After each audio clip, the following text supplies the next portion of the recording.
Chapter 1 Divorce. Divorce. The man impatiently shoved the contract in front of me. These 30 million will last you a lifetime. Today marks 3 years. My expression froze as my nails dug crescent wounds into my palms. Can't we at least finish this meal? I reeked of cooking oil, my hair secured in a messy black clip with wispy strands framing my face, the very picture of domestic tedium. On our anniversary, I'd painstakingly prepared this feast only to be greeted by divorce papers. Mang Sik-hen scoffed, even after this meal, I could never love you. Besides, Ching-Ching has returned, she's too strong-willed to endure any slight. His expression softened momentarily at the mention of Wan Ching-Ching. It was that tender affection I could never earn, no matter how dutifully I attended to his parents or how submissively I obeyed him all these years. Wan Ching-Ching remained his unattainable white moonlight, the woman who abandoned their engagement 3 years ago to go abroad, yet now could make him surrender everything with just a beckoning gesture. My knuckles turned white as I clenched my fists. Does Grandpa know about this? Heh, don't think you can use Grandpa to threaten me. He's still hospitalized and can't be disturbed. But Mom and Dad have already agreed, and Ching-Ching just met them. My brows furrowed slightly, then I felt a bone-chilling coldness. I was originally an internationally renowned prodigy perfumer,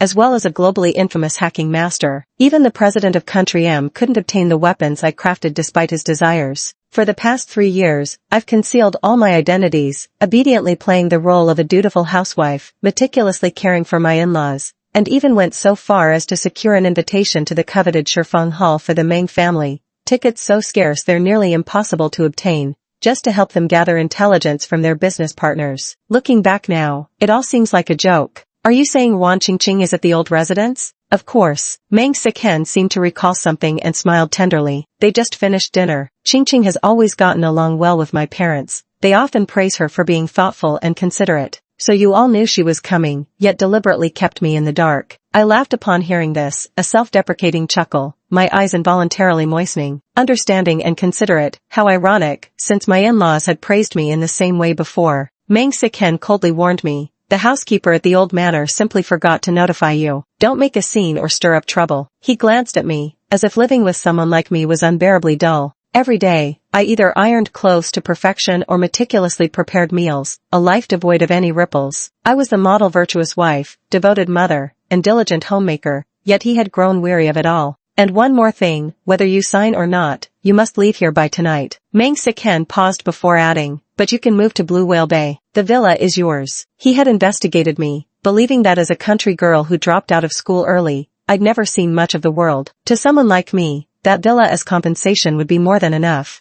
But I felt no joy at all, merely curling my lips to ask, is she moving in right now? I had no interest in Blue Whale Bay. 3 million was something I could easily obtain from the hacker world. What I cared about was the 3 years I'd given, only to be kicked out of my own home. Mang Sik-ching replied, the room on the 2nd floor was originally hers. Ching-Ching just returned from abroad with no place to stay, so I told her to move back in. If you're still here, she'd feel wronged. Seeing my silence, he mistook it for dissatisfaction with the compensation, his impatience growing. Greed knows no bounds. If you're going to demand more, at least have some decency. He glanced at his watch, as if counting the minutes. If you won't sign and keep making trouble, I won't hesitate to call my lawyer. Don't bother. A sudden wave of nausea hit me. I remembered my childhood, blind and in danger. It was a boy who carried me on his back for 3 days and nights to escape the den of kidnappers, nearly dying in the process. He told me his name was Mang Sik-ching. Now, exactly 3 years later, he was telling me to get out. Time really does twist souls beyond recognition.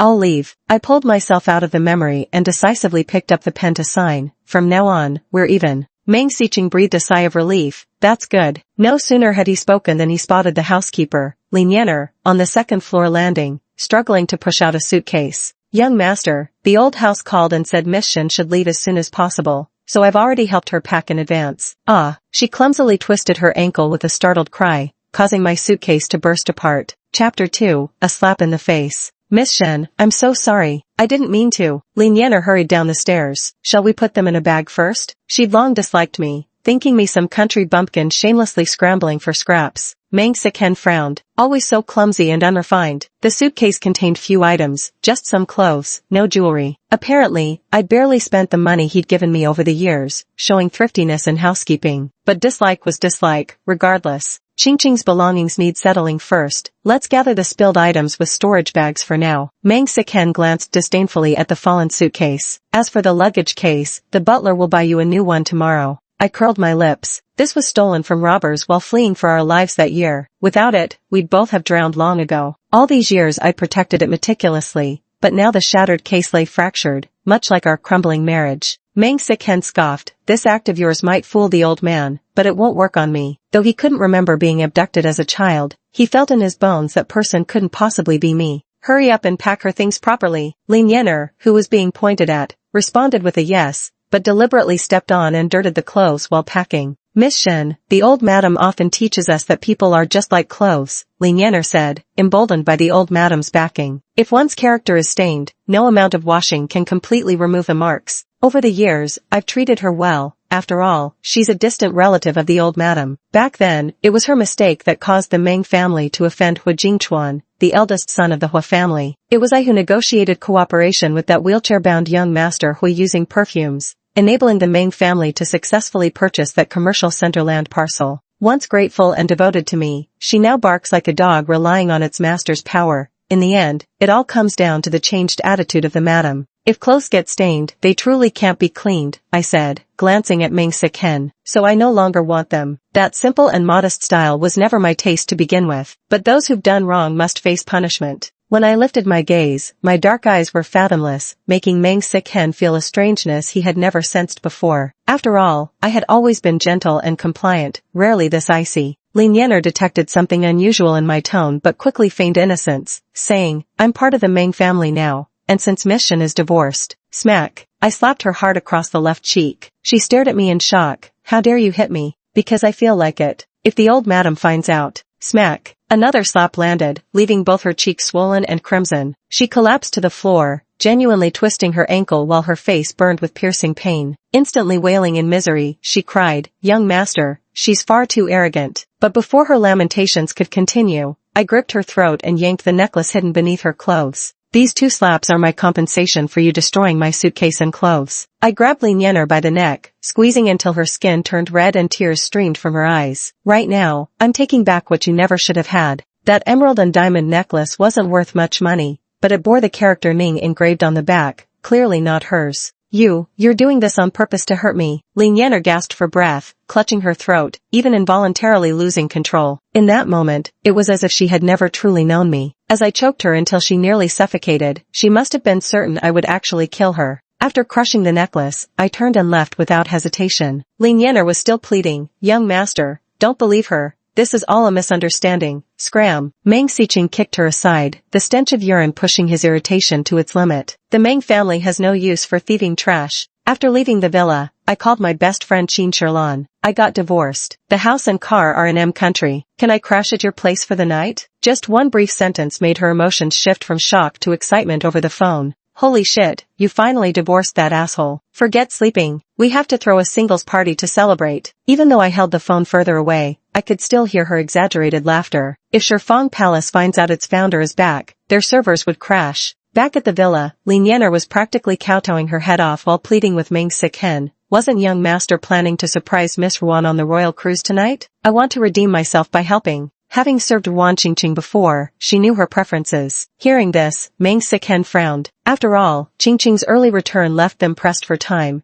The venue preparations still weren't complete. Then I'll give you one last chance. He glanced at his wristwatch. The yacht party was just 3 hours away. If you mess this up, you'll be kicked out of the Meng family and served with a court summons. It was both a threat and an opportunity. Lin Yenner swore it on her life before stepping out. Mang Sik-hen turned around and saw the lavish spread of dishes on the table, a surge of irritation welling up inside him. The image of me slapping someone flashed through his mind. Though I remained calm as ever, there was now an added edge of ruthlessness and ice in my demeanor. But this thought quickly dissipated. After all, in his eyes, I was just a meek, indecisive housewife who would amount to nothing without him. Outside the villa, Qin Sherlan stepped out of her Lamborghini and rushed over to give me a bear hug. Ning Ning baby, forget spending one night, you could stay at my place for a lifetime. She was the only daughter of the Yongye group, whose parents had made their fortune in real estate. Houses were the last thing she lacked. What on earth happened tonight? She affectionately nuzzled my neck. You still smell like cooking oil. Don't tell me you cooked for that jerk again? The warmth of her embrace made my nose sting. Get in the car, I'll explain.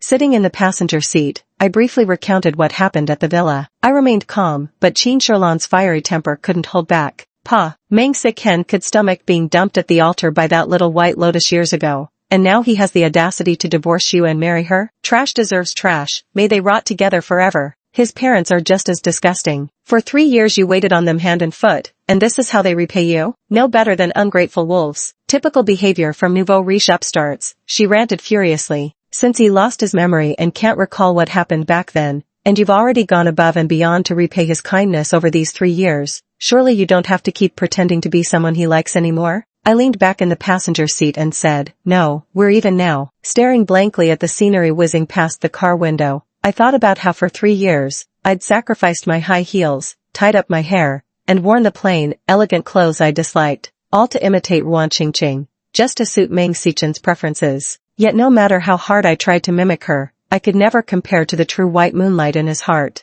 Ningning, his whole family isn't worthy of you. Qin Shiran heard the exhaustion in my voice, her eyes reddening with heartache. Divorce takes time. Stay with me first, we're practically sisters anyway. I smiled. Okay. As someone who grew up in an orphanage without family, Qin Shiran had always treated me better than anyone else. As we spoke, we arrived at the private makeup studio. After getting out of the car, Qin Shiran waved and called out, Mary, we've got work. Rubbing my temples, I said, I'm too tired tonight and not in the mood for makeup. But now that scumbag and that bitch have rolled into bed together, surely you're not going to keep dressing like a frumpy, outdated prude just to preserve your chastity for him, are you? Not likely. Then it's settled, Qin Shiran said with a beaming smile. Just close your eyes and relax. These are internationally renowned makeup artists. Tonight, they'll absolutely restore your beauty. Half an hour later, nearly everyone was captivated by their reflections in the mirror. My features had always been striking and beautiful, though usually hidden beneath the dust and grime of cooking and chores. But now, with just a touch of makeup, I looked radiant and breathtakingly stunning. Those slender, alluring eyes of mine, accentuated with eyeshadow,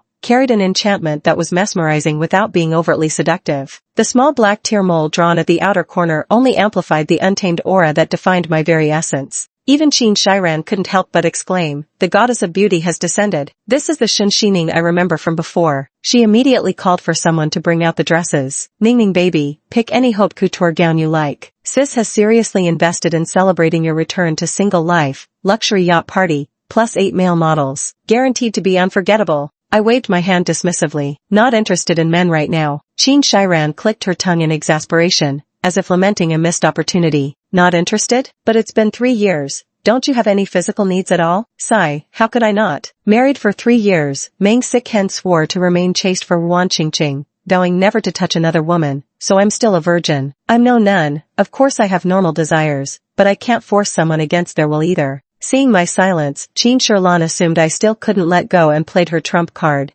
This cruise has invited many international perfumers, and even the mastermind behind Ningfeng perfume will be there. Don't you want to see his true face? Ningfeng is the leading perfume brand in the country. Back at the international perfumery competition, I had the rare chance to compete with Ningfeng's CEO. The scents he crafted were unique, even evoking a long-lost familiarity, strikingly similar to my biological mother's style. Too bad that CEO was as cautious as I was, never truly revealing himself throughout. Even after Ningfeng rose to fame, he remained exceptionally low-key. Let's go take a look. I surprisingly felt interested, not just because I'd once hacked into the Ningfeng network yet found no information about him, but more because I had a hunch, this man might be connected to my birth mother's affairs. On the Royal Princess cruise ship, as the evening lights began to glow, many passengers leaned against the railings to gaze at the distant sea. Soon, they noticed a particularly striking woman approaching Port City A. I wore a gemstone red silk gown that shimmered beautifully, accentuating my curvaceous figure, with its waist-cinching design perfectly framing my remarkably long legs. My hair was elegantly pinned up, paired with scarlet lips, pearl earrings, simple yet exuding an intoxicating allure. Holy shit, this is our legendary Crimson Viper Queen. Qin Shiran stared in astonishment. You've been dressing like a nun for 3 years, completely wasting your assets. Crimson Viper was my codename for missions. I used to love ruby red the most, and it wasn't that I didn't dress up before,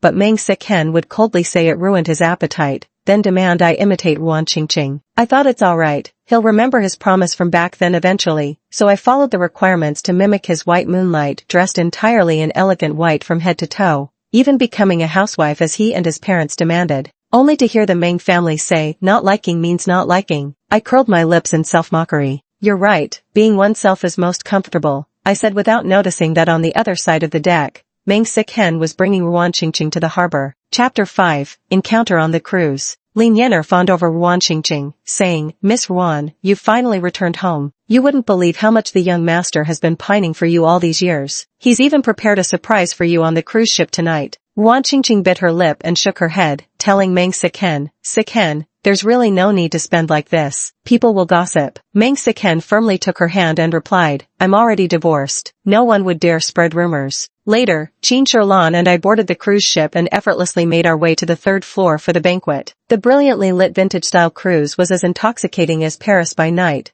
with deafening music from the central stage while crowds reveled in wild dancing. Qin Sherlan slipped me the room key, saying, Enjoy yourself, darling. Those 8 male models are absolutely clean and sculpted. I replied helplessly, if I recall correctly, I'm actually looking for a perfumer. She grinned and said, No rush, the banquet doesn't start for another hour. I've already arranged for someone to keep an eye on the people from Ningfeng Perfume for you. The night is long, let's not waste it. With a tilt of her chin, she added, I'm going to dance with that blonde, blue-eyed hunk. I looked up to see the man winking at her and could only sigh with amusement. Go ahead, I said. I'll wait for you on the right side of the venue. I wasn't in the mood for men tonight. After ordering a tequila, I wandered to the other side to enjoy the sea breeze and the night view. But then, an oblivious short man sidled up to me with a lewd whistle. Hey, gorgeous, you must be really lonely drinking all by yourself, huh? If you're that bored with no one to talk to, my boys and I can keep you company, he sneered. Behind him stood 4 or 5 others with ill intentions. The short man, clearly the ringleader, wore a gold chain around his neck and flashed his gemstone-covered fingers in my face. I effortlessly snapped his wrist without bothering to glance at him, saying, You still have time to scram. The short man screamed as he retracted his hand. Furious that he'd been beaten by a woman, he grabbed a bottle with his other hand and cursed, Fuck. You goddamn bitch asking for it, huh? Get ready to die. Meanwhile, in a private room on the cruise ship, Ruan Qingqing basked in the flattery of Meng Sichen's friends. Come,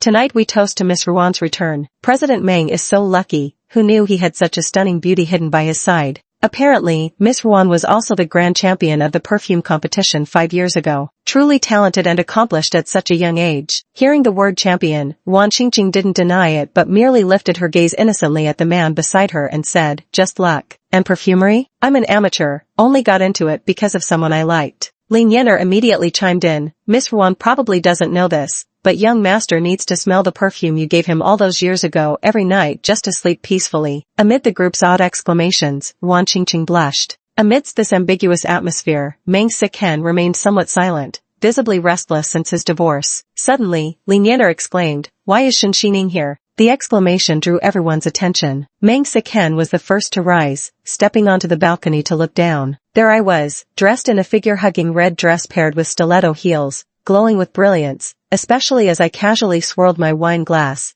exuding an air of calm indifference yet undeniable allure. Across from me, a menacing man, short-statured, gold chain-wearing, and wielding a liquor bottle, was hurling vile threats my way. Fuck. Think you're too good for this? You're dead meat. Beside Meng Sik-hen, a group of wealthy heirs watched the scene unfold. You gotta admit, that woman really looks like Boss Meng's ex-wife, but their temperaments are worlds apart. Are you blind? It's the same person. Holy shit, Boss Meng, your wife looks stunning when she dresses up. Wait, isn't that Sun Xiaoyang? The lawless troublemaker who'll skin you alive if you cross him? And that bastard especially loves playing with women. TCH, dressed like that right after the divorce? And where did Shen Xining get the connections to come here? Must have paid a fortune to board this cruise just to fish for men. Ruan Qingqing sighed upon hearing this. Everyone, let's not be like this. Although Miss Shen is an orphan without connections, she must have been desperate too. Lin Yenner instantly caught on and continued, Exactly, Boss Meng. Miss Shen left penniless. How could she suddenly appear here dressed like this? Could she really be trying to seduce? Get out. Meng Sik-hen coldly cut her off. This isn't where you belong either. Lin Yenner paled instantly and dropped to her knees. Young master, I'm sorry. I shouldn't have spoken out of turn. Their friends exchanged bewildered glances, utterly confused by Meng Sichen's outburst. Ruan Qingqing quickly interjected, Sik-hen, don't be angry. Yenner spoke carelessly without thinking. She worked all night decorating the room and preparing gifts for me. Please let her stay. She lowered her head somewhat guiltily. As for Miss Shen, that's actually my fault too. If I hadn't returned to the country, she wouldn't have acted so provocatively just to get your attention. Meng Sik-hen couldn't bear to see his beloved feel wronged and said, It's not your fault. No matter what trick she plays, I'll never be interested.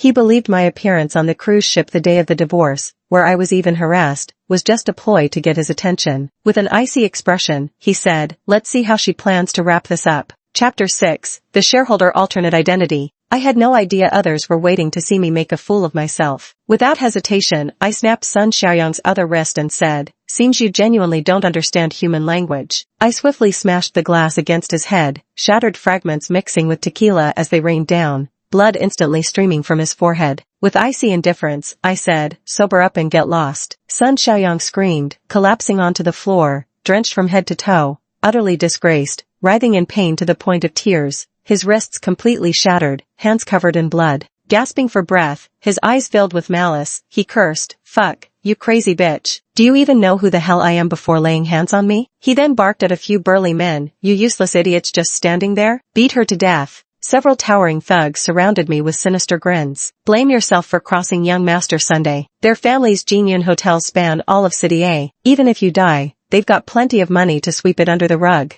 With that, they grabbed their liquor bottles ready to strike. In a flash of lightning, I intercepted the burly man's bottle, smashed it with a bang, and immediately pressed the jagged edge against Sun Xiaoyang's throat, grinning. "So money can settle anything, huh? Then how much is your life worth?" Sun Xiaoyang immediately started cursing, "You motherf, if you dare lay a hand on me, I swear I'll, help, ancestor, I was wrong, please let go, ahhh." The bottle had already nicked his neck, drawing blood, just a little more force, and he'd be dead on the spot. His face had gone deathly pale, convinced I was a lunatic. I let go cleanly, then kicked him to the ground before turning to the cruise manager who'd just rushed over. "Get him cleaned up. Another thing, I don't want to see anyone from the Sun family on this cruise again." Sun Xiaoyang's eyes lit up at the sight of the manager, thinking he'd found his savior. Sun Xiaoyang scrambled to his feet, shouting arrogantly at the woman before him, "Who the hell do you think you are, daring to kick me out? Our Sun family is their business partner." He then turned to the people beside him and yelled, "Hurry up and arrest this bitch." The commotion attracted many onlookers who gathered to watch. Up on the railing, Meng Siken frowned deeply, while Wan Qingqing whispered beside him, "What if Miss Shen gets expelled?" But she didn't even finish her sentence before trailing off. To everyone's astonishment, the person in charge immediately ordered the bodyguards to tie up both Sun Xiaoyang and his men. Even more shocking was how he bent into a deep bow before the woman standing in front of Sun Xiaoyang, his demeanor as deferential as could be. "Yes, sir," the bodyguards replied. I knelt on the ground cursing, "Are you all blind?" The manager respectfully said, "Miss Shen is our largest shareholder. Whoever disrespects her is declaring war against the Royal Princess Cruise." Hearing this, everyone present was stunned. Who could have imagined that the largest shareholder of the highly coveted Royal Princess Cruise would be this woman standing before them? And no way, this must be fake? My face turned as ugly as if I'd eaten shit, before I suddenly started kowtowing frantically. "Please forgive me, Auntie. I failed to recognize Mount Tai. Could you show mercy? Our Sun family is after all one of your business partners." But it was too late. She crushed my fingers beneath her high heels with a snap before tossing out a black card. "You're right, some people can indeed be bought off with money," she said in an icy voice. "The Sun family will never work with Royal Princess again."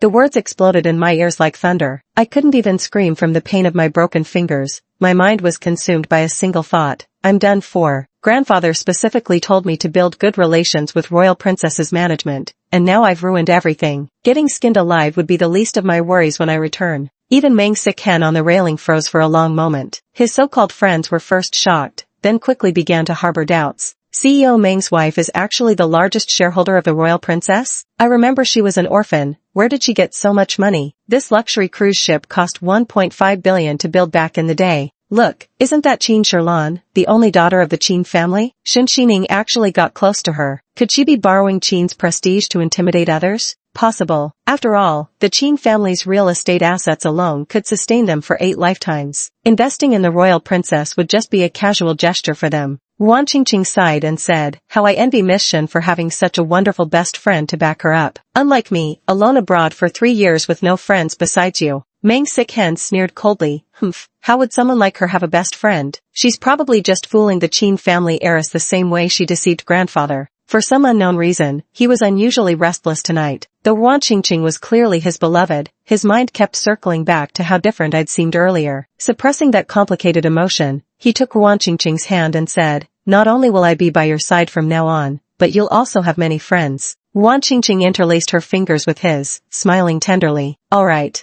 By the way, Achin, Grandpa specifically asked to see her when he's discharged from the hospital the day after tomorrow. Should we go invite her? She looked up with innocent eyes, yet her words carried hidden implications. Besides, I'd like to meet Miss Shin personally. Would it be alright if I apologized to her? Chapter 7, A Meeting with the White Moonlight. Qin Sherlan pulled me into the lounge area, fuming. That bastard from the Sun family deserves to be thrown into international waters as fish food. Though I was the one who encountered the creep, she seemed even angrier than me, cursing his ancestors 18 generations back. Calm down, I said coolly, handing her a glass of wine. Don't worry, no one in this world can lay a finger on me anyway. That kind of loser couldn't lay a finger on you, Qin Sherlan said with heartfelt sympathy. After all, back when you were on missions in Country S, you were dealing with truly vicious criminals. I replied, so don't worry. Besides, the banquet starts in half an hour, nights are short, don't keep your handsome man waiting too long. Alright, Qin Sherlan said. I've already got someone keeping an eye on the Ningfeng perfume situation for you. Call me directly if anything comes up.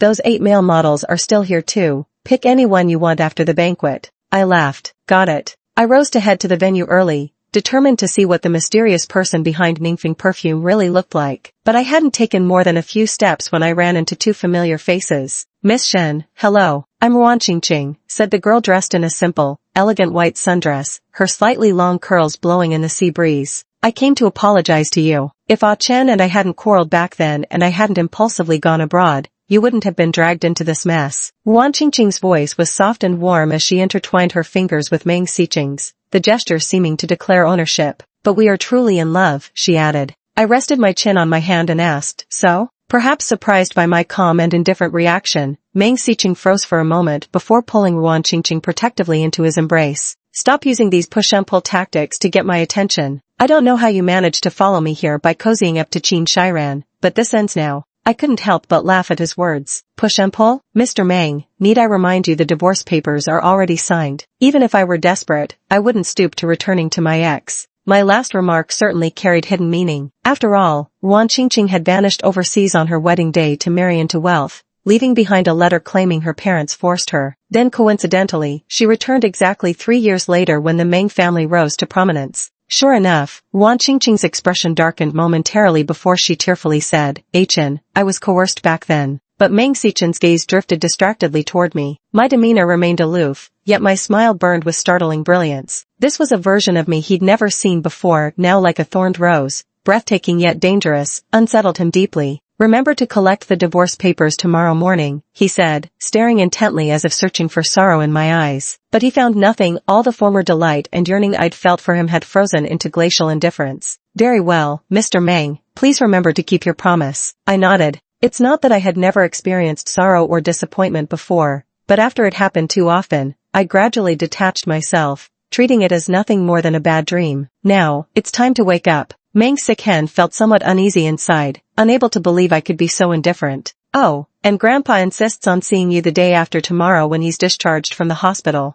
I took a sip of wine. Oh, is there anything else? The implied meaning was clear. Say everything at once, or scram. Meng Xiqing. Ruan Qingqing, standing nearby, sensed his irritation, so she said in a soft voice, there's nothing else really. I just knew Miss Shen wouldn't let go easily, otherwise she wouldn't have gone to such lengths to come here. But the one who isn't loved is the true intruder. Achin and I truly care for each other. I hope you'll give us your blessing, and maybe even attend our wedding banquet when the time comes. I instantly understood her intentions. So Ruan Qingqing also knew her position was illegitimate, hence she wanted to invite me, the original wife, to the wedding banquet to salvage some dignity for herself. But I'd already repaid whatever gratitude I owed. There was no need for me to swallow insults for anyone's sake. Men are a dime a dozen, yet Miss Ruan clings so tightly to this one. I stood up, curling my lips into a sardonic smile. As for the wedding banquet, I'll pass. Wouldn't want to be accused of turning from the original wife into the other woman. Wouldn't do to embarrass our esteemed President Meng. I raised the glass in my hand high,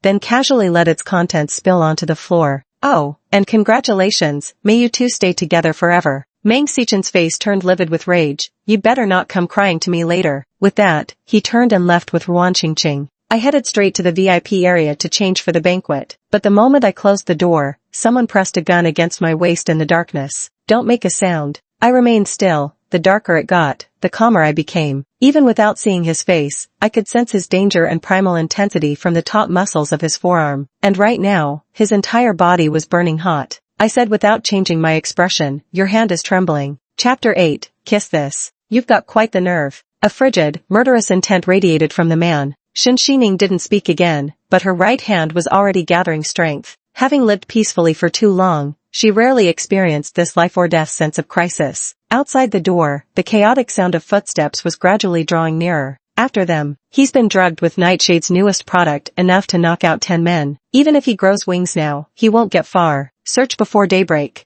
Shinshining pondered thoughtfully. It seemed she had truly fallen into a trap. Only after the footsteps faded into the distance did the hand pressing against the small of her back begin to tremble slightly, the grip on the gun growing unsteady. I don't like meddling in others' affairs. I'll pretend I saw nothing tonight. Not a trace of panic showed in Shinshining's demeanor, despite being held at gunpoint. If you don't want the wound to get infected, you'd better get to the hospital quickly. Even in complete darkness where nothing was visible, she could keenly detect the scent of blood. Yet the other person responded coldly, if you want to live, don't get clever. The man's voice was pleasant, magnetic with a hint of huskiness at the end, and perhaps due to the drug's effect, carried a barely perceptible tremor. Shinshining curled the corners of her lips, of course. As she spoke, she had already clenched her fingers into a fist. Meanwhile, Hu Jingchuan found it increasingly harder to control the scorching heat surging through his body. He lowered his lashes, steadying his breath. From this angle, he could glimpse a slender section of her neck beneath the coiled black hair, so delicate it seemed it might snap with the slightest pressure. Yet she remained strangely calm, even smiling. The drug's effects proved more potent than he'd anticipated. His vision blurred gradually, though the faint scent of cold plum blossoms surrounding them briefly alleviated the burning heat within him. And this single moment of distraction was all Shinshining needed. Bang! With a swift elbow strike, she slid her right hand along the man's arm before flipping her grip to seize his wrist, her slender fingers locking firmly against his pressure points. Precise, ruthless, and steady, in that fleeting instant, she had already disarmed him. Within mere seconds, the balance of power between them had completely reversed. Shinshining's fingertip flicked lightly against the trigger as the silver-white gun traced a perfect arc through the darkness, settling into her palm before pressing against his chest. Hu Jingchuan watched as the woman who had just been under his control suddenly smiled brightly. Don't be so quick to threaten people with that. A misfire is no joke. Shinshining's grip on the gun was steady and practiced. Drugged? Seems like your skills aren't up to par. You're just not good enough. Arrogant, never seen a woman so full of herself. Hu Jingchuan struck without hesitation, his fist transforming into a palm as he slammed it against her elbow. The instant Shinshining's arm bent, the gun barrel tilted slightly, and in those crucial fractions of a second, the man seized the opening to counterattack. With a firmly executed grappling maneuver, Hu Jingchuan clamped down on her shoulder. Shinshining felt as though her collarbone might shatter under the pressure, but instead of fear, a long dormant thrill surged through her. She licked her lips, exhilarated. How long has it been since she last fought someone like this? Shinshining couldn't remember. All she knew was that after playing the meek little lamb in the Meng family for 3 years, her inner nature remained that of the Crimson Serpent Queen. Was it true that all men just couldn't stand hearing the word no? Was that why he'd gone mad? Shinshining clenched her fist and aimed straight for Hu Jingchuan's temple. His consciousness was still hazy, and for once, even his breathing faltered. Her every move was a killing technique. This woman truly was ruthless. Hu Jingchuan blocked with a backhand, while Shinshining leaped into the air. Using the wall for leverage, she executed a flawless flip and threw him over her shoulder onto the ground. Yet he rolled sideways to disperse the impact, instantly springing back to his feet and seizing Shinshining's arm from an extremely tricky angle. Her mind had reacted, but her body hesitated for a fleeting moment. 3 years of stagnant, lifeless days had left her out of practice, causing her skills to regress, so much so that Hu Jingchuan swiftly twisted both her arms behind her back and slammed her hard against the wall. Hiss! Shinshining couldn't clearly see his face, only vaguely making out that angular silhouette and those pitch-black pupils dark as ink, which radiated an extraordinary sense of danger. Hu Jingchuan's reason was slipping away. That cold plum fragrance lingering around him, usually calming, had now transformed into an irresistible aphrodisiac. A crimson hue gradually stained the corners of his eyes as he suddenly lowered his head to capture her lips. Chapter 9 Fatal Entanglement. Shinshining furrowed her brows and fiercely bit his lips, filling both their mouths with the metallic tang of blood. This was a kiss both passionate and ferocious, yet even as blood seeped from Hu Jingchuan's lips, he refused to relent, his movements growing rougher, his breathing heavy with intensity. Bang! Shinshining broke free from his grasp during his chaotic frenzy, delivering a sudden punch to his abdomen before mercilessly raising her leg to kick his knee. Hu Jingchuan, momentarily caught off guard, collapsed to his knees, coughing up a mouthful of blood. The pain felt as if his organs were about to shift inside him, while an overwhelming heat spread from within outward. Gasping for breath, he tried to push himself up but found he no longer had the strength. The cold gun muzzle pressed against his forehead before he could react. Shen Xining looked down at him with a frown, her gaze sharp and assessing. Not bad skills, but they won't get you any further. Her shoulder blade still ached, and to be honest, she was a complete mess from head to toe. But Shen Xining hadn't engaged in such an exhilarating duel with anyone for a long time. She freed one hand to feel along the wall, preparing to turn on the lights and reveal the man's true face. The game's over now. You shouldn't have come to provoke. Yet when Shen Xining touched the cold wall, she realized her body temperature was alarmingly high. It was as if fierce flames were surging upward from her abdomen through her esophagus, consuming everything in their path, threatening to burn and wither every inch of her flesh. That kiss, the one tinged with the metallic taste of blood, was the problem. Shen Xining realized something was wrong almost instantly. Clenching her teeth, she cursed herself for having grown too accustomed to peaceful days, letting even the most basic vigilance slip her mind. Never did she imagine she'd capsize in such a shallow ditch one day. But the fire inside raged fiercely, devouring her rationality, so much so that she hadn't even reached the light switch before tremors began racking her body. My whole body was burning and itching, my mouth parched as if I were stranded in a desert. In her dazed state, Shen Xining was still fuming. How despicable. Whoever developed this drug, if she ever caught them, she'd force-feed them 10 or 12 bottles and toss them into the sea for the fish. From the corner of his eye, Hu Jingchuan noticed she seemed rooted to the spot, her body swaying unsteadily for a moment. Seizing his last ounce of strength, he abruptly rose to his feet. Taking advantage of Shen Xining's distracted state, he pressed his palm against her throat and shoved her against the table. In the blink of an eye, Hu Jingchuan twisted his wrist to reveal an exquisite dagger, pressing it decisively against Shen Xining's waist. The overwhelming killing intent and the blade's icy chill seemed to seep through her slender frame, threatening to penetrate bone. Yet at the same moment, the cold muzzle of a gun pressed against his own heart. He looked down at the woman beneath him. Shen Xining was gazing back at him. Neither of them spoke, and both knew full well that with each other's skills, killing one another would be a matter of mere moments. This evenly matched confrontation left them frozen in place.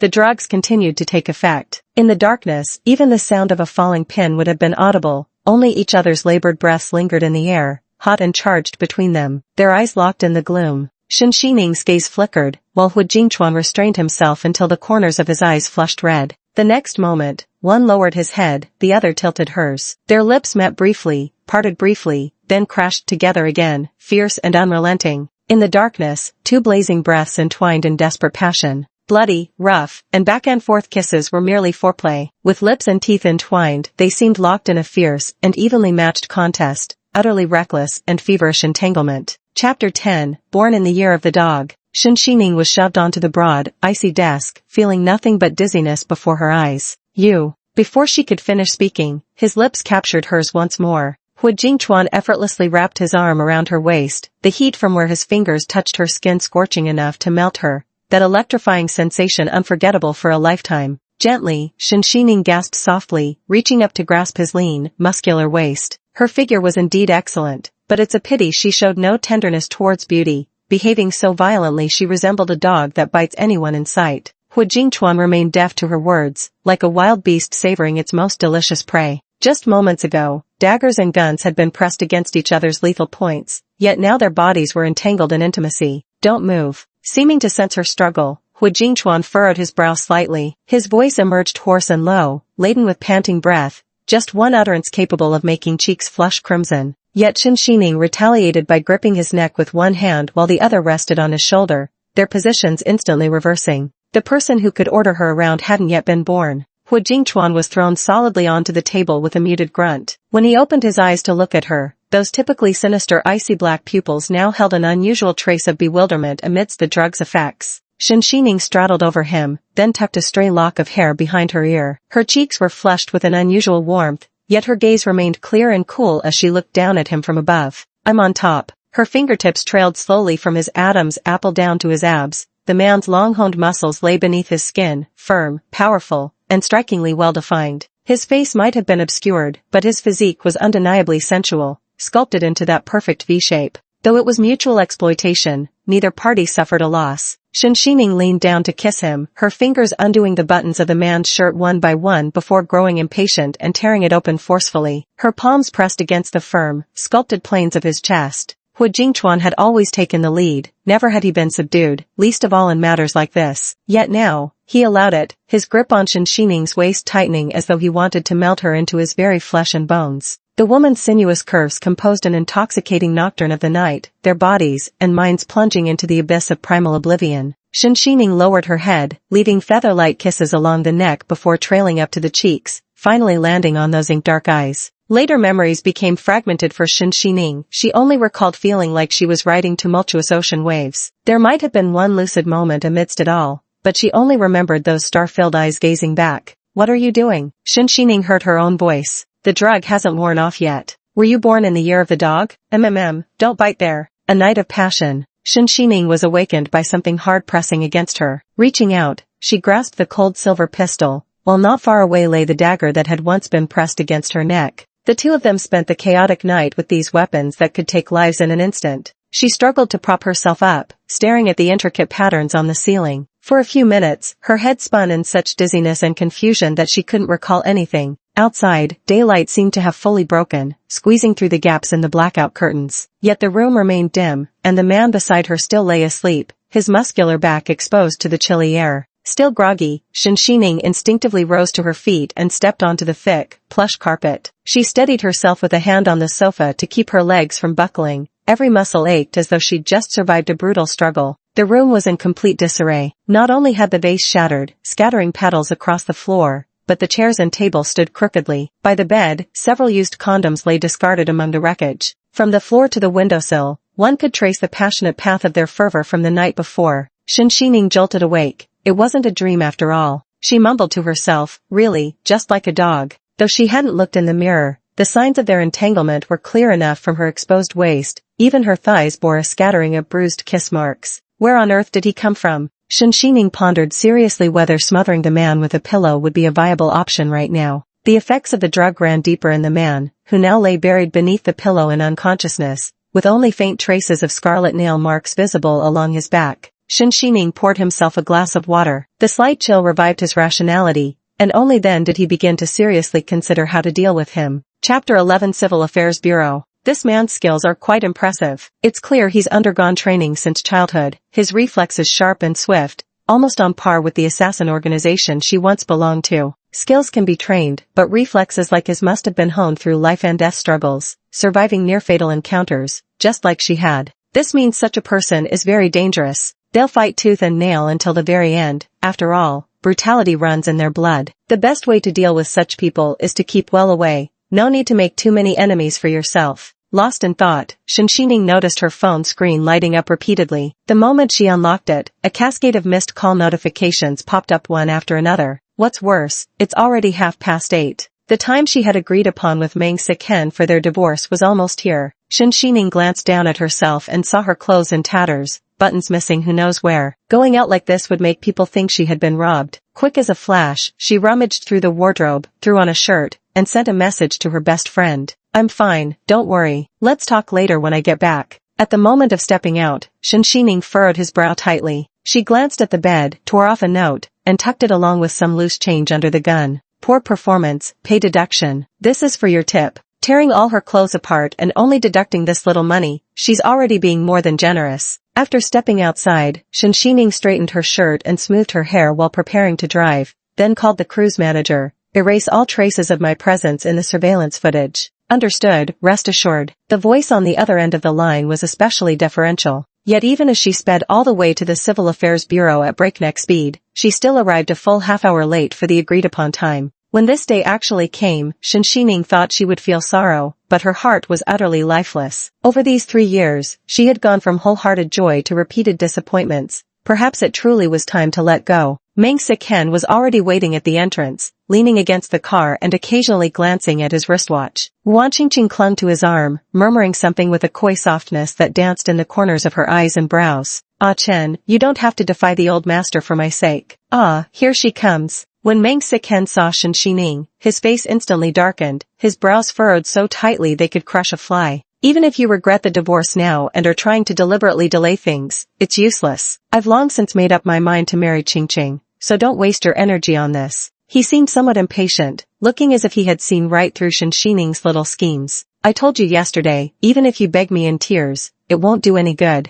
Shen Xining had just stepped out of the car when she heard these words. Having skipped breakfast, she suddenly felt nauseous. Although she knew Meng Sichen was cold and heartless toward her, she never expected him to disappoint her to such an extent. She looked at Meng Sichen with utmost seriousness. I've never regretted anything, not in the past, nor now. Shen Xining had known for a long time that the Meng Sichen before her was no longer the boy who once promised to marry her, yet for these 3 years she had been deceiving herself. She kept thinking that someday Meng Sichen would remember what happened that year, but in reality, the man had long since transformed into someone utterly detestable. Take now, for example, only after Shen Xining completely let go of these emotions did she realize how absurdly self-assured the man always seemed. Instead of standing here questioning things, why don't we focus on what needs to be done? Expressionless, Shen Xining pulled out the documents and agreement before walking in. I don't want to wait any longer either. Chapter 12 Collarbone Marks. Sister Shen, I understand you. Even if you're saying things in anger, it's okay if you don't actually want a divorce. Wan Qingqing bit her lip and continued, my feelings for Chen are genuine. Even without official status, I'd still be willing to stay by his side. I know my sudden reappearance is very unfair to you, but love always has its order of priority. I was the one who met him first. Wan Qingqing was uncharacteristically dressed in a flowing pomegranate red dress today. Such a bold color on her, paired with her usual innocent, victimized demeanor, made Shen Xining feel an indescribable sense of vexation. If you're willing to approve of us, I'll do anything you ask. After all, there's no love between you two. You can keep the official title. I only want Chen. She was deliberately trying to provoke Shen Xining into losing her temper, but Shen Xining remained perfectly composed from start to finish, raising a hand to halt her performative misery. Don't speak yet. I haven't actually eaten breakfast, and it wouldn't look good if I threw up. But since you want me to make this sacrifice, you should at least know you've wronged me. Shen Xining said indifferently, if I give him to you, how will you repay me? Wan Qingqing's frail frame stiffened. Before she could speak, she saw the other woman smile. How about you kneel and kowtow to me right now? That way I can grant your wish, and it'll be like I'm your reborn parent. Shen Xining gave a sarcastic smile. Didn't you say before that you wanted me to attend your wedding? Since that's the case, for the sake of your precious Chen, this small request shouldn't be too much to ask, should it? Wan Qingqing's face turned from pale to green, unsure how to respond. Don't push people too far. Meng Sichen protectively pulled Wan Qingqing behind him.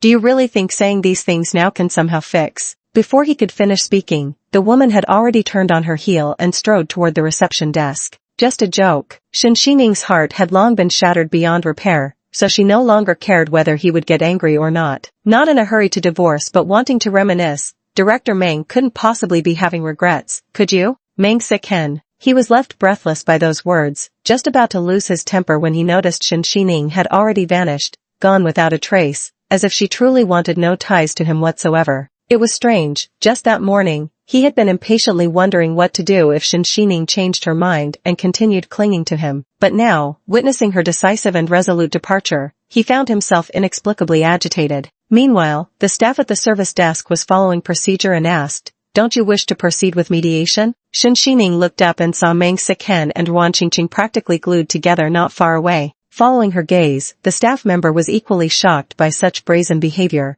Divorce papers weren't even finalized, yet they were already carrying on so openly. Their gaze toward Shen Xining turned sympathetic. With that, the bright red official seal came down, formally declaring the dissolution of their marital union. When Meng Sichen arrived, the clerk efficiently handed both parties their divorce certificates, unexpectedly saying to Shen Xining, I wish you happiness. The expressionless Wan Qingqing beside them. She could feel the entire civil affairs office sizing her up with peculiar glances, yet she maintained a polite smile on her face while her nails dug deep into her palms, her heart bleeding with hatred. Had it not been for Shen Xining getting the upper hand, she would have been Madame Meng long ago. Ah Chen, sang Wan Qingqing in her melodious voice, eagerly looping her arm through Meng Sichen's the moment they stepped out. Lowering her lashes, she murmured, we were betrothed all those years ago. It's such a pity I was forced to go abroad. These 3 years of you and elder sister pretending to be happy together, when it comes down to it, it's all because of me. But even after divorce you can still be friends. You should comfort Sister Shen properly, she must be utterly heartbroken. Shen Xining remained deaf to her words. Her? Meng Sichen let out a cold laugh, overwhelmed by an indescribable irritation. Shen Xining didn't show the slightest trace of grief or sorrow.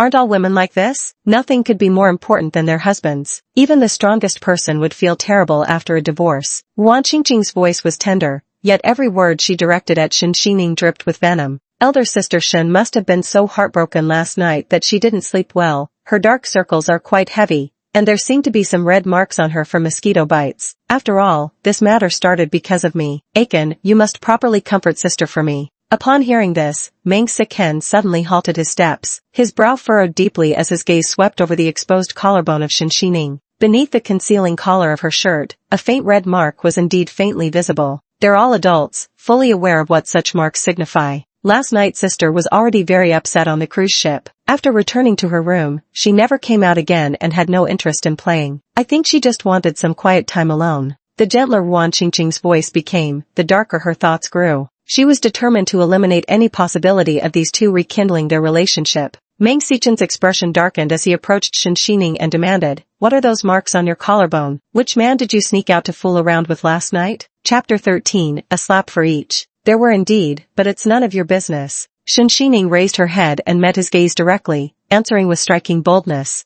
That person had a sexy figure and decent skills, so things got a bit intense and left some marks. You. Meng Siken was too furious to speak, further provoked by her indifferent gaze. The key is that it was worth every penny, probably the best I've ever had. Shen Xining gave a serious evaluation, then smiled at Meng Xichen's livid expression. President Meng shouldn't be angry. After all, we've long been nothing to each other, and had already signed the divorce agreement in advance. Meng Siken clenched his teeth, seething with anger yet unable to find a reason to lash out. After all, he was the one who brought Wan Qingqing home first, then pressured Shen Xining to sign the divorce papers. Now there was truly no connection between them, leaving him without any standing to criticize her. Yet his heart remained unbearably agitated. Shen Xining, you certainly have remarkable skills. Meng Siken ground his teeth and spat viciously. Your acting these past 3 years was impeccable, playing the modest, proper wife in public while behaving like a loose woman behind closed doors. You even fooled me. He suddenly couldn't swallow this injustice. At least I didn't openly bring someone home to live with me before the divorce. I can't compare to President Meng's libertine ways. Shen Xining had never imagined a man could be so hypocritical, committing affairs by bringing women home during their marriage, yet slut-shaming her for seeing men after their divorce. But she had never been the type to swallow insults meekly. But judging by President Meng's demeanor, even if he were promiscuous he probably couldn't monetize it. Possessing the disposition of a philanderer yet lacking the ability to capitalize on such tendencies, what a pity for you. You. Meng Xiqing experienced for the first time what it meant to be so angry one could spit blood. How had he never noticed before how razor-sharp this woman's tongue was? Meanwhile, Wan Qingqing patted his back in apparent comfort while subtly fanning the flames. Ah Chen, don't be angry. You should try to understand your sister. After all, with both her parents gone and divorced from you, she's completely powerless and would naturally need to find someone else to rely on for the rest of her life. Otherwise, how would she possibly manage in the days to come? Before Wan Qingqing could finish speaking, a crisp slap sent her tumbling to the ground. Smack. Shen Xining's strike had held no mercy. Wan Qingqing's face instantly swelled red, a trickle of blood seeping from the corner of her mouth. Clutching her cheek in disbelief, she never imagined Shen Xining would dare to strike her right in front of Meng Siken. If there's any brain in that head of yours, you'd know when to quit while you're ahead. But given your IQ, I doubt you could grasp something so profound. Know your limits, or I'll make sure everyone knows within 2 days how you just returned from abroad and immediately started cozying up to a married man as the other woman. Shen Xining looked up at Wan Qingqing and snapped a photo of her face with her phone. News like Mistress beaten outside Civil Affairs Bureau would definitely go viral, she said. Wan Qingqing shrieked and hurriedly covered her face. When Shen Xining turned over the phone, she realized the screen was completely black. Don't worry, why would I keep disgusting photos on my phone? After all, I have obsessive cleanliness. Just as Wan Qingqing was about to relax, Shen Xining leisurely added, rest assured, there are surveillance cameras here too. They've captured everything quite clearly, and making copies would be very easy. Wan Qingqing's nerves finally gave way under these relentless ups and downs. Don't make baseless accusations. My relationship with Aiken is completely innocent. Though she desperately wanted to claw that smug face, she suppressed her fury, only turning tear-filled eyes toward Meng Xiqing. Even if I were terribly wrong, sister shouldn't have ruined my reputation like this. Taking a slap from her to vent anger was one thing, but making threats like this is going too far. Seeing Wan Qingqing's pitiful, tearful expression, Meng Xiqing's heart had already melted completely. He furrowed his brows and glared at Shen Xining. If you have any grievances, take them out on me. Why pick on Ching? I really don't understand how grandfather could have taken a liking to a shrew like you. All smiles in public but behind closed doors. Before he could finish his sentence, he too was slapped across the face. Smack. Mang Si-ken staggered back a couple of steps, half of his face rapidly swelling red. With one's left cheek and the other's right flushed, they looked oddly well matched. Before he could even process what had happened, he stared at Shen Xining in utter shock. You. That slap settles the debt between us. Shen Xining spoke with eerie calm as she pulled out a tissue and meticulously wiped each finger clean. May you both enjoy a century of marital bliss. Mang Si-ken was utterly incredulous, gnashing his teeth as he spat. Shen Xining, have you lost your mind? Chapter 14, Poor Performance. Wan Qingqing was equally shocked. The woman was insane enough as it was, but to act so ruthlessly, hitting her was one thing, yet she even took the opportunity to strike Mang Si-ken as well. No one expected that the usually gentle and well-behaved woman could possess such immense strength. The formerly submissive Shen Xining seemed to have vanished without a trace. Crazy? But this is who I've always been. With a hint of sarcasm, Shen Xining wiped her fingers meticulously with a wet tissue. She didn't need to think hard to imagine how intimately those two had been cozying up behind her back during Wan Qingqing's recent return to the country. The old man is being discharged from the hospital tomorrow, and I'll be there, but I'm taking back the invitation to the tenfold hall. Seeing Mang Si-chen about to say something, she cut him off with a playful smile. With Mr. Mang being so generous, surely you won't mind. Besides, it's not like you still have lingering feelings for me and are trying to keep me around by blocking my way of retrieving the invitation. The provocation struck home. Mang Si-chen, instantly furious, no longer cared about tenfold hall, his face darkening with anger. Just an intelligence organization, nothing but cockroaches lurking in the shadows. Does the Mang family depend on them to survive? I'll prove to you, even without tenfold hall, I'll still secure the biggest advertiser in a city. His pitch-black eyes were so cold they looked about to drip with malice. Pack your things and get the hell out tomorrow. Better take everything that belongs to you. I find it filthy. Shen Xining responded with a smile, pointing at the suit Mang Si-ken was wearing. But I designed this with my own hands. Since you find it dirty, it's time it returned to its rightful owner. This suit was probably her favorite design, the tailoring impeccable, with ruby buttons of exceptional purity adorning the black fabric,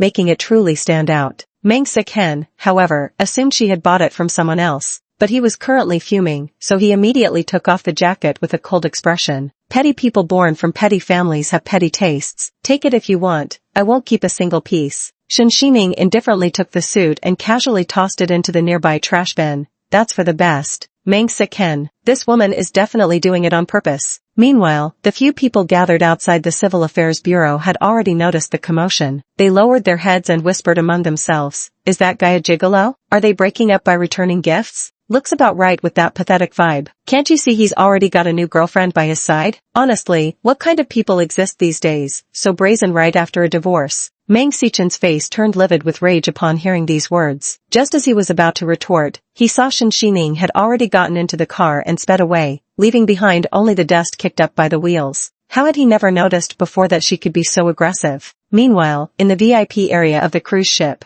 Hu Jingchuan didn't awaken until noon, leisurely returning to consciousness. The room still retained traces of lingering intimacy, its rumpled bed in disarray. He reached out to touch the pillow beside him, his entire body resembling a lazy leopard. The pillow carried no lingering warmth. Clearly, she had left long ago. His eyes narrowed slightly, exuding a dangerous aura. Yet beneath the pillow lay a pearl necklace, seemingly forgotten in haste by its owner. He picked it up for a closer look. The surrounding pearls were flawless in their whiteness, while the centerpiece was a bold, striking red carnelian, wild and untamed, much like the woman herself, whose calm exterior masked a frenzied undercurrent. Hu Jingchuan rubbed his temples, the woman's sinuous curves from the night before still lingering in his vision, along with those haughty words of hers, I'll be on top. Even he had to admit that his opponent's movements were crisp and precise. Although it seemed this person hadn't fought in a long time, they could still injure him in this condition. Clear proof of their formidable skills. Hu Jingchuan was almost obsessed with all things dangerous. Whether it was street racing or boxing, the collision between life and death, the counterattack when pushed to the brink,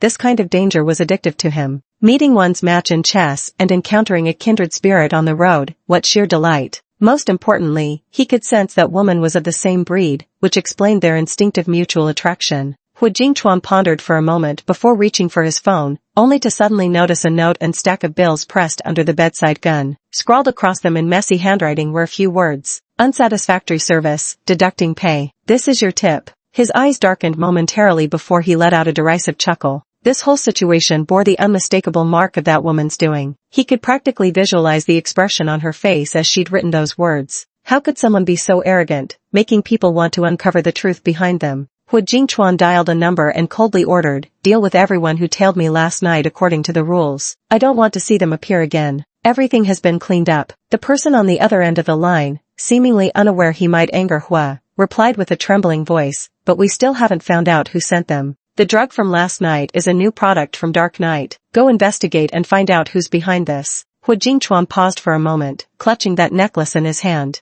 "Also, investigate the woman who visited room 403 last night. Find out exactly who she is." Yes. Chapter 15, That Man. When Shen Xining returned home, Qin Sherlan was practically on the verge of tears. "Ning Ning baby, you're finally back." Qin Sherlan's anxious heart finally settled upon seeing her, as the lingering fear still hadn't subsided. "I called you hundreds of times last night but no one answered, and I even had people searching for you everywhere. If the cruise ship hadn't docked, I would have called the police. Thank goodness I got your message this morning. Wait, hold on." Qin Sherlan was in the middle of crying when she suddenly noticed something off about Shen Xining's aura, especially that faintly visible ambiguous red mark peeking from the collar of her shirt. "Holy shit, you went to sleep with a man?" Shen Xining patted her back and confessed frankly, "I'm fine. I did sleep with someone last night." "Oh, so that's why you didn't answer my calls, afraid I'd interrupt your good time." Only after confirming her friend was alright did Qin Sherlan completely relax. The moment she saw that mark, she instantly understood. Playfully preparing to tickle her, she teased, "Out with it, what were you up to last night? So now you're putting a man before your friends, huh? Let me see the evidence." "Stop it," Shen Xining replied, lips curving into a smile as she dodged her friend's laughing assault. "Last night was just chaotic." She briefly recounted the events of the previous night. That man had a great physique and decent skills, but he carried a gun, way too dangerous. If I hadn't been in a hurry to finalize the divorce this morning, I might have gotten a proper look at his face. "Damn, you developed a taste for it now, wanting to get a good look at his face," Qin Sherlan sighed. "Seems he worked you better than the male models I found for you. Why don't I ever get such lucky breaks?" The two women had a close friendship, always chatting without boundaries, nothing was off limits. But playful banter aside, serious matters still needed handling. Qin Sherlan stroked her hair and spoke solemnly, "Leave it to me. I'll have someone investigate thoroughly, and all surveillance footage will be wiped clean. You won't get dragged into this mess." Although Shen Xining appeared unconcerned, the fact that the man was being hunted meant he was no ordinary person. Qin Sherlan would never allow her to be put in danger. "Alright." Shen Xining finally recovered her energy, though her body still ached everywhere. Rubbing her waist and abdomen, she asked, "Did I miss anything important last night by not attending the banquet? Did the CEO behind Ningfeng Perfume make an appearance?" Qin Sherlan shook her head. "No, the banquet was filled with the usual familiar faces, people whose connections are so intertwined you could almost recognize them all. The CEO of Ningfeng didn't show up, probably not wanting to reveal themselves too easily. But there's more good news," Qin Sherlan continued with a smile. "The 4th International Perfume Competition is about to begin,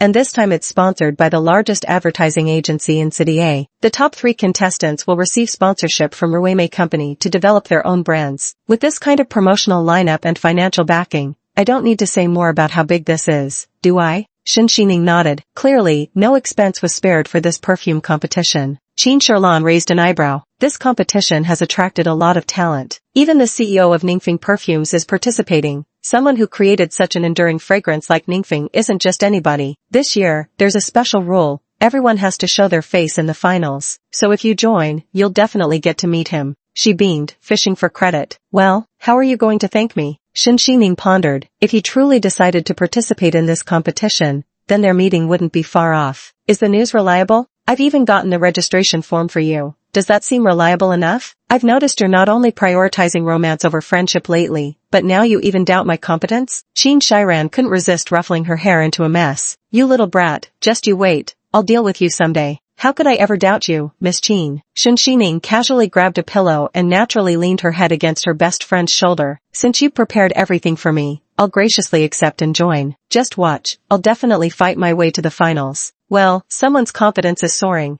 Enough talking, I gotta go take a shower and get some proper rest. After all, I still have to visit the old house to see Grandpa Meng tomorrow." Shen Xining remembered the moment of her divorce, how Meng Xiqing and Wan Qingqing had walked arm in arm, pressed together. For some reason, she always felt a wave of nausea at that memory. Rising from the sofa, she headed straight for the shower, mimicking Ruan Qingqing's coy expression as she went. "Qin sister, you won't despise me, will you? I'm just taking a bath here, there's really nothing between us." Qin Shiran couldn't stop laughing, grabbing a cushion from the sofa to throw at her. "Hurry up and go already, stop studying, you're making me nauseous with all this disgusting sweetness." In the bathroom, steam condensed on the glass as the hot water sprayed evenly over Shenxining's body. Looking down, she could see all those marks left behind. That man was probably really a dog, fierce, rough, and relentless. She shouldn't have even tipped him in the first place. Yet for some reason, she kept recalling the man's eyes, bottomless like an abyss, impossible to fathom. It wasn't until the water temperature rose that Shenxining suddenly snapped out of her thoughts and remembered something. Chapter 16, Goddaughter. Surprisingly, having gone through something like divorce, which would have been a devastating blow to her 3 years ago, the current Shenxining no longer even thought of Meng Siken.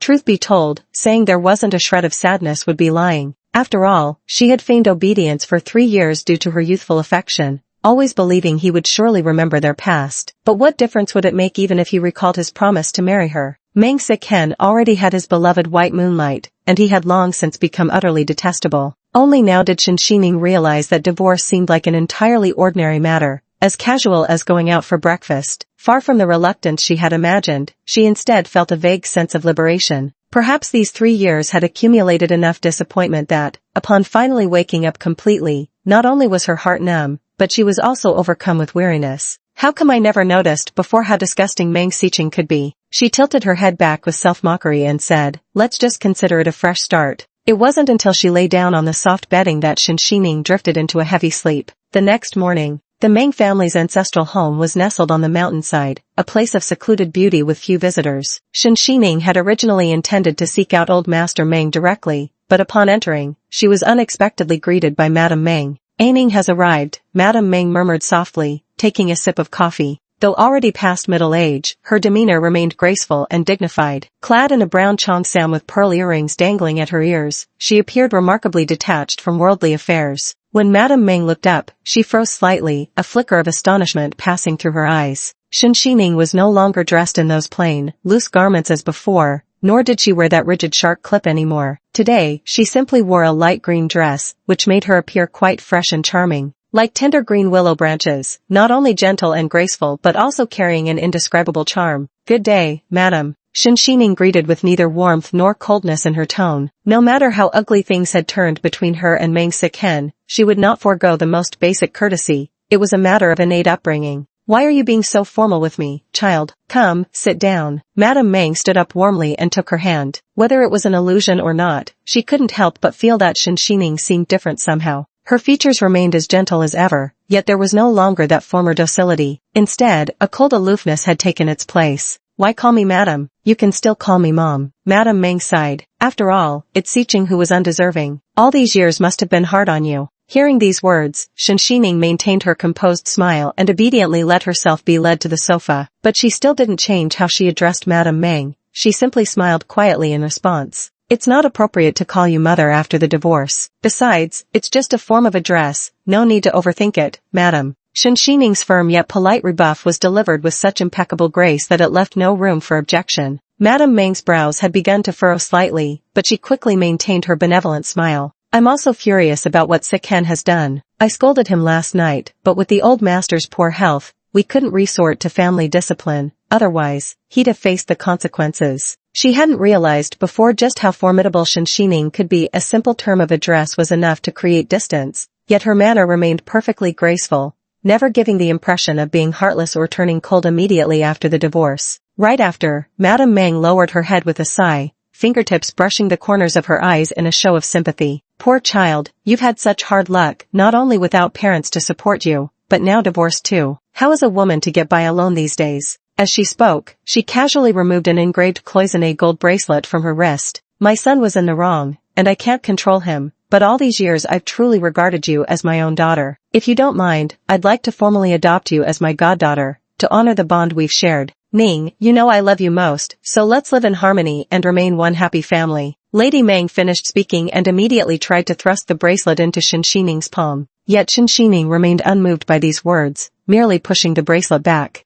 "Thank you, madam, but I prefer to be alone right now." She knew very well that none of the women in the old mansion were easy to deal with. Moreover, Madame Meng, who had spent decades managing an affluent family, understood the principle of saying one thing outwardly while meaning another. Every word she spoke sounded impeccable, making anyone believe she was kind-hearted, except each syllable was actually a veiled warning. Translated plainly, the message was, the old master is in poor health, and you're an orphan with no one to rely on. Making a scene won't do you any good, so take this bracelet as an opportunity to back down gracefully. Maintaining this connection might secure you a future tie to the Meng family. Beneath the affectionate words lay calculated self-interest. What appeared as caring concern was in fact veiled threats and coercion. Madame Meng's tactics far surpassed those of Wan Qingqing. In a gentle voice, she said, don't feel embarrassed. Whom I choose as my goddaughter isn't something Xiqing can interfere with. Seeing that she hadn't accepted the bracelet, Madame Meng maintained her smile, but a chilling glint gradually crept into her eyes. Chapter 17, Revoking the Invitation. Shen Xining naturally wouldn't accept it. As the chief designer herself, what kind of priceless bracelet hadn't she seen before? Moreover, she wasn't foolish enough to miss the underlying meaning in Madame Meng's words. She merely smiled and asked about something else instead. When Wan Qingqing first returned to the country, she had already gained the approval of the Meng family elders. Sikhen also mentioned that you dined together and received your praise and recognition, which is why they reinstated the engagement. Is that correct? Even with all her sophistication, Madame Meng couldn't help but stiffen. In her opinion, Shen Xining was undoubtedly smarter, but alas, being an orphan meant all her gentleness and virtue counted for little in the end. She simply hadn't anticipated her own son would be foolish enough to boast about something like this. As for Wan Qingqing, she had secured a substantial divorce settlement abroad, and with parents running a farm overseas, at the very least she could provide valuable support for Meng Xichen's business ventures. If it were truly someone as shrewd as Shen Xining, that would indeed be troublesome. I'm just a woman now, long detached from company affairs. In the end, my latter years will have to rely on my son. Madame Meng didn't deny it, she merely sighed. That girl will never measure up to you. But even if they divorce, we'll remain family. I consider you my adopted daughter. Besides, what's the use of doing more if Xiqing's heart isn't with you? Shen Xining smiled even more broadly, almost wanting to applaud Madame Meng after hearing these words. Now this was truly the art of rhetoric. Originally, it was they who had kept her in the dark, yet under Madame Meng's silver-tongued explanation,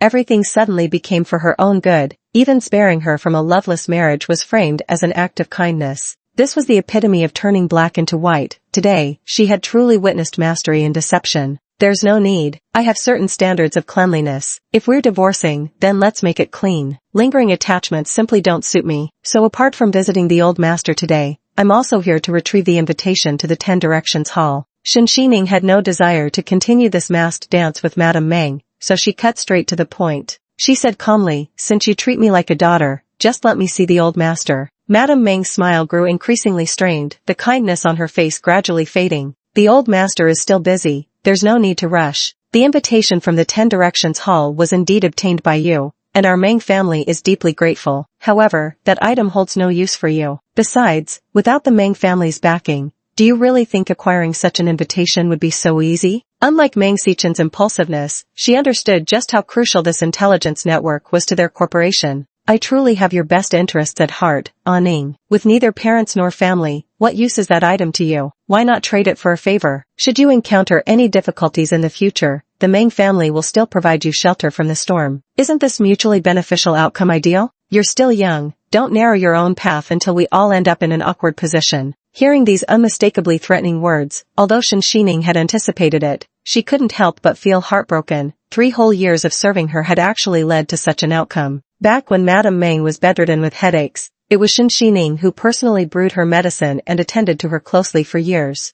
Deep down, Shen Xining had a temperament of if I'm unhappy, no one else should be comfortable either. Slowly raising her eyes, she smiled sarcastically and said, the Meng family as a guarantee? Madame Meng looked into those sharp eyes of hers, which seemed capable of piercing through flesh to scrutinize the soul, and suddenly felt as though she had never truly known her. If the Shifeng Hall would consider giving an invitation for the Meng family's sake, then there wouldn't have been any need for me to step forward in the first place. Shen Xining's tone was calm, but Madame Meng could detect a hint of mockery in it. Even if I were to give it to you, the invitation still bears my signature. Whether I take it back or not, since Meng Sikhen and I are already divorced, the Meng family has no right to use it anymore. Madame Meng nearly choked on her tea, her expression turning sour in an instant. She hadn't expected Shen Xining to outmaneuver her like this. She quickly considered countermeasures in her mind. After all, the 10 Directions Hall was the largest intelligence organization. Without their help, they wouldn't be able to uncover the background of the advertisers in City A, leaving them at a severe disadvantage in their next moves. If only she had let Siqing investigate thoroughly before getting divorced. At that very moment, the sound of a door opening came from outside the old house. "Young master and miss are back," Lin Yener said with a smile as she opened the door. Meanwhile, Wan Qingqing clung to Meng Siqing's arm and said with a sweet smile, "Thank you." As soon as they stepped inside, they spotted Shen Xining in the reception room.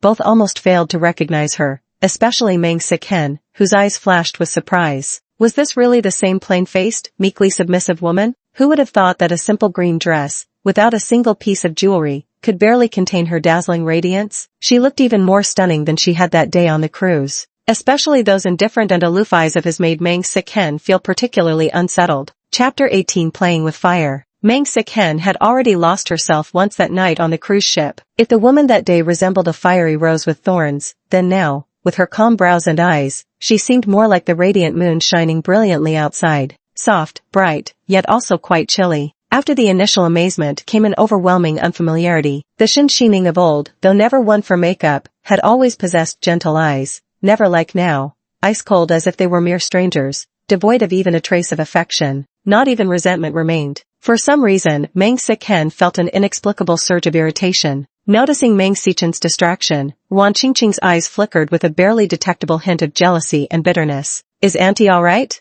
Wan Qingqing stepped forward impassively and patted Madame Meng's back. "Shen Xining, matters between us juniors should be resolved ourselves. How could you treat Auntie like this? After all, she's an elder, aren't you afraid of making her so angry that something might happen?" Wan Qingqing glanced at Lin Yener standing nearby. With just one glance from her, Lin Yener instantly grasped her meaning. "Exactly, Miss Shen, how could you be so unreasonable? You're just an orphan without parents. If it weren't for the Meng family taking you in, where would you be today? Even when the young master divorced you, he didn't treat you unfairly, giving you a full 30 million. And it's just an invitation letter, yet you cling to this trivial matter and make Madame so angry. Indeed, a girl from humble origins can never match Miss Ruan's graciousness." Seeing how perfectly they echoed each other, Shen Xining wasn't surprised. After all, Lin Yener was Madame Meng's subordinate. Without her approval, wouldn't dare to side so openly with Wan Qingqing. Madame Meng also coughed deliberately a few times, putting on an expression of sheer indignation. "I'm fine. Aining has always been filial, she wouldn't do such a thing." Lin Yener chimed in hastily. "Besides, Madame has treated you so well these past 3 years. Even after the divorce, not only does she want to adopt you as her goddaughter, but she's also giving you a bracelet." "A bracelet?" Shen Xining sneered. "If I recall correctly, this bracelet should be part of a pair. The other one must be on your wrist, Lin Yener." "What, has Madame Meng adopted you as her goddaughter too?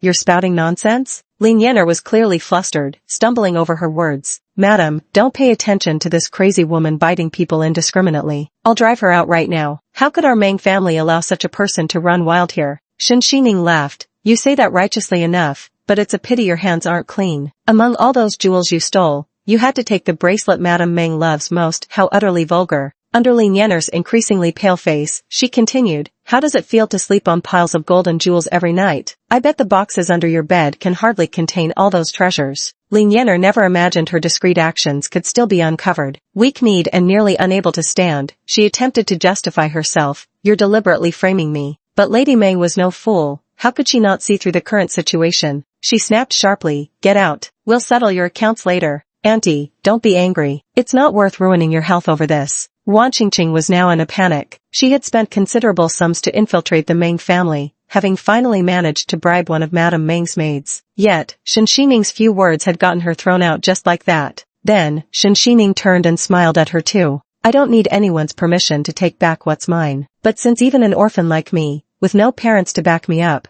could receive an invitation to the Shifeng Hall," Shen Xining said nonchalantly in front of everyone. "Once you marry into the family, you shouldn't do worse than me. So Madame Meng needn't worry. With such an understanding new daughter-in-law, she'll surely help the Meng family rise to greater heights." Wan Qingqing. She had truly poured oil on the fire. Shen Xining's words had essentially placed her on the hot seat. If she couldn't make any notable contributions, she would never be able to hold her head high in the Meng family again. People would point at her back and say she couldn't measure up to Shen Xining. The thought of this outcome nearly drove her mad. However, Madame Meng's eyes flickered briefly before she suddenly broke into a smile. Qingqing's parents are indeed influential. Not only can they support their daughter, they naturally would also contribute to the Meng family. So, Ning, think carefully. Do you really want to burn bridges with the Meng family? She was both flattering and reprimanding Ruan Qingqing while simultaneously threatening Shen Xining. Chapter 19, The Old Master. Madame Meng exaggerates. I'm merely reclaiming what's rightfully mine, hardly counts as burning bridges. Besides, I'd already sent people to clear out the Green Lake Villa this morning. By the time we finish meeting the old master, they'll have packed up everything. We'll be square after this. Shen Xining stared at her wristwatch, calculating the time. But the Meng family's wealth is immense. They shouldn't need to withhold this invitation letter by force. Madame Meng saw she was absolutely unyielding and became furious. How could our Meng family possibly lack such trivial things from you? Meng Siken quickly supported his mother while glaring at Shen Xining with disgust. If I'd known you were such a petty woman, I would never have allowed you into our Meng family. Someone, give her the invitation at once and get her out of here. Shen Xining remained calm, as if she hadn't heard a word he'd said.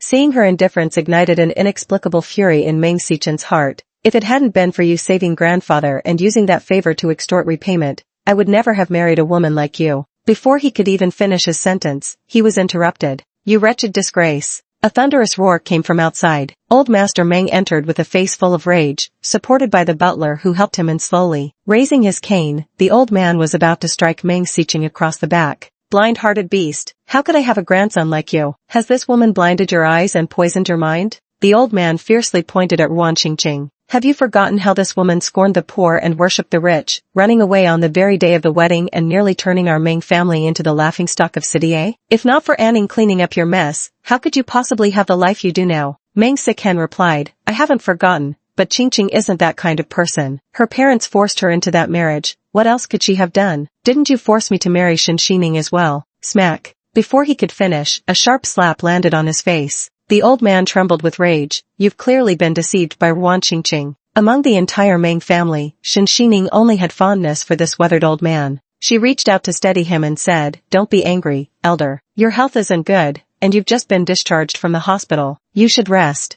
Old man Meng heaved a long sigh, as if wondering what sins he'd committed in his past life. He stepped forward to pat Shen Xining's shoulder, pressed her down to sit on the sofa, then glared fiercely at Meng Sicheng. Without Anning taking care of the household these 3 years, how could you have wandered outside without worries? In my life, I only know to repay kindness. Any ungrateful wretch who can't even understand this isn't worthy of being a Meng descendant. Meng Sichen's face turned pale then flushed under the old man's scolding, yet he dared not refute. After berating Meng Siken, the old man turned to Shen Xining with a complicated expression and said solemnly, I can disown my grandson, but in this lifetime, I'll only acknowledge you as my granddaughter-in-law. These words struck everyone's hearts like a thunderclap. Everyone knew old Master Meng doted on Shen Xinan, but no one imagined it would reach this extent. Especially for Madame Meng, these words left her momentarily dumbfounded with anger. Married into the Meng family for decades, she had never received such favor from the old master. Now, he was completely ignoring her, his daughter-in-law, not even greeting her when he entered. Worse still, he was about to expel his own son from the household just for this woman. Yet she couldn't lash out. She could only say stiffly, Father, I'm not feeling well. I'll go upstairs first. With Madame Meng's departure, the most awkward position fell to Ruan Qingqing. With a look of grievance, she then said, Chen, I know your grandfather doesn't like me. Maybe I should leave too, so I won't be an eyesore to him. Meng Siken tenderly took her hand and said, How could I ever let you go? The old man didn't give these two the slightest bit of face. Get the hell out of here, both of you. Chapter 20, Hitting with a Cane. Having lived half a lifetime, old Master Meng could decipher any kind of person with ease. He spoke mockingly without hesitation, My Meng family's status may be humble, but it was low enough for you, Miss Ruan, to break off the engagement back then and marry abroad, nearly turning my family into the laughingstock of the entire city. So you're coming back now, thinking my Meng family business has risen just enough to be worthy of you, Miss Ruan? That kind of thinking might fool idiots, but not me. The old man was blunt. He immediately launched into a scolding without preamble. Trying to pull this trick on me? You're far too green. I'd sooner leave every bit of the Meng family's wealth to Anning than let you get your hands on a single penny. Seeing Ruan Qingqing's face pale from the berating, Meng Siken tightened his embrace around her. Qingqing had her own unavoidable hardships back then. After being apart for 3 years, we've finally managed to come together. How can you be so cruel as to tear us apart? Besides, Qingqing isn't the kind of woman who chases after money. Her parents even said they're willing to invest in our new company, just hoping we can live a stable life together. Grandpa, you shouldn't judge her with such malice. When Meng Xiqing looked up, his peripheral vision caught Shen Xining's unusually calm expression, like a detached stranger observing the scene. This only deepened his irritation. Hearing this, the old man became even more furious. I didn't even want to mention these past 3 years. You're utterly heartless, not fearing any retribution. You foolish boy, you've mistaken fish eyes for pearls. He never imagined that after a lifetime of wisdom, he would have such a foolish and blind descendant. Glaring at Meng Xiqing with deep disappointment, he was nearly driven to his wits' end. Back when you were ill, it was Aining who cared for you tirelessly, never leaving your side. Even when the company narrowly escaped disaster, it was she alone who pursued cooperation with that temperamental Hu Jingchuan. Without her, would the Meng family even have what it has today? The old man's heart ached at the memory. Everyone knew Hu Jingchuan was disabled and had a volatile temper. What hardship must Xining, a mere girl, have endured just to meet him and revive the company? There were even rumors that she had knelt in his office for hours before finally securing the deal. Never in her wildest dreams did she expect Meng Xiqing to dare treat her this way after achieving career success. The old man lamented bitterly. Ingratitude brings retribution, don't you know that? I know, and I haven't forgotten. Meng Xiqing said coldly. That's why I gave her 30 million, plus that villa in Blue Whale Bay, more than enough for her to live comfortably for life. Meng Xiqing was indeed aware he was in the wrong, but he didn't believe he'd actually done anything incorrect. Shen Xining was wonderful in the past, but feelings can't be forced. Perhaps realizing she wasn't making a strong case herself, Meng Xiqing turned to Shen Xining and emphasized, I know what's on your mind, but I simply don't like you. Matters of the heart can't be coerced, even if you pressure me through Grandpa. It won't make any difference. I won't let go of Qingqing's hand again. All your efforts to sow discord will be wasted. Shen Xining replied sarcastically, sow discord? I haven't said a word about it. To say I'm not angry would be a lie, but after the divorce and shedding the youthful illusions, Shen Xining could only find it ridiculous. Perhaps what she truly loved wasn't Meng Xiqing, but merely that sincere and passionate youth he once was. Meng Xiqing clearly saw waves of anger flash across her face, as if she'd been insulted. Though feeling like he'd been slapped twice, his expression remained icy. Take your things and leave immediately. I would never want someone like you. Before Meng Xiqing could finish speaking, old Master Meng could no longer bear to listen. He grabbed his cane and struck Meng Xiqing's back with a vicious lash. Bang! The old man was utterly furious this time, so he showed no mercy in his actions. Meng Xiqing was knocked to his knees in an instant by the blow, and Ruan Qingqing wanted to step forward to intervene, but the butler stopped her with an impassive expression. Ms. Ruan, this is our family matter. Chapter 21, Take them all away. Meng Xiqing had been spoiled rotten since childhood. When had he ever endured such a beating? And to make matters worse, the old man's health had strengthened considerably after leaving the hospital. Every strike of his cane landed on the most painful spots. His face was deathly pale, yet Shen Xining remained indifferent, as if none of this concerned her in the slightest. Get out, all of you. From now on, neither of you will step foot in this house again without my permission. The old man bellowed as he drove everyone out before collapsing onto the sofa, panting heavily. Shen Xining poured him a glass of water while gently patting his back and said, Take it easy, old man. That snakewood cane has been with you for so many years. Wouldn't it be a shame to break it? Meng Xiqing struggled to his feet from outside and was just about to leave with Ruan Qingqing when he heard Shen Xining's airy remark. It infuriated him so much that he nearly tripped and fell. So in Shen Xining's eyes, he wasn't even comparable to a walking stick?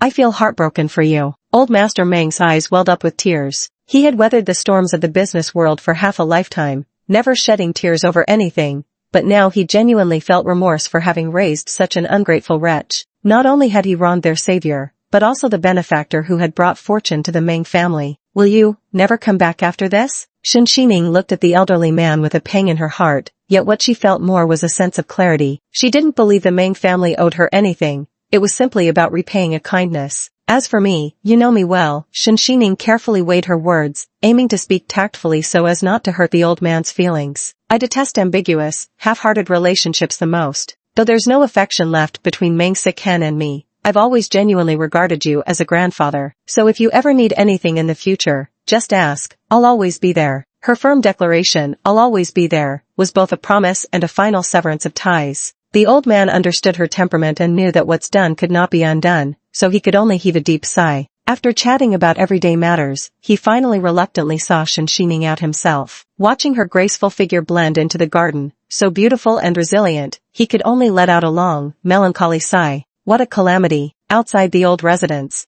Wan Qingqing clung to Meng Xichen's arm with a pout full of grievance, her face etched with guilt. I'm sorry, Chen, it's all my fault. If not for me, Grandpa wouldn't be so angry. It's not your fault. Grandpa just has this temper. Once he spends more time with you, he'll see what kind of person you truly are. Meng Xichen's heart ached as he gently ruffled Wan Qingqing's hair before pulling her into a comforting embrace. His long-cherished white moonlight was now standing before him, something that should have brought immense joy. Yet inexplicably, his mind kept replaying the image of Shen Xining in her emerald green dress moments earlier, those detached brows and eyes beneath which always lay an ocean of tranquility. Even toward her mother, she maintained that same distant politeness. The person he used to see whenever he turned around was now drifting further away, and a sudden panic gripped him, as if something vital was slipping through his fingers like shifting sand. No, Wan Qingqing was the woman he would love for a lifetime. He held Wan Qingqing tighter, then took her hand and walked forward. We'll go back to the old house after Grandpa cools down. He's always been stubborn like this, so let's return to the villa first. I've already had your original room tidied up. To Meng Xichen's utter shock, upon arriving at Green Lake Villa's entrance, he saw several men in black suits clearing out items, appearing as if they intended to empty the entire villa. Just one last truckload, one staff member called out loudly while directing the others. Meng Xichen stood frozen in place, completely bewildered. Before he could even process what was happening, everything connected to Shen Xining was being carried away. Not a single item was left behind, from the exquisitely crafted vase to the custom-fitted clothing she had designed for him, even the ceiling wallpaper she bought 3 years ago. Chapter 22, Taken for Donation. Stop right there. Meng Xichen was utterly shocked to see them tearing off and carrying away even the wallpaper. He rushed into the house in a few strides, only to find the once well-furnished home nearly emptied out. The sofas and carpets were gone, and even the crystal chandelier from the ceiling had been removed. Although the interior decor had all been personally selected and designed by Shen Xining back then, how could they go to such extremes? Security, do I pay you so much every year just for you to freeload?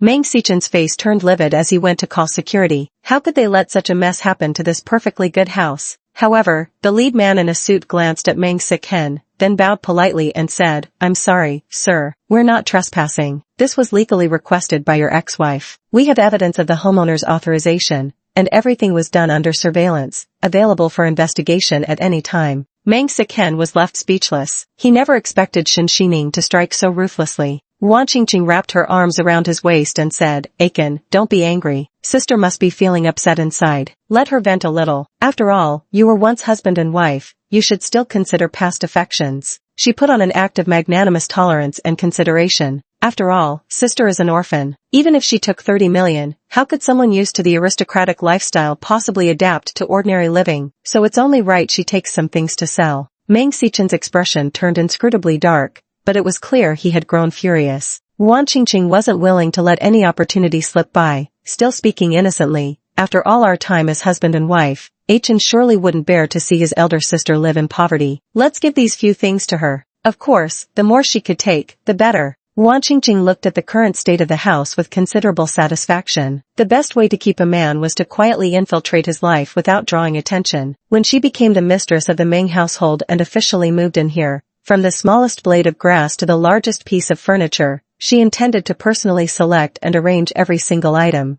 Otherwise, how unlucky would it be to live in a place another woman had occupied? Meng Xichen seemed to be deep in thought. Frowning, he said, and here I was feeling slightly guilty toward her. Whatever, with such shallow vision, she was reaching above her station by marrying into the Meng family to begin with. Now Shen Xining has gone and exhausted the very last shred of tolerance I had for her. Even if she ends up destitute in the future, I won't waste a single ounce of pity on her. No sooner had Meng Xichen finished speaking than the leader of the group inexplicably shot him a strange look. The man in the suit cleared his throat and answered the call, deliberately putting it on speakerphone. Miss Shen, everything has been taken care of according to your instructions. Shen Xining's voice was calm. Fine, then take these things to consign for auction. Wan Qingqing felt a secret sense of triumph and blinked as she said, seems like elder sister is quite intel. But before she could finish, she heard Shen Xining say mercilessly, as I instructed before, anything that can be auctioned will be directly donated to the charity foundation. The rest that's unsellable should all be destroyed, leave no trace behind.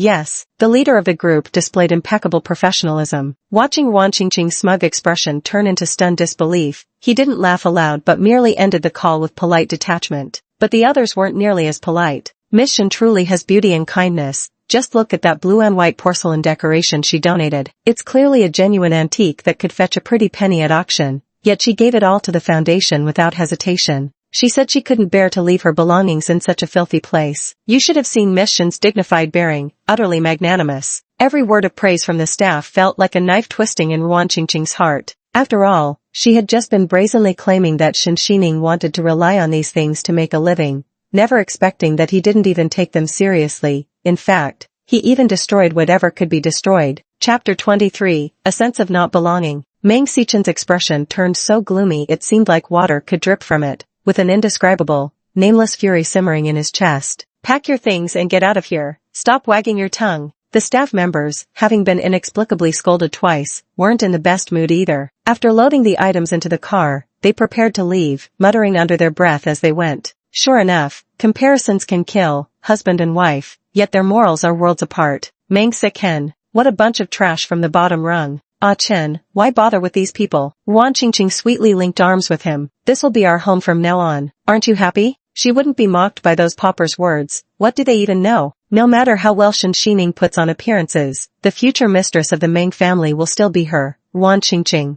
Of course I'm happy. It's you for the rest of my life. Having endured several blows from the old master, Meng Xichen didn't want to dwell on these matters anymore and led Ruan Qingqing upstairs. His room remained largely unchanged, except for one new addition. There lay an exquisite jewelry box on the table. Inside was the wedding band he and Shin Shining wore during their marriage. Old Master Meng had initially doted on Shin Shining, but with the rushed wedding preparations, there hadn't been time for proper arrangements. They'd only managed to source a limited edition choppered diamond ring. Yet Meng Xichen had never worn it all these years, even going so far as to banish it from sight by locking it in the safe. This was only the second time he'd seen the women's ring, the first being at their wedding ceremony. Valued at 3 million, though not nearly half as expensive as what he'd secretly prepared for Ruan Qingqing. For someone like Shin Shining from a rural background, it was undoubtedly a staggering sum. But she didn't take it away, leaving it untouched on the bed just like that. Meng Xichen opened the walk-in closet again, only to see all the haute couture dresses and jewelry that originally belonged to the lady of the house still hanging neatly in the wardrobe,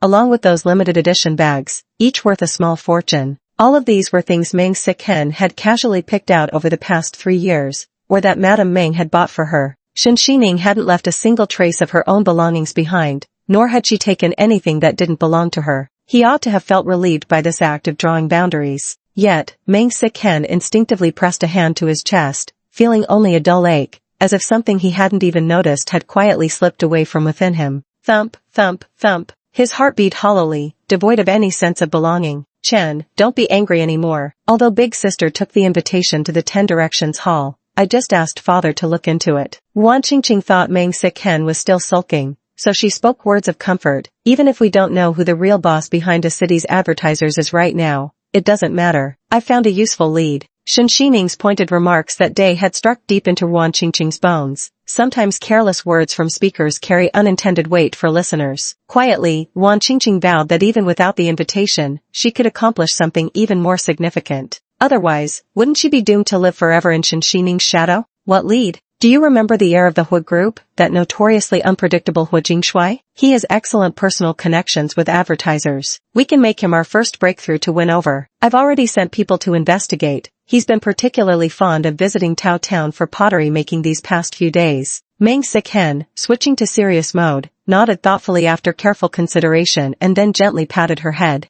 Qingqing, you truly are the most understanding. Winning over Hui Jingshui in Tao Town, it was a feat he was determined to achieve this time. Chapter 24 Coding. Shin Shining hung up the phone, tidied everything in the villa, and then sat in the car to rest. She pressed her fingers to her temples, just about to close her eyes for a short nap when a message suddenly popped up. She swiped open the screen and glanced at it. The contact name read Old Mischief. Darling, how can I live without you? When on earth will you come back to Taotian to see me? The illustration is an adorable meme of a crying cat. Shin Shining found this text message both amusing and exasperating. People truly vary in character. While Old Man Meng was serious and earnest, his counterpart Yu Wei was exceptionally eccentric, always chasing after the latest trends. Whatever young people adored, he treasured like precious jewels. Before Shin Shining could decide how to respond, the other party had already unleashed a barrage of urgent calls. Xiaoning, you fickle little thing, have you forgotten about this old man already? For 3 years you've always used being too busy as an excuse not to visit Taotian. I've been squatting in the corner growing mushrooms all by myself, you've no idea. When you're not here, everyone takes turns bullying this helpless old man.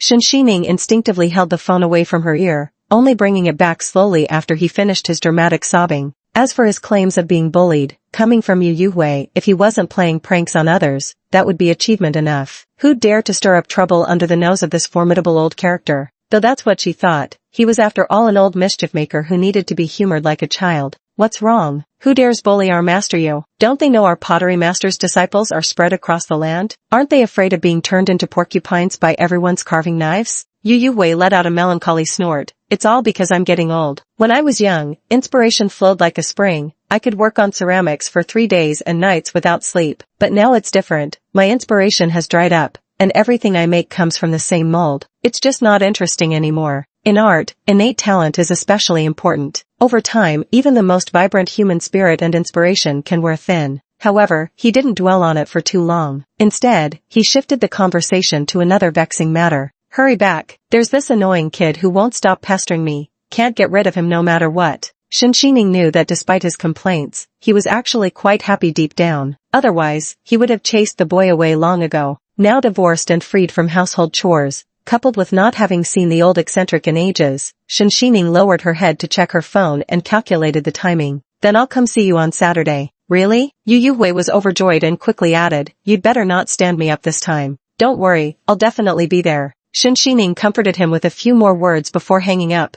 On her way home, she fell into deep thought. No matter how wonderful Qin Shiran might be, she couldn't keep relying on her forever. After all, the Qin family had their own affairs to attend to. Staying at her place indefinitely simply wasn't a sustainable solution. The 30 million in Villa Meng Sikhen gave barely make a dent. It's not even enough to fund the operations of the hacker world. All her properties and funds were in country M. When she was preparing to marry Meng Sikhen, she had resolved to wash her hands of this life, intending to live as an ordinary person for the rest of her days. Little did she expect fate to play such a cruel joke. Shinshining pondered and said, so our first step should be to retrieve the frozen funds. Returning to the Qin residence, Shinshining entered the secret room that her best friend had specially prepared for her in the past. She locked the door behind her and expertly found the hidden button on the inner side of the bookshelf. A concealed display screen slowly descended, revealing 2 or 3 monitors emitting a blue glow. She deftly opened a hidden website, first applying to unlock the backup card before swiftly typing in the password on the black interface. Between her dancing fingers, lines of code flickered incessantly. Within the small study, code scrolled endlessly from all directions. Changing IDs, verifying credentials, entering the page, everything was executed in one fluid motion. Her expression now was icy and solemn, nearly blending into the darkness. Chapter 25 Happy Divorce. The forum webpage displayed various bounty tasks with sky-high prices, the trailing zeros making one's eyes pop. Without hesitation, Shinshining swiftly searched for information about the snake ring bracelet as usual. On this mysterious forum, you could obtain anything you desired, yet there wasn't the slightest trace of a lead regarding the bracelet's whereabouts. Truthfully, this outcome was entirely expected. Shinshining turned off her computer and took a deep breath. To say she wasn't disappointed would be a lie. After all, that snake bracelet was the only keepsake her mother had left her, and the sole clue that might lead to information about her parents. And then there was the Ningfeng perfume. Shinshining tapped her fingers against the desk, an unconscious habit whenever she grew agitated while thinking. The fragrance their CEO created when anonymously participating in the competition years ago was quite unique. She had smelled it before, aloofness wrapped in layers of gentle orchid notes. This contrast of cool and warm elements strongly resembled her mother's style. She refused to believe it was mere coincidence, nor was she willing to let slip any potential lead. The 4th fragrance competition? Shinshining murmured wearily to herself. For her, participating in public fragrance events posed considerable danger, but for this persistent obsession of hers, she had to compete regardless. Shinshining looked up out the window. The city lights had drowned out the stars, leaving only a full moon hanging in the sky. Apparently she'd been buried in work until midnight. Stretching her arms, she headed to wash up for bed when suddenly, through the reflection in the floor-to-ceiling window, she noticed something was missing from her neck. Her necklace? Was it lost? Frowning, Shinshining racked her brains. She hadn't seen that necklace since that passionate, confusing night. Recalling the passion of that night, even their clothes had been torn apart, let alone the accessories on her body. She couldn't help but grind her molars in frustration, muttering with a headache, he's such a dog. Fortunately, it was just an ordinary necklace, nothing that could lead back to her. Saturday, Tao Town. Yu Wei disliked the bustle of the city, so he chose to live alone in this serene little town. Every household in the town made their living by firing pottery, and the air carried the comforting scent of unfired clay. The carefully nurtured flowers in the courtyard flourished, with roses climbing the entire pergola in full bloom. Sunlight filtered evenly through the tree shadows onto the ground, creating a serene and tranquil atmosphere. Shinshining's first glimpse upon entering the courtyard was of that man seated in a wheelchair amidst the lush greenery. There sat Hu Jingchuan quietly beneath the windowsill, with 2 cats sound asleep beside his wheelchair, while he meticulously shaped a narrow-mouthed clay pot. It must be said that although industry insiders describe Hu Jingchuan as a mercurial king of hell, no one dares to deny his striking looks. His sword-like brows, starry eyes, and straight-nosed bridge carried an air of unattainable nobility in every gesture, making others afraid to meet his gaze. Yet, the small mole on his Adam's apple added a touch of sensuality to his presence. At this moment, Hu Jingchuan was quietly working on the porcelain piece in his hands. The delicate clay coiled around his fingertips, and his lowered lashes cast faint shadows beneath his eyes, softening his demeanor with an unexpected warmth. It was an oddly tranquil and gentle moment. Shinshining shook her head, not knowing how she had managed to associate the words gentle with Hu Jingchuan. "Hello, President Hua." Shinshining greeted him with indifference. After all, the two had crossed paths once before. She instantly guessed which annoying brat Yu Wei had mentioned was the one persistently bothering him. As for Hu Jingchuan, he had noticed Shinshining's presence the moment he entered but remained silent until her greeting prompted his languid response. "Long time no see. Happy divorce." Ordinary people wouldn't use these 4 words as congratulations, but it's a good thing for you. Hu Jingchuan, seemingly grappling with some dilemma, stared intently at the lump of clay in his hands, his brows furrowed. After all, Meng Sick Hen was never worthy of you to begin with. Weak and incompetent, ambitious yet incompetent, what's worse is his terrible judgment of character. Chapter 26, My Master is Right Here. Hu Jingchuan looked up at Shinshining and added, "Today's outfit suits you perfectly." In truth, Shinshining was wearing the most ordinary casual clothes, yet he found them far more pleasing than the plain floral dress she'd worn at their last meeting. Her eyes and brows radiated an unrestrained freedom. Shinshining replied politely, "Thank you, but I can't commend your previous taste." Hu Jingchuan seemed to recall something, like an old lady's style. Shinshining, truly worthy of being the notoriously sharp-tongued CEO Hua. The sole reason he hasn't been beaten to death yet is purely due to his formidable competence. While others might tremble in fear of Hu Jingchuan, Shinshining felt no such apprehension. After all, she wasn't exactly a saint herself. Though his words could be venomous, interacting with him felt refreshingly unconstrained and comfortable. No need to restrain and disguise myself as I did back at the Meng family. Shinshining looked at him like this and suddenly recalled their first meeting 2 years ago. Back then, the Meng family had hit rock bottom, and to protect the family business, she went to see Hu Jingchuan. She waited the entire afternoon, finishing 4 or 5 cups of coffee,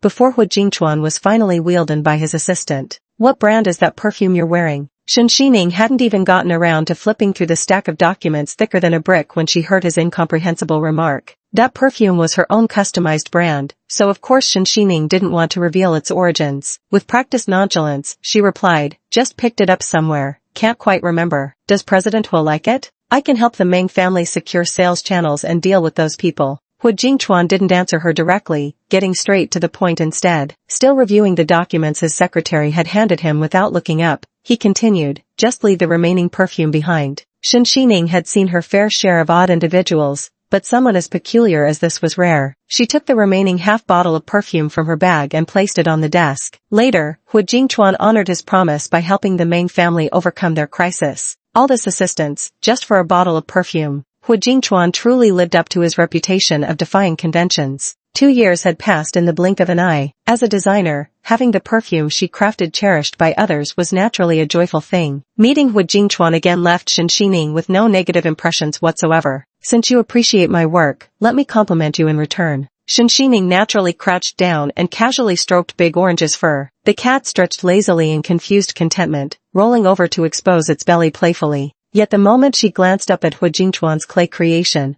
all thoughts of praise evaporated instantly. One could barely discern it as a narrow-necked vase. If one ignored the lopsided body and asymmetrical flared rim, it might loosely qualify as abstract art. Shinshining struggled briefly within herself, but still couldn't bring herself to offer insincere praise. "Don't speak, I know." Hu Jingchuan's voice carried a rare note of defeat. Shinshining couldn't help wanting to laugh, grateful that at least he retained some self-awareness. Just as the atmosphere was becoming slightly awkward, Yu Wei walked in holding a fish, you heartless little brat finally showed up. I caught this today, perfect for lunch. You'll get to taste my cooking skills. Sounds great. I'll have 2 extra bowls later, Shen Xining replied. She truly missed Tao Town's fish. Not only was it free of any fishy smell, but it was also incredibly tender and, most importantly, had very few bones. But the moment Yu Wei spotted Hu Jingchuan, his expression darkened. Just the 2 of us, he's not invited. Especially when he saw the masterpiece of garbage the other man had painstakingly crafted, his heart ached for his ruined earthenware. Go ahead and starve, you little brat. After lazing around for so many days, how come you still don't know when to leave? Hu Jingchuan remained blissfully unaware of being unwelcome. I paid over 10 times the rate, booked for a whole week, and by the rules, it's not time yet. His reply was frosty as ever, though he frowned while fiddling with the bottle. Is this about money? It's about principle. You're wasting heaven-sent blessings. Yu Wei felt his heart ache at the sight of the raw earthenware, gasping as if he couldn't breathe.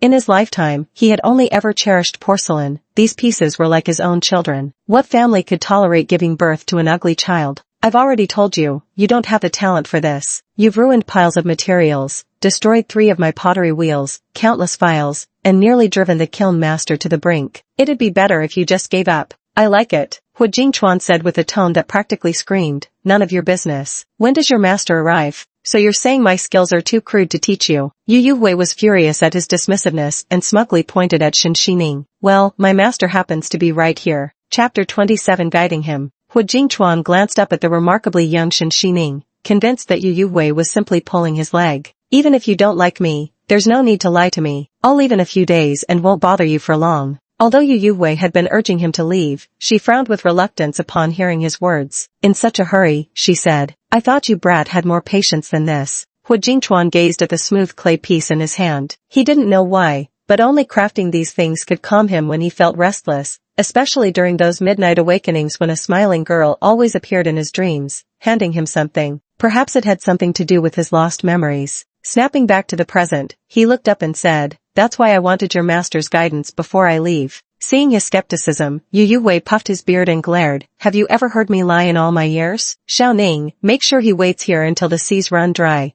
Don't give him a single pointer. The mischievous old man tossed out this remark, claiming he was going to take the fish back to the kitchen to cook, yet kept sneaking glances at her, silently urging her to hurry up and put Hu Jingchuan in his place with a show of superior skill. Shen Xining smiled but didn't bother offering any further explanation. You're applying force incorrectly. Knowing he didn't believe her, she spoke plainly, seeing no need to prove anything. Don't just follow the steps rigidly, doing so will only make your work feel mechanical. And when shaping pottery, you can't rely on brute strength. Focus on maintaining balance. Too soft and it won't hold form, too hard and it'll warp. You have to master just the right amount of pressure. Shen Xining's cool voice inexplicably brought a sense of calm. Hu Jingchuan furrowed his brows, gradually following the method she taught to perceive the shape of the porcelain in his hands, while Shen Xining occasionally chimed in with guidance at critical steps. Slowly but surely, a slender-necked bottle took shape. Even Hu Jingchuan himself was somewhat surprised. It worked. Shen Xining smiled and nodded. The basic shape is finally there, just missing some patterns. She knew exactly where Hu Jingchuan's problem lay. His restlessness was palpable. To focus wholeheartedly on one task meant struggling to maintain that delicate balance. Unexpectedly, with just a bit of guidance, he managed to do quite well. So Shen Xining picked up a carving knife. With a few deft flicks of her wrist, she effortlessly sketched a phoenix poised for flight. As her blade moved, a profound focus took over. The aloofness that seemed ingrained in her very bones quietly revealed itself. Hu Jingchuan looked at her utterly serious expression, and for some reason, the cold, condescending tone of that woman's voice from that night suddenly echoed in his ears. I want to be on top.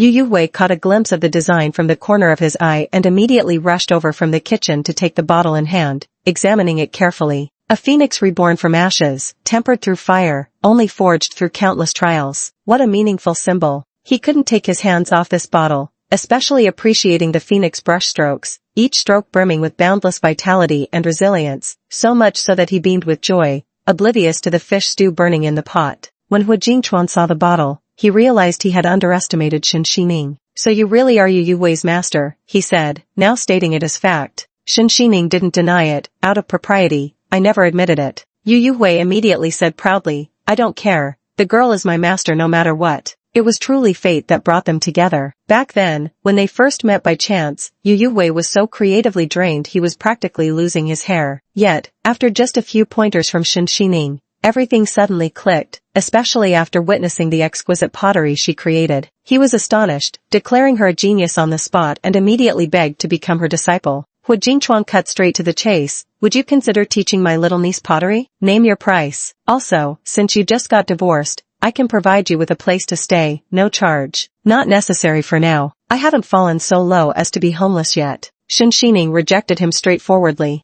Hu Jingchuan merely nodded and said, if you change your mind, you can come to me anytime. Attached was a gold-embossed business card. Shen Xining looked at the card. How valuable Hu Jingchuan's business card could be, perhaps even she herself didn't fully grasp. She casually tucked it into her bag. Alright, if I ever find myself with nowhere to go someday, I'll drop by President Hu's place to beg for a job. You two stop chatting now and hurry up to finish that unfinished fishbowl for me. Next time you visit, we'll use it to serve fish for you. Fish? Oh right, my fish is still in the pot. Yu Wei rushed into the kitchen in a fluster. Shen Xining chuckled softly at his clumsy retreating figure, then deftly pulled out that draft sketch and picked a piece of clay with suitable hardness. Hu Jingchuan very naturally made space for her, choosing the perfect viewing angle. Her slender fingers spun the clay, transforming a shapeless lump into distinct form beneath her touch. Hu Jingchuan occasionally lent a hand, sensing the delicate equilibrium of pressure. Do you still have that perfume from 2 years ago? He suddenly asked. Chapter 28, Swallowing Humiliation. Just picked it up casually, it's discontinued now. Hu Jingchuan couldn't tell if it was just his imagination,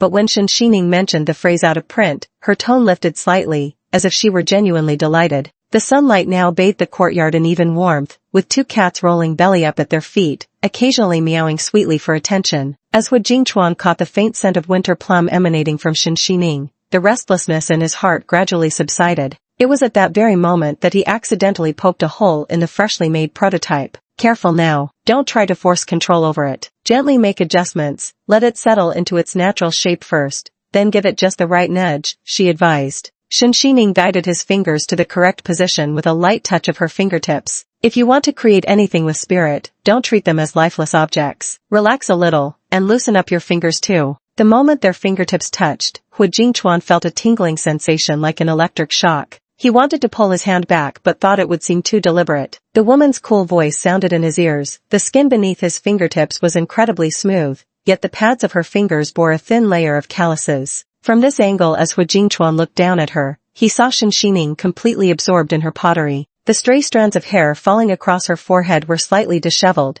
yet her hands remained remarkably steady, especially the slightly thicker calluses on her ring and index fingers, nearly matching those on his gun-hardened hands. You could support the bottom a bit with this hand. Only then did Hu Jingchuan belatedly realize what absurd thoughts had surfaced in his mind moments earlier. Shen Xining wasn't like him, someone who'd grown accustomed to firearms since childhood, even habituated to life and death struggles. After all, she carried herself with neither servility nor arrogance, treating everyone with detached indifference as if nothing in this world could catch her eye. Had she truly been skilled with guns, Meng Siken probably wouldn't have survived till now. He was overthinking things. As a perfect piece of porcelain gradually took shape in his hands, Hu Jingchuan, without even realizing it himself, found the corners of his lips curling into a rare smile, his eyes softening with uncharacteristic tenderness. Meng Siken, holding Ruan Qingqing's hand, had just stepped into the courtyard when the scene caught their eyes. A man and woman sat beneath the window, molding clay together, a truly striking picture of an ideal couple. Are you sure this is the right place? Meng Siken furrowed his brows slightly, uncertain whether that man was Shen Xining. After all, she shouldn't have appeared here, let alone doing pottery with Hu Jingchuan. Everyone knew Hu Jingchuan, due to his physical disability, was famously indifferent to women and had a notoriously bad temper. Isn't this the right place? Ruan Qingqing also began to doubt, but when the two approached closer, they unmistakably recognized Shen Xining and Hu Jingchuan.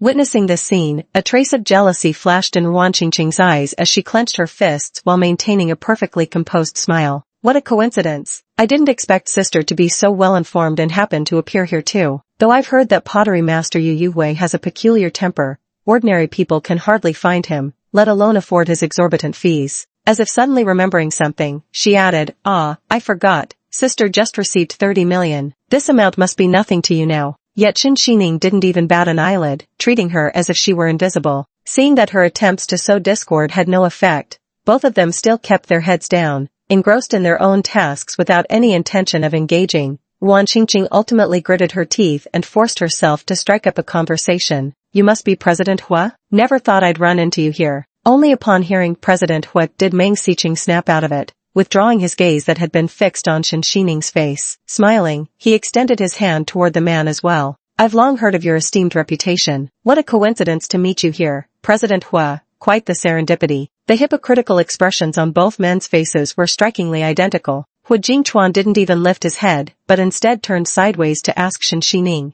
is this alright? It's fine, you've grasped the basics now. This ceramic piece is nice, but what a pity. Hu Jingchuan gave a light chuckle. What's such a pity? Shen Xining glanced over, somewhat puzzled. This is definitely better than the shoddy work Hu Jingchuan could produce himself, hardly anything to complain about. Art should inherently pursue perfection, but once cracks appear, it loses its original charm. True completeness is so rare in this world, yet some still choose to stir up pointless noise here. The tone of these last two sentences had gradually turned icy. If Meng Xiqing and the others were just slightly more perceptive, they'd realize this was essentially being shown the door. Anyone being scolded like this would probably wish they could disappear into thin air. Wan Qingqing could barely maintain her gentle expression, and Meng Xiqing had no choice but to withdraw his hand with a dark expression. When had he ever suffered such humiliation? He wasn't a fool, of course he knew Hu Jingchuan didn't welcome them. Chen. Wan Qingqing secretly tugged at his sleeve from behind, worried Meng Xiqing might act impulsively. Considering the company's interests, Meng Xiqing swallowed his pride and endured the insult. He nodded with a forced smile. President Hua is absolutely right. Your insights into artworks have truly enlightened us all. Wan Qingqing noticed Meng Xiqing was barely holding back his fury, his words coming out stiff and unnatural. She promptly put on her own signature look of innocent sweetness. President Hua's craftsmanship is exceptional. I've never seen such flawless porcelain before. Just from the shape alone, one can tell it's top grade. It's just that I lack such talent myself. I merely appreciate it as an enthusiast. We came all this way today to study under Master Yu, never expecting to encounter you. This is truly an extraordinary surprise. Tucking a strand of hair behind her ear, Wan Qingqing spoke in soft, dulcet tones. President Hua, could we sit in and observe? Chapter 29, Treat him like air. You like pottery? Hu Jingchuan sneered as he raised his head.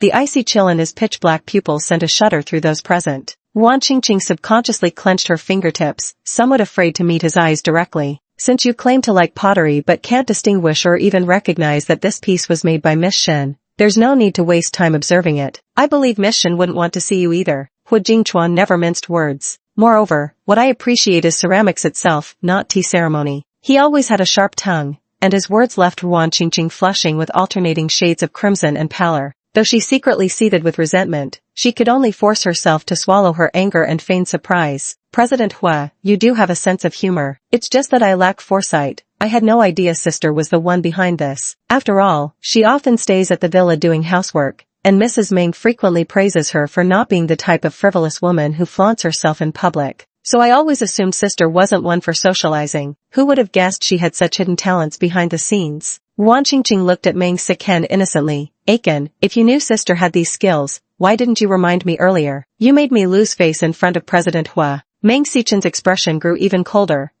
There are many things I don't know. He was the most incredulous upon hearing these words. After all, this porcelain piece was perfectly proportioned in size and appropriately thick, clearly the work of a master. How could Shen Xining possibly understand such sophisticated ceramics? She was only good at housekeeping and showed no interest in anything else. She couldn't possibly have such ability. After the shock faded, a subtle irritation took hold. After all, Meng Xiqing had always believed Shen Xining was deeply devoted to him, so much so that she'd resort to any tactic for his sake. Yet the person he thought he held firmly in his grasp now seemed utterly unfamiliar. Especially when these two sat together, it stirred an even more unpleasant feeling within him. Here they were, a single man and woman molding ceramics side by side. Sunlight streamed through the eaves, their auras intertwining so seamlessly they might have been a match made in heaven. Shen Xining is truly a vain and frivolous woman. No sooner had she divorced me than she started chasing male models and somehow managed to seduce the CEO of the Hua Corporation. Meng Xiqing's expression turned icy as he raised his arm to encircle Wan Qingqing's waist. President Hua, your reputation precedes you. My grandfather often praises you, saying your decisive strategies in business make you a rare visionary talent. But as the saying goes, a thief may steal for 1,000 days, but none can stay vigilant for that long. No matter how brilliant you are, you should still beware of deception.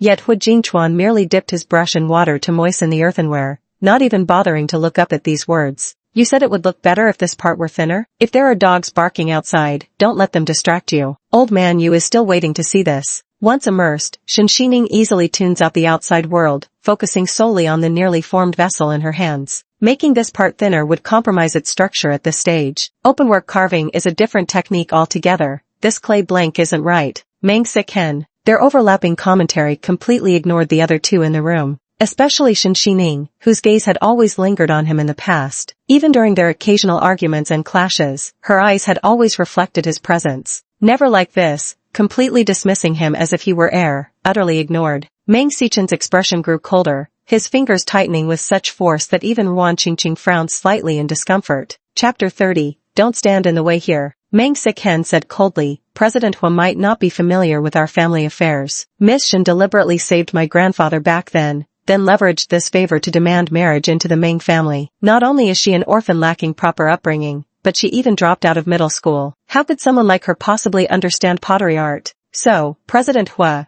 it's best not to be misled by a few sweet words from certain people. Wan Qingqing immediately shook her head with a pitiful expression. Chen, how could you speak of sister like that? She had her own difficulties after all, and she just went through a divorce. Already before the divorce forget it, I won't say more. It's only been a few days since you separated, yet you're so unrestrained. It's just knowing she has nothing but her looks, unable to endure a life of destitution after divorce, so she seeks to climb the social ladder by attaching herself to the rich and powerful. Mang Sik-hen said with undisguised disgust. She even dared to spin a web of lies right before President Hua. Shinshining's movements paused slightly as her gaze lifted to meet his, her expression giving nothing away. To say I'm not disappointed would be a lie. Who knew humanity could one day stoop to such depths? Back then, she had saved the old man by pure coincidence. After meeting Mang Sik-hen, she thought he would remember their childhood escape from kidnappers against all odds. To her surprise, he had forgotten everything, even that promise, I'll marry you someday. Only she had remembered all these years alone. Later discovering he had a cherished first love, she turned and left without hesitation. Believing their paths would never cross again, who could have guessed Wan Qingqing would abruptly flee overseas to escape the marriage? The family patriarch desperately pleaded with her to salvage the situation, forcing her to step in as the replacement bride. 3 full years had passed. Who could have imagined Mang Sik-hen would take such pleasure in grinding her into the dust? Shinshining let out a light laugh, watching the last remnants of affection dissipate like smoke in the wind. Hu Jingchuan sensed her emotional fluctuations but didn't offer comfort. He could tell Shinshining was a proud person who wouldn't accept any pity. Every porcelain piece in this house was made by my own hands. It's just that you rarely come home and never noticed. Even when her expression remained neutral, Shinshining's voice carried a chill. As for currying favor with the rich and powerful, I'm hardly comparable to Miss Ruan in that regard. Mang Sik-hen was slightly taken aback. But the woman neither nervously explained herself as he had imagined nor flew into a rage. Instead, her calm demeanor made his earlier words seem like the ramblings of a clown. In truth, Shinshining had never hidden anything from him. It was just that over these 3 years, Mang Sik-hen had treated her like air, convinced she was a gold digger exploiting his gratitude. How could he possibly have cared to notice what new decorations had appeared in their home? Over time, she simply stopped bothering. Lost in memories, Shinshining's focus wavered, causing the porcelain in her hands to tilt slightly. Ask you, do you have business with me? Shinshining raised her gaze, revealing unmistakable detachment and coldness in her eyes. What a fine day, ruined by the misfortune brought by these ill-omened visitors. Mang Sik-hen found herself even more speechless. Shinshining had always been gentle around her. When had she ever shown such an expression before? Her imposing aura was so overwhelming it rendered Mang unable to speak. As for Wan Qingqing, she couldn't help but recall the slap Shinshining had dealt her before. Her face still bears some red marks that can only be concealed with foundation. Hu Jingchuan couldn't help but sneer, mistaking fish eyes for pearls. I never thought anyone could be so foolish. Today I've truly broadened my horizons. Someone actually slanders pearls while treasuring a fish eye as if it were a treasure. He studied the clay with genuine focus. With Miss Shen's abilities, she has no need to climb social ladders by marriage. In fact, if she were to establish her own enterprise, there wouldn't even be room for you all to stand. Hu Jingchuan's voice was lazy and deep, sending chills down one's spine. I suggest you speak plainly or get lost. Don't stand there being an eyesore. After such painstaking effort to create a perfect porcelain piece, how could he let them ruin it? Chapter 31, Not short of money. Mang Sichen's face turned extremely grim upon hearing this blunt dismissal. When in his life had he ever suffered such humiliation? Especially when it was the notoriously cold and ruthless Hu Jingchuan, who now unexpectedly spoke up for Shinshining and gave such high praise. The man merely sat in his wheelchair with a gray blanket draped over his knees, yet he exuded an air of nobility and aloofness. His words were icy and barbed, and just a single glance from him could send chills down one's spine, making them want to flee. Until Wan Qingqing gently squeezed his fingers and whispered, "Achen?" Meng Siken took a moment to calm himself. After all, the company's substantial interests forced him to swallow his anger. So, though fury burned within, his tone remained respectful. "Since President Hua is so straightforward, we'll cut to the chase." Meng Siken shot the man a glance. No matter how successful or high-ranking he was, what good did it do? He'd still be paralyzed in a wheelchair for life. Even if Shen Xining clung to him, she'd endure his unpredictable temper day after day. Once Shen Xining came crawling back in tears, he wouldn't spare her the slightest kindness, absolutely not. "As long as President Hua is willing to lend a helping hand, just a small favor, I'm prepared to offer you 10% of Main Group's shares. All I ask is for President Hua to act as an intermediary and help us establish a connection with the CEO of Ruime Group. What does President Hua think?" Meng Siken was going all out this time. When he laid out these terms, he was confident that such a hefty offer would sway Hua Jingchuan's heart. Even Shen Xining thought this deal was undoubtedly a steal. Ruime Group is the largest advertising agency in City A, always known by name but rarely seen in person. Their marketing operations and ubiquitous promotional strategies have been emulated by countless small companies, yet none have managed to grasp their essence. Meng Siqing indeed went all out by trading shares for a single meeting opportunity, but the benefits reaped afterward would far exceed this initial cost. For Hua Jingchuan, this was a deal with no downside, simply acting as the middleman to facilitate an initial meeting. If successful, the Meng family's assets would double, and he would receive continuous dividends. Even if it didn't work out, the 10% he stood to gain now was already a substantial sum. But, Shen Xining suddenly curled the corners of her lips into a faint smile. Sure enough, the man in the wheelchair spoke coolly. "With something this trivial, you still dare ask for my help?" Hua Jingchuan's gaze was frigid and sinister, glaring at them as if they were nothing but fools. "CEO Hua, you should think it over carefully. This is a no-lose deal. My issue isn't lacking money. I can't be bothered with such insignificant scraps. More importantly, my business partners can be ruthless, but they absolutely can't be stupid." Although Hua Jingchuan was seated in a wheelchair, he carried an air of lofty superiority. Someone who lacks even basic judgment in choosing a spouse. "Do you really think, with your limited perspective and mindset, you're qualified to discuss cooperation with me?" Shen Xining wasn't the least bit surprised. Leaving aside Hua Jingchuan's naturally capricious temperament and unpredictable nature, Meng Siqing had been far too presumptuous, completely failing to understand the thought processes of someone like Hua Jingchuan. That Meng family business of his, apart from Meng Siqing himself treasuring it as some priceless gem, others might not view it so favorably. After all, if what you want is money, why bother cooperating with you? Just dismantle the Meng Corporation outright, and all those shares will fall right into one's hands. "Mr. Hua." Wan Qingqing put on an innocent expression and was about to speak when she suddenly stopped. A soft thud sounded. Hua Jingchuan's knuckles had abruptly rapped against the desk, not loudly, but the sound instantly silenced her. "I hope no one ruins my rare good mood today." At this point, the chilling tone in his voice seemed to seep into one's very bones, making people shiver involuntarily. Chapter 32, Who do you think you are? Meng Siqing's initially confident mood dissipated in an instant. Staring at the man before him, it suddenly dawned on him, Hua Jingchuan had never been someone to be trifled with. He had heard rumors about the man long ago. Back then, when he was just getting familiar with the company's affairs and negotiating a deal with a supplier, he suddenly saw someone, drenched and blue with cold, being thrown out during a business dinner. The supplier's voice carried both disdain and pity as he said, "Of all people to provoke, you had to pick the living Yama King himself." It was only later that he learned how that man had been forced by Hua Jingchuan's men to undergo repeated dunkings in icy water during a 15-degree below zero winter, methods exceptionally cruel and cold-blooded. From then on, that particular competitor was never seen again in City A. Along with him vanished his once thriving company. As they say, business may fail, but goodwill remains. We were too rash today. With the memory of that man's suffering still vivid in his mind, Meng Siqing took a deep breath and said, "We won't trouble President Hua any further." Wan Qingqing was still unwilling to give up. Biting her lip, she whispered, "It's our fault, we shouldn't have offended you, sister. If President Hua has heard any unfounded rumors that swayed his judgment, then I apologize on behalf of Aiken." To her surprise, Hua Jingchuan actually chuckled softly upon hearing these words. Though he was smiling, his eyes remained as cold as a frozen pool. What kind of trash are you to apologize on someone else's behalf? Even if the Meng family wanted to apologize, they wouldn't be worthy of my notice. These words were nothing short of blatant humiliation. Wan Qingqing's face stiffened as if she'd been slapped twice on the spot. In the past, her act of playing weak and innocent, lowering herself to appear pitiable, had never failed her, but shockingly, Hu Jingchuan was completely immune to it. Moreover, even if someone were to spread baseless gossip before me,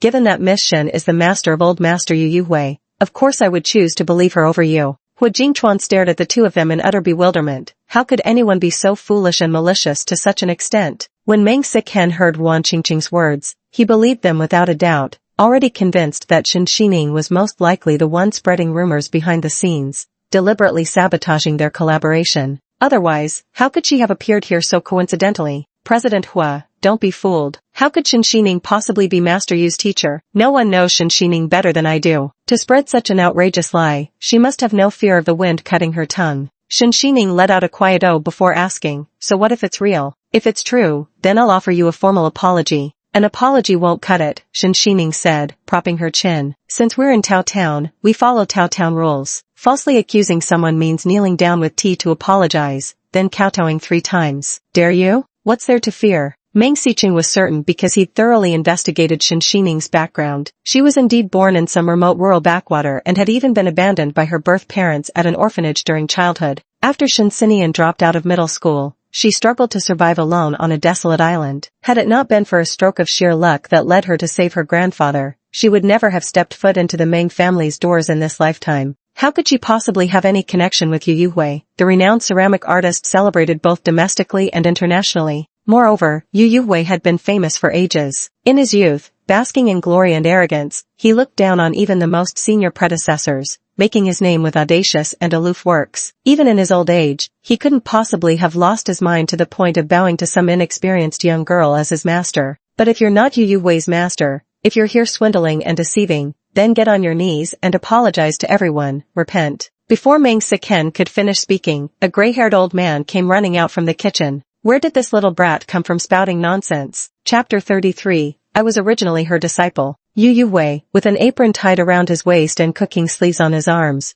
brandished a butcher knife meant for chopping fish, glaring wide-eyed as he tried to drive the intruder away. How did your parents raise you? You disrespectful, ill-bred wretch, daring to cause trouble in my place? Get out of here. In his youth, Yu Yuhui was a legendary figure who would publicly brawl with competitors over the creative design of a porcelain piece right in front of media cameras. Even in old age, that fiery temper had long since seeped into his bones. What made it worse was his notorious bias towards protecting those under his wing. Now he was absolutely fuming. After finally coaxing his precious granddaughter to visit, someone actually dared to pick a fight. You should be careful, Grandpa. Shen Xining quickly stood up to support him. The elder was already past 60. He shouldn't risk his health over such anger. Don't be afraid. How could I let you get bullied in my territory? Honestly, your temper's gotten too mild these days. Go slap him. Don't worry, I'll smack his parents too if they show up. The old man was still fuming and muttering angrily. Wan Qingqing instantly recognized him as the legendary ceramic master Yu Yuhui. But seeing him wield a cleaver, she took 2 frightened steps back and hastily pulled the invitation from her bag. Master, please don't be angry. There were special circumstances. We were actually trying to protect your reputation. See, we just won this pottery exchange slot at auction. We came specially to learn from you out of admiration. Who knew my sister would blurt out that she was your teacher during her argument with Aiken? Wan Qingqing spoke with an innocent tone, looking utterly well-behaved. Elder sister only said that because she was angry, though it was disrespectful to you.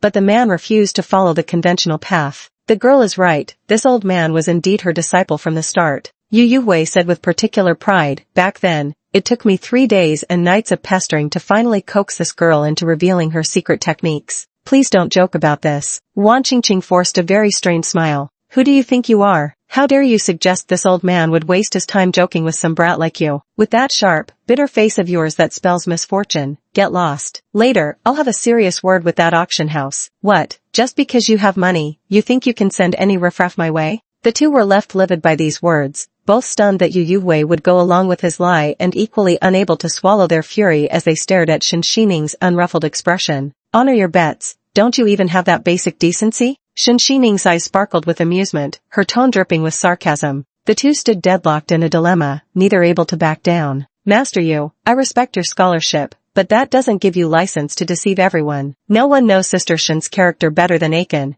and besides, hollow claims prove nothing. Wan Qingqing noticed someone outside the door and raised her voice accordingly. Master Yu has a soft heart. Even if he wants to favor my sister and cover for her with a lie to spare her embarrassment, my sister still needs genuine talent and learning. Otherwise, if this gets out, people might say Master Yu has grown old and confused, fooled by others. She sighed. Harsh as it sounds, that's the truth. As Ruan Qingqing finished speaking, 2 or 3 people carrying gifts entered the courtyard. Who's making such a loud racket and disturbing Master Yu's peace? The group first bowed politely to Yu Yuhui, then stared coldly at Ruan Qingqing and Meng Siken, clearly viewing them as wealthy upstarts coming to stir trouble. This is because someone wants to tarnish the master's reputation. Seeing outsiders present, Ruan Qingqing secretly breathed a sigh of relief. Blending into a crowd was her specialty. After all, she could turn black into white with words alone. Miss Shen is Yu Yui's master. Yu Yuhui was visibly annoyed. It's absolutely true. Who are you to question it? The 2 or 3 people grew startled after hearing this. They scrutinized Shen Xining, inwardly skeptical.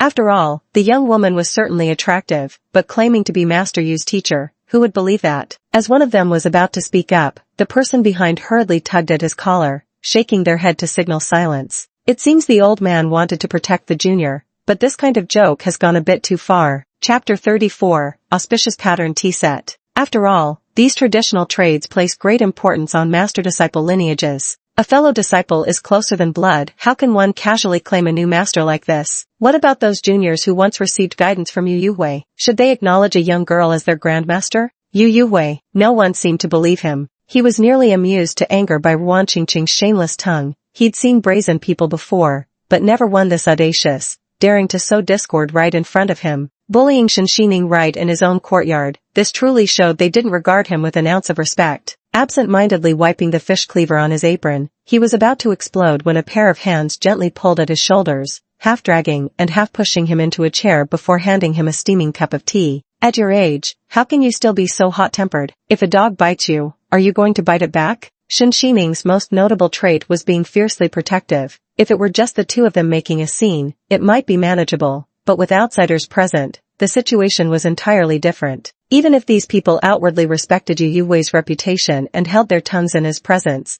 they would surely gossip behind his back, tarnishing his hard-earned name. After a lifetime of building his reputation, letting these 2 ruin it would be a losing trade. Don't try to stop me, Yu Yuhui huffed angrily, sipping his tea to calm himself. I want to see just how bold they dare to be in my own home. Under the skeptical gazes of those present, Shen Xining gently said, didn't you ask me earlier for a set of exquisite Xiangwen tea ware? Since I happen to have time today, here's my gift to soothe your temper. The bystanders were particularly astonished upon hearing this. Xiangwen? There's still someone who knows this craftsmanship nowadays? None, however, doubted Shen Xining's bold claim, for very few even knew the name to begin with. Xiangwen craftsmanship was exclusively used in ancient times for imperial court rituals, something one might chance upon but could never demand. Even royalty and nobility struggled to obtain it. Beyond being painstakingly intricate, the process demands mastery in a single breath. And as for tea sets, they represent the absolute pinnacle of this art. A tea set with myriad patterned designs emphasizes harmony and diversity, each cup crafted through different techniques yet ultimately blending into a unified whole. An elder among them enlightened the other 2. The craftsmanship behind these auspicious motifs can be priceless, a single cup worth 10,000 gold coins, with no 2 being identical. To complete a full set requires mastery of calligraphy, painting, seal carving, and even openwork. Mastering all these techniques demands at least decades of disciplined refinement. Moreover, authentic auspicious pattern craftsmanship involves carving landscapes and lattice windows with such precision that a single misstep ruins the entire piece. Forget such a young girl, even Master Yu, at his age, wouldn't dare guarantee success. Ha ha ha, Yu Yuhui responded with boisterous laughter, utterly delighted.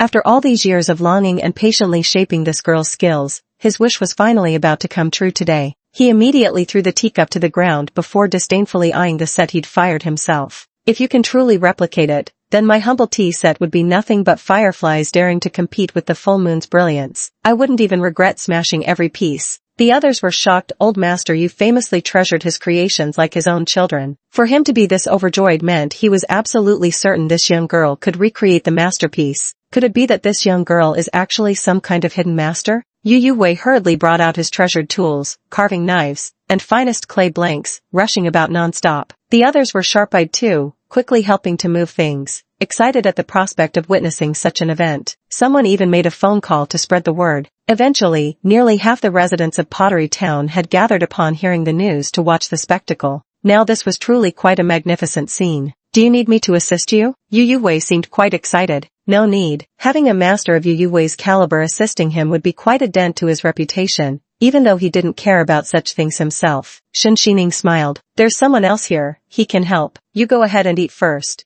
Hu Jingchuan, whose name had been called, raised an eyebrow with a hint of amusement in his eyes. No one had ever dared to order him around before, yet Shen Xining spoke with such natural ease, without the slightest trace of awkwardness or fear. Interesting. Fine, Hu Jingchuan replied in a deep voice. Of course, you little rascal's been pestering me for days, it's about time you did some work. Yu Wei chuckled as he wiped his hands, heading off to eat. After all, a full stomach would give him the energy to properly appreciate his treasures. Chapter 35, A Debt Must Be Paid on Your Knees. Shen Xining slowly picked up a lump of clay under the gazes of the onlookers, sprinkling a bit of water on it. It was only then that Hu Jingchuan realized she had actually been accommodating him earlier, slowing down her pace to make it easier for him to learn the basics. Now, in her hands, that same lump of clay took shape in barely half a minute. Once shaped, the carving would begin. That's just so smooth, someone exclaimed in awe. Meng Siken and Wan Qingqing, who had been sneering at the surrounding praise, were now subtly nervous, beads of sweat forming on their foreheads. Their eyes were glued to Shen Xining, afraid to miss any of her movements, not giving her any opportunity to cheat. Hu Jingchuan thought Shen Xining would ask for his help,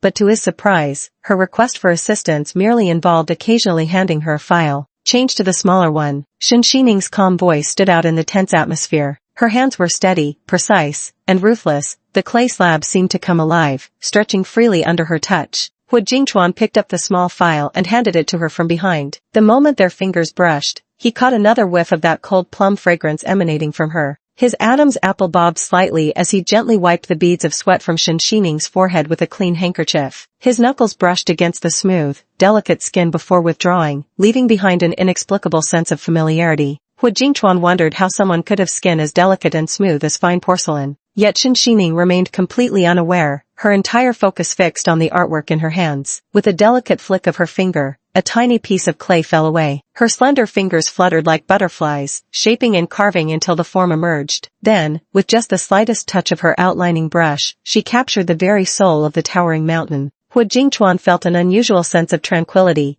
as if time had condensed to leave just the two of them here among the ceramics. Here, there were no sinister schemes, no sticky traces of blood, even the restless agitation that had long flowed through his veins seemed to quietly ease in this space. She was a mystery, so young yet with hands so steady, carrying herself with distant indifference toward all, as if no one could ever reach her heart. It inexplicably reminded Hu Jingchuan of that woman from that night. She had similarly disarmed him with casual indifference, slept with him, then disappeared by morning. Even at their most passionate moment, her gaze remained as distant as an eternal glacier, silent and utterly unmovable. Within this modest courtyard, excited whispers had initially risen like waves, but gradually all voices stilled as scorching gazes locked onto Shen Xining. Many breathed heavily, their shock glaringly evident to anyone who cared to look. Even Meng Siken, who had initially been waiting to see how Shen Xining would embarrass himself, now found the scene utterly unbelievable. How could this be? It was only at times like these that he suddenly remembered, 3 years ago, Shen Xining had seemingly given him a ceramic puppy, but back then, overwhelmed by the memories the sight evoked, he had impatiently smashed it to the ground. The adorable little dog shattered into pieces, its fragments perhaps scraping her arm, or perhaps not. In any case, his attention had never lingered on Shen Xining then.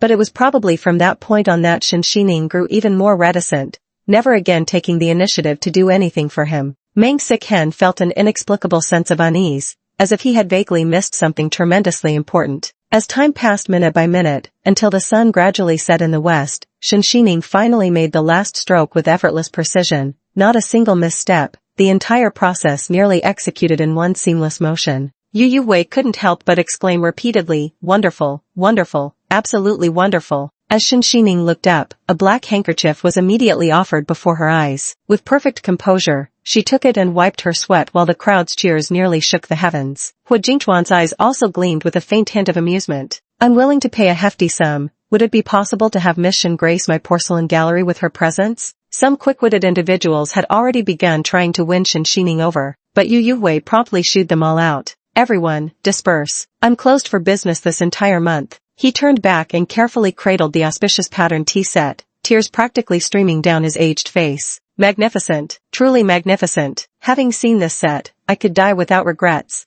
Don't talk nonsense, you'll surely live to 100, Shinshining comforted him. The old man went crazy over pottery. Shinshining gazed calmly at the two whose expressions had turned awkward. Since you agreed to honor the bet, now kneel down. Chapter 36, Enough is enough. Ah Chen. Wan Qingqing bit her lip, her eyes rimmed red as if she had suffered immense humiliation. Not only had she lost her usual tenderness and affection, but there was also a touch of heartbreaking vulnerability. The sight of such a beauty shedding tears and grievance would make anyone want to hold her in their arms and comfort her dearly. Unfortunately, among those present, Yu Yuhui had already retreated to his room, clinging to his precious porcelain. Shinshining was stretching lazily and yawning, and Hu Jingchuan was thoroughly enjoying the spectacle. Only Meng Sichen was left to hold her with genuine concern in his heart. Wan Qingqing bit her lip and said, "In my eyes, you're a man of indomitable spirit. Even if someone schemes against you, you shouldn't kneel. A man's pride is worth more than gold." Hearing these words, Meng Sichen felt both bitterness and fury swirling in his heart, watching helplessly as the woman he loved compromised and looked pleadingly at Shinshining. "Miss Shen, a day as husband and wife brings 100 days of grace. Even after divorce, let's preserve some dignity. Besides, a Chen represents the entire Meng family's reputation. I know I've wronged you, so I hope you'll calm your anger. I'm willing to kneel and kowtow in a Chen's place." Wan Qingqing, displaying exceptional flexibility of body and manner, immediately assumed a kneeling posture. "Though we may have spoken wrongly first, sister has been hiding the truth these 3 years. Ultimately, it might all stem from sister disliking me. So after complying with your demands today, I hope you'll stop making things difficult for us." Shinshining raised an eyebrow, almost tempted to applaud her shamelessness. Now this was what you called the art of speaking, a textbook example in the flesh. She had clearly lost the bet fair and square, yet here she was framing someone else, putting on a tearful, kneeling act of innocence. Had Shinshining not known exactly what kind of creature Wan Qingqing was, even she might have felt her heart soften at the sight. But before Wan Qingqing's knees could even brush the floor, Meng Sichen caught her by the arms and lifted her up, shielding her behind him as if she'd been wronged. His rage burned fiercely, his expression darkening ominously. "Shinshining, I initially chose to ignore your antics, but you've crossed the line. Clearly, you set this trap for us deliberately. You never mentioned your pottery skills in 3 whole years. And to think you're Yu Yui's mentor, so you'd planned this humiliation from the start. You're scheming truly malicious, haven't you? How do you sleep at night without nightmares haunting you?" "I mentioned pottery long ago," Shinshining replied calmly. "You simply didn't believe me. Or perhaps you never paid attention to anything I said, like that ceramic puppy I once gifted you." Meng Sichen thought of the ceramic she had shattered into 4 pieces, causing her previously confident interrogation to lose its momentum. Just as a trace of guilt emerged in her heart, she saw Shinshining crossing his arms with disappointment and indifference in his eyes. "I'm truly curious how someone like you could exist in this world, someone who forgets their roots so thoroughly." That rare sliver of guilt in Meng Sichen was instantly extinguished. "You." Hu Jingchuan gave an imperceptible light laugh. Everyone called him sharp-tongued, but it seemed there was someone even more formidable. But no matter how you look at it, they were never in the right in this matter. Meng Sichen burned with anger, yet couldn't think of any good excuse to justify himself. He just frowned and said, "In the end, this is all just a misunderstanding. After all, we used to be husband and wife. Must you be so relentless when you have the upper hand? Grandpa always said one should leave room for reconciliation in the future. You might still need my help someday. After all, I am the CEO of the Meng Corporation." The bet was made in a moment of recklessness, but given his noble status, how could he possibly kneel so easily? Chapter 37 Just a male model. Shinshining laughed, apparently losing the argument meant calling in parental backup now. But grandfather also said integrity is the most important thing in life. As the CEO of Meng Corporation, shouldn't your word count for something? Meng Sichen flushed crimson, momentarily at a loss for a retort. Meanwhile, Hu Jingchuan, who'd been leisurely observing the drama, finally lifted his eyelids with feline indolence. Stroking his cat's chin with one hand, he remarked offhandedly, "People who break promises disgust me most. Perhaps my assistants should thoroughly review all our contracts with Meng Corporation when we return." The threatening tone of these words was unmistakable, and Meng Sichen's face instantly turned pale. Several of their newly opened luxury stores had partnerships with shopping malls under Hu Jingchuan's group. Being able to occupy space in Hu Group's malls would subtly enhance their brand influence. Currently, it was a critical period for their company's investment recruitment, having only just gained a foothold in the past 3 years. If a scandal were to erupt, it could very well affect collaborations with other companies. Achin, when under another's roof, sometimes you have to learn to bow your head. Noticing the ominous turn in the situation, Wan Qingqing cleverly shifted her stance and whispered persuasively in his ear, "Sister has Hu Group's CEO backing her now. Wait until later." Meng Sichen clenched his teeth, but finally lowered his head in submission. With Ruan Qingqing in tow, he knelt down slowly as if prepared for death. His knees seemed as though broken, yet bent in the end. Only a dull thud was heard. Meng Siken shut his eyes and kowtowed. "I'm sorry, it was our fault." The two of them practically spat out these words through gritted teeth, their tone dripping with reluctance, as if someone had held a knife to their throats, forcing them to admit their mistakes. And the buzzing of mosquitoes outside was even louder than this apology. My ears must be playing tricks on me, or perhaps the illustrious president of Main Corporation. Shen Xining looked down at them with deliberate emphasis on the president of the Main Corporation, his tone dripping with endless sarcasm. "Bad throat? Is that why your apology sounds so feeble? Don't push your luck." Just as Meng Siken was gritting his teeth in anger, he suddenly felt an unbearably icy gaze settle upon him. Hu Jingchuan was clearly holding a cat, but when he looked up, his pitch-black eyes were eerily unsettling. Meng Siken looked up and met his icy gaze, feeling as though her bones were freezing solid instantly. "I'm sorry, we were wrong." Meng Sichen's abrupt apology came with a raised voice, his ears and neck flushing crimson in a single streak. His molars were nearly ground to dust from clenched fury. Even Ruan Qingqing, red-eyed and kowtowing in apology, looked ready to tear Shen Xining's face off with her bare hands. Only after they had obediently kowtowed 3 times did Shen Xining leisurely sit back down on the chair and methodically begin putting away his carving knives, treating them as nothing more than air. His demeanor remained as calm and composed as ever. "You may leave now that you're done." Ruan Qingqing nearly gritted her teeth as she stood up. She had been spoiled and pampered since childhood. When had she ever suffered such humiliation? Yet now was not the time to lose her temper. "I never imagined that a woman like Shen Xining could actually get Hu Jingchuan to stand up for her. Now that the misunderstanding has been cleared up, sister shouldn't dwell on it anymore. But didn't you say during the divorce proceedings that you'd slept with someone? When will you bring them out for us to meet? If you found your happy ending, we can leave with complete peace of mind." Her words sounded gracious and proper, as if she genuinely cared. In reality, she just wanted to leave one last nasty remark, something to make Hu Jingchuan lose respect for Shen Xining. "He's just a male model. Sleeping with him means nothing." Shen Xining, however, showed no reservation and spoke her mind bluntly. Chapter 38, A Slip of the Hand. Unlike some people who always remind me of one saying, even if you stick flowers in cow dung, it'll still attract flies. Shen Xining smiled faintly, the expression dripping with sarcasm. "You could at least announce your wedding date in advance. Wouldn't want people accidentally going out on such an unlucky day." Ruan Qingqing turned green with rage, and even Meng Siken hadn't expected Shen Xining to be this kind of person. "Well done, Shen Xining. You've really been putting on an act these 3 years. Only Hu Jingchuan, who was teasing the cat nearby, heard her bold words and lowered his gaze with an inscrutable expression. Frowning, he recalled the woman from that night once more. Just as brazen, she had treated him like a male escort and slept with him. Ruan Qingqing was utterly furious and stifled inside. When she smiled, her nails nearly pierced through her palms.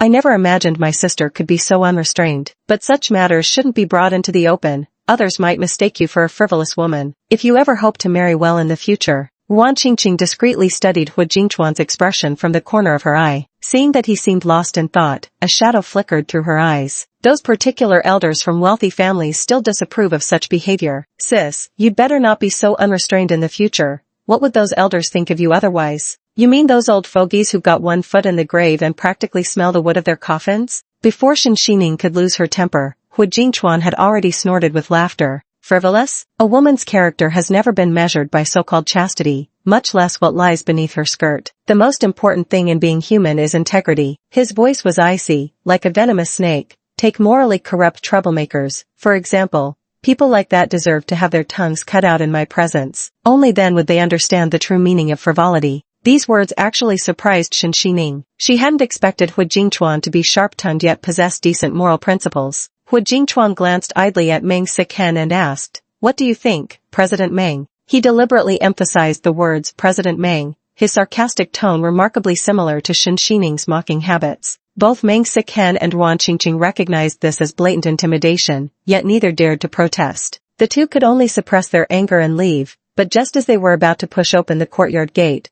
a chilling breeze suddenly rushed toward the backs of their heads. Ruan Qingqing's heart clenched. The next moment, she saw a file nailed firmly into the wooden door. The blade had sunk deep, such precise force. A slight deviation could have sliced off a head. Meng Siken only felt a cold sensation on his face. When he touched it, his fingers came away stained with bright red blood. Ruan Qingqing followed his gaze and let out a piercing scream upon seeing so much blood. Then she looked up and saw strands of hair floating in the air. After a stunned moment, Ruan Qingqing widened her eyes in disbelief. Whole sections of her long hair had been severed, leaving uneven clumps hanging awkwardly from her head. Ayawa. Another wave of pitiful sobs and wails filled the air. Clang. Shenxining set down the clean tools. Ruan Qingqing's legs turned weak with fear. Seeing Shenxining approach, she staggered backward in panic. Can't we talk this through properly? This is willful assault. Shenxining passed by them with an indifferent expression, casually pulling the file embedded in the doorframe. Without much remorse, he said, sorry. I've been listening to the dogs barking all day outside, so my head's a bit muddled. That's why my hand slipped. She flashed the file conspicuously before the two of them, her face devoid of expression. Just next time, if there's any more of this foul language, I won't be nearly as restrained as I am now.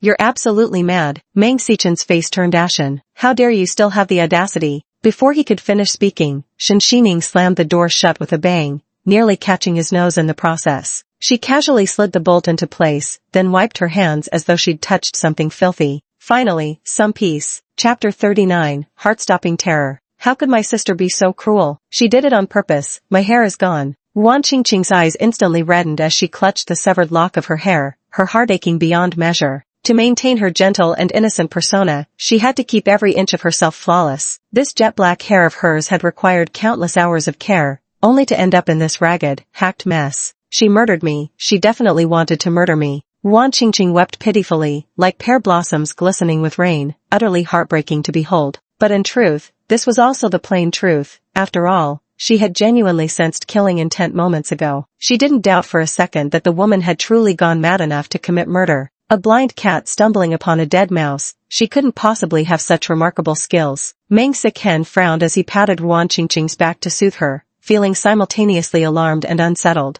The icy wind and sharp killing intent seemed almost tangible moments ago, giving him the inexplicable illusion that the blade would pierce his heart, killing him on the spot. This eerie intuition was enough to send chills down one's spine, breaking out in a cold sweat. Ruan Qingqing, hearing these perfunctory remarks, naturally refused to let it go. She sobbed quietly and said, but sister really lashed out, without any mercy at all. It was truly too much today. I wouldn't mind even if she thinks I've wronged her, but she shouldn't have treated you like this. After all, you were once husband and wife. Doesn't she know how hard you've worked? To humiliate you in public, even jeopardizing the partnership, sister doesn't understand the effort you've put into the company at all. Director Hua has misunderstood us too. What are we supposed to do now? Meng Xichen was already seething with anger today, and now his thoughts were in complete disarray. Enough. His patience was gradually wearing thin. What kind of person is Hu Jingchuan anyway? Even without his introduction, would the Meng family really not survive? I've inquired. There's only 1 month left until the 4th International Perfume Competition, hosted by Ruime Group this year. At that time, I can find the right opportunity to make connections. Suddenly, an idea struck Meng Xichen, and his expression shifted slightly. I'm sorry, Qingqing. I was in a bad mood today and acted wrongly. He gently wiped away the tear stains from Ruan Qingqing's eyes. You've suffered unfairly this time. When the chance arises, I'll definitely help you get revenge. Ruan Qingqing nodded obediently, nestling softly against his chest. It's okay, Chen, I don't mind. I just feel terrible seeing you like this. Meng Xichen gently planted a kiss on her forehead. Qingqing, I remember you won the perfumery championship a few years ago. You still remember? Of course, I remember everything about you. Before Ruan Qingqing could revel in her triumph, Meng Xichen said, so, can you help me out this time? If you just participate in this perfumery competition and make it to the finals, we can secure sponsorship from Ruime Group, maybe even meet their mysterious CEO. Ruan Qingqing lowered her head, her eyelashes fluttering slightly, but hearing Meng Xichen's gentle call by her ear, she still nodded like a wandering spirit. Alright, I'll do my best to try. She still remembered her first international competition was anonymous. The fragrance she painstakingly selected didn't even make it to the finals. Later, by chance, she stole the championship's base perfume and spent nearly 2 years developing it, barely managing to produce a replica that was 80% similar. The champion of the first competition went by the codename Red Snake. She had someone investigate and found it was likely an elderly person nearing 60. Although the gender remained unknown, they hadn't appeared in recent years, and some said the person had probably passed away long ago. So later, during the subsequent perfumery competition, she openly modified the foundational scent of Red Snake, smoothly securing the championship. That Red Snake had vanished many years ago. Using it once more now shouldn't cause any issues. I always knew you were my lucky star. With your talent for blending perfumes, you're bound to outshine everyone else. Meng Xichen smiled and pulled her even tighter into his embrace. Even without Hu Jingchuan, he could still take down Ruime Group. Chapter 40, I'm disabled. Finally, these people are gone. Yu Wei's gaze seemed glued to the tea set, utterly reluctant to look away. You must be tired from working all day. There's food left in the pot, just my leftovers, not specially saved for you or anything. Shen Xining glanced at it and saw it was the freshest meal possible, far from being leftovers. Neither of them bothered to call him out on his blatant attempt at covering up the truth. With great reluctance, Yu Wei put away the tea set and brought over a table. The three of them gathered around a spread of delicious dishes, enjoying the warm and harmonious atmosphere. The old mischief was exceptionally joyful today, even bringing out his treasured huadiao wine. Taking a satisfied sip with slight tipsiness, he said, "You lass have fulfilled my lifelong wish today. It's just a pity you youngsters all crave adventure. Truth be told, I wanted to pass this courtyard to you, to give you roots instead of drifting like duckweed without a home." Shen Xining picked a piece of fish, delicious, yet she focused on eating without responding to his remark. "What, do you look down on it? How dare I? Everyone knows this courtyard is worth a fortune. It's the true heritage of Tao Town." Yu Wei's name was a golden trademark in itself. If Shen Xining agreed and stamped the ceramics with Taoni Redyard's mark, it would be like amassing a gold mountain for herself, enough to ensure she'd never want for food or drink for the rest of her life without lifting another finger. Having weathered the vicissitudes of life, it wasn't until today, when someone provoked him with ill intent, that Yu Wei realized just how hard things had been for a young woman like Shen Xining. Without parental care, married to a scoundrel, and now freshly divorced, Yu Wei wanted to give her a place where she could finally find peace. Yet, even as she joked about it, she kept deflecting, unwilling to accept. So Yu Wei cheerfully served Hu Jingchuan a piece of braised pork. "You did well today, kid, so here's an extra treat for you." A trace of melancholy flickered in his eyes. That wretched couple had been strutting around his turf today, yet they instantly wilted when they ran into this fellow. In the end, wealth and power still dictated everything. This boy couldn't hold a candle to the girl's talent, yet such mundane forces proved overwhelmingly effective. "Girl, I don't pity you. I genuinely don't want these old traditions to fade into obscurity." Yu Wei sighed deeply. Most ceramics on the market today were mass-produced by machines, and fewer young people persevered in this craft. Even among their generation of old masters, each was gradually passing away. Though we fought tooth and nail over various sect inheritances in our youth, the loneliness and melancholy of seeing old faces depart one after another is something no one else can truly understand. Shen Xining could tell what Yu Wei was thinking just by looking at his expression. She set down her chopsticks and said calmly, "I understand your intentions and the significance of ceramic art's inheritance. But if you truly pass this courtyard to me, the responsibility would be too heavy, and I've never been one for constraints. But I promise you this, I will ensure ceramic arts flourish. As for this courtyard, you must consider the needs of family and friends around you." Yu Wei wanted to persuade further, but Shen Xining cheerfully changed the subject. Old playboy, just how hopeless do you think this girl is in your eyes? How miserable is living without a man? Sure, I got divorced, but I got that villa at Blue Whale Bay. It's just that lately I've been too busy dealing with them and the thought of that place makes me sick. So I'm crashing at a friend's place temporarily, far from being homeless. Staying at a friend's place isn't always convenient, Hu Jingchuan said. "If you need a place, come to me. I own plenty of properties. Consider it payment for today's guidance." "Talk about money talking," Shen Xining chuckled. "Alright, it's getting late. Both of you should stay in my courtyard for the night." Yu Wei set down his chopsticks and rose with a hand on his waist. "Age is indeed catching up to me. My body isn't what it used to be. Just cooking a meal has left my back sore and aching." Shen Xining shook her head. It definitely wasn't cooking that gave Yu Wei those aches and pains. He'd clearly thrown his back out from sheer excitement upon seeing those auspicious patterned teacups. The old man also knew she had seen through him a bit and felt somewhat embarrassed, so he snorted coldly, "It's going to rain tonight. Since you can't just sit around eating for free, go move the dried bamboo shoots from the back mountain." Hu Jingchuan looked up blankly, staring at his wheelchair in silent contemplation.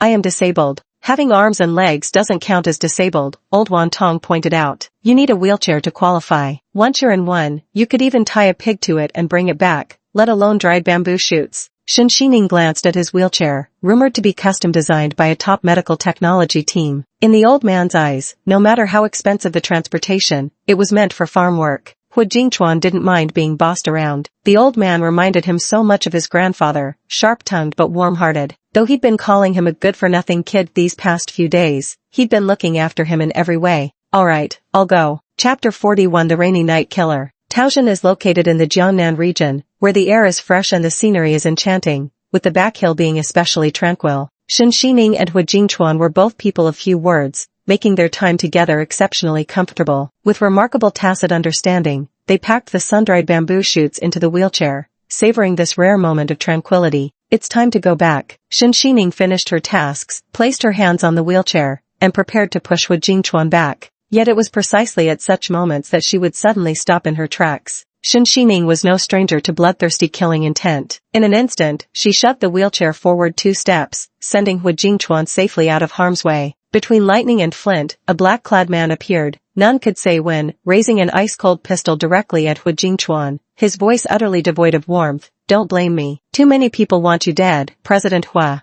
At the very moment he was about to pull the trigger, a gust of cold wind swept through as a graceful figure practically materialized before him. With a swift side kick, Shen Xining struck his wrist dead on. The gun barrel instantly veered off course. "Go!" Shen Xining immediately urged Hu Jingchuan to leave. She was inwardly startled. Such highly trained assassins were rare these days. After all, Hu Jingchuan was disabled, yet he'd already helped her so much today. By sending him away first, she could fight unconstrained, holding nothing back. Hu Jingchuan's brow furrowed tightly, especially when he heard that nervous go. The veins on the back of his hand gripping the wheelchair stood out prominently. He rarely exposed the secret of his legs. After Shen Xining finished speaking, she was already entangled with the black-clad assailant. Both moved with incredible speed. The assailant was clearly a trained killer. Even in this situation, he didn't abandon his mission. Suddenly drawing a dagger from his boot, he slashed toward Shen Xining's throat when she least expected it. Shen Xining had spotted his trick, but her current stance made it hard to maneuver. Blocking with her arm, she'd already prepared to disarm him barehanded. Even if the dagger pierced through her palm, at the very least she could subdue him. The expected pain never came. Instead, she saw Hu Jingchuan's icy expression as he tightly gripped the assassin's arm. When he stood up, his tall and straight posture towered over the black-clad assailant by half a head, exuding overwhelming dominance. Shen Xining rarely froze during fights but now hesitated for seconds. "Your legs, they're fine?"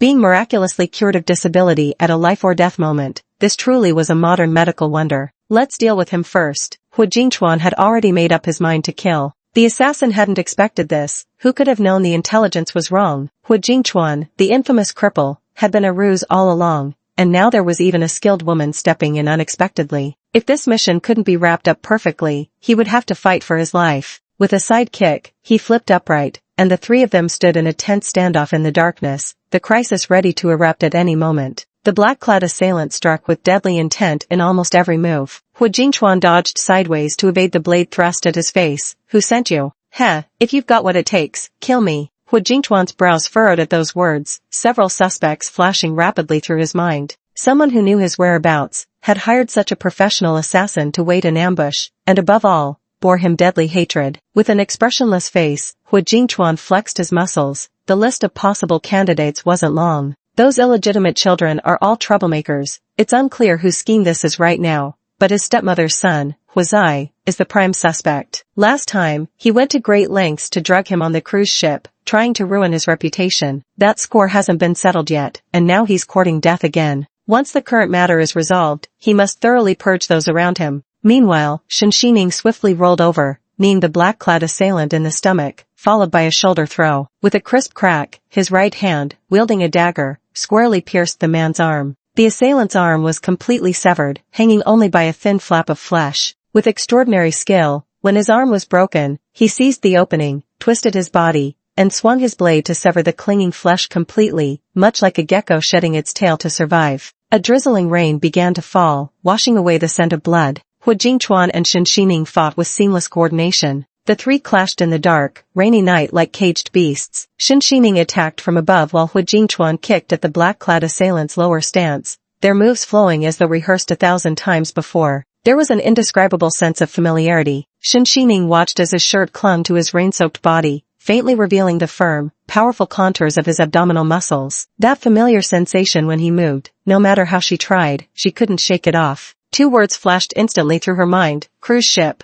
Chapter 42. She was ruthless yet mesmerizing. Not only did Shen Xining find it familiar, but even Hu Jingchuan had noticed something was wrong. Thus, while dealing with the assassin efficiently, both of them remained wary of each other. The black-clad man, unable to hold his ground, retreated step by step, only to despair upon realizing the cliff of the valley lay behind him. "Damn you all," he cursed. Severely wounded yet making a desperate last attempt, he suddenly lunged at Shen Xining without warning. Shen Xining was already standing perilously close to the edge of the slope, so when her footing slipped and her balance wavered, it seemed inevitable she would plummet downward. In the blink of an eye, Hu Jingchuan's pupils constricted as he swiftly stepped forward and seized her wrist. "Hold on tight." In the darkness, the two of them tumbled down together. Shen Xining faintly sensed being held tightly in the man's embrace, one hand cradling her head, the other wrapped around her waist, as the two of them tumbled downward in an unending roll. Cushioned slightly by the tree branches before slamming hard onto the ground, Shen Xining groaned in pain. Only then did she realize that during the fall, Hu Jingchuan had been shielding her with his own body, using himself as a human barrier. Shen Xining stood up first to examine herself. Aside from some knife wounds on her arms, she was completely unharmed. But Hu Jingchuan was in a far more pitiful state. His forearms and thighs bore the marks of blade slashes, and what's worse, his right leg and arm had broken during the fall, not to mention the countless scrapes and bruises. Fortunately, he was still conscious. Hu Jingchuan slowly opened his eyes. Despite the excruciating pain, he didn't utter a single sound. "Help me, my right arm is dislocated." Shen Xining promptly pushed his arm back into place with a swift motion. Hu Jingchuan's forehead was beaded with cold sweat. Lying on the ground, he silently watched as Shen Xining not only reset his dislocated arm but also gritted her teeth to snap her own fractured fingers back into position. She was ruthless and utterly captivating.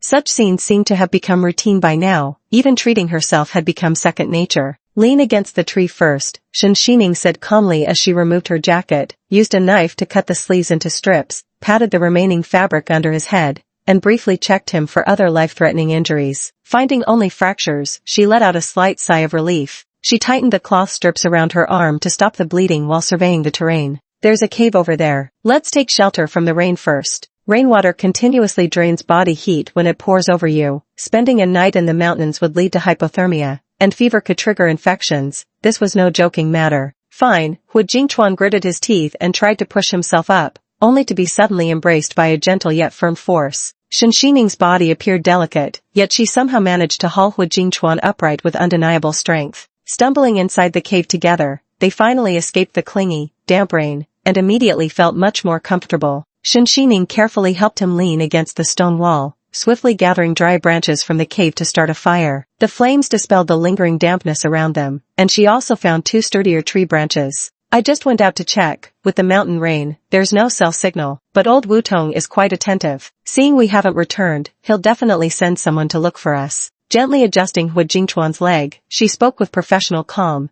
"This isn't a dislocation but a fracture. I'll give you a simple splint first to prevent further injury." Hu Jingchuan nodded. Though pain sent cold sweat streaming down his forehead, he clenched his teeth and endured silently. He remembered the Shen Xining he'd seen in the office 2 years ago, composed yet excessively docile. Then there was the dazzling Shen Xining on the cruise ship, pinning him down beneath her, and now the Shen Xining who excelled at pottery and treated wounds. So which one was the real her? Given how much she knew and how skilled she was at bandaging, it seemed like she must have dealt with such situations often. Shen Xining stood up and patted his jacket. "Wearing wet clothes will drain your body heat. Take it off and dry it by the fire." Hu Jingchuan obediently removed his clothes, revealing his toned and firm muscles, with 2 scars on his abs that looked like old wounds. Shen Xining casually shook her clothes, intending to dry them by the fire, when suddenly a necklace fell out. It was a string of pure white pearls with a red agate embedded in the center, shimmering brilliantly even in the darkness. Shen Xining. This was the very necklace she had lost that night. In that brief moment, their eyes instinctively met. Though both pretended to remain composed, each could clearly see through the other's thoughts. Firewood crackled and spat sparks as their entwined shadows flickered across the stone walls, creating an oddly tense atmosphere. "I'm going to dry the clothes. I'll go add more firewood."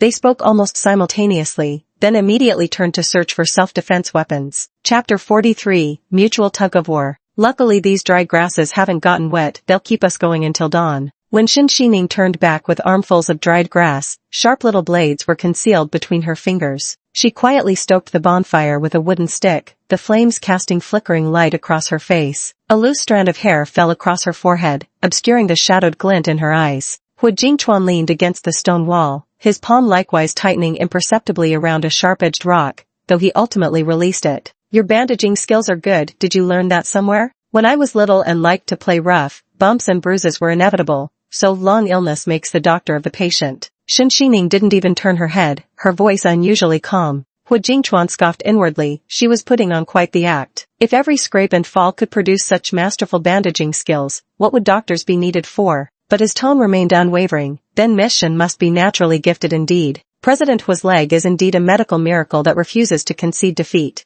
The back-and-forth tug-of-war gradually chilled the atmosphere. Shen Xining's fingertips brushed against the sharp blade. With her speed, a single flick of her wrist could draw blood and seal a throat. Although Hu Jingchuan was quite skilled, being half-disabled now, he might not stand a fighting chance. After all, Hu Jingchuan is notorious for his ruthlessness. Although Shen Xining never believes rumors, she understands that someone who could take control of the entire Hu corporation at such a young age is certainly no pushover. Moreover, he has always used his wheelchair-bound disability to obscure the truth, which undoubtedly hides secrets. Now that the secret is exposed, silence through murder becomes an obvious risk. Shen Xining suddenly smiled sweetly and remarked, "That necklace of yours is truly magnificent, President Hua." So magnificent it irresistibly reminded her of that night on the cruise ship, when the cold muzzle of a gun had pressed against her waist. Hu Jingchuan hooked the necklace with his finger, his voice low and hoarse, left behind by a certain woman. His ink-black pupils fixed intently on Shen Xining as he enunciated each word deliberately. A very interesting yet dangerous woman, makes one particularly eager to uncover her true nature. Shen Xining's combat maneuvers earlier were extraordinary,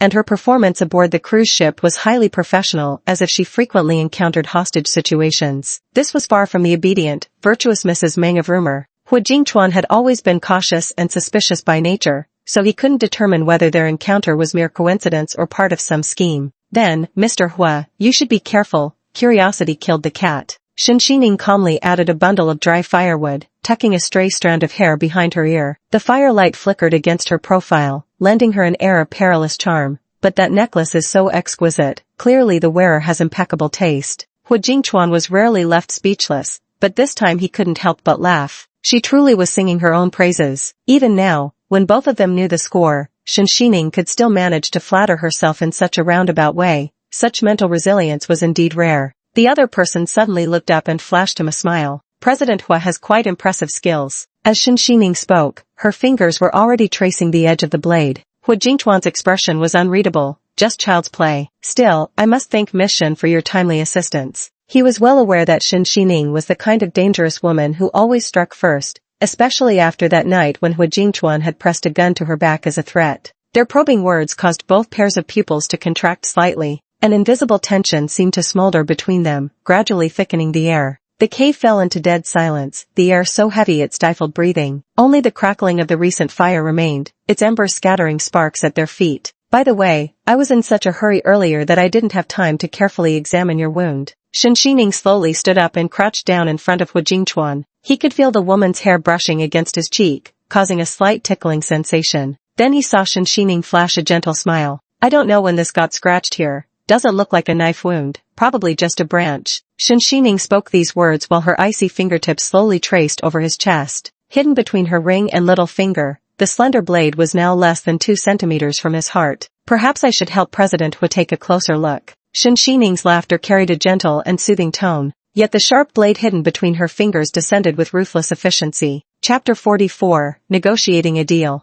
But the moment Shen Xining made her move, her wrist was instantly seized. Hu Jingchuan unexpectedly plucked the blade from between her fingers. He was swift enough that he didn't even flinch when the blade sliced his finger. Miss Shen, are you trying to kill me? How could I? Their movements intertwined intimately, fingers grazing each other, casting shadows on the stone wall so suggestive they could have been mistaken for a pair of lovers entwined in passion. Hu Jingchuan got straight to the point without any intention of hiding the truth. My legs were indeed disabled before, but someone later cured me. With the Meng group surrounded by wolves and constant scheming within the family, I had to remain in the wheelchair to lure out the mastermind behind it all. When Hu Jingchuan met her gaze, the close distance between them allowed him to see his own reflection clearly in her pupils. As for that night on the cruise banquet, I was drugged, which caused me to lose consciousness and randomly enter a room. I just never expected to encounter Miss Shen. Hu Jingchuan couldn't help grinding his teeth when he remembered how she had pinned him down beneath her. But since he was the one who started this mess, he should take responsibility. I'll take responsibility for what happened that night. I never thought about running away. Yet Shen Xining broke free from his grasp.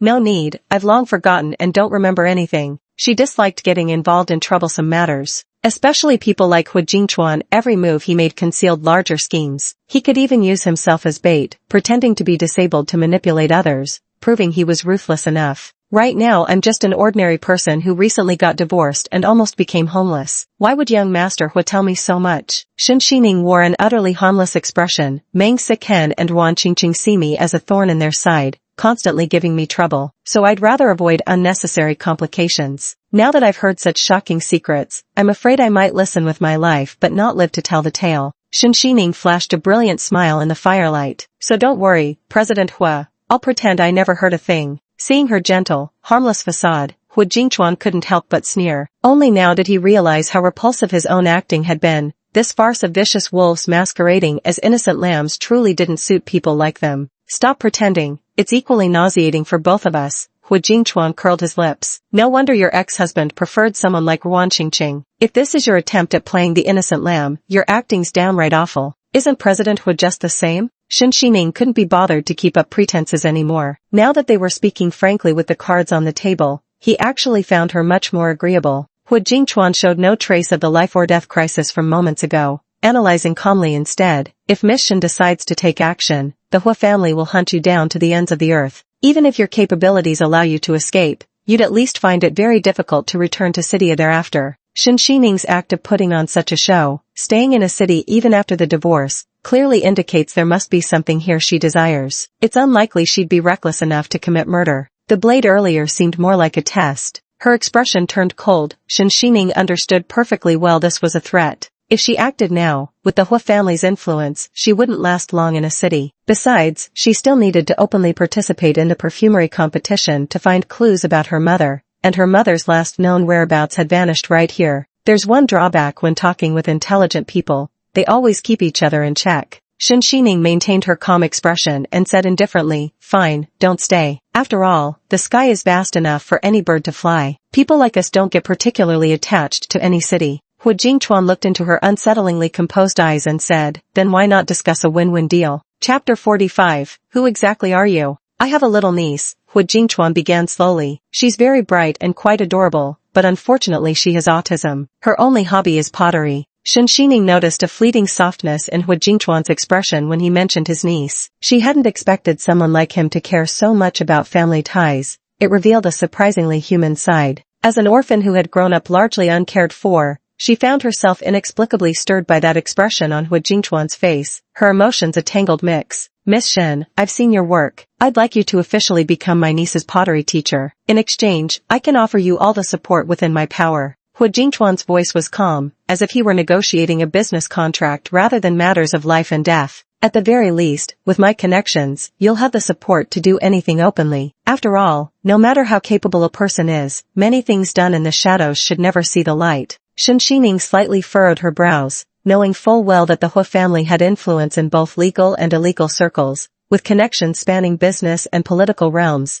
indeed capable of offering her substantial assistance. Crossing her arms, she smiled faintly. So, President Hua, does this count as begging for mercy? Not really. Hu Jingchuan locked eyes with her, seemingly able to read Shen Xining's thoughts like an open book. Miss Shen never truly intended to kill me. Given your skills, that split-second hesitation would have been fatal. Since you have reservations, why don't we join forces? Each of us gets what we want. It's a good deal. Figures you'd turn everything into business. Even with your life in my hands, you're still thinking about deals. Shen Xining's words tacitly acknowledged their partnership. Her slender fingers shot out, and before Hu Jingchuan could react, she swiftly reclaimed the razor blade. With one deft flick, the bandage split cleanly in two. In return, I'll apply medicine for President Hua. Hu Jingchuan lowered his head and frowned at the porcelain bottle in her hand. Was this woman carrying a treasure chest? How could she produce anything at any moment? President Hua, as an important figure with bodyguards everywhere, wouldn't carry such things around. But I've developed the habit of always being prepared to save my life, so I bring more things with me. Shen Xining applied the medicine and dressed his wound without looking up, yet she seemed to understand exactly what was on his mind. After all, carrying bandages and wound medicine could save one's life in a crisis. Although Shen Xining had been disguising himself as an ordinary person to hide his identity these past few years,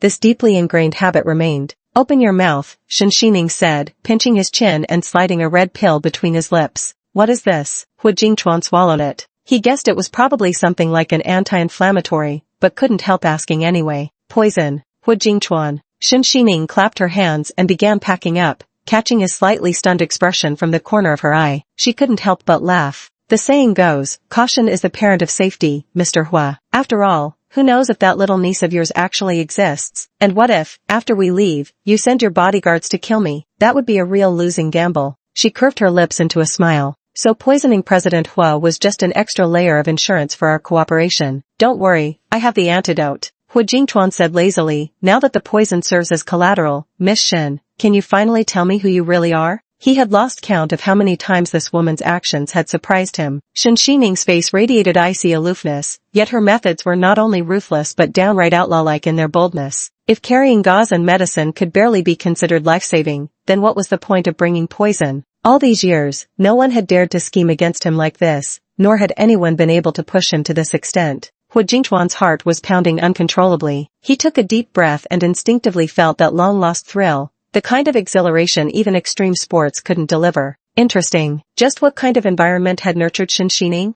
Chapter 46. You're running a fever. I'm just an ordinary person. Shen Xining observed that his expression remained quite composed. Even though the other party clearly knew this was poison, they neither erupted in anger nor made threats, still maintaining their dignified bearing. So Shen Xining found herself somewhat intrigued by him for once. She spoke with remarkable composure. We're both intelligent people, so let's pretend nothing ever happened. The continuous rain outside pattered hypnotically against the leaves, the air growing increasingly damp and cold. After saying these words, Shen Xining tightened her coat and edged closer to the fire. Seeing she still wore her soaked, thin clothing, Hu Jingchuan couldn't help recalling their intimate night together, a wave of irritation rising in his chest. Of course I'll act as if nothing happened. He had expected Shen Xining to at least mention that night's affair, but her apparent indifference reminded him yet again of the tip left on the nightstand. She was being downright outrageous. Hu Jingchuan's eyes darkened instantly. He was just about to speak when he noticed the other person had already fallen asleep against the stone wall, utterly exhausted. Moreover, Shen Xining slept fitfully, perhaps from the prolonged absence of such life and death struggles, or perhaps because she was too cold. In her haze, she dreamed of being hunted down by assassins years ago and narrowly escaping death with a young man. She seemed trapped in the nightmare, reflexively curling into herself, but soon, Shen Xining sensed what felt like a warm flame gently soothing her furrowed brow. It was a scent both familiar and deeply comforting. Shen Xining drowsily nestled closer to the warm presence, her furrowed brow relaxing as she drifted into deep slumber. A shaft of morning sunlight streamed in as she slowly opened her eyes, gazing groggily at her surroundings. The slightest movement sent a coat tumbling to the floor. Looking down, she recognized it immediately, Hu Jingchuan's jacket. The man was leaning against the outer edge of the cave entrance just then, his broad back seemingly shielding her from the wind. Shen Xining couldn't quite articulate what she was feeling, only that her emotions were tangled. The rain outside had stopped. Shen Xining rose quietly, intending to make a phone call, when she suddenly noticed Hu Jingchuan's face was unnaturally flushed. Are you running a fever? Shen Xining tried to wake Hu Jingchuan. He was already injured and had endured a night in the cold. If infection set in, it would be no joking matter. It should be. Hu Jingchuan slowly opened his eyes, revealing faint red streaks in their depths. His voice was low and hoarse, his body burning with fever. Shen Xining frowned deeply and decided to fetch some water from outside to cool him down. But the moment she stepped out of the cave, she heard Yu Wei's booming voice shouting from a distance. There's a cave. I see the girl. Though old Mischievous was advanced in years, his movements were nimble and his vision sharp. He practically flew over, nearly tripping over brambles mid-stride. When he saw Shen Xining and Hu Jingchuan unharmed, tears nearly spilled from his eyes.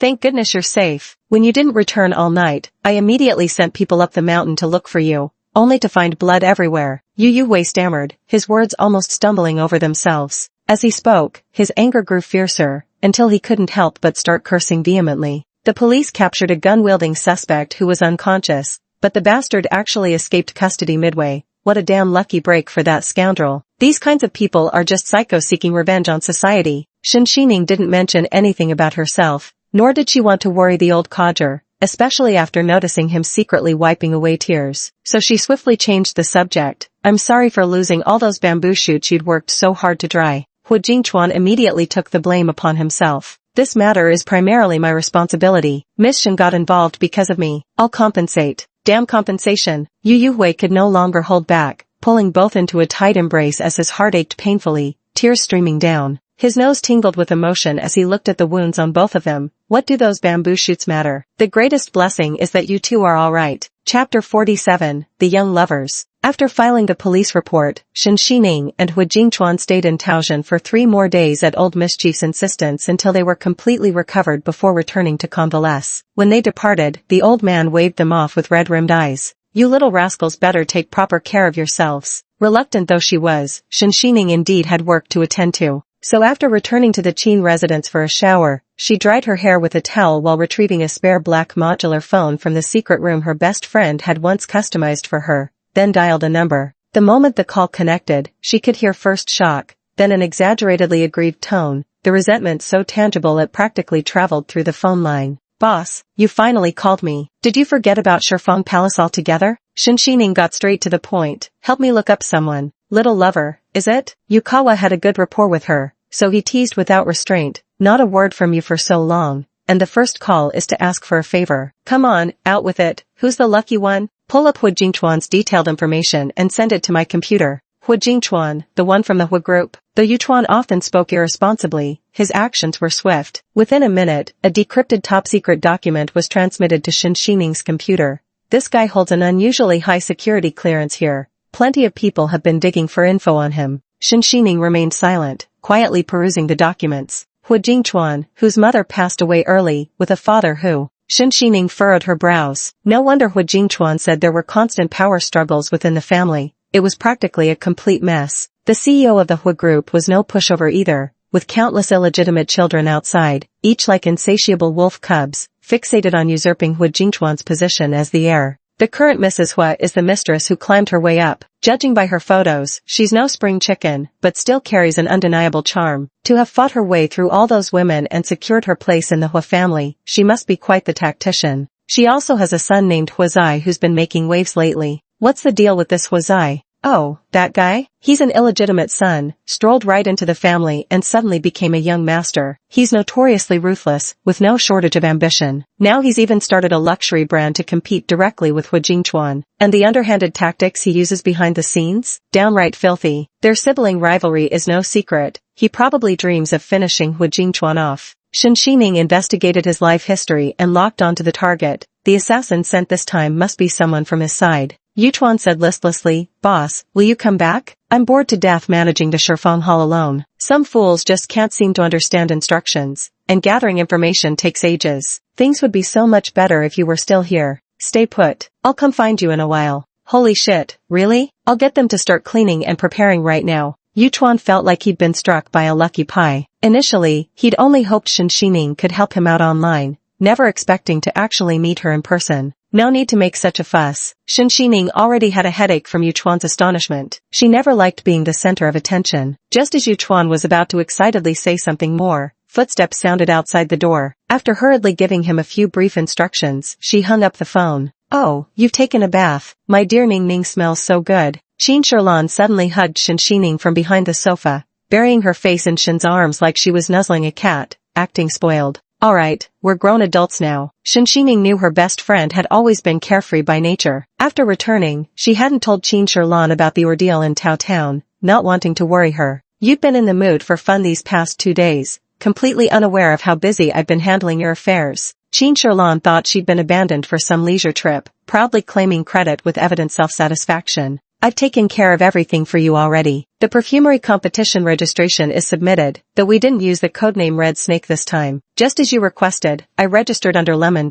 That's not a bad name, pretty refreshingly tart." Shen Xining looked at Qin Shiran, feeling both amused and exasperated. Before she could even voice her thanks, the other woman had already cheerfully pulled out a set of keys. "Knowing you haven't blended fragrances in 3 years, I worried your skills might have rusted, so I specially prepared a lab for you. Go practice whenever you're free. Once you're fully prepared, we'll aim to win the championship in one glorious sweep." "I shouldn't call you my best friend anymore," Shen Xining said with a smile, gazing at Qin Shiran. On her way back, she had been contemplating the fragrance competition, never expecting Qin Sherlan would have everything prepared for her. She said earnestly, "I should call you my savior." Qin Sherlan proudly lifted her head and hugged Shen Xining, saying, "See, girlfriends are the best. Then I'll go immerse myself in the lab. Careful not to burn yourself out, silly girl." Shen Xining was afraid Qin Shiran might notice the wounds on her body, so she went to the laboratory first. Inside, she found a variety of sophisticated instruments, along with materials left by past perfumers and their famous fragrances,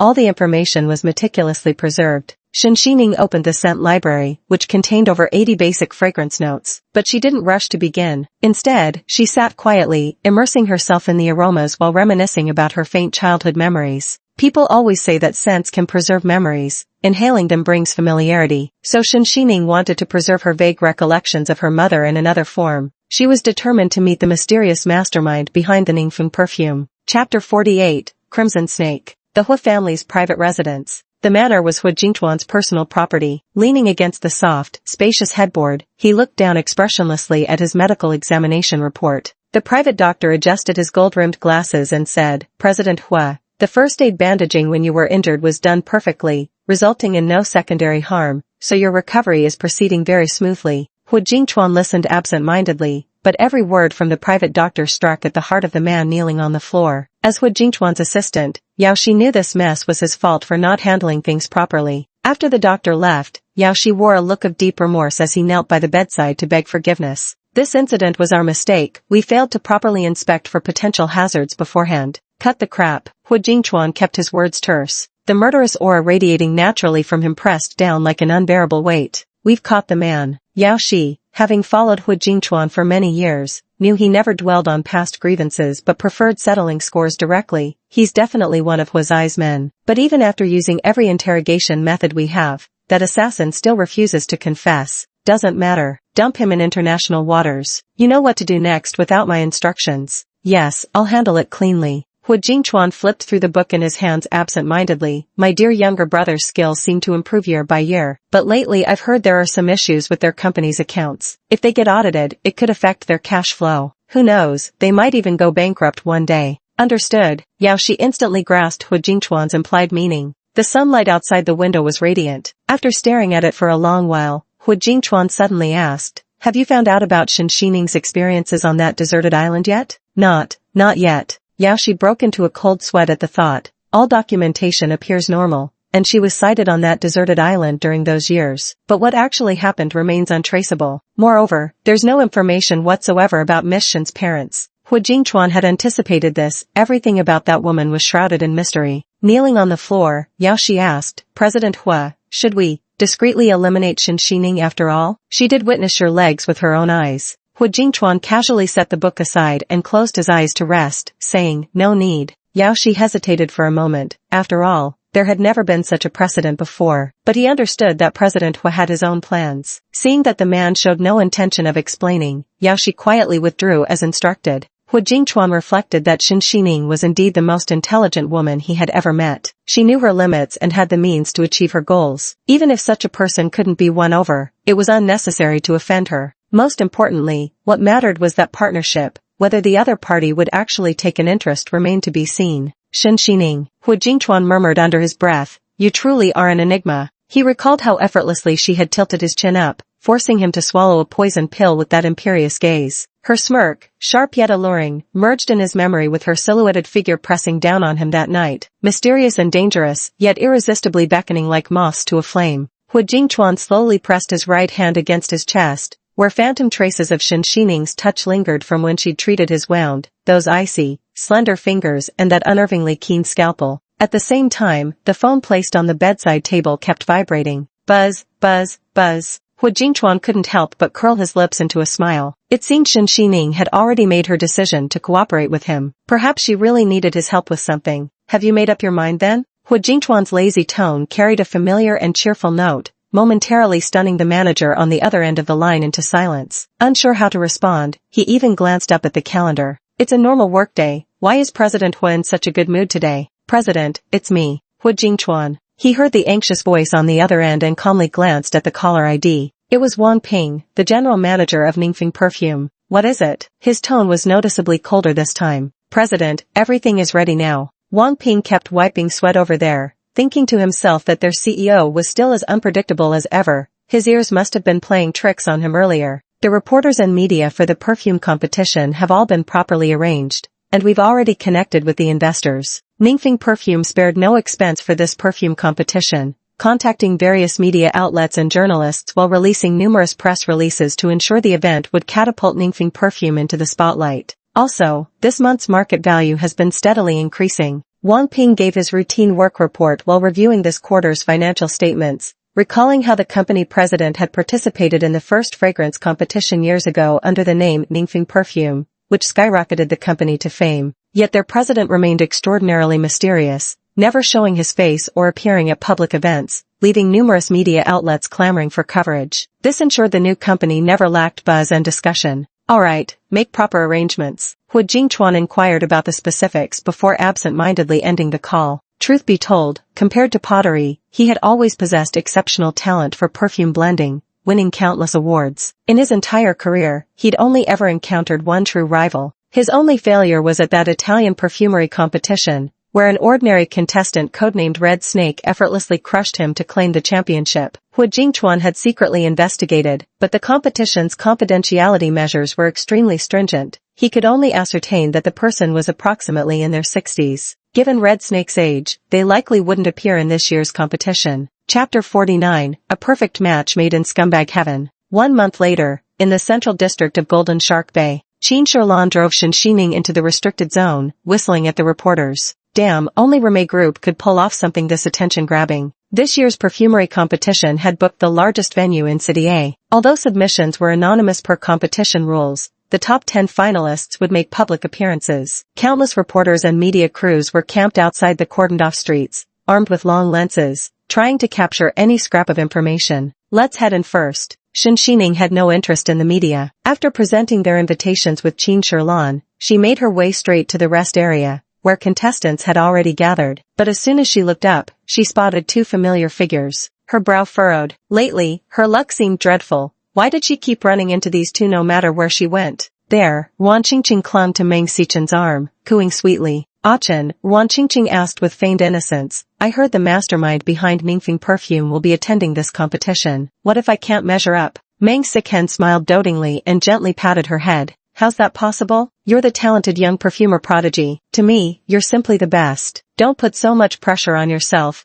We're not aiming for first place anyway. Just making the top 10 to meet the CEO of Reme Group would be enough. You're the best, Aiken." Wan Qingqing hugged him coquettishly. Qin Shiran couldn't help herself. She burst out laughing. These days even trash knows to get recycled. How come some people lack self-awareness? Wan Qingqing instinctively turned her head upon hearing the mocking voice, only to see Qin Shiran, the one who'd thrown the barb. Shen Xining remarked coolly, "Careful, or you'll have dogs chasing after you to bite." Though her voice was quiet, every word carried crystal clear. Meng Xichen frowned as he looked over, seeing Shen Xining dressed in a silver sequin dress, stepping in limited edition Christian Louboutin heels, giving off an unattainable aura. Cold and aloof, yet strikingly noble and mysterious, even a mere glance from her seemed like an honor. Meng Xichen had never seen Shen Xining like this before. Compared to her last appearance in that soft green dress, she had lost some of her playful charm but gained an air of refined detachment. He found himself involuntarily distracted. "What a coincidence, sister. What brings you here?"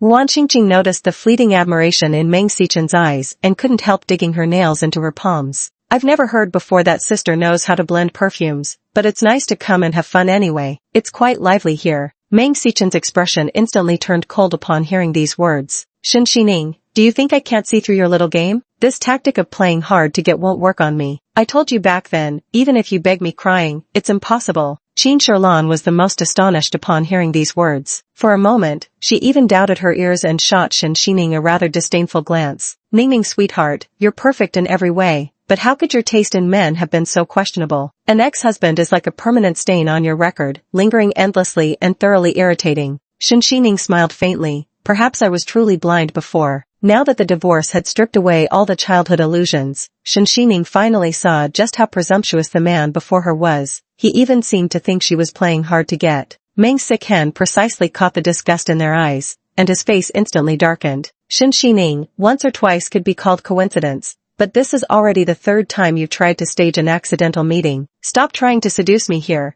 There's absolutely no way I could ever like you." Qin Shirlan was practically dying of laughter at this point. Did your brain get flooded and need a pipe to drain it out? And even if your house doesn't have mirrors, surely there's piss around? How dare you say Ningning baby is trying to seduce you? It's absolutely disgusting. When Qin Shiran goes all out, ordinary people simply can't handle her intensity. Trashy men and shameless women are made for each other, a match made in hell. Wan Qingqing immediately took offense upon hearing this remark. Big sister, let's have a civilized conversation. Why resort to insults? Pretty clever, still aware you're human, someone's trained you well. You. Wan Qingqing's face turned green with anger, but she didn't dare retort. Despite Qin Shiran's arrogance, she was after all the only daughter of the Qin conglomerate, controlling the entire real estate industry in City A. It wasn't wise to openly confront her, so she could only swallow her anger for now. Big brother only came here to accompany me. Who would have thought we'd run into Sister Shin here after all? It must be fate, so there's no need to speak so harshly. Chapter 50 SVIP status. Big brother only came here to keep me company. Qin Shiran couldn't hold back her laughter anymore. Mimicking Wan Qingqing's tone with exaggerated pitch, she repeated the words with merciless sarcasm. Of course dogs love eating shit. It's animal instinct after all. But if you're going to flaunt it all over the streets, that's just disgusting. Go find someplace cooler to stay, because I've got way worse things I could say. Wan Qingqing turned pale at his words, tears welling up in her eyes as she tugged at Meng Xichen's sleeve in distress. Miss Qin, surely as an educated woman raised with the Qin family's boundless affection, you must know better than to behave so recklessly in front of outsiders. Moreover, Miss Shin was indeed skilled at deception.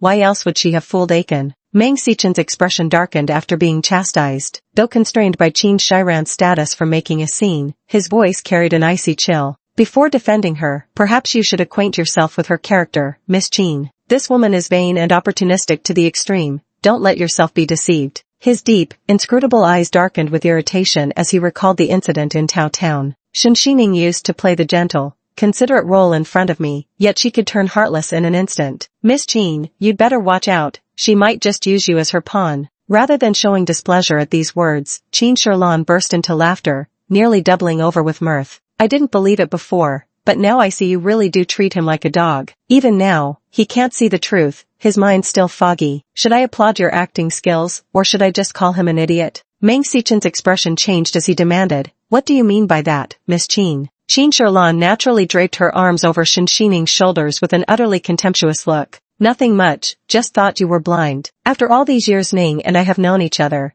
did you really think your few words of provocation would actually work? Besides, back then you liked the gentle and obedient act, so our Ningning pretended to play along. Now that she's dumped you and decided to be herself, you're throwing a tantrum hopping mad. She gave Meng Xicchen a once-over from head to toe before shaking her head again. It'd be hard to find a man this dumb and blind. Having said that, Qin Shilan nudged Shen Xining with her elbow. Your acting's pretty impressive. Teach me your tricks someday. That way my dad can finally stop calling me a wild child. Some people just have bad taste, born to love a good green tea. Shen Xining sighed. If he can't tell, what can I do? She remembered that day in Tao Town when Hu Jingchuan, with just her brief guidance, could glimpse the clues and even confirm she was Yu Wei's master. Yet Meng Xicchen had lived under the same roof with her for 3 years without ever noticing. It could only be blamed on the differing intelligence levels between people. This back and forth between the two left Meng Xicchen unable to get a word in edgewise. She clearly sensed the barbs in their words but couldn't openly lose her temper. Mainly out of consideration for Qin Shilan's reputation, she's famously carefree and unrestrained, and utterly spoiled by her family. If she really went crazy and slapped someone, with the Qin family backing her, the Meng family would only end up losing out.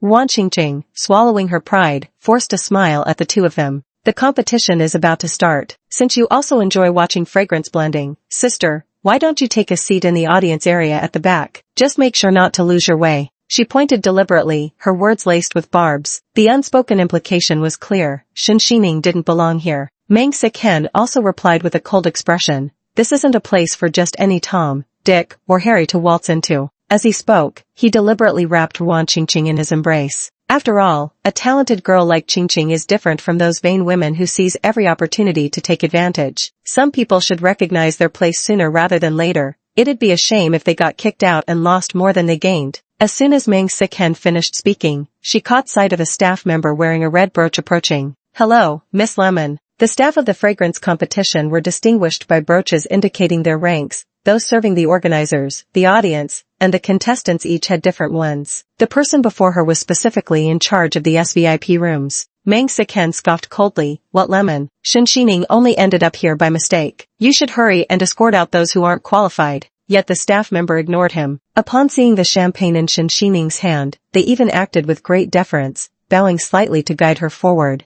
We've been waiting a long time. Knowing Miss Lemon enjoys red wine, we prepared it early. The champagne in the outer area isn't of good quality. Let's go to the SVIP waiting area. The organizers have specially arranged a private lounge just for you. Chapter 51, The Genius Perfumer. Wang Qingqing looked at the staff member with disbelief. Are you mistaken? According to protocol, only top 10 finalists from the first perfumer competition qualify for private lounges. Although she pretended to be the champion Red Serpent from back then in front of Meng Siken, in reality, she had placed last in the first perfume competition. That's why, before arriving at the venue today, she lied to Meng Siken, saying she didn't plan to take the SVIP entrance and just wanted to keep a low profile. And yet Shen Xining actually gets special treatment? What a joke. Meng Siken also sneered, your work is so careless, aren't you afraid of complaints? The staff member, however, remained completely composed. Even faced with such accusations, she maintained a polite and proper smile. The judging panel is extremely strict, and we've undergone professional training. There's absolutely no way we could have made a mistake. Then you've been deceived. Meng Siken stood there with absolute conviction, his skeptical tone gradually drawing the attention of others in the room. Call the person in charge. Shen Xining probably used some method to alter your records. I know her well. After dropping out in middle school, she lived in isolation on remote islands. How could she possibly have learned perfume blending? Meng Siken couldn't help but narrow his eyes as he scrutinized her. This time he'd finally caught Shen Xining's weakness. The first perfume blending competition had been held in Italy. Back then, she was just a 16-year-old orphan who couldn't even afford a plane ticket, let alone stand out among master perfumers with her blending skills. Just as the staff were considering whether to call security, an icy, murderous voice cut through the air. I didn't expect there would be so many riffraff here. Everyone turned to look as a man in a wheelchair was slowly pushed into view.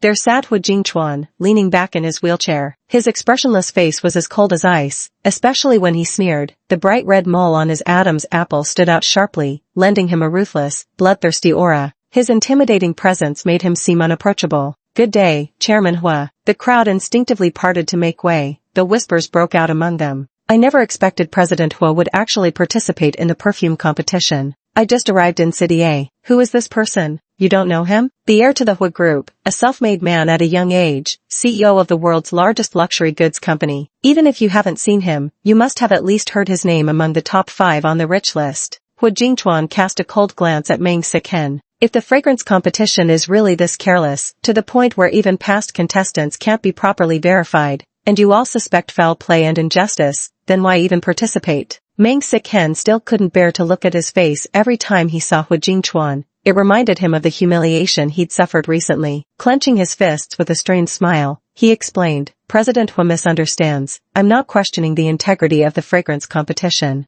Wang Qingqing quickly stepped in to mediate when she sensed the tension. Indeed, President Hua, we were just surprised. Since this year's competition rules are transparent, we never expected Sister to be so talented, a top 10 finalist from the first competition. We were merely curious about what alias she used when competing, nothing malicious. Shen Xining took a sip of champagne. According to the rules, only after the results of this competition are announced can the top 10 make a public appearance. Miss Ruan, are you planning to break the rules? Wang Qingqing, I'm not. With a radiant smile, she took Meng Sichen's hand, as if declaring her claim. Then I hope Sister can make it into the top 10 this time too. After all, even Chen didn't know you could blend perfumes. We're all really looking forward to it. Meng Siken also intertwined his fingers with hers. Some people think playing hard to get will make me take the bait. What a joke. In my heart, you'll always be first. If it weren't for your modesty, Qingqing, and your unwillingness to reveal your identity as an Italian master perfumer, you'd have gone through the SVIP channel long ago. Wang Qingqing turned pale, never expecting Meng Siken to say it out loud.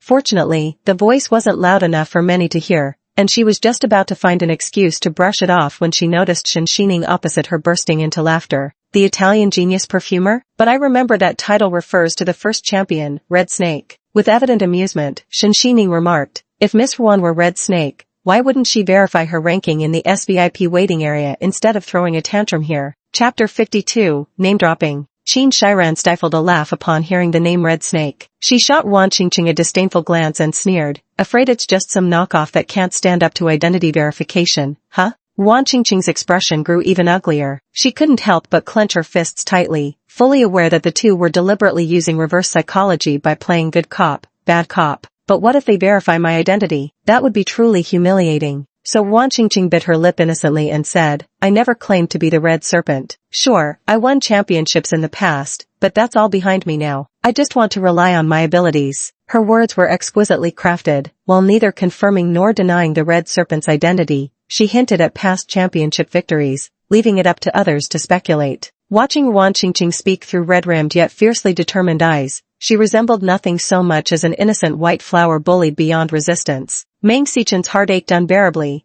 and he immediately stepped forward to shield her. Stop putting on airs and bullying her. Qingqing simply prefers to keep her identity hidden. Unlike some who probably couldn't even rank in the top 50, let's see how you explain that when the time comes. Beside him, Hu Jingchuan furrowed his brows tightly, his emotions unreadable. The red snake who had won the Italian perfumery competition back then, the very person who had defeated him to take first place, could she really be none other than Wan Qingqing standing before him? Impossible. He shot a glance at Wan Qingqing. If it really was her, that old regret now left a distinctly bitter taste in his mouth. Shen Xining watched Meng Xichen's furious demeanor with remarkable calm. In that case, she said, allow me to congratulate Miss Wan on her championship. At least this will prove her capabilities beyond doubt. That radiant smile was like slapping two stinging blows across one's face. Meng Xichen's expression darkened further as he sneered coldly. If jealousy actually worked, what would be the point of surveillance? I don't care what connections you pulled to get into the SVIP waiting area, but just remember this fake will never become real. His confidence in saying this came from knowing the entire venue was woven with dense networks of surveillance cameras, guaranteeing no contestant's slightest misconduct could escape detection. Moreover, all competition entries would be anonymously evaluated by 10 internationally renowned masters, making any cheating utterly impossible. Shen Xining smiled even wider. Indeed, what's fake can never become real. The words were spoken quite calmly, yet they made Wan Qingqing unable to meet her gaze. Hu Jingchuan's voice turned icy as he remarked, sometimes I'm genuinely amazed at what kind of people end up lowering the average human intelligence. He could tear someone apart with just a few choice words. If the competition really runs on connections, then why doesn't President Meng bring your little sweetheart along into the SVIP section? Is it because you're principled and impartial, or simply incapable? The mention of President Meng suddenly brought back the memory of how Hu Jingchuan had humiliated him in Taoshan. His expression darkened considerably as he retorted, that was just nonsense earlier. What I meant was that people with nothing to hide wouldn't act so guilty. Upon seeing Hu Jingchuan, Wan Qingqing instinctively straightened up and forced a smile. I didn't expect to run into you here today, President Hua. What a coincidence, our last meeting was in Taoshan, wasn't it? As a result, Hu Jingchuan completely ignored both of them this time. He merely glanced at Wan Qingqing before disdainfully looking away. She'd even use humiliating incidents to climb social ladders. Such women are truly exceptional specimens. Instead, Hu Jingchuan remarked casually to Shen Xining, were you also at the first perfumery competition? Obvious. Shen Xining cast a slow glance at Hu Jingchuan, who instantly understood her unspoken message. We're both old foxes, spare me the outdated theatrics. Hu Jingchuan curled his lips in a smile, revealing an unconscious familiarity. What place did you get in that competition in Italy? Chapter 53, Peculiar Possessiveness. Rankings don't matter to me. I'd rather rely on my true abilities. Shen Xining didn't directly answer Hu Jingchuan's question, and with a casual laugh, she subtly took a dig at Wan Qingqing. It was just something lively to watch, so I came to have fun. Hu Jingchuan also smiled upon hearing this. With the tacit understanding between them, he instantly realized that Shen Xining was still playing dumb. It was both amusing and irresistibly intriguing. The corners of his lips curled up slightly as he said, then I wish Miss Shen a victorious start. With just a glance, Hu Jingchuan could tell that this match was probably trivial in Shen Xining's eyes. That's why his tone lifted slightly when he spoke, carrying an undertone of mutual understanding. Their unspoken rapport couldn't have been more glaring in Meng Xichen's eyes. A dark cloud seemed to hang over him. Never had he imagined that the woman who once stood faithfully by his side could now share such familiarity with another man. It agitated him beyond measure. Even though they were divorced, Shen Xining had, after all, once belonged by his side. Chen, let's go. Wan Qingqing held his arm. It's time to start waiting backstage. How could she not notice Meng Xichen's strange behavior? So she clung even tighter to the man's arm, attempting to show off in front of Shen Xining. But the other party had already turned and walked away, appearing not even willing to glance at them. When the staff came to escort Hu Jingchuan, Shen Xining also headed to the SVIP lounge. Qin Sherlan narrowed her eyes, sensing something amiss, and raised an eyebrow as she said, well, when did you get to know Hu Jingchuan? How come even I didn't know about it? She looked at Shen Xining with playful amusement, reaching out to pinch the other's cheek. And he even wished you a victorious start. Oh my, what a victorious start. Shen Xining calmly caught her wrist. He's just an acquaintance. Don't worry, you're still my favorite. Exactly, I'm the main wife. Qin Shiran couldn't hide her proud little expression. Listening to their playful banter, Meng Sikhen could no longer suppress the irritation in his heart. Especially after witnessing Hu Jingchuan's complete departure, this peculiar anger and possessiveness peaked. Even while still holding Ruan Qingqing's arm, he could no longer contain these emotions and turned sharply to confront her with a torrent of accusatory questions. Seeing how familiar you are with Hu Jingchuan, it must not have been a recent acquaintance. Just when did you start seducing him? Making him speak up for you again and again. He gripped Ruan Qingqing's hand tightly, but his gaze was fixed on Shen Xining. No wonder you're so brazen with me, you'd already lined up your next move. Shen Xining now got a headache just hearing Meng Sichen's voice, his undisguisable disgust written all over his face as he glared coldly at Meng Sikhen. My relationship with him is completely innocent. Meanwhile, the whole industry knows about your lingering entanglement with Miss Ruan. If you're not ashamed of it, I find it utterly repulsive. Besides, now that we're divorced, what right do you have to lecture me? Shen Xining's excessively cold expression, the unmistakable look of someone who wanted absolutely nothing to do with it, was so impactful it instantly conveyed sheer exasperation, gradually sparking whispers among the crowd. Qin Shilan cut straight to the point. Exactly. You're nothing but a stain on Ningning's life. Could you stop being so disgusting? Control yourself. Did you really think acting all abandoned would do anything? Qin Shilan couldn't resist rolling her eyes, mimicking Meng Sichen's words back at him. Are you seriously deluded enough to think this playing hard to get act would work on Ning? After saying this, she even covered her nose and added, Ningning, sweetheart, let's hurry up and leave. Being near trash makes me feel like I'm starting to stink too. Meng Sikhen. Watching the two of them walk away, Meng Sikhen felt a sharp pang of anger twist in his chest. A heavy stone seemed to weigh upon my chest, unbearably oppressive. Ruan Qingqing's hand ached from his grip, but she dared not utter a word. Only the bitterness and jealousy in her heart grew fiercer. What kind of worthless thing was Shen Xining, to think she could steal a man from her? Don't worry, Aiken, business comes first. I'll do my best to get you into the top 10. She tightly grasped Meng Siqing's hand. After we collaborate with the chairman of Ruime Group, our company will surely reach new heights. Chapter 54, Eye to Eye. Half an hour later, with the muffled toll of an ancient bell, its lingering sound penetrated the walls and reached the ears of every contestant, announcing the official commencement of the competition. Some clutched perfume sample tubes in dismay, others were drenched in sweat, yet all shared the same sight. Every corner of the room was monitored by cameras, leaving no possibility for cheating. Shen Xining swiftly and effortlessly completed her task. She picked up a scent strip, waved it gently, and took a sniff. The fragrance she had concocted this time was relatively simple. She had added an upgraded formula inspired by rolling ocean waves to a base perfume she had crafted before. It was, in a way, a bold innovation. After all participants submitted their perfumes, each was assigned a number before being collectively handed over to the masters for evaluation. An elderly man with graying hair held bottle number 5 perfume in his hands, unable to contain his admiration as he remarked, "This perfume is exceptionally well crafted. The top notes evoke the sea and sunshine, radiant and full of life, though as for the base notes, beneath the turbulent waves lies great peril. What a genius! To think of blending traditional violet fragrance into such an intensely dreamy rosemary essence, creating not the slightest discord but instead enriching its layered profile so remarkably. Yet I can't shake the feeling that this base scent seems somehow familiar."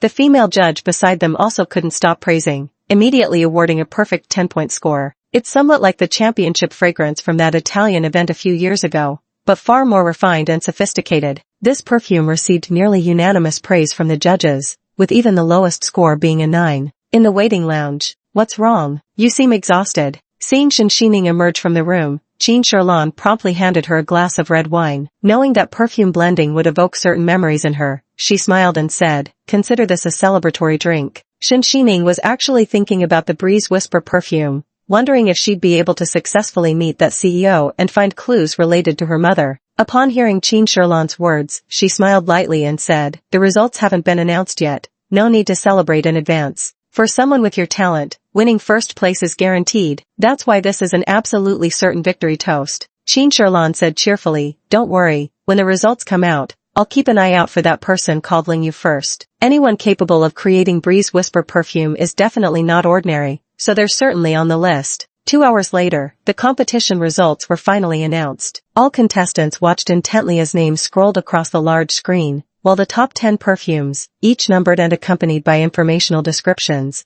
were simultaneously displayed for viewing in the hall. The lead staff member beamed as she fastened a red wristband onto Shen Xining's hand. Congratulations, Miss Shen, for claiming first place this time. The screen prominently displayed Lemon's name at the top of the list, with Cold Moon ranking second. A special note appended to the codename indicating participation on behalf of Ningfeng Perfume Company. And the third place, Qingqing Grassland, was none other than Ruan Qingqing. Shen Xining wasn't surprised to have won first place. At the moment, she was frowning as she scanned the crowd for the winner named Cold Moon, only to see the staff fasten the second place Cold Moon wristband onto Hu Jingchuan's wrist. Congratulations, President Hua, on securing second place. Who would have guessed you're the CEO of Ningfeng Perfume? Hu Jingchuan looked up, just in time to meet Shen Xining's gaze. Many of the shortlisted contestants were congratulating each other. Congratulations. As for those who didn't make the cut, they forced smiles and applause. More often, people were gossiping about the finalists. That girl codenamed Lemon is so young. Why haven't we heard of her before? Could she be some big shot competing under a new alias? And she took first place. I'll have to go smell the perfume she crafted. How do you not know Shen Xining? She's Meng Xichen's ex-wife, though I heard she comes from humble beginnings. Who knew she'd be so skilled in perfumery? This competition is truly brimming with unseen talent. Who would have guessed that President Hua is also Cold Moon, the mastermind behind the winning fragrance, Breeze? Hu Jingchuan's luxury companies alone already rank first globally. Logically, he shouldn't lack money, yet he's now expanding into the perfume industry too. Truly, comparisons are odious. At that moment, whether it was congratulatory cheers, joyful tears, or even sarcastic remarks, the clamor of the crowd and applause all mingled together. Among these thousands of people, Shen Xining simply stared intensely at Hu Jingchuan. When their eyes met, each saw the other's reflection in their pupils. Chapter 55, Was it cheating?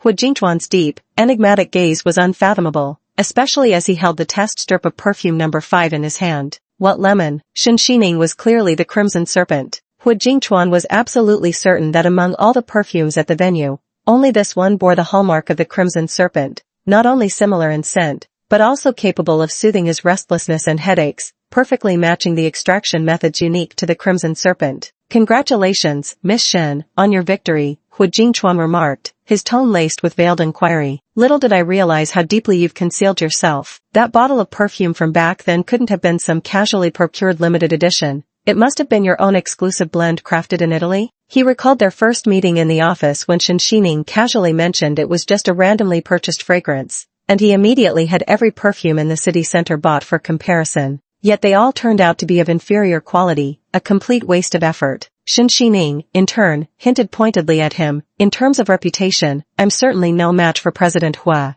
After all, Breeze Whisper is already an industry legend. However, this base fragrance doesn't seem to be entirely original. Shen Xining never expected Hu Jingchuan to be the creator of Breeze Whisper. I never expected that just brushing past him that year almost led me to clues about my mother. As she spoke these words, she discreetly observed Hu Jingchuan's expression. After all, amid accusations that sounded very much like plagiarism, he showed not the slightest dissatisfaction. Of course, this is my Hua family's secret heritage recipe. He smiled, using the codename Lemon to participate. Miss Shen is truly the discreet one here. Hu Jingchuan had no doubt left. This woman was undoubtedly the Red Serpent. This woman was truly full of surprises, from the cruise ship to Taotian Town, and now the perfumery competition. It made one all the more eager to uncover the secrets she held. Shen Xining was also well aware that Hu Jingchuan held the clues she sought, but this wasn't the right place for that conversation. Both knew the other harbored ulterior motives. Outwardly, they exchanged congratulations, but inwardly, they were probing, their gazes hook-like, as if engaged in a taut back and forth, instantly sparking tension.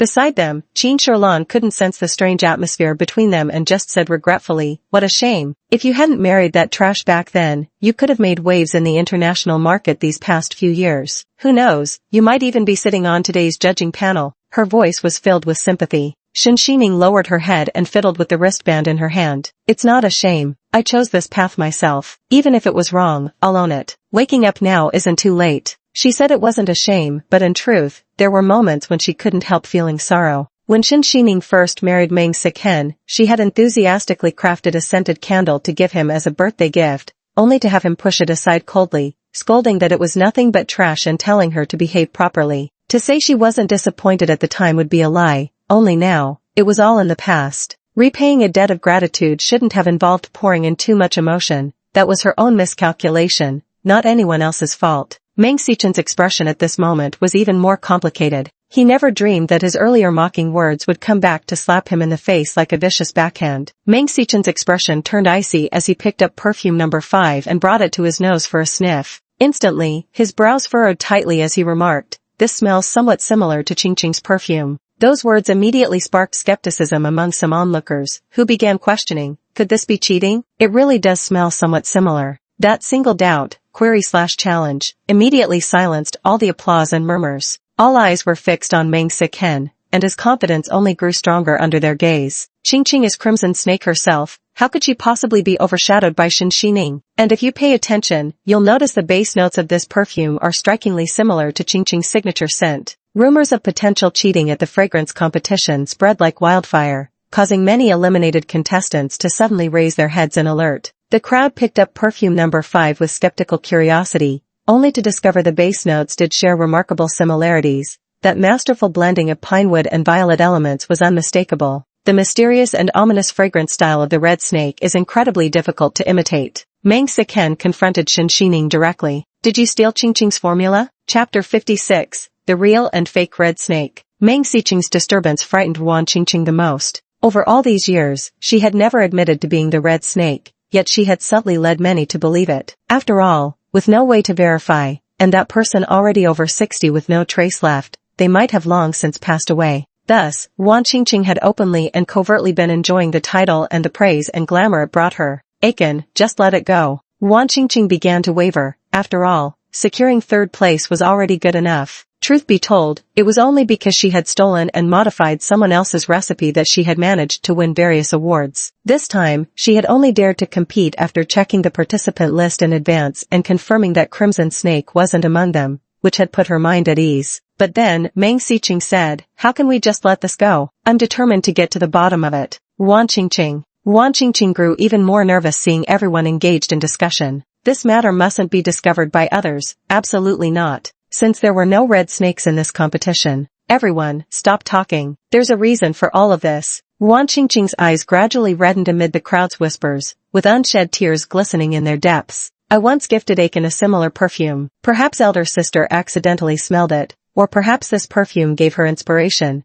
That's why our fragrances resemble each other so much. Her words skillfully manipulated public opinion, without explicitly mentioning plagiarism. She made people suspect Shenxining had stolen inspiration from the perfume. You've completely abandoned all sense of shame. Qin Shirlan's fiery temper couldn't tolerate this damned green tea bitch any longer. She cursed angrily, similar to your perfume? Stop flattering yourself. This competition has assembled top-tier judges. Are you implying they all caught colds and can't distinguish authentic scents from knockoffs? Hearing this, many people moved closer to take a sniff. Soon, knowledgeable professionals stepped forward to endorse Qin Shirlan's claim. The base notes of these two perfumes do share some resemblance, but number 5 is superior with its fully realized, richly layered composition. As for Green Meadows number 3, it's decidedly more monotone by comparison. It might be coincidence, similar base notes, or perhaps shared taste, but number 5 is unquestionably more sophisticated. There were indeed people who tried to mediate and say let it go, but everyone in this industry understood perfectly. How could the base notes of two perfumes with completely different styles and themes possibly be so similar? Perfume number 5 unfolds like a story, with dramatic peaks and climaxes. While the other bottle smelled pleasant, it did seem noticeably thinner by comparison. It appeared aware that its composition couldn't fully restrain that mysterious and dangerous base note, so it didn't dare experiment with complex layers, simply presenting itself plainly. Some even turned the accusation around. Doesn't it feel more like number 3 borrowed from number 5's formula? Meng Xichen sneered. Impossible. Qingqing's perfume style was established years ago. Judging by the timeline, it's Shenxining who's clumsily imitating her. His voice was icy, his words laced with sarcasm. Nowadays, any Tom, Dick, or Harry can enter competitions. So brazen, perhaps once they're sued for spreading rumors in court, they won't be so smug anymore. Hu Jingchuan laughed mockingly at this. Spreading rumors? So, President Meng, do you have any evidence to prove that perfume number 5 cheated? If not, I'd be more than happy to assist Ms. Shen and see how you plan to defend yourselves in court. Everyone felt a chill upon hearing this, some even breaking out in goosebumps as they cast a pitiful glance at Meng Xichen. Who doesn't know that the Hua Corporation's legal team is renowned for being top tier, employing a group of elite lawyers who've never lost a case in court? They can even bankrupt you. As the person concerned, Shenxining wasn't fixated on proving herself against such slander. Instead, she walked up to Wan Qingqing, gazing at her eyes with a faint smile and said, Mang Sik-hen just called you a red snake, you neither admitted nor denied it, but now everyone's present, and the competition results are out. So Wan Qingqing, let me ask you again, are you the red serpent? Seeing that everyone had clearly heard these words and Shen Xining was aggressively pressing forward, clearly demanding an answer, Wan Qingqing's lips were nearly bitten through. This woman was obviously trying to steer the conversation elsewhere on purpose. Clenching her teeth, she prepared to brush it off, but Mang Sik-hen directly stepped in front of her. Of course, Mang Sik-hen said expressionlessly, it's just that Qingqing is more modest, competing under various codenames, unlike certain people who curry favor everywhere, completely shameless. Amidst the dead silence and skeptical gazes, Qin Sherlan was the first to laugh. She said with utter disdain, our Ning is the real Crimson Serpent. For someone to impersonate her, aren't you afraid of being struck by lightning? As these words fell, the entire venue fell silent, every person involuntarily holding their breath. This was the rare drama of the genuine versus fake Crimson Serpent. Chapter 57 The Imposter. Wan Qingqing's mind went blank upon hearing this. Impossible. She had once spent a fortune investigating the background of Crimson Serpent, confirming it was indeed a mysterious 60-year-old figure whose current survival status remained uncertain. Moreover, at that time Shen Xining was still living on a deserted island as an orphan with neither parents nor relatives. How could she possibly have had the means to fly to Italy for competitions? I'm indeed not Crimson Serpent, but she was my enlightenment teacher of sorts. I learned some perfumery techniques from her, which often led to mistaken identities. Over time, it became difficult to explain. Now being pressed in front of everyone, she could only say she wasn't the red snake. Otherwise, if the truth came out, that would truly be a slap in the face. Wan Qingqing forced herself to remain composed, not even daring to look at Mang Sik-hen beside her. Her nails had already dug into her palms until blood traces appeared. Using the pain to stay calm, she mustn't let Shen Xining's provocation trick her. I hope elder sister won't frame me without evidence or slander our senior. She tucked loose strands behind her ear, pretending to maintain her composure. Though I don't know why our perfumes are so similar, if you're referring to the red snake incident, as everyone knows, you were only 16 back then. To be blunt, how could an orphan girl drifting abroad possibly have the resources to learn perfumery, let alone the money to compete in Italy? Wan Qingqing's words made everyone present begin to waver in their certainty. After all, according to the rumors, Shen Xining truly had no parents and came from the countryside, hardly the type who could afford to study perfumery, let alone compete in international competitions. Mang Sik-hen, however, remained unusually silent, his brows tightly furrowed, feeling deeply unsettled at this moment. He had always believed Wan Qingqing was the red snake, as did all his friends. Everyone aboard the cruise ship had praised her as a prodigy in the world of perfumery. Although Wan Qingqing had never explicitly admitted it, she never denied it either. So he had always thought Qingqing was simply being modest. After all, in his heart, she was someone who would never lie. Yet now, all that trust seemed to be crumbling. Was this still the pure white moonlight he had cherished in his heart? Mang Sik-hen recalled Wan Qingqing, who had risked her life to save him 5 years ago, and clenched his fists, trying to convince himself. Strictly speaking, she hadn't lied. Imitating the red serpent's work could, in a way, be seen as paying homage. Qingqing is right. You're the one who's been lying through your teeth. Back then, during that competition in Italy, you didn't even have money for a plane ticket, let alone the resources to study perfumery abroad. Mang Sik-hen looked at Shen Xining with undisguised disgust, attempting to suppress the wavering scales within his heart through sheer disdain. Someone as despicable as you shouldn't even be here. You stole Qingqing's perfume to study it and still won't admit it. You even deceived your own friends. As soon as these words left his mouth, an aged and hoarse voice came from behind the crowd. Everybody, quiet. The crowd instinctively parted to make way as an elderly judge with graying hair stepped forward,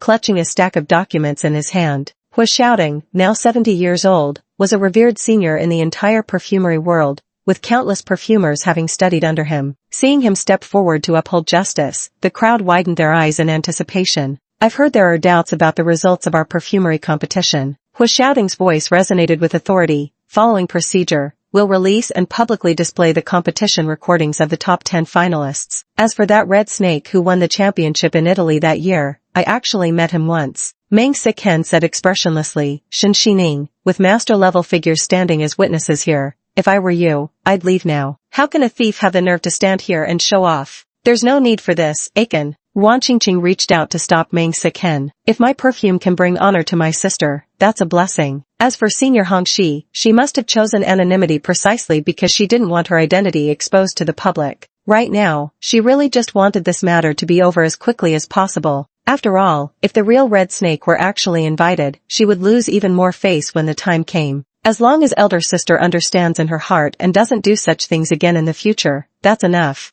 Qin Sherlan laughed in anger upon hearing this. You just don't dare, do you? Clearly, it's you, this imposter, who's feeling guilty. Meanwhile, Hua's shouting gave Ruan Qingqing a meaningful glance. That won't do. What would that say about the authority of our perfumery competition? Then he slowly approached Shen Xining. Girl, I thought you'd keep competing under the name Red Snake. Never imagined you'd pick Lemon as your alias this time. Not bad though. That genius girl title of yours used to make such waves. Why did you disappear for so long? His words left everyone frozen in place. After all, the words of a senior carry great weight. So this Lemon is actually the former prodigy girl, the champion of the first perfume competition, Red Snake? The crowd grew increasingly excited. Who would have thought they'd be competing in the same tournament as Red Snake? This can't be possible. Ruan Qingqing swayed slightly, unable to believe it. As for Meng Sichen, it was as if he had been struck by lightning. He stood frozen in place, unable to regain his composure for the longest time. Chapter 58 Protecting Lies with More Lies. After speaking, Hua's shouting glared coldly at Ruan Qingqing. You claim your work was inspired by Scarlet Snake, but even the original creator couldn't recognize it as such. On top of that, you falsely accused others of cheating. Your intentions are utterly malicious. Ruan Qingqing turned pale as she defended herself. That's not true.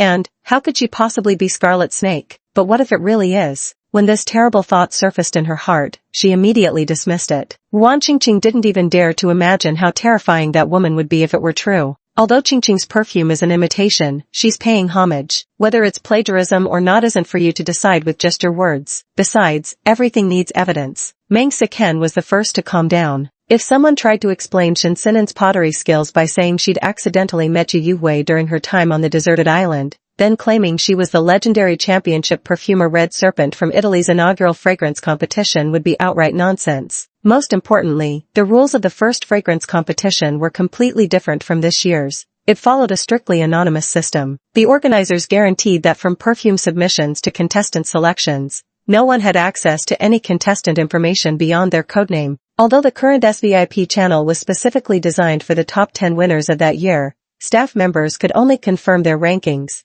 It was impossible for them to obtain any actual personal details about the participants. Meng Sichen's expression turned icy. If someone tries to pull the wool over everyone's eyes, they might even attempt to pass themselves off as someone else in front of the judges. At this moment, Meng Sichen couldn't tell whether it was the impossibility of accepting Shen Xining as that prodigious girl or some other reason. But one thing was certain, there was absolutely no way she could have done it. Ruan Qingqing's confidence surged at Meng Sichen's words. She forcibly suppressed her guilt. After all, admitting anything now would mean all previous efforts were wasted. Might as well double down and gamble. Old Mr. Hua, you're a senior master in perfumery with countless disciples. Your word alone would convince everyone. Ruan Qingqing's eyes were red as she looked at Hua shouting, like a delicate white flower that had been wronged yet remained resilient. But the rules of the fragrance competition back then clearly stated that no one could access the contestants' real information. So was Elder Hua breaking the rules? Or were the supposed regulations just a farce all along? Shen Xining glared at her coldly. You truly embody the saying, shameless people are invincible. Even at this point, you still have the audacity to make excuses and even shift blame onto others. This really redefined her understanding of a manipulative, two-faced woman.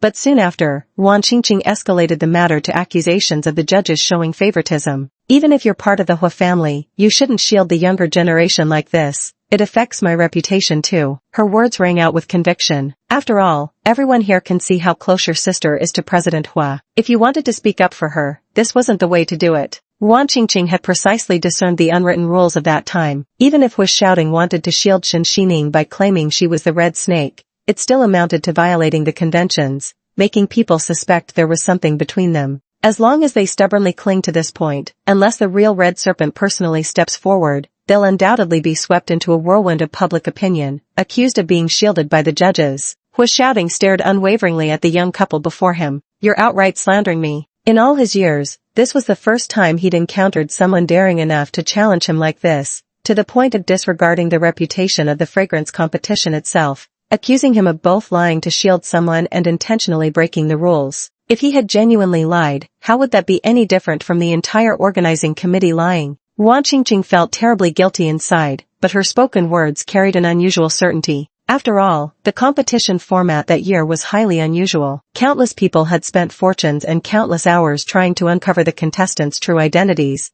yet all their efforts had come to nothing. The unprecedented secrecy measures, from the staff to the judges, had all vowed not to pry into their real identities, let alone the identity of Red Snake, the white-hot champion. Even if there was a 1 in a million chance that Shinshining was involved, who could possibly prove it? Take it easy, old master, someone beside him hurriedly supported was shouting. Given his age and heart condition, they couldn't afford to let anger affect his health. Seeing this, Wan Qingqing hurriedly retreated 2 steps, putting on an expression of regret. Forget it, I won't dwell on it too much. Maybe even that allegedly top-secret competition back then had its flaws. How could the judges secretly acquire the champion's information? In this situation, she was determined to muddy the waters and drag everyone into it. Chapter 59, A Gaze Like an Assassin's. The crowd, still reeling from shock moments ago, now wore thoughtful expressions upon hearing these words, particularly the eliminated contestants, who furrowed their brows even tighter as they began pondering whether the competition had truly been unfair. Miss Nguyen makes a valid point. Who is Red Serpent? A master perfumer who burst onto the scene years ago and swept through the fragrance world, absent all these years. How could such a legend possibly be a young girl? After my defeat back then, I exhausted all means trying to seek counsel from the finalists. I spent fortunes hiring numerous intelligence agencies, yet couldn't uncover a single lead. Wasn't that Italian competition touted as absolutely confidential? How could the judges recognize contestants then? Was there a breach in secrecy, or was someone deliberately cheating? This is the dark side of human nature. Compared to admitting one's own mediocrity, it's easier to accept that even the ostensibly fair and strict fragrance competition has its secrets. Coincidentally, Wan Qingqing excels at stirring up such dark emotions. Conspiracy theories have always spread the fastest. Shinshining is now tainted with suspicion. No matter what he does, he'll face opposition and doubt. Especially since Shinshining couldn't possibly produce any evidence. Qin Sherlan, upon hearing that nonsensical chatter, flung her wine glass directly at the speaker, shards of glass scattering across the floor, making baseless rumors, and you still don't care? Just wait until the lawyer's letter is staring you in the face. We'll see how much you care then. How could there be such a shameless woman who could still argue sophistry at this point? Qin Sherlan had certainly dealt with idiots before, but facing this level of stupidity still made her blood boil with rage. Meanwhile, Hu was shouting, being questioned by a junior like this, was so furious he felt dizzy and raised his hand to swear an oath. At my age, if I were shielding any junior, even if her talent were extremely poor, would I really need to lie for her? I might as well directly take her as my personal disciple. Who would dare deny me? Was shouting, that much face. The old man was genuinely enraged this time. At his advanced age, he had actually been forced to swear an oath. My acquaintance with this girl was purely coincidental. When the competition ended, I gave her a lower score than the other judges. By the rules, judges naturally shouldn't pry into contestants' information, but she was the one who came to me seeking advice. Was shouting had taken special notice of this young girl called Red Snake precisely because of her eager curiosity and thirst for knowledge. She possessed extraordinary intelligence and rare innate talent. Just a single pointer could make her grasp the entire concept. Such genius was hard to come by, so seeing Shinshining's name this year had initially delighted him. Who would have thought this minor incident would muddy the waters so thoroughly? Once Was shouting made this statement, the others also found it reasonable. After all, a junior favored by a master like him had other paths available. There was no need to stake the master's reputation and integrity on such a clumsy deceit. Now both sides are holding their ground, leaving everyone utterly confused. Shinshining first calmed Qin Shiran's emotions, then bowed apologetically to Was shouting. My apologies for dragging you, sir, into getting splashed with dirty water. She raised her head to stare coldly at Wan Qingqing, her gaze chilling to the bone. Whether I'm Crimson Snake or not doesn't change one thing. Your perfume isn't homage, but blatant plagiarism and imitation. And wouldn't you know it, I happen to have evidence for that too. Wan Qingqing stubbornly insisted, impossible. Yet with just one glance from Shinshining, she involuntarily retreated 2 steps back. She wasn't sure if it was her imagination, but the woman before her didn't seem like someone who'd been a housewife for 3 years, more like a killer who'd walked through mountains of corpses and seas of blood. That terrifying gaze cut like a blade, as if it could flay her alive at any moment. Beside him, Hu Jingtuan's voice was chilling enough to make one's blood run cold. Accusing my Hua family of lying and shielding criminals, what gives you the right? His pitch-black eyes radiated endless killing intent, suffocating everyone present. Wan Qingqing, you've got some nerve, daring to spread slander about my Hua family? Do you really think we have no one left to defend our name? The icy tone made Wan Qingqing, who had already been intimidated by Shinshining, turn pale with fear under Hu Jingtuan's gaze now. That look of regarding all living things as mere ants sent chills down to the marrow of one's bones. For a fleeting moment, Hu Jingchuan's eyes bore an uncanny resemblance to Shen Xining's. She simply couldn't bring herself to meet either of their gazes. Chapter 60 Confrontation. Realizing she was being threatened by these two, Wan Qingqing gritted her teeth in fury. If both President Hua and the judges say so, then I must have overthought it. Continuing this dispute would only make things uglier,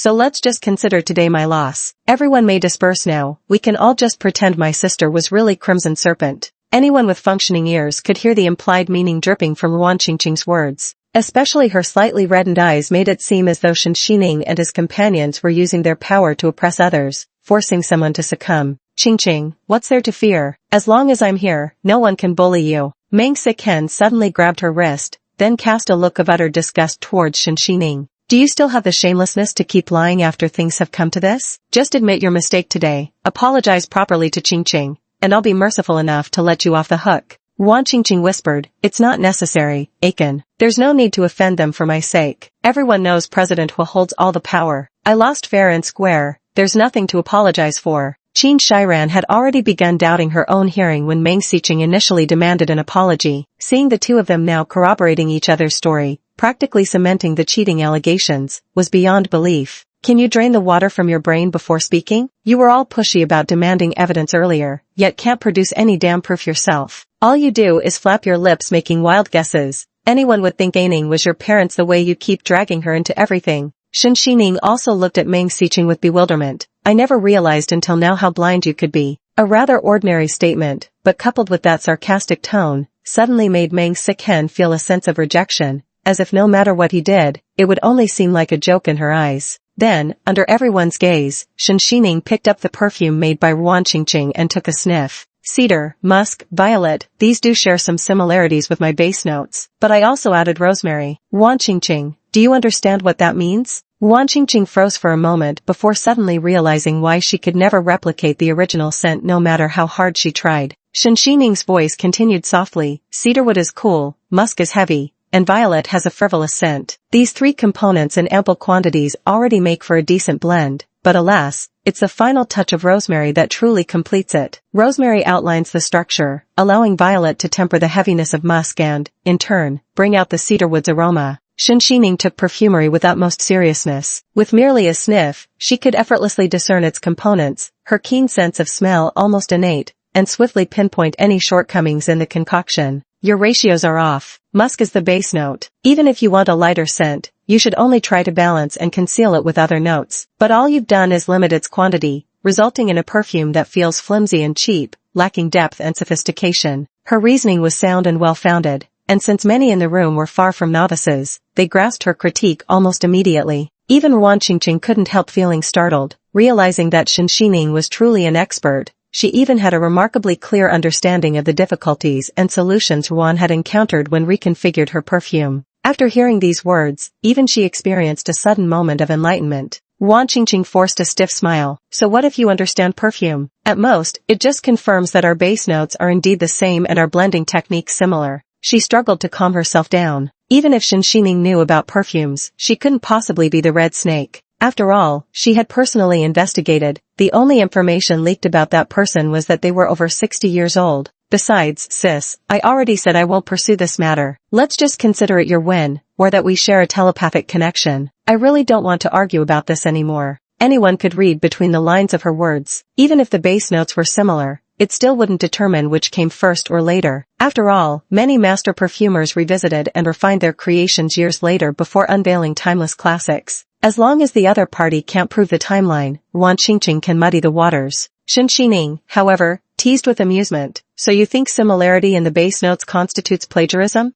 I never said that. Wan Qingqing maintained her gentle and composed smile. I just thought my sister and I shared a telepathic connection. It's a pity others don't believe it, and there will always be those who question plagiarism. Since the previous competitions had all been anonymous, the true red serpent couldn't step forward. As for who first introduced this perfume's base note, continuing to argue would only lead to endless, messy disputes. Wan Qingqing had made up her mind. She was determined to stir up trouble. Unfortunately, I'm the sort of person who prefers to document my work, especially when it comes to fragrance blending ratios. Shen Xining slowly raised her eyes, her expression utterly mocking. This perfume was created using a technique of juxtaposing warmth and coolness. Nearly the entire process was documented, even during the competition. The records have been saved on my phone for about 8 years, they just haven't been made public. So I've got not just the timeline, but even the fragrance blending techniques. Want to see? Chapter 61, The Truth Comes Out. Although Shen Xining phrased it as a question about whether the other person wanted to see, she was already instructing the staff nearby. Help me switch the competition results to big screen mode. I'm connecting my computer to upload now. Ruan Qingqing. Ruan Qingqing never dreamed in her wildest dreams that she could actually produce evidence. It's impossible. But seeing Shen Xining's calm and composed demeanor, a faint sense of unease suddenly crept into her heart. Even Meng Siken furrowed his brow, seemingly surprised that Shen Xining could actually produce what she claimed to be evidence. Soon, everyone saw displayed on the large screen, with crystal clarity, the image of a girl in an Italian perfumery from years past. Her face was noticeably more youthful than now, yet lacking the composed confidence she currently possessed. There she was, frowning slightly, radiating a palpable coolness. Meng Siken couldn't help but freeze momentarily at the sight of Shen Xining on the screen.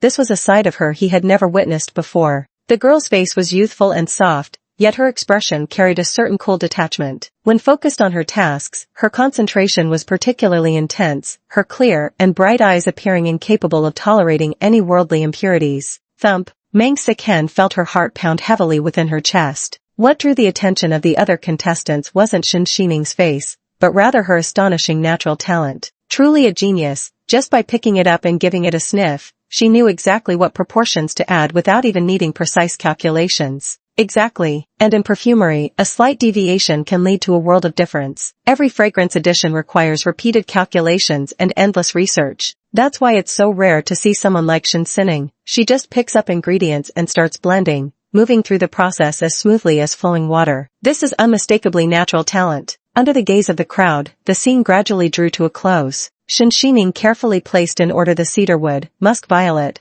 and after giving them a delicate sniff at the tip of her nose, added the final ingredient, rosemary, exactly as she had described earlier. Many people here are professionals who should easily recognize the filming location in this video, right? Shen Xining remained utterly composed, completely indifferent to the astonished gazes directed at her. This was the venue for the first competition. According to the rules, judges and others were sworn to strict secrecy unless contestants voluntarily disclosed their identities. So apart from old Mr. Hua, no one had ever seen my true appearance. Hua shouting also nodded in agreement. Exactly, and everyone can see from the video that following her steps, the perfume concocted is indeed the award-winning formula from that year. Deep down, you all know the truth, whether this girl is really Red Snake or not. There's no need for further explanation. With such airtight evidence presented, anyone who still believed Ruan Qingqing's claims would be a fool. The entire venue erupted in uproar. Who would have thought that Ruan Qingqing, that girl who wears red perfume, could still flip the script against others? What kind of shamelessness does it take to cultivate that kind of mental resilience? The perfumery world is brimming with more and more talent. Shen Xining wasn't even an adult back then, was she? Truly impressive. I once accidentally caught a whiff of the perfume Red Snake concocted, and the impact it had on me was extraordinary. I immediately smashed my equipment and started learning from scratch. To think I'd get to meet my idol in person today. The crowd's comments pierced like needles, stinging hard against Ruan Qingqing's fragile self-esteem. Especially the scornful gazes from those around her made her wish she could disappear into a crack in the ground. But Shen Xining, of course, wouldn't let her off that easily. Not long ago, you insinuated that having a similar bass note meant plagiarism, even misled many into thinking your mentor was Red Snake. But I don't recall ever taking on such cheap disciples, especially. Shen Xining swept a glance over Ruan Qingqing's ashen face. What gives a fool like you the right to put on airs before the real deal? Chapter 62, Formula Revealed. Pfft. No one could tell who was the first to burst into ridicule, but every person present was staring at Ruan Qingqing with peculiar gazes. She really kicked an iron plate this time. How could this Miss Ruan spew nothing but lies? One moment she's brazenly impersonating the Red Serpent, the next she claims it was just in homage, even misleading people into thinking the Red Serpent was her mentor. Exactly. Who knows how long she's been swindling people under Shen Xining's name.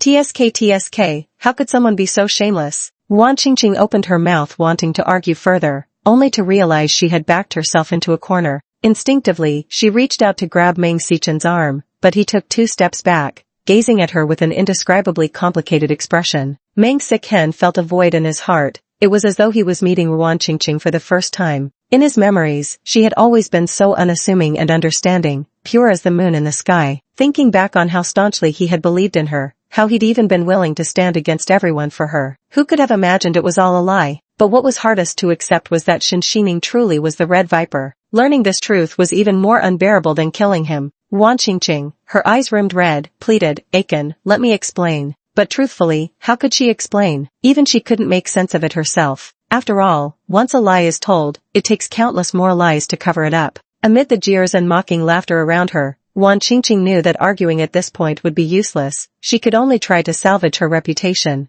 especially when it came to figuring out how to win back Meng Xichen's heart. So she quickly let her tears fall, then knelt directly on the ground and raised her hand to swear an oath. "I deeply respect and admire Senior Hongxi. Back then, after smelling that perfume, I thought of trying to recreate it myself, but I never imagined that person would be you, sister. I'm truly sorry." Wan Qingqing's voice choked with emotion, as if someone had just bullied her. "But I never intended to steal someone's identity, nor did I join the perfumery competition for any reason other than Ah Chen's business. I never imagined it would backfire and wrongfully accuse my sister." After hearing these words, Meng Sichen couldn't help but soften her heart. "You're not wrong. After all, even I, your ex-husband who shared your pillow for 3 years, had no idea Shinshining was actually that genius perfumer from Italy back then. Of course you couldn't have known either." While trying to console Wan Qingqing, he seemed to be convincing himself as well. It has to be Shinshining's fault. After all, that woman had been lying for 3 whole years. Besides, Qingqing was merely making improvements, not outright plagiarism. And if you hadn't deliberately concealed your identity in the first place, this whole misunderstanding wouldn't have happened. Meng Sichen looked at Shinshining with undisguised disgust.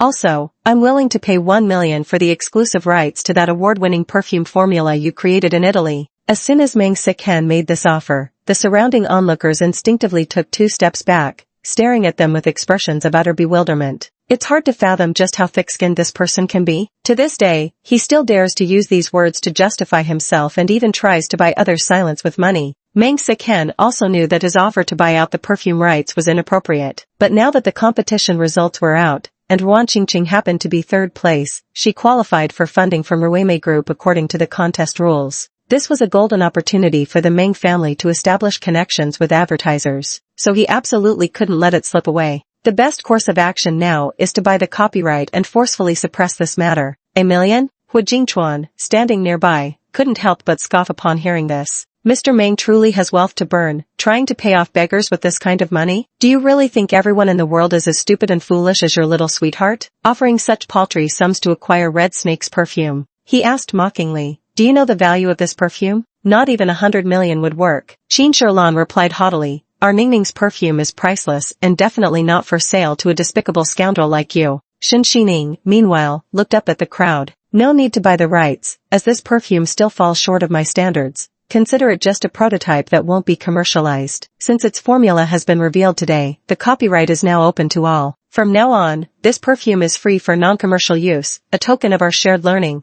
Everyone was stunned by these words. After all, that was the legendary formula in the perfume industry. Shinshining actually made it publicly available for everyone to use. Someone couldn't help but speak up now. Since Red Snake is so generous, even willing to share the formula publicly, how could they possibly care about that mere million? "You've all been unreasonable for so long. Now that the truth is out, hurry up and apologize." Meng Sichen, Wan Qingqing. They never expected Shinshining would pull such a move. It was clearly an attempt to win people's hearts. Especially after her identity as the Crimson Serpent was confirmed, it felt like she was literally slapping their faces with each smack sound. Chapter 63, Make Her Apologize. Meng Xiqing could only shield Wan Qingqing while reluctantly swallowing his pride. Mercy should be shown when possible, especially since Qingqing neither cheated nor plagiarized. She merely improved upon your original formula. Now that the formula is public, it holds no commercial value whatsoever. Yet I'm still willing to pay 1 million as compensation. He practically spat out those final words through clenched teeth. Let's call it quits and leave it at that, so we can still be friends in the future. Wan Qingqing's eyes were red as well, putting on the attitude of a victim.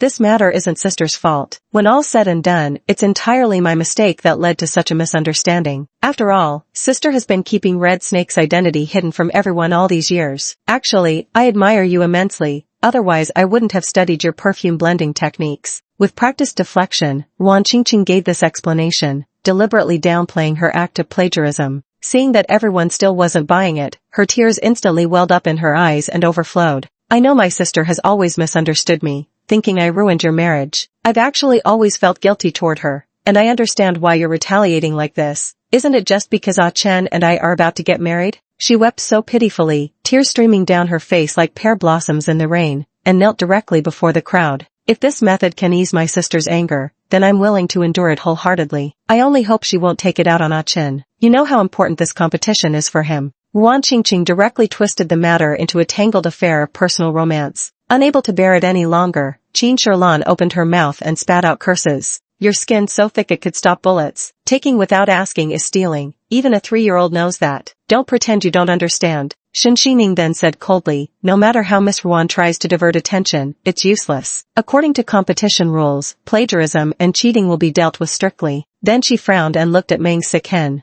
As for President Meng, this business about staying friends after divorce, you'd better play those games with people who enjoy flirting with their exes. Don't drag me into it, it's disgusting. Shen Xining's voice was cold and forceful, shutting them down so harshly their expressions turned ugly. Meng Siken said with a dark face, one thing has nothing to do with the other. Qingqing didn't cheat, according to the competition rules. Before he could finish speaking, he noticed the crowd suddenly fall silent and even part to make way. CEO Song. The staff addressed respectfully as a man with golden curly hair approached. When he smiled with crinkled eyes, he appeared exceptionally good-natured. Well, Hu Jingchuan, you rascal, what brings you here? Don't tell me you're still eyeing my investment? Song Yunlang stood beside Hu Jingchuan with remarkable approachability. There's no need for that. Our Ruimei group has always been happy to help newcomers, and your Hu family is famously wealthy, hardly in need of my modest support. Someone gasped audibly, for it was now clear that this President Song before them was none other than the shadow CEO behind Ruimei Group. Rumors painted him as swift and decisive, yet here he appeared all smiles and amiability. Song Yunlong's eyes sparkled with amusement, yet his words cut like a blade. Judging by the media frenzy outside, are you planning to ride the wave of competition hype to launch Ningfeng perfume? Nothing escapes you, Hu Jingchuan chuckled lightly. Shen Xining observed them thoughtfully, their rapport seemed quite genuine. Then she noticed Song Yunlang giving her a warm smile as well. Hello, Miss Shen. You must be the prodigy from that Italian competition. I've long heard of your reputation. President Song, you flatter me. When Shen Xining greeted him, she couldn't shake the feeling that behind Song Yunlong's smile, there was an aloofness about him, as if no one could truly get close. Then she heard him sigh. Too bad the competition environment this time was so poor, letting all sorts of filthy things come into view. Song Yunlang cast a lazy glance at Ruan Qingqing. What I despise most is cheating. So Miss Ruan, aren't you going to offer a proper apology? Chapter 64, Disqualified. Song Yunlong's words had already made his stance clear,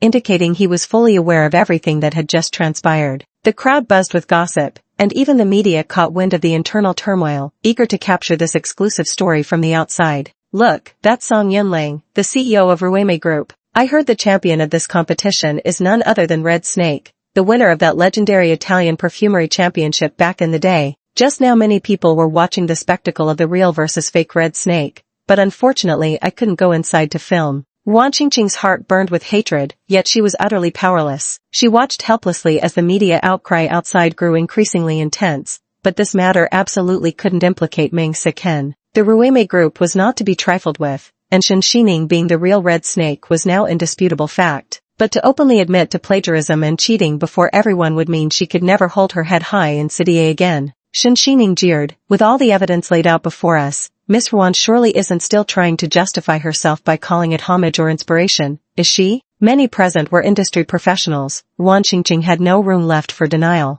It was my wrongdoing. I shouldn't have plagiarized my sister's perfume formula. Through gritted teeth, Ruan Qingqing forced out an apology. I'm sorry. She lowered her head, swallowing her pride, and bowed deeply to Shen Xining. Click, click, click. Countless cameras captured this moment, making Ruan Qingqing gnash her teeth in frustration. The resentment and jealousy in her heart surged like a tidal wave, threatening to overwhelm her. Who would have thought that Shen Xining could really be the Red Snake? This woman was deliberately tripping her up at every turn. Just as Ruan Qingqing thought that bowing and apologizing in front of everyone, even getting photographed by the media, was humiliation enough to finally put the matter to rest. Yet Shen Xining still refused to let them off the hook. Oh, and what about President Meng? After all, he also falsely accused me of cheating without any evidence. Shouldn't he bow and apologize now too? Shen Xining leisurely watched the man whose face had turned ashen. Admitting mistakes and correcting them shouldn't be that hard to understand. Especially for someone of your esteemed position as Meng Group's president, there's no need to embarrass yourself in front of President Song, is there? Every word from Shen Xining carried an implicit threat. Last time when Meng Sichen begged Hu Jingchuan to make an introduction, she heard everything crystal clear. No doubt she's participating in this competition to secure a collaboration with Song Yunling. Meng Sichen. How could he not understand the underlying meaning in Shen Xining's words? Forcing a stubborn refusal to apologize would mean losing the cooperation opportunity.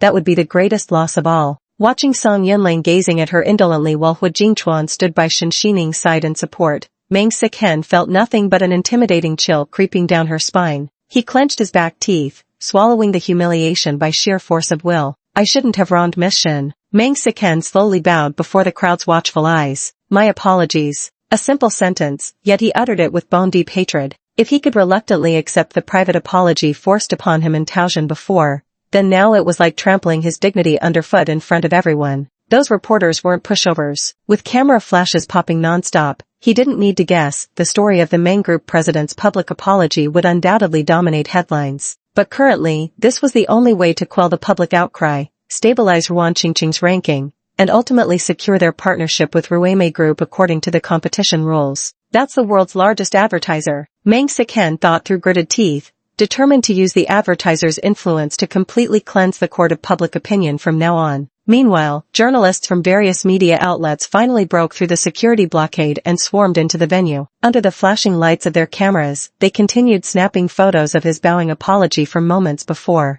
With a grim expression, Meng Sichen asked, "Can we leave now?" He rubbed his throbbing temples as he glanced at the media circus, wondering how much it would cost to silence each one of them individually. To make matters worse, Shen Xining cheerfully waved at him with a beaming smile. Fine, take your time, no need to hurry back. Meng Sichen, and now he was even angrier. At the same time, however, Song Yunling casually uttered, wait a moment. Before Meng Sichen could react, she saw President Song shrug and openly declare to the competition's organizer, go inform the media outside, this contestant who cheated is disqualified. Our perfumery competition absolutely does not tolerate such dishonest practices like cheating and plagiarism. Yes, the organizer replied, having long harbored disdain for Meng Sichen and Ruan Qingqing. After all, they had spent all this time slandering others and even spreading rumors about the competition's judges. It was truly infuriating. So, as soon as he received the order from his superior, he hurried to carry it out. This time, not only Ruan Qingqing, but even Meng Sichen was stunned into stillness.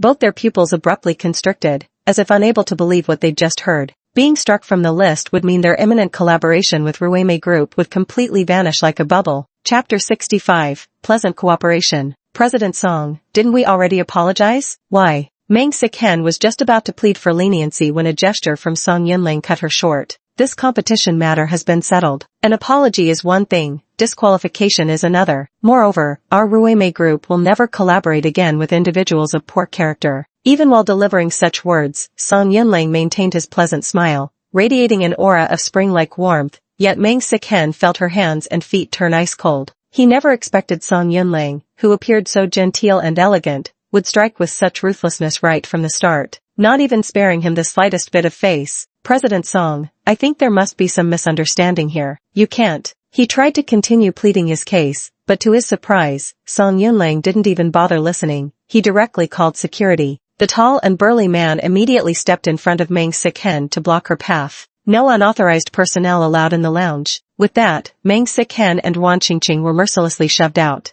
They had never suffered such humiliation before. When the surroundings were finally completely cleared, Song Yunling praised, I didn't expect the legendary red snake to be so young and beautiful, and even your friend is so extraordinary. Qin Shiran sneered, extraordinary? You mean when I was about to rush forward and help Ningning beat the shit out of that cheating couple? I meant to say Miss Qin is spirited and unconstrained. TSK, you sure know how to sweet talk. Shen Xining hadn't expected Song Yunling to be so approachable and lacking any airs. Since the competition has concluded, perhaps we should go rest first. Song Yunling gestured politely, directing them toward the luxurious reception room on the top floor. The group then rode the elevator surrounded by bodyguards. Top floor reception room. Shen Xining sat sprawled across the expansive, plush sofa, watching Hu Jingchuan across from her with an unreadable expression. I hadn't yet had the chance to thank President Hu for speaking up on my behalf. Just aiding someone unfairly treated, nothing more. Hu Jingchuan shed the icy demeanor he wore in public, gazing at Shen Xining with a trace of deeper meaning. Though I must say, Miss Shen, you've made quite a remarkable impression.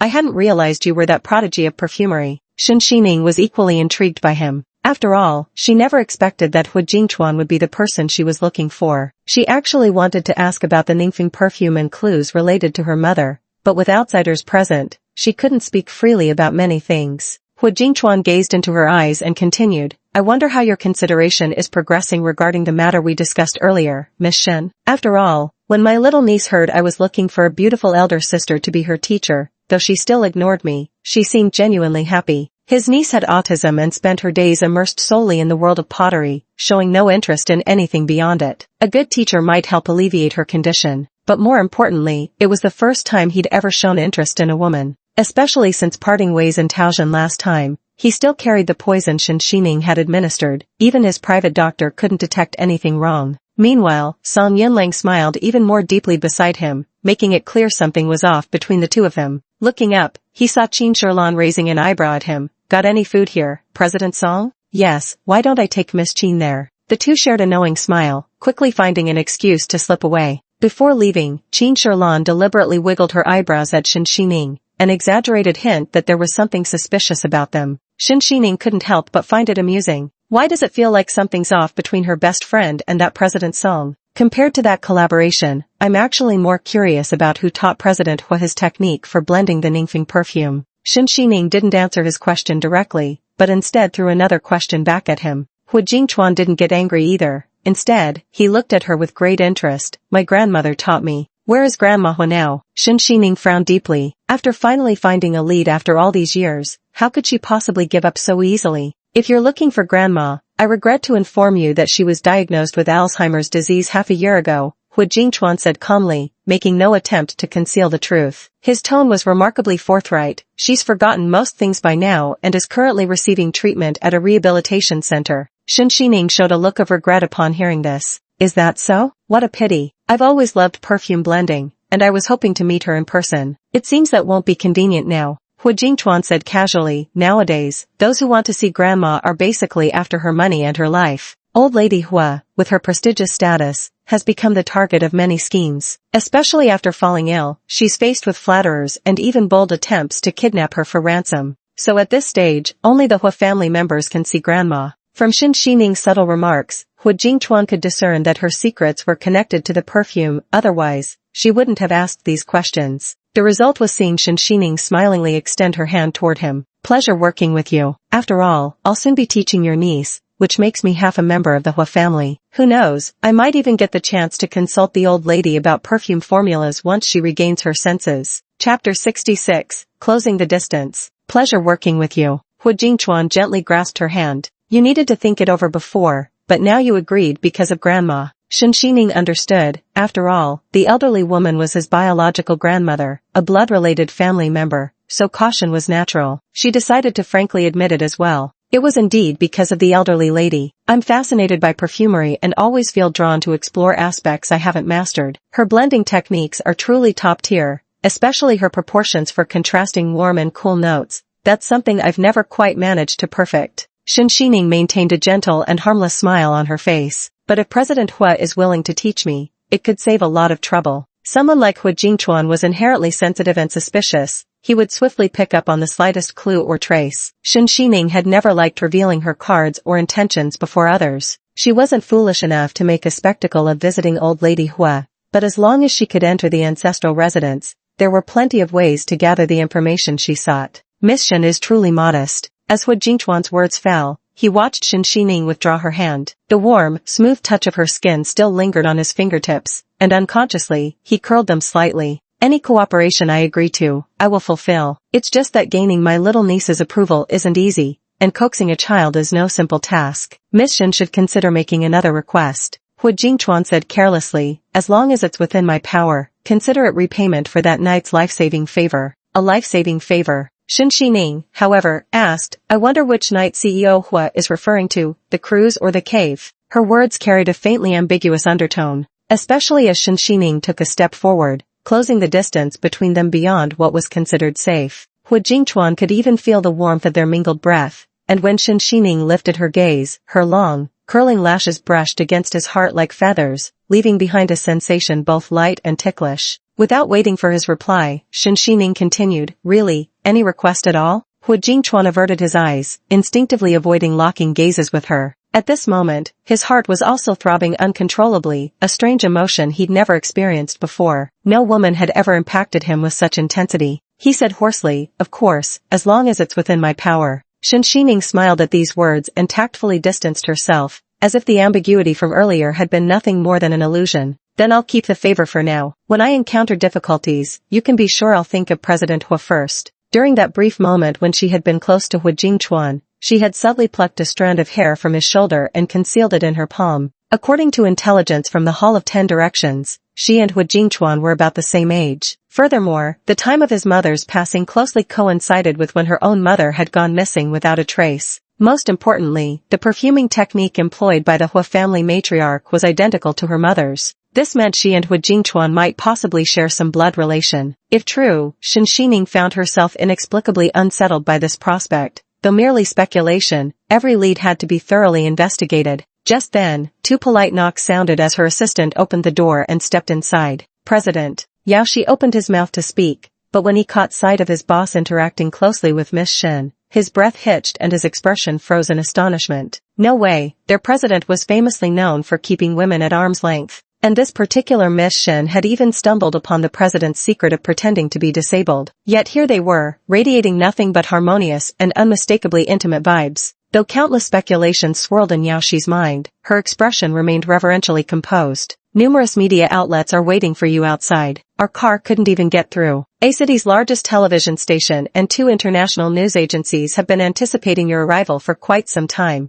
Even Yao Shi had never encountered such a throng of journalists before. Yet upon reflection, it made perfect sense. After all, their President Hu was both the CEO of the world's largest luxury brand and the heir to the Hu conglomerate. Now that Hu Jingchuan had been revealed as the mastermind behind Ningfeng perfumes, he'd effectively expanded from the luxury sector into perfumery and as the hidden power behind the strategic alliance with Ruimei Group. Each of these identities alone was headline-worthy. No wonder those reporters wouldn't let go of any interview opportunity. Many media outlets with ties to the Hu Corporation have sent invitations through intermediaries, hoping to interview you. They even said if you dislike public appearances, just a single photo would suffice. "It seems President Hu is quite busy here, so I won't disturb you further." Shen Xining smiled brightly as she reached for her bag, discreetly tucking away that strand of hair inside. Looking forward to a pleasant cooperation in the future. Hu Jingchuan didn't respond to Yao Shi. Instead, he watched Shen Xining's retreating figure for a long moment before finally coming to his senses. With an inscrutable expression, he said, "First, bring me the list of journalists." Chapter 67, The Lovers. After Shen Xining came out, Qin Shirlan smiled and wrapped her arms around her. "Chef Song's culinary skills are truly impressive. I took the opportunity to gather quite a bit of information for you." Qin Shirlan proudly shared the gossip she had managed to uncover. The current Mrs. Hu was originally the mistress who forced her way into the position. Rumor has it she drove Mr. Hu's biological mother to her death. And old Mr. Hu is no saint either, raising his sons like they were fighting in some parasitic cultivation battle, even deliberately pitting Hu Jingchuan against his illegitimate half-brothers. At this point, Qin Shirlan couldn't help clicking her tongue in disapproving amazement. "Thank goodness I'm an only child. Our Qin family doesn't have all these dirty little secrets." With a hint of playful teasing in her smile and a knowing look lingering in her eyes, Shen Xining remarked, "Yet after spending just this short while with President Song, you've already extracted so much information. Seems like you two get along quite well." "Not bad. Song Yunlong's looks are quite decent, and he gets things done efficiently, no beating around the bush to annoy people." Qin Shirlan rubbed her chin, savoring the recent conversation. "But the line of men chasing me stretches all the way to France. I'm hardly short of suitors. Love is just a tomb. Staying single means freedom." Shen Xining let out a light chuckle. Qin Shirlan had always been that free-spirited. The other person seemed to suddenly remember something and slung an arm around her shoulders, asking, "By the way, how did your conversation with Hu Jingchuan go? Did you find any clues about the perfume?" Shen Xining frowned slightly at the mention and briefly shared her earlier suspicions. She then retrieved the strand of hair from the hidden compartment in her bag and handed it over to Qin Shirlan in a small pouch. "Shirlan, could you run a DNA comparison for me? This whole thing is just too coincidental." Qin Shirlan put her things away. "No big deal. The genetic testing agency I know is absolutely confidential." Truth be told, she also felt something was off. After all, the timeline of Shen Xining's mother's disappearance coincided closely with the death of Mrs. Hu. Even their family's perfumery techniques were strikingly similar. This speculation seemed quite reasonable, except May heaven bless our Ningning baby. Let's hope we don't end up with some absurd lovers-turned-siblings scenario. Qin Sherlan's tone was especially gossipy. I've got a sharp nose for affairs. I could already tell something was off between you two earlier. The way your eyes were practically pulling threads. Shen Xining tuned out Qin Sherlan's teasing. Only when she couldn't take it anymore did she finally raise her hands and surrender. We're just friends who happened to meet by chance. How could we possibly become lovers? Qin Sherlan shrugged with an expression of disbelief. Don't speak too definitively, after all. Who can predict the future with certainty? When the two arrived at the testing center, Qin Sherlan cheerfully handed over the hair samples of Shen Xining and Hu Jingchuan, saying, Dr. Su, I'll have to trouble you with this matter. Also, please ensure anyone involved doesn't spread rumors. This situation concerns your financing prospects for the second half of the year. Her words were polite, yet carried an underlying threat. The doctor nodded deferentially and said, understood. After all, their genetic testing facility had only gained a foothold in City A thanks to the Qin family's investment. Now specializing in DNA testing for wealthy families, they dealt with numerous unsavory private matters between the elite who were unwilling to have their secrets exposed. In this business, the most crucial requirement was knowing when to keep one's mouth shut and maintain confidentiality. Qin Sherlan said cheerfully, Don't worry, Ningning darling, the results will be out very soon. We've had a long day today. Let's go to our usual spot for a big feast. Alright, then white tea restaurant it is. Shen Xining actually didn't have much appetite at the moment, but she couldn't resist Qin Sherlan's enthusiasm. Besides, it had been 3 years since her last inspection visit to this restaurant, so she nodded in agreement. Yet she dozed off drowsily soon after getting in the car. When she opened her eyes again, she found herself in the familiar private restaurant where the ambience remained excellent, preserving its Chinese-style decor. There were even artificially constructed pavilions and waterside gazebos, with each step revealing a new scenic view. Everyone dining here was either wealthy or influential. It's been so long.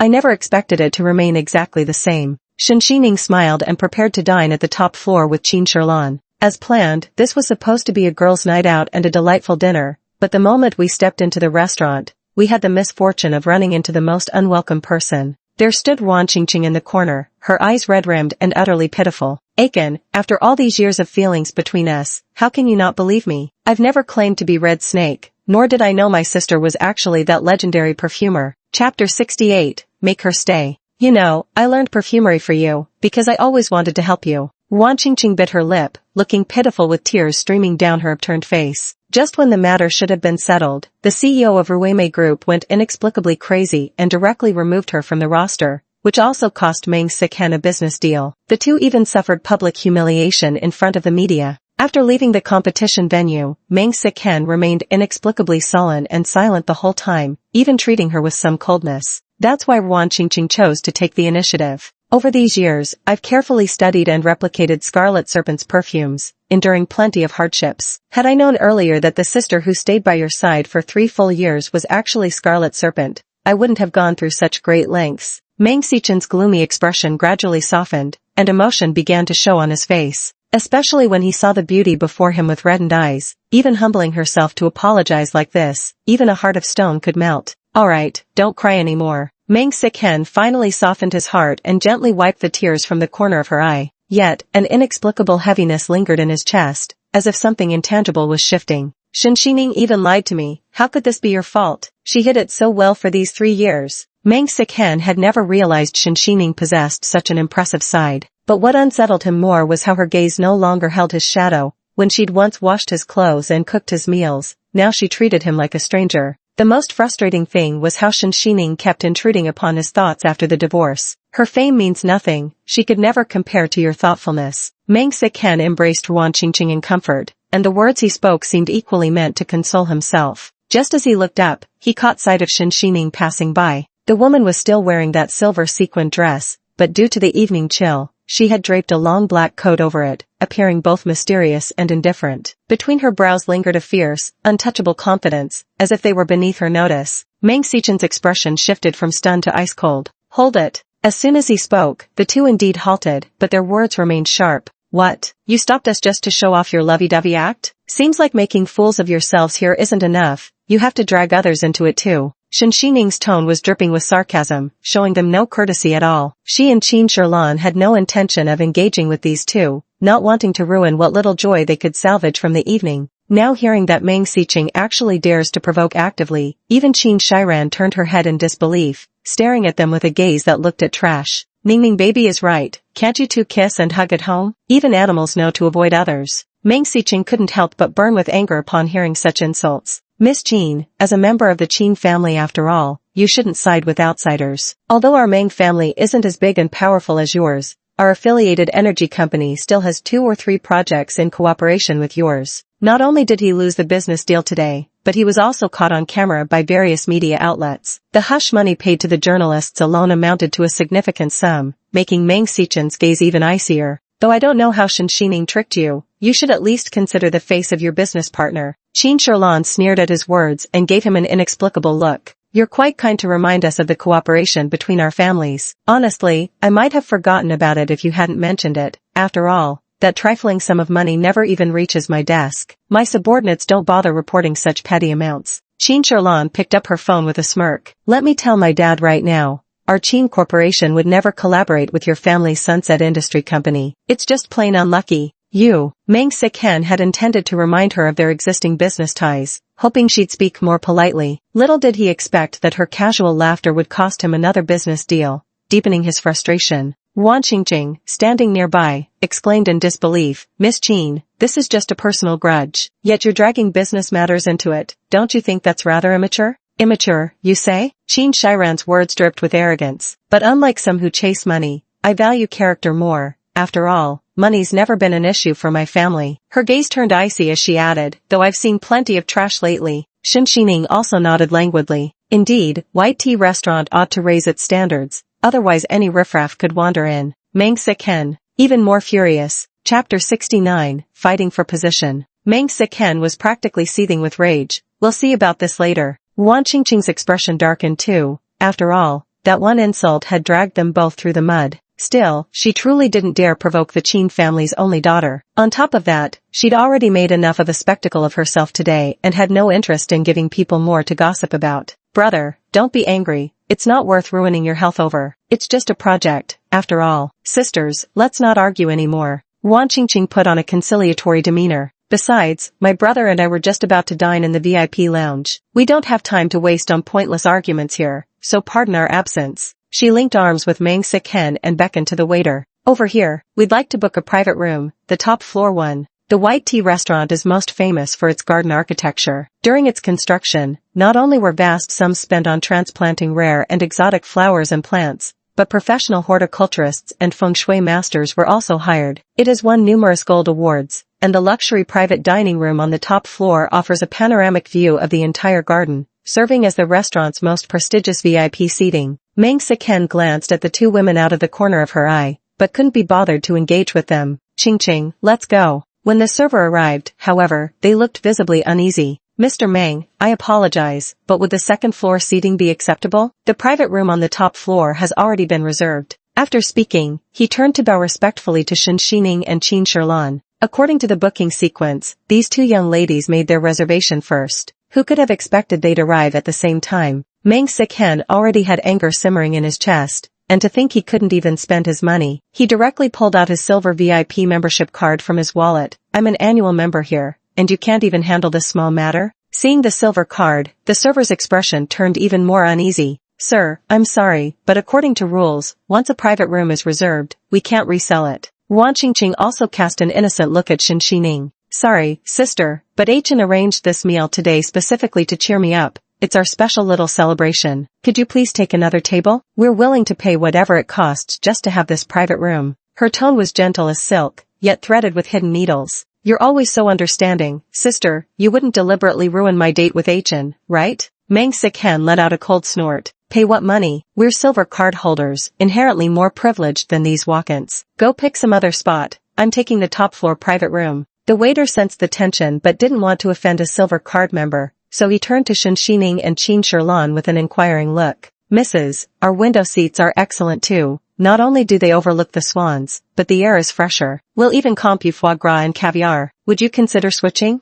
Qin Shilan clicked her tongue. Cut the nonsense. We reserved first. Besides, it's just a silver card, as if it's some rare privilege. She immediately opened her handbag to search, only to realize her cardholder wasn't there, suddenly remembering she'd probably left it in her room when going out. Qin Shilan, damn, forgot to bring it. An awkward silence filled the air for a moment. Wan Qingqing couldn't hide a smug smile. Sister Qin, if you really don't have it, there's no need to keep up appearances here. We're all familiar with each other. Who would laugh at you? This restaurant is indeed quite exclusive, requiring at least $1 million in spending just for basic access. Not to mention needing special invitations from the restaurant and member recommendations. We all understand how it works. It seems this Miss Qin isn't all that impressive after all. Meng Siken also said with a sarcastic expression, if you don't have a silver card, I'd advise you to quickly find another spot instead of blocking the way here. Otherwise, you might not even get a window seat. The reason he dared to act so arrogantly was because he felt completely confident. After all, this white tea restaurant was originally a private dining spot for a few big shots before gradually developing into a membership club. For those truly in the know, neither the garden scenery nor the cuisine matters most. What's truly important is making connections.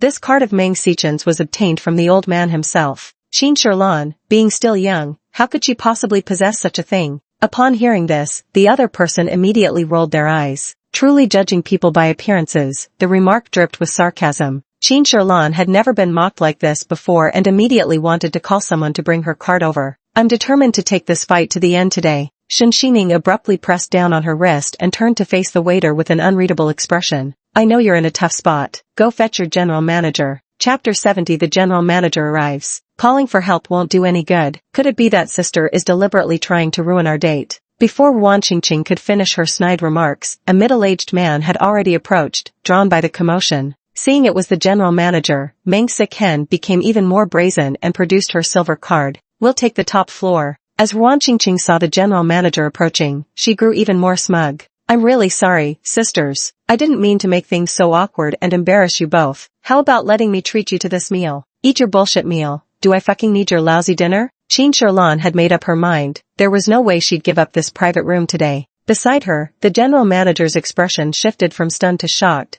then to utterly delighted the moment he spotted Shen Xining. He even pushed aside Meng Sichen's silver card and bowed 90 degrees to Shen Xining. You should have let us know you were coming. We could have made proper arrangements. How's your boss been lately? Shen Xining asked casually. Come to think of it, it's been ages since I last dined here. I can't even remember where I put that black gold card anymore. Does your boss still honor his old promise? The general manager, huh? Isn't his big boss just Shen Xining? At first, he was somewhat bewildered, not understanding when he had gained another boss. But upon meeting Shen Xining's gaze, he instantly understood. Of course it counts. After all, you not only possess the black gold card, but also unparalleled privileges. When you come to dine, we must certainly clear the venue. The general manager turned to stare at the stunned waitstaff beside him. What are you all standing around for? Quickly clean up and prepare the VIP penthouse suite. From now on, treat Miss Shen with the same respect you'd show the boss. Wan Qingqing. She had been so confident of victory, yet before she could even revel in triumph, her smile froze instantly on her face. She's actually a black card holder? Meanwhile, Meng Siken was also looking at what was happening before him in utter disbelief. Is there some mistake here? The Baicha restaurant's black card has only 10 issued worldwide. How could it possibly be in this woman's hands? Wan Qingqing deliberately raised her voice, drawing everyone's attention. Chen is right. How do you run your business, clearing the entire place for just anyone who walks in?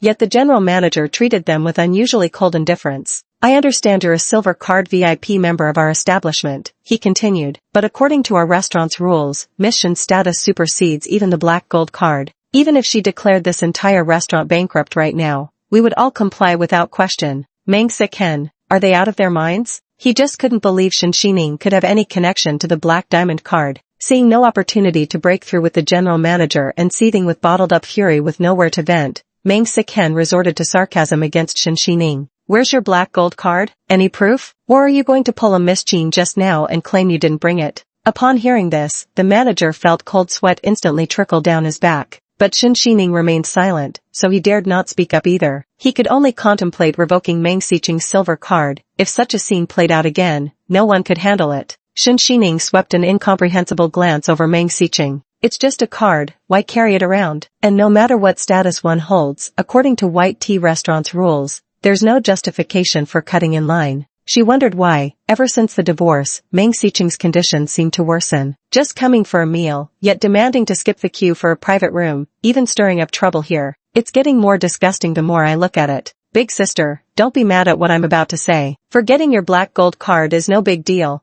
but you could have used fingerprint recognition instead. Of course I know your character, but given your status it's hard to convince people. If there were any petty characters around, they might even spread rumors that you got in through backdoor connections. Wan Qingqing's voice was light as a feather as she innocently fluttered her eyelashes. I'm just telling it like it is, big sister, please don't take offense. But if you really do have a black gold card, it shouldn't be a problem to verify it, right? Of course she wouldn't dare. Meng Siken let out a disdainful scoff, already convinced that Shen Xining was trying to climb the social ladder. Otherwise she wouldn't cling to the general manager while failing to produce any evidence. I never thought the white tea restaurant could degenerate to this point, letting in just about anyone. If she offends some VIP by accident, I'd say this restaurant of yours is doomed to fail sooner or later. Chapter 71. Could it be she likes me? Their argument drew quite a bit of attention from those around them, especially when everyone heard that this strikingly young and beautiful woman before them was actually a black card holder. Whispers and murmurs began to spread. Could this really be a trick? Would a black card holder actually be this young?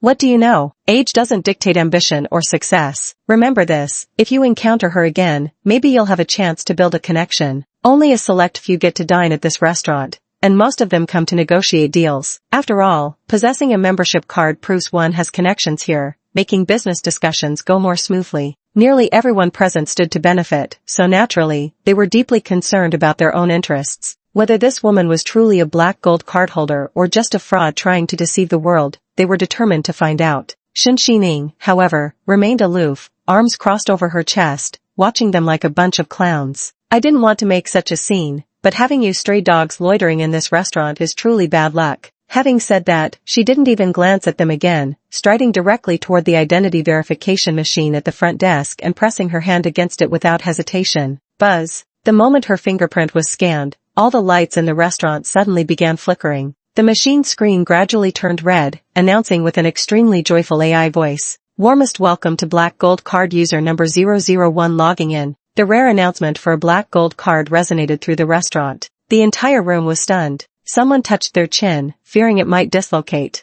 After all, there were only 10 black gold cards issued worldwide, and the girl standing here actually held the first one, proof beyond doubt that she was the restaurant owner's closest friend. Many were dumbstruck. These 10 black gold cards were personally gifted by Boss White Tea himself. Every holder's status is supremely distinguished. Rumors say the identity of the White Tea restaurant's owner has always been shrouded in mystery. Back then, he was able to gather numerous financial tycoons here to negotiate collaborations, proving his capabilities are truly unfathomable. So the owner giving away black card number 001 is enough to show this young woman's extraordinary status. The most shocked was Meng Siken. Impossible. Back then, he used this silver card to treat clients to meals and gained considerable convenience. So it never occurred to him that his wife, who seemed only capable of washing clothes and cooking, also an orphan with no one to rely on, could have any connection to this restaurant. He suddenly realized he might have never truly known Shen Xining. The events of these past few months flashed vividly before his eyes, playing on loop in his mind like a slideshow.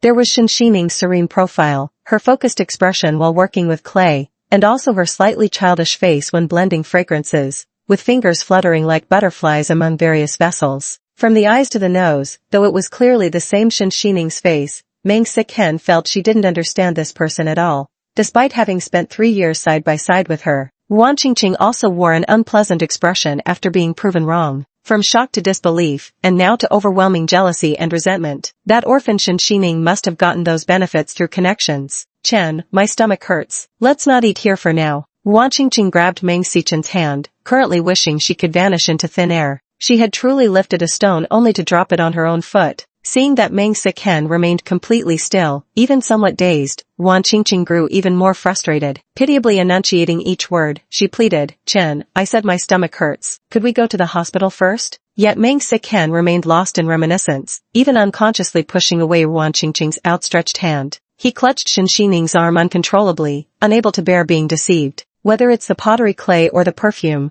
I could still explain those away as me not paying close enough attention. But you're actually a black gold card holder at the White Tea restaurant, so you've been deliberately toying with me for the past 3 years, haven't you? Shen Xining also seemed like she was meeting Meng Siken for the first time. She pushed him away with sarcasm, saying, "Meng Siken, perhaps the privileged tend to forget. Over these 3 years, you and Madame Meng have repeated one thing to me most often, that I should wash my hands and cook soup, obediently playing the role of a housewife. I even offered to help negotiate collaborations for you, but look what you did in return." Shen Xining cringed at the memory of that day, thinking how foolish she had been. You once said you only liked me when I was meek and docile, barely managing to imitate Wan Qingqing. But seeing how you, CEO Meng, can't even bother with your new girlfriend's stomachache, yet can't tear yourself away from me, could it be, you've fallen for me instead? Meng Siken froze momentarily, then saw Shen Xining's lips curve slightly into a mocking smile. Forget it then, after all, I find it disgusting. Meng Siken, you. Truth be told, when he heard those words of affection, his heart had stirred uncontrollably. Yet, out of reflex, he'd instinctively hardened his expression and lashed out. I only love Qingqing. I could never like someone like you. Chapter 72, Don't Ruin Me. Meng Siken had originally just wanted to know why Shen Xining, being so capable, had concealed it for a full 3 years. But now he realized it wasn't that she had been hiding herself, it was that he had insisted on her being a housewife all along. At this moment, he couldn't quite describe the feeling in his heart. Subconsciously wanting to escape, his words came out ice cold, aimed at provoking Shen Xining. No matter how poorly you imitate Qingqing, you're not half as good as her. Meng Siken had said things like this before, and every time Shen Xining heard them, she would fall silent, even revealing traces of sorrow unintentionally. He thought it would be the same this time, that he could make Shen Xining drop her aloof, detached demeanor and, like before, stir emotions in her because of him. Even if it was hate, he wanted to see it. Yet Shen Xining remained eerily calm, as if he were merely a stranger to her. Indeed, no matter what I did these past 3 years, you always claimed to dislike it and never saw any of it. Whether I was an orphan or someone important, your disgust remained the same. Now I feel the same toward you. Shen Xining had now reached a point of genuine acceptance, completely letting go of the childhood obsession. Meng Siken, if you could just maintain one consistent attitude and stop clinging to me, I might still respect your persistence. Why put on this pitiful act of being abandoned now? It only disgusts me. Her cold and distant words, tinged with disgust, pierced Meng Sichen's heart like a sharp thorn. Qin Shiran nodded in agreement, adding, exactly. Why are you chasing after her like some stray dog now? At this point, she couldn't help but sneer. Looking at you like this, don't tell me you still have feelings left, she mocked. But if you don't pay attention to Miss Ruan beside you soon, she might really start crying from stomach pain. And with our aiming being so outstanding, even if you want to pursue her, you'd better give up that thought. Oh dear, what will happen to your little green tea over there? She can't even manage to be a proper mistress. Qin Shilan's verbal attacks had always been unmatched. With just those few words, Wan Qingqing, who had been standing by feeling wronged, now had tears welling up in her eyes. If Aiken still has feelings for his sister, then I'm willing to step aside and bless you too. She stood rooted to the spot, her voice choked with sobs as large teardrops rolled down her cheeks. Finally, whether you believe me or not, I never wanted to snatch anything away from anyone. I was simply following my heart in search of true love. With these words, Wan Qingqing wiped her tears and turned to leave, appearing to have truly chosen to let go cleanly and decisively. Only then did Meng Siqing realize he had been ignoring her all along. Qingqing, wait. But Wan Qingqing had already lifted her skirts and run out, her retreating figure resolute and decisive. Meng Siken suddenly seemed to realize something, turning a wrathful gaze towards Shen Xining. Were you doing this on purpose? Thinking this push-and-pull tactic would make me like you? Stop dreaming. I know you used to play the victim in front of me just to create this contrast now. You may have caught my attention, but don't think for a second that you can come between us. After saying this, he hurried off to chase after Wan Qingqing. Shen Xining, what a damn fool. Only now did she realize that after the divorce, the rose-tinted glasses she'd worn for Meng Siken would gradually fade, and she'd slowly come to see that her ex-husband was truly a piece of garbage. For the first time, she even thought Qin Shiran had been right to call her blind back then. Watching the two of them dart out one after another, Qin Shiran turned to Shen Xining with renewed bewilderment. Are you sure Meng Siken doesn't have some kind of mental illness? Wasn't sure before, but I am now. Shen Xining exhaled in relief. Let them be happy together, just as long as they never trouble me again. Chapter 73 Mutual Attraction. The VIP suite on the top floor. The general manager had long since ordered another round of cleaning and even prepared reception arrangements of the highest standard. As exquisite dishes were laid upon the table and fireworks began to bloom in the distance, he dismissed the waitstaff. Standing alone in the empty private room, he bowed deeply at a perfect 90-degree angle. Boss, your sudden arrival caught me off guard, and I didn't have time to prepare well. The setup is a bit rough. He was almost sweating profusely. Who would have thought that in a restaurant, you'd run into two idiots trying to cut in line right in front of the boss? It's all right, you've done well, no need to be nervous. Shen Xining spoke with calm composure. The white tea restaurant has been well managed under you. Right now, we just need you to remove Meng Sichen's membership. Qin Shilan also scoffed and chimed in from the side. Exactly, and it's best to keep them out. After all, those two not only have terrible character and poor manners, but they also act like deranged lunatics who can't understand human speech. The general manager quickly nodded in compliance. Rest assured, such incidents will never happen again. No one even needed to say it. Meng Xichen's outburst today was more than enough to land him on the restaurant's blacklist. Shen Xining waved her hand. You may leave. Have someone keep watch outside and make sure no one else disturbs us. Yes. As only the two of them remained in the private room, Shen Xining placed a piece of Australian abalone, Qin Shiran's favorite, onto her plate. I'm going to the Hua family on Monday to teach pottery to Hua Jingchuan's little niece. She said thoughtfully, a child would be easy to handle, but my mother's clue relates to Madame Hua, which makes things complicated. She's currently suffering from Alzheimer's disease and can't remember much. Moreover, she's in a nursing home with strict security. No one knows the exact address. I'll need to find an opportunity to sneak in. Is this something that could possibly stump you? Qin Shilan paid no mind to it, casually picking up a piece of white truffle and placing it on Shen Xining's plate. As resourceful as you are, why don't you just reboot the hacker world? Wouldn't that connect you with top-tier medical experts? After posting the bounty, reach out to neurosurgery specialists. Then hack straight into the Hua family's database. Their internal records are bound to be far more comprehensive. Between bites, Shen Xining paused to consider the suggestion. That makes sense, but this matter is quite difficult to handle. To be honest, she had considered this path before. However, reviving the hacker world wouldn't just require time. It would demand massive financial resources and even assembling a team. I'd need at least 100 million in startup capital just to reactivate systems worldwide. And that's the easy part. What really worries me is alerting former enemies. If all those assassination organizations were to mobilize simultaneously,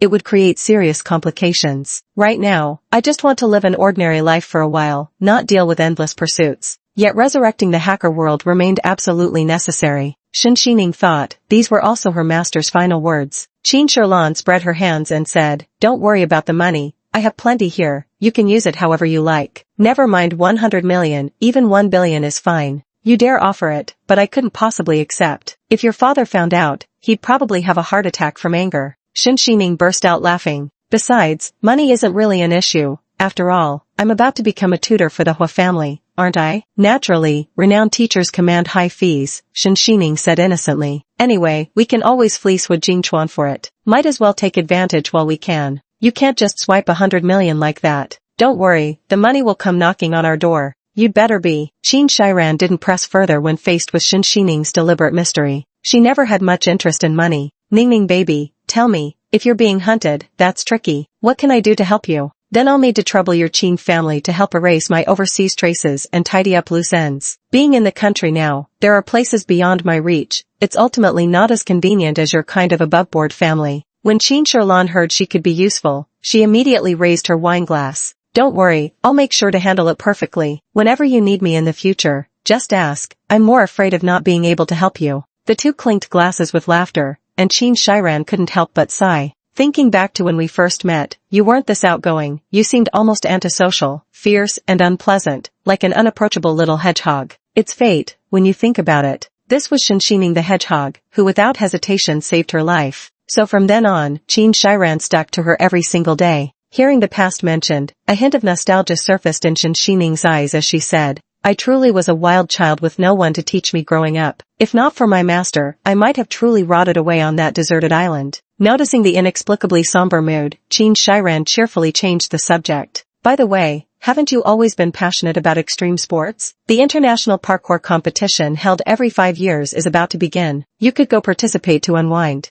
Alright, I'll check it out then. Shen Xining thought to herself that it had indeed been too long since she stretched her limbs. Experiencing that kind of dangerous thrill might be worthwhile. For some reason, she suddenly recalled Hua Jingchuan, who pretended to be disabled and sat in a wheelchair every day. That man had given off an equally perilous vibe when confronting assassins in Taotian back then. Yet it didn't frighten her at all. Just like extreme sports, Shen Xining found it rather intriguing. Or perhaps, she sensed that subtle mutual attraction that exists between kindred spirits. Chapter 74, River Jump. Not far from the white tea restaurant. Qingqing, come down first. Let's talk this out. Meng Xicchen had just caught up with Ruan Qingqing when he spotted her standing on the bridge. The woman in a white gown stood with red-rimmed eyes that begged sympathy. Her body already leaned beyond the railing, hovering above the raging river below. One small step would send her plummeting. Ah Chen, since the perfume competition began, I've noticed, you're not as passionate about me as before. You don't trust me anymore. You don't even care when I say my stomach hurts. Wan Qingqing's face was deathly pale, her frail body looking like a butterfly on the verge of plummeting. But all these years, I've never admitted to being Crimson Snake, and the championship I won back then was real. I just didn't want to disappoint you. Do you have any idea how much I wish I really were Crimson Snake? Then at least I could have helped you, even just a little. I'd have been willing. Wan Qingqing's voice trembled with unshed tears, her choked sobs making her sound as if she were delivering her last words. For years I've been obsessed with studying Crimson Snake's perfumes, lost in my own fantasies. It's all my fault you lost the chance to collaborate with Ruime Group. But if I'd known from the start that my sister was Crimson Snake, how could I have possibly done something so stupid? She cried while putting on an act of blessing Meng Siken.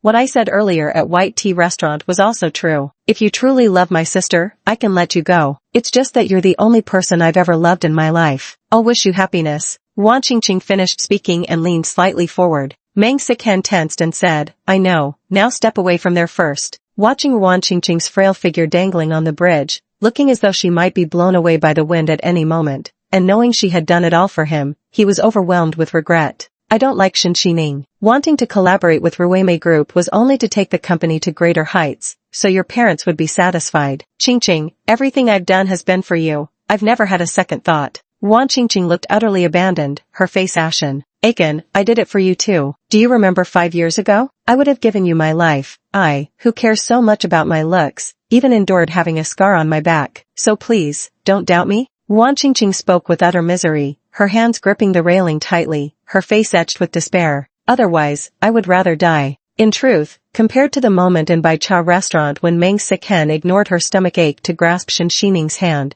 what Wan Qingqing cared about more was whether she could completely earn his trust. Let's talk this out calmly, don't move, and whatever you do, don't act impulsively. Meng Sichen's heart was practically in his throat. He watched as Wan Qingqing swayed back and forth on the bridge, each movement tugging at his nerves. And when Wan Qingqing mentioned that incident, Meng Siken grew increasingly consumed by guilt. 5 years ago when I was severely injured and unconscious, if you hadn't saved my life in time, I wouldn't be standing here perfectly fine today. It was because of this incident that Qingqing still bore a scar on her abdomen. For such a beauty-conscious girl to be left with an indelible mark filled him with heartache and guilt. From that moment on, he vowed to protect Wan Qingqing. So as he reflected on it, he couldn't bring himself to dwell on who was right or wrong. After all, if not for Wan Qingqing risking her life to save him, Meng Siken would have died long ago. I did doubt you, but I never once considered leaving you. Do you know, in all these years you've been gone, every midnight when I awoke from dreams, it was only by remembering your face that I could find any comfort. Meng Sichen's eyes also reddened as he spoke. Back then, he had been severely injured and unconscious, with the situation urgent. He could no longer recall the anxiety of those days, remembering only the slender shoulders that had carried his body, fleeing for their lives through that cramped alley. At that critical moment between life and death, the only one he could trust was that girl, a memory so profound he dared not forget it even in his dreams. Seeing that her sacrificial lamb act had taken effect, Wan Qingqing's eyes flickered momentarily as she quickly began calculating. The competition incident had already damaged her perfect image in Meng Sichen's heart. If there was a first time, there would surely be a second. If she wanted to regain control of his heart. At this thought, 2 streams of clear tears slid down from the corners of her eyes. Wan Qingqing gazed at the turbulent river beneath her feet, then closed her eyes and said with finality, Aichen, I love you. I'm sorry for what I've done to you. If I die, Sister Shin won't blame you anymore. There'll still be room for redemption. With that, she released her grip on the railing and plunged headfirst into the water. A loud splash echoed. Meng Siken was instantly scared out of his wits, never imagining that Wan Qingqing could actually go to such lengths. Without a moment's hesitation, he immediately took off his coat and leaped into the icy lake, dragging them both into the freezing water. In the last second before losing consciousness, Wan Qingqing felt her body being tightly embraced by the man's strong,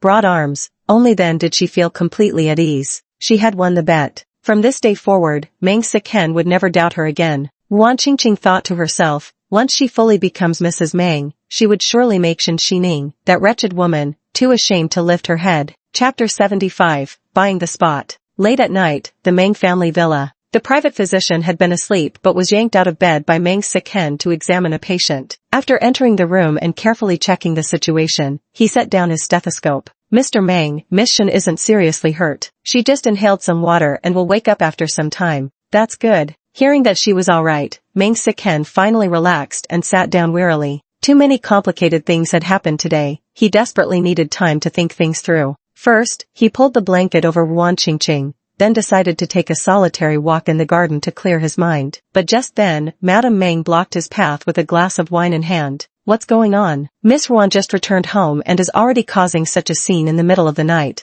Madame Meng still wore her usual kind and approachable expression. Only her son, who'd lived with her for years, could recognize the fury simmering beneath that calm facade. She's not even dead yet, and already she's turned our Meng household upside down. Remember how Shen Xining was docile and obedient, never caused any of these messy scandals. Mom, Meng Siken warned with displeasure. Why are you yelling at me? You actually lost the cooperation with Ruimei Group. What else can you accomplish? Mrs. Meng's voice was icy. I've already heard about today's incident. Isn't she, Wan Qingqing, supposed to be the genius girl of the perfumery world? Yet she couldn't even handle such a small matter and still had the nerve to jump into the river. Meng Siken had already been irritated and angry about this matter today. Now, Mrs. Meng's words were precisely rubbing salt into his wounds. Even without Ruimei Group's sponsorship, I'm already working hard to expand into overseas markets, Meng Siken said in a low voice. Mom, don't worry, I can manage on my own. Smack. Before Meng Siken could finish speaking, his face was brutally slapped to the side. Half his face was swollen, and he clutched it with an expression of disbelief. Madame Meng's gaze was utterly frosty. How could I have given birth to such a useless son? That mistress your father's keeping outside has already borne him a son. Behind my back all these years, he secretly funneled millions to that homewrecker,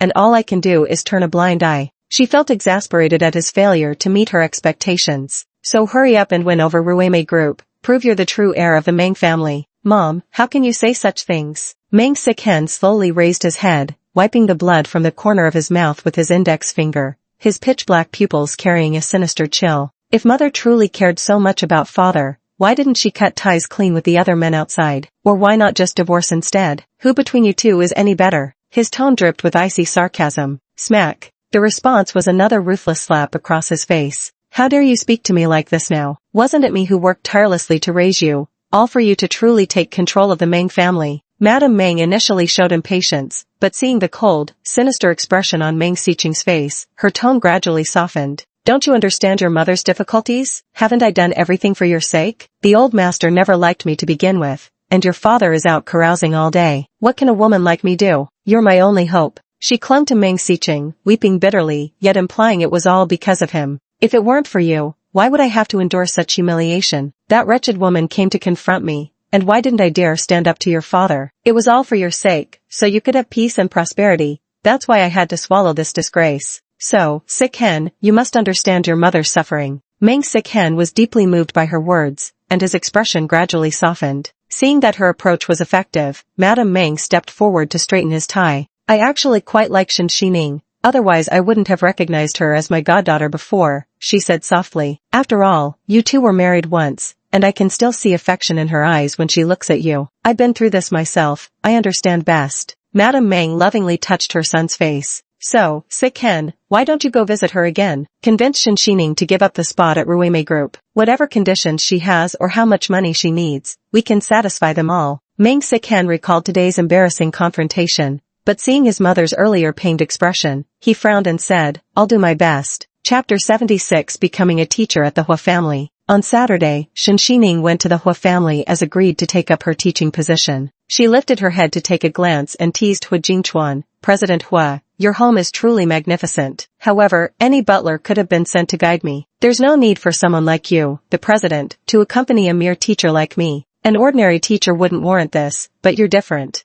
Hu Jingchuan paused before continuing. Besides, Yao Yao is shy around strangers, so having you with me will make her feel more at ease. As the little princess of the Hua family, Hu Yao's pottery studio was conveniently located right next to Hu Jingchuan's bedroom. It was evident the little girl spent most of her time here. Opening the window revealed a garden planted with roses and a swing, and the room's decoration showed meticulous care. No sooner had Shen Xining pushed the door open than she spotted a child with a bun hairstyle crouched in the corner, carefully shaping a ceramic doll in her hands, with pottery tools scattered all around the workspace. She was so absorbed that she didn't even flinch at the sound of the door opening. Is your niece's autism congenital? No. Hu Jingchuan's expression darkened as he spoke. Yao Yao is my younger brother's daughter, but my brother has already passed away, which caused Yao Yao to suffer psychological trauma from an early age. The doctors diagnosed it as reactive autism. When mentioning his brother's death, a trace of ferocity flashed through Hu Jingchuan's eyes, though he quickly composed himself. Despite its fleeting nature, Shen Xining caught it effortlessly. She said thoughtfully, "I think I understand now." Shen Xining wondered about Hu Jingchuan's only biological younger brother, who was said to be a business genius as well,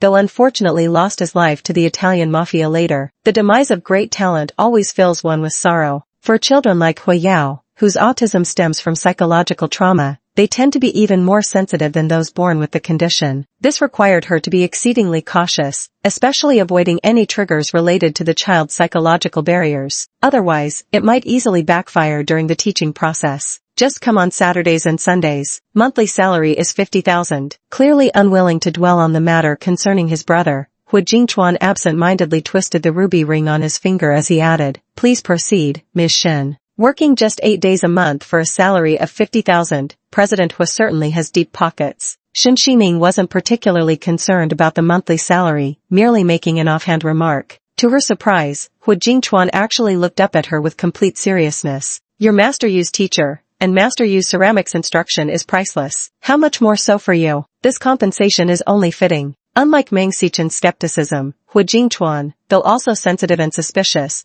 would wholeheartedly regard someone as family once trust was established. So not only did he feel at ease letting Shen Xining teach his niece, but he also paid special attention to her salary. "Don't worry, I'll teach her well." Shen Xining nodded, noticing the quiet little girl in the corner. She then walked over slowly, crouched beside Hu Yao, and joined her in examining the ceramic piece in her hands. After confirming that Hu Yao didn't reject the approach of strangers, she then took the pottery tools, pinched off a small piece of clay, and began working on her own creation. Hu Jingchuan also sat quietly in his wheelchair, watching them. Sunlight streamed into the room at this moment, with the faint fragrance of roses from the garden drifting in. The atmosphere was exceptionally peaceful, making one relax unconsciously. He hadn't actually held much hope, he just wanted his little niece to interact more with outsiders gradually. As long as she didn't reject it, that was enough. Yet Shen Xining's reaction took him completely by surprise. Chapter 77, Breaking into a Smile. After just a short while, Hu Yao suddenly stopped fiddling with the ceramic toy in her hands, staring blankly at the ceramic mushroom Shen Xining had molded. Shen Xining noticed her gaze and deftly changed the shape into a small mushroom again, though her peripheral vision remained fixed on Hu Yao. The little girl's eyes grew brighter and brighter, yet she still displayed no physical reaction. Shen Xining wasn't in a hurry to speak either, instead placing another set of tools in front of her. Children's hands are never quite steady, prone to bumps and scrapes, but Shen Xining was extraordinarily patient, occasionally sprinkling water onto the clay to make it more pliable. Even when she did this with slow, deliberate touches, Hu Yao, completely absorbed in her own world, subtly ignored them. Shen Xining watched as she meticulously shaped the irregular lump of clay into something neat and precise, thinking to herself that this young girl truly had remarkable talent. Her innate artistry was dazzling. In many instances, she didn't even need guidance to recognize and correct her own mistakes. "Steady your left hand a little." After a few subtle physical adjustments, Shen Xining softened her tone and offered gentle pointers. Although Hu Yao didn't respond, she clearly took the advice to heart, and not long after, a uniquely sculpted mushroom took shape before them. With a smile, Shen Xining handed her the carving knife, and Hu Yao accepted it in silence. Hu Jingchuan couldn't help but murmur when he saw the scene. Yao Yao. The previous teacher had handed the engraving knife to Hu Yao, which caused her to suddenly become extremely resistant to strangers' touch. Due to excessive nervousness, she even injured her finger with the file. Yet after taking Shen Xining's tool, Hu Yao obediently lowered her head and focused on her task. Although it was clear she still disliked strangers approaching, she wasn't overly tense this time, instead methodically following Shen Xining's lead in tracing the outline. Especially when Hu Yao occasionally saw Shen Xining effortlessly carve a perfect pattern with just a flick of her fingers, she would blink in curiosity. Yet when she tried it herself, her technique was rather crude, leaving her utterly perplexed. Still, she fixed her gaze even more intently on Shen Xining's every move. "Look, I'm done." Shen Xining raised her hand to show off her finished product. Hu Yao gently took it, her eyes sparkling with delight as she swiftly raised her hand,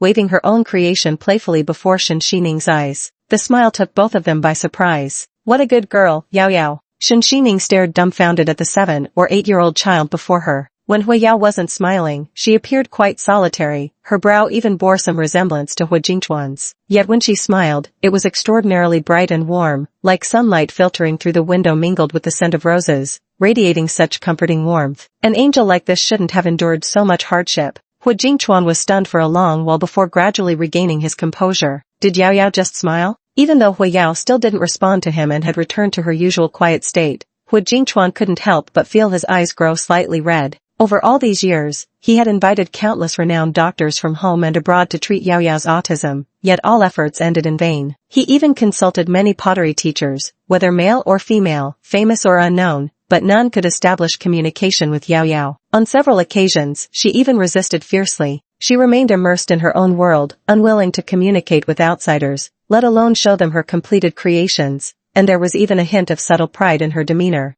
This was the first time Hu Yao had ever let her guard down so completely to accept a stranger. Though her smile lasted only a fleeting moment and their connection was merely through exchanged glances, it was enough. Hu Jingchuan couldn't recall how long it had been since he last saw his little niece smile like that. Chapter 78, The Matching Necklace. When the two finally completed their work, Hu Jingchuan handed Shen Xining a handkerchief. Ms. Shen, you've worked hard. After all, dealing with children required more patience than usual. Though the progress was slight, there was at least a glimpse of dawn ahead. Shen Xining accepted it without hesitation and wiped the sweat from her forehead. Upon seeing the logo, she remarked casually, "This must be that limited edition handkerchief from Paris, the one that requires connections to acquire. If I'm not mistaken, it's worth around 20,000. Ms. Shen has excellent taste. You seem quite knowledgeable about these things. I just happened to see it on my phone. But Mr. Hua, you've been holding out on us. It was a gift from a business partner, nothing particularly valuable." The subtle verbal sparring between them piqued Hu Jingchuan's curiosity about her even more. After the class ended, Hu Jingchuan saw Shen Xining off and instructed the old butler simultaneously. "Yao Yao has been doing pottery for quite a while today. Have someone send her some snacks. Children burn energy quickly and get hungry easily." Meanwhile, as Shen Xining descended the stairs, she subtly surveyed the villa. This was a private residence situated behind the bamboo grove in the Hua family's ancestral estate,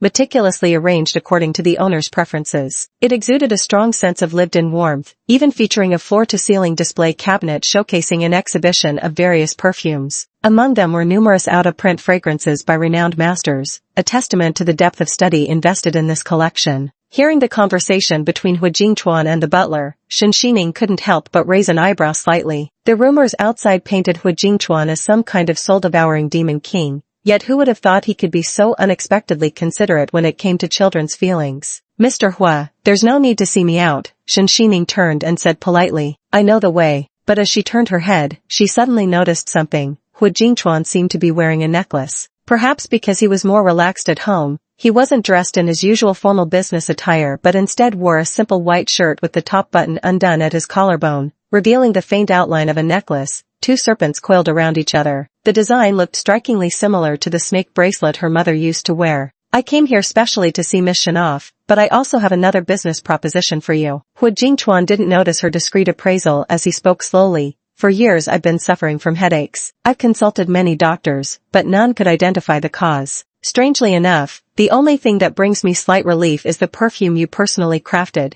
It even helps me sleep peacefully at night. So I've been searching for Red Snake, never imagining it would turn out to be you." Hu Jingchuan couldn't help but feel amused remembering how Shen Xining had kept a straight face while hoodwinking people during their first meeting. Back then, when he caught the scent of that perfume, he thought it might lead him to some clues. Little did he know the creator was standing right before him, after him chasing around in such circles. Never expected President Hua to have such peculiar tastes. Ordinary people recognize perfume brands, but President Hua recognizes the perfumer. Shen Xining teased with a hint of amusement, never expecting such a thing could happen. Still, it was a good thing that her perfume could relieve someone's pain, though she wasn't sure whether it was due to the formula or the technique. "I sincerely hope you can join Ningfeng Perfume," said Hu Jingchuan, his gaze unusually earnest. "With your involvement, our brand will undoubtedly reach new heights. Plus, we can discuss a separate price for the perfumes you create. I'm willing to pay." The collaboration was promising. After all, with extensive media coverage and the boost from Hu Jingchuan's reputation,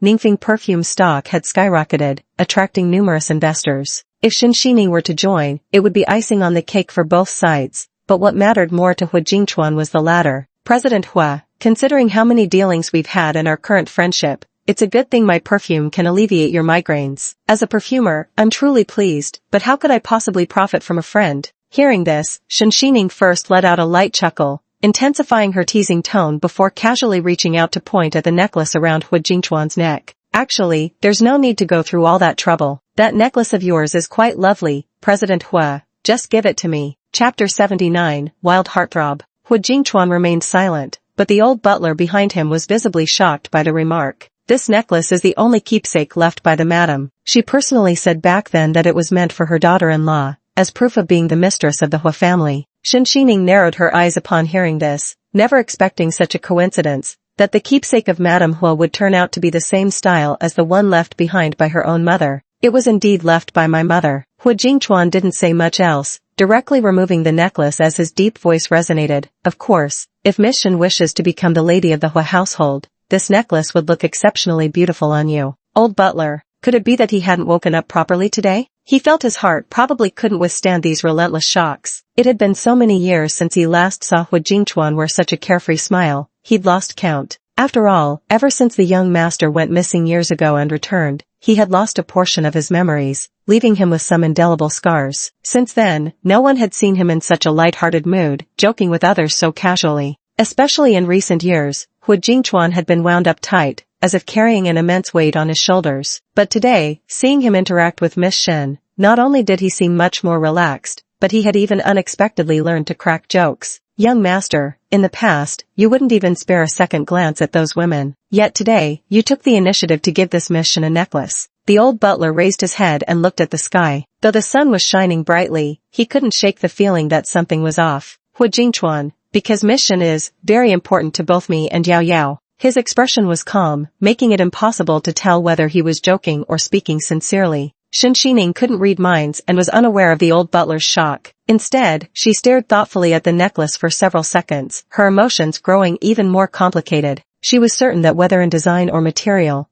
this necklace matched the bracelet her mother had owned. She had searched the dark web for so many years, so she knew this craftsmanship was one of a kind. Could it be that Hu Jingchuan's deceased mother was actually her own? This thought was far too terrifying. Shen Xining quickly cut off her train of thought. Since this item is so precious, I couldn't possibly take responsibility for it. As for the perfume collaboration, I'll give it careful consideration in the coming days. Hu Jingchuan didn't press further. With an unfazed expression, he put away the necklace, though an inexplicable sense of regret lingered in his heart. Let's go, I'll walk you out. Shen Xining was thoroughly unsettled by the incident and drove off immediately after getting in the car. Meanwhile, Hu Jingchuan stood quietly watching her retreating figure until the car had completely disappeared from view. Only then did he snap out of his daze, turning his head to find the old housekeeper looking at him with unmistakable delight. The elderly man was even regarding him with that particular, "my son has finally found love" gleam in his eyes. Hu Jingchuan. For once, he broke his usual silence and offered an explanation.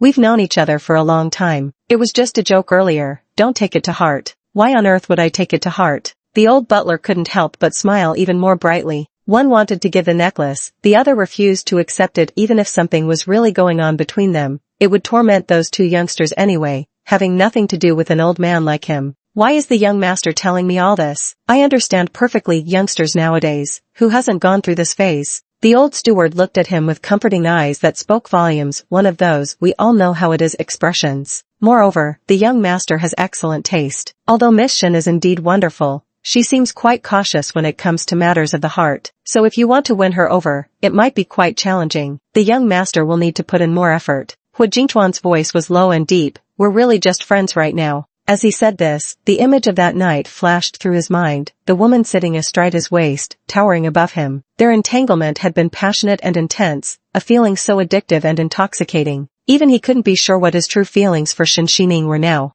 only knowing that his heart would uncontrollably race wildly because of her. Chapter 80, None of My Business. The moment Shen Xining stepped out of the Hua residence, her expression instantly turned icy. She stepped on the accelerator and raced to the genetic testing facility like the wind. The DNA comparison results are ready. Dr. Su handed a paternity report to Shen Xining before professionally leaving the scene, refraining from prying into the client's privacy. Now Shen Xining held a single sheet of paper that felt as heavy as 1,000 weights. She took a deep breath and resolutely opened the report, her eyes landing on the test result at the bottom. No genetic relation. A complex mix of emotions washed over Shen Xining, indescribable and contradictory. The fresh lead had abruptly ended here, yet somehow, she felt an inexplicable sense of relief. Fortunately, she and Hu Jingchuan share no blood relation. This testing center exemplified professionalism and discretion at its finest. Not only were there no surveillance cameras in the office, but the soundproofing was impeccable, ensuring absolute confidentiality. Shen Xining studied the report in her hand for a moment before pulling out her phone to dial Yu Chuan.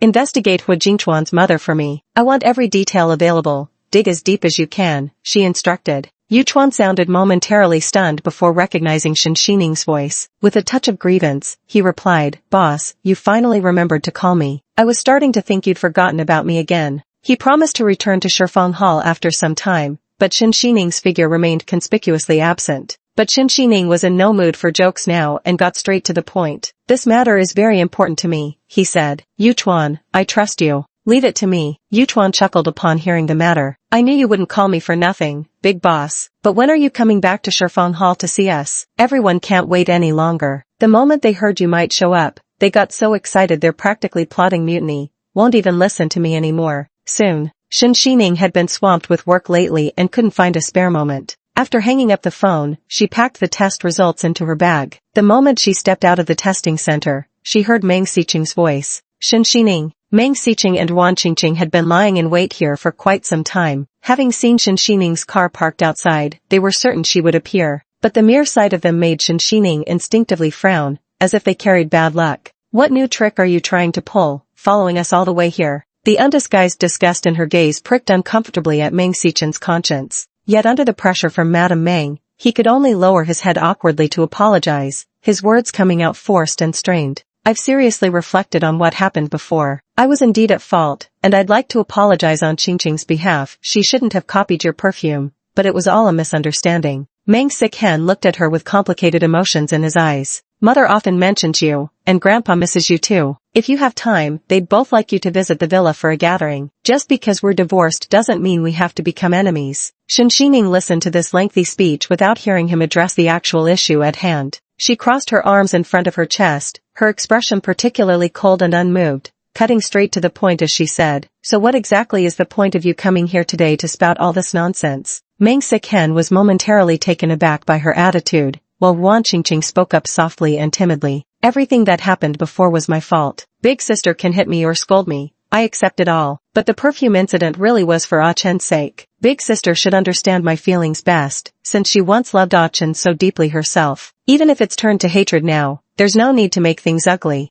The two of them played off each other as they spoke, their every word dripping with appeasement. Shen Xining replied indifferently, "Love turning to hatred? You're not worth wasting my time on." Then she picked up her car keys, pressed the unlock button, and prepared to leave. Listening to such meaningless nonsense would only waste her precious time. "Wait." Seeing Shen Xining about to leave, Meng Sichen grew somewhat anxious. Frowning deeply, he hesitated before finally speaking up. "You've already secured the collaboration opportunity with Ruime Group." Meng Sichen tried to play the emotional card in front of her. "But Aining, the Meng family needs this cooperation more than you do. As long as you give up your spot, we are willing to pay any amount. Besides, Meng Corporation is Grandpa's lifelong effort. I don't think you'd want to see it miss such a golden opportunity, would you?" Shen Xining couldn't help but laugh this time. She had never met someone so adept at glorifying themselves. She said lazily, "None of my fucking business." Chapter 81, Taking Out the Trash. Meng Sichen, you. He truly hadn't imagined Shen Xining would become so difficult to handle now. During those 3 years of marriage, no matter what demands he or his mother made, no matter how unreasonable, Shen Xining would always comply.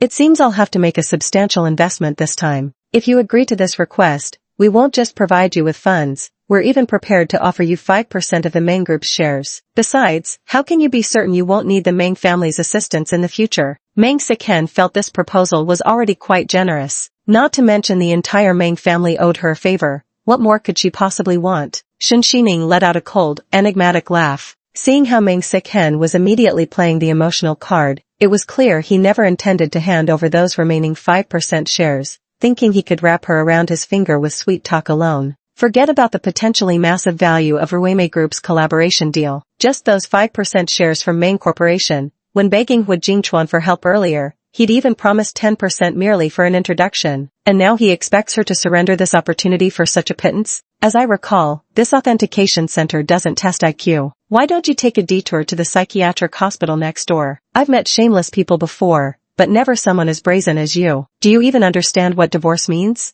It's like looking at you makes me sick. Shen Xining hadn't spoken so bluntly in years, usually opting for more indirect remarks. Clearly, this time she'd reached the limits of her patience. Big sister won't help, fine, but why resort to insults? Wan Qingqing positioned herself perfectly in front of Meng Siken, leaving him no room to soften his stance. I know you just came from the Hua family, sister, she said, but even if you've climbed to a higher branch, there's no need to be so heartless to those of us who knew you before. Mr. Hua may fancy you now and welcome you into his home, but these wealthy families have strict standards about status. It'd be wise to keep some options open for yourself. Though Wan Qingqing's words seemed to defend Meng Siken, inwardly she relished seeing them at each other's throats. After all, Shen Xining's remark to Madame Meng that day had been like opening Pandora's box. Once spoken, it couldn't be taken back. These past few days, that old hag had spared no sarcastic jab at her. That's right, I just came from the Hua residence, she retorted. What's it to you? Shen Xining wore an indifferent expression, looking at them with bewilderment. She truly couldn't understand how such a matter could be used as an attack point. Were they all living in feudal society? Meng Siken had already been somewhat displeased with groveling behavior,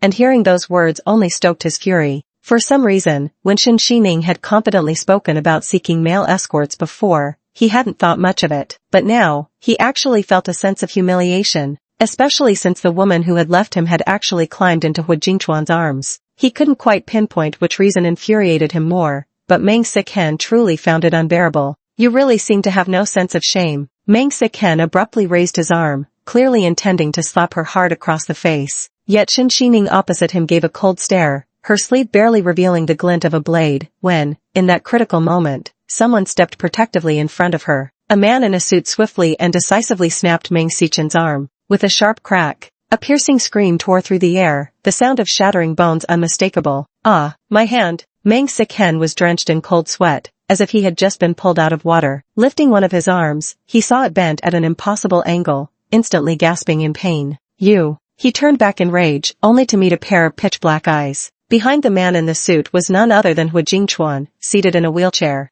Yaoshi withdrew her hand and said respectfully, President Hua, I've finished clearing away the trash. Chapter 82 Breaking his wrist. Ah Chen. Wan Qingqing hurriedly reached out to support him. Meng Siken lay sprawled on the ground in complete disarray, his wrist bones nearly crushed. The slightest touch sent searing pain deep into his marrow. Cold sweat poured down his forehead as he struggled to form even a complete sentence. You people have gone too far in bullying others. Wan Qingqing clenched her back teeth, glaring at them with fierce resentment. Who would have thought Hua Jingchuan would suddenly appear and dare to order his men to openly assault someone? She glanced at the surveillance camera outside the institution. This is breaking the law. This is intentional harm. Upon hearing this, Hua Jingchuan chuckled in amusement. Oh? Then why don't you try taking it to court or calling the police? After all, no one here can testify for you. And, what a coincidence, the camera happens to be broken. Wan Qingqing. Her face instantly turned deathly pale. After all, everyone knew Hua Jingchuan was someone equally powerful in both legitimate and underground circles. President Hua, may I ask where exactly we've offended you?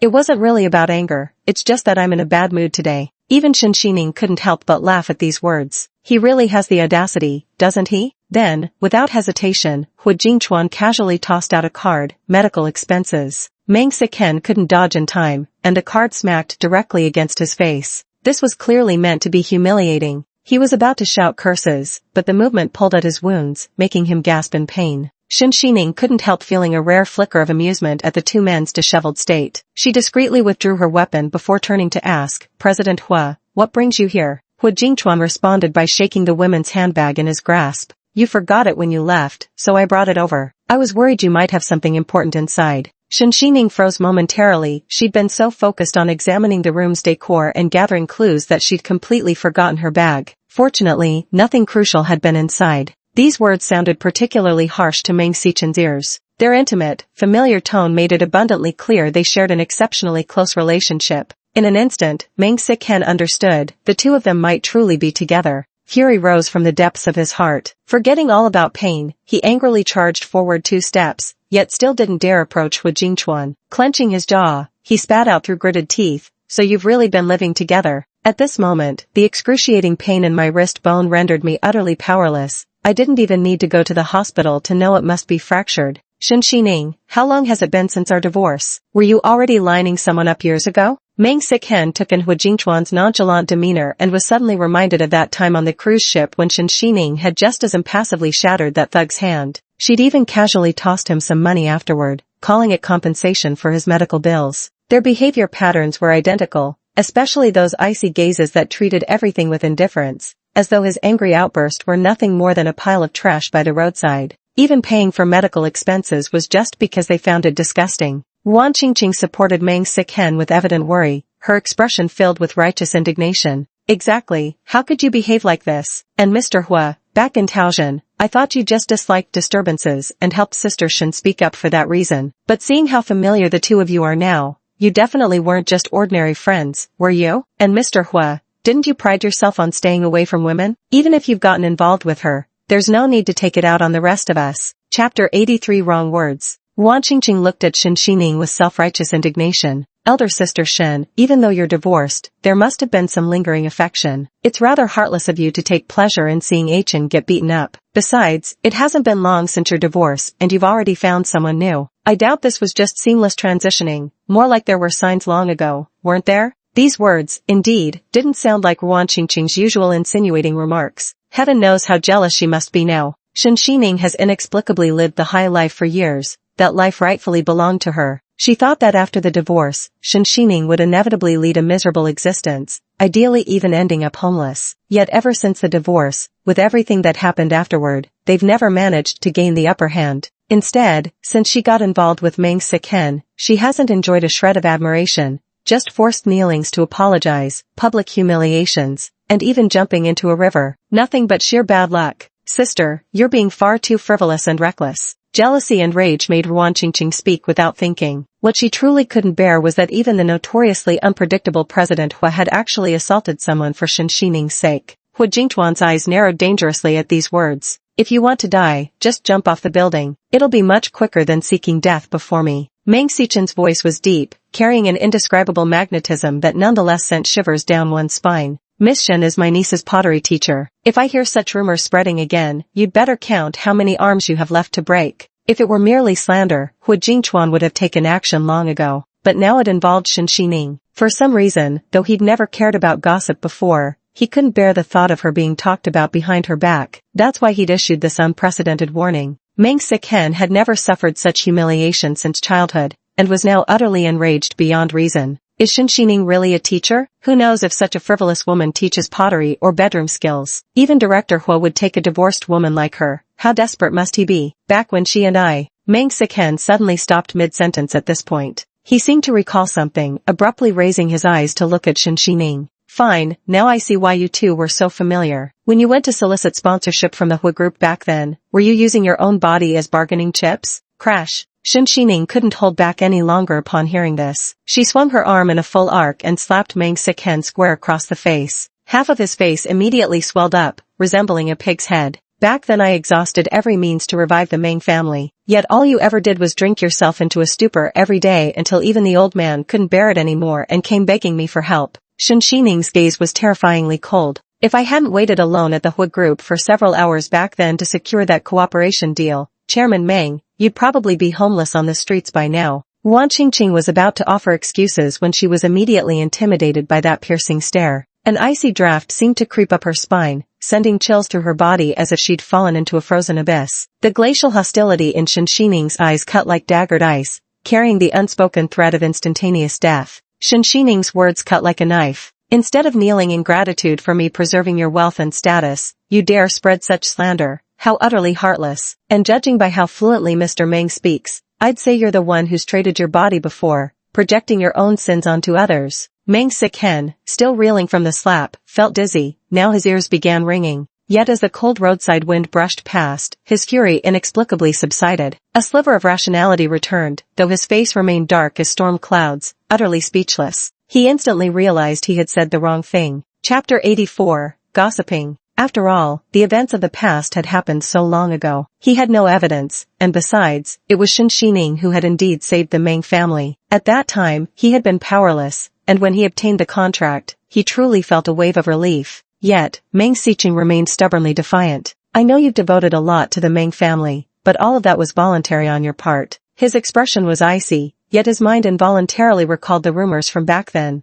It was said that Shen Xining had been overlooked at Hua Corporation during that time, with Hua Jingtuan reportedly keeping her waiting through an entire afternoon's worth of meetings before finally seeing her. No one except the assistant present during their conversation ever learned what was discussed. Who could have imagined that cooperation could be secured with just a small bottle of perfume? All people knew was that Shen Xining had stayed in the office the entire afternoon, which gave rise to all sorts of wild speculations and gossip about how she'd managed to succeed. The most widely circulated rumor was that Shen Xining knelt in the office for several hours. So he added another statement, "I won't forget your kindness," so all the divorce compensation has been properly arranged. Seeing that Meng Siken seemed somewhat unsettled, Wan Qingqing beside him let out a sigh. "Sister, you can't say it like that. Even if the sacrifices you've made for the Meng family are significant, you shouldn't use this matter as a bargaining chip. Wouldn't that bring shame to the Meng family if word got out?" Her tone dripped with venom, yet she still put on an utterly innocent expression. "Besides, back then you were just a housewife who wasn't even involved in the company's operations. Could you even read financial reports? What exactly convinced Mr. Hua to choose you? Business isn't like perfume blending.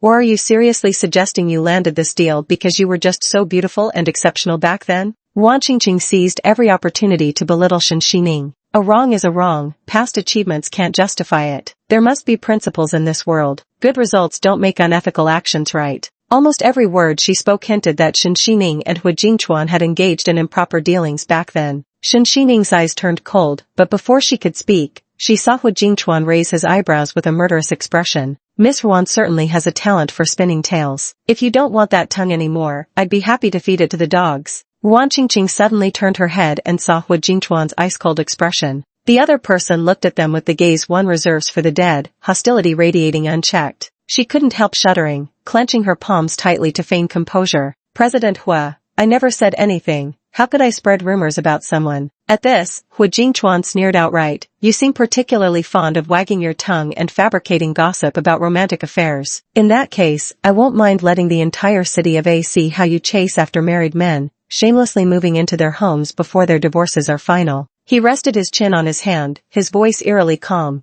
"Alternatively, if you're so fond of attracting attention, I could ensure your intimate affairs with that ex-husband of yours, along with photos perhaps, make their way through every street and alley abroad for countless people to admire." Hu Jingchuan's voice wasn't loud, but it carried absolute certainty, as if he'd long since uncovered every secret Wan Qingqing held. Wan Qingqing. She was already feeling guilty under his icy stare, and now she didn't dare utter another word. Hu Jingchuan had powerful connections. He'd always maintained intricate ties with various media outlets. After collaborating with the globally renowned marketing firm Ruime Group, his control over public opinion became frighteningly absolute. With just a nod from him, media could spin black into white. Moreover, this matter was ultimately her fault to begin with. If he wanted, he could spread the story not just throughout City A, but potentially across the entire globe. Chapter 85, Sever his finger. Wan Qingqing dared not speak, but Meng Siken refused to let it go. "President Hua, don't be so overbearing. Those who have reached their station in life understand what mobilizing their company's influence signifies. From then on,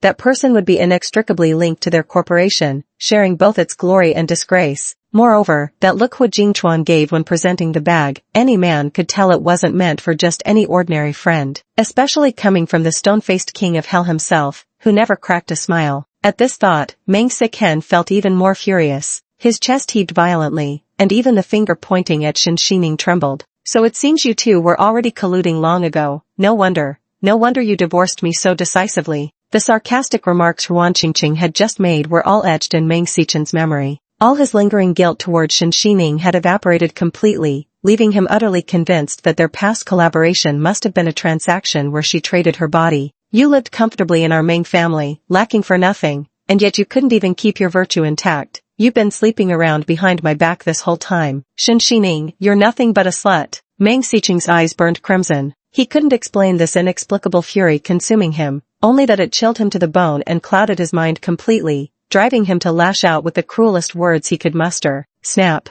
Shen Xining remained expressionless upon hearing the insult, but her movements were lightning fast. Her slender fingers moved so swiftly they left after images in the air. With just a light pinch, the crisp sound of bone breaking echoed clearly, followed immediately by screams. "Ahaha!" Before Meng Siken could react, he felt a sudden numbness in his fingertips, followed by an excruciating pain. That finger had just been mercilessly snapped by Shen Xining. Cold sweat poured down his face, and as his body trembled violently, it aggravated the fracture in his other wrist. Thud! His knee slammed heavily onto the ground. That blow was no joke. Not only had Hu Jingchuan already fractured his wrist, but now his fingers were being bent backward and snapped. while the heavy impact on his knees sent waves of unbearable pain through him as he crashed to the ground. He curled up in agony, his back arching like a shrimp. Shinshining, have you lost your mind? To an outsider, it might have looked like he was kowtowing in apology. As consciousness began to blur from the pain, Meng Siken actually felt a fleeting moment of relief. Fortunately, she had attacked his fingers rather than his groin. With that amount of force, he might have lost all hope for happiness in his later years. "Ah-chen, are you alright?"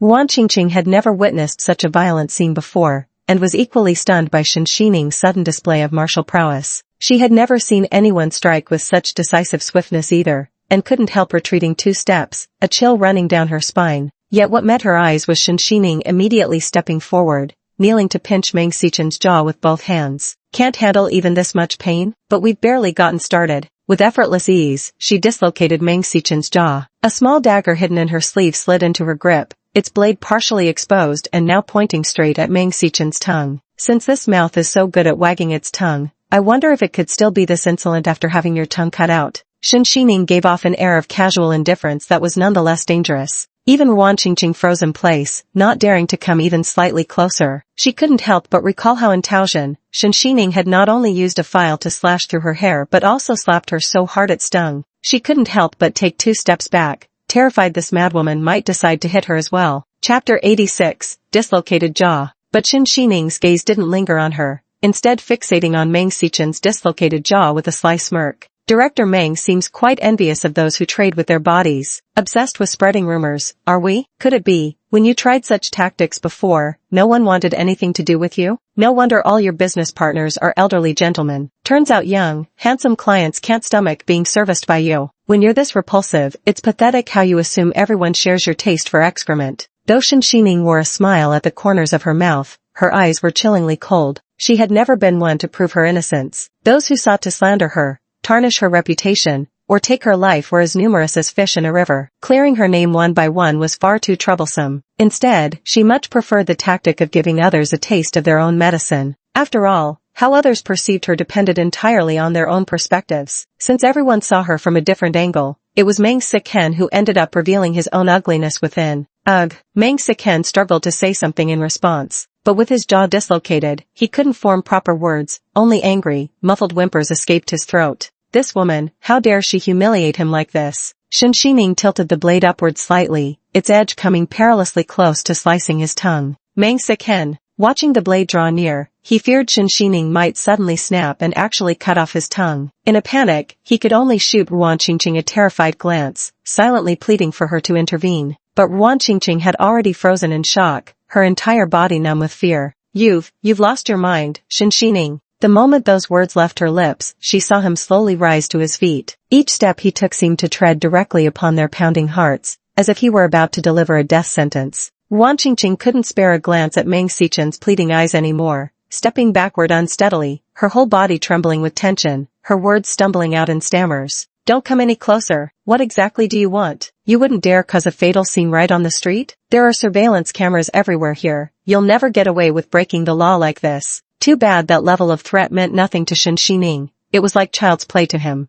"I don't want anything, really. Just wanted to scare you both a little. Who knew you'd be so spineless? Truly, it's the dogs that don't bite that bark the loudest." Shinshining's expression was thoroughly mocking. "You want the collaboration spot with Ruemei Group, don't you? Fine. As long as you can control that mouth of yours, chew up this humiliation bit by bit, and swallow it all down, then I'll agree. Money doesn't interest me, but watching you suffer, now that's worth it." The more she looked at Meng Siken now, the more convinced she became that the boy who'd once promised to marry her had probably died long ago. It's just memory loss, yet he's become revolting. Meanwhile, Hu Jingchuan leaned casually to the side, watching the spectacle with amusement as he recalled the exact moment Shinshining had struck. Her moves were as crisp and decisive as ever. Normally she pretends nothing's amiss, diligently playing the role of an ordinary person before others, yet in crucial moments, all that pretense is torn away in an instant. This unapologetic sharpness suits her better. A perfect dazzling gem should have edges, not become some lukewarm and mediocre fish eye pretending to be a pearl.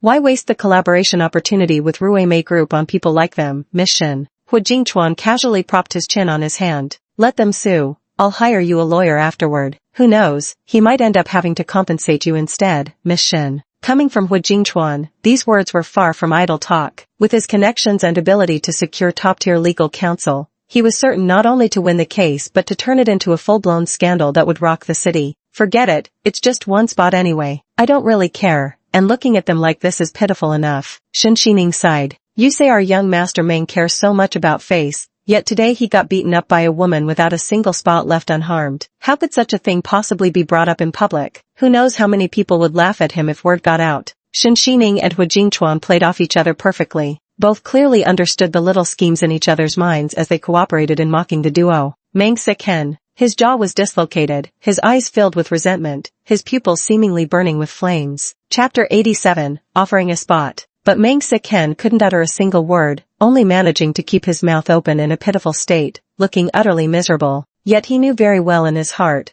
no matter how severe his injuries were, this matter shouldn't be taken to court. Otherwise, if word got out that he got beaten up like this, wouldn't the whole world know and laugh their heads off? With Hu Jingchuan involved, merchants prioritize profits. Those fair-weather associates of the Hu group would surely scatter at the first sign of trouble, adding insult to Meng Corporation's injuries. Does the young master Meng agree to this proposal? After all, you merely took a beating, yet gained the opportunity to collaborate with Ruimei Group. Isn't this what you've dreamed of? That's why you crawled to me today with such shamelessness. Shen Xining gazed at him with detached calmness, even deliberately mentioning Madame Meng. Though you're fools, you've at least achieved your goal. You can probably report back to Madame Meng now. Who'd have thought a grown man like CEO Meng would still be a mama's boy? She was well aware of the tricks this mother and son were playing. Madame Meng wasn't one to care whether her son lived or died. She turned on her phone's camera, recording their pitiful state in its entirety. I'll give you 3 seconds to decide. Take it or leave it. 3, 2. At the last second, Meng Siken was so angry he almost passed out. Yet he still forced himself to nod.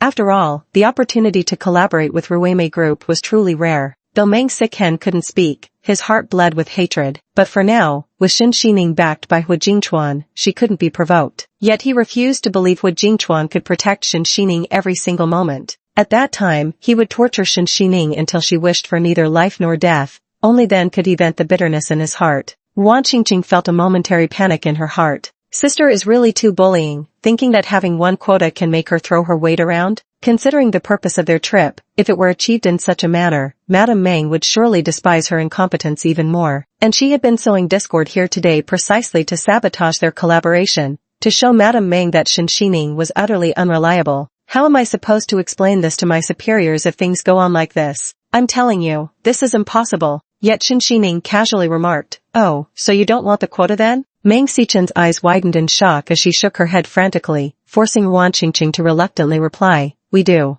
The thought of Madame Meng's domineering face made Wan Qingqing feel suffocated with indignation. Shen Xining, on the other hand, burst into laughter. Fine if you want it, and this counts as bullying? We're just getting started. Shen Xining unhurriedly put away her phone and uploaded everything to her computer for backup. That day outside the Civil Affairs Bureau, I told you I hold grudges and repay every slight. Keep your head down from now on, steer clear of me, and you might just avoid getting beaten a couple more times. Hu Jingchuan chose that perfect moment to speak up. Rather than putting on this crying green tea act here, Miss Ruan, you'd do better to take President Meng to the hospital for a checkup now. You might still save one of his fingers. After all, when President Meng discusses partnerships or signs documents in the future, it wouldn't be very polite if he could only raise one finger or not even lift his wrist at all. Shen Xining couldn't help but laugh at that description. I should have broken Meng Sichen's middle finger earlier, let him go around signing contracts and meeting business partners while flipping the bird. Now that would have been comedic gold. Wan Qingqing flushed crimson with indignation, her eyes reddening despite herself. You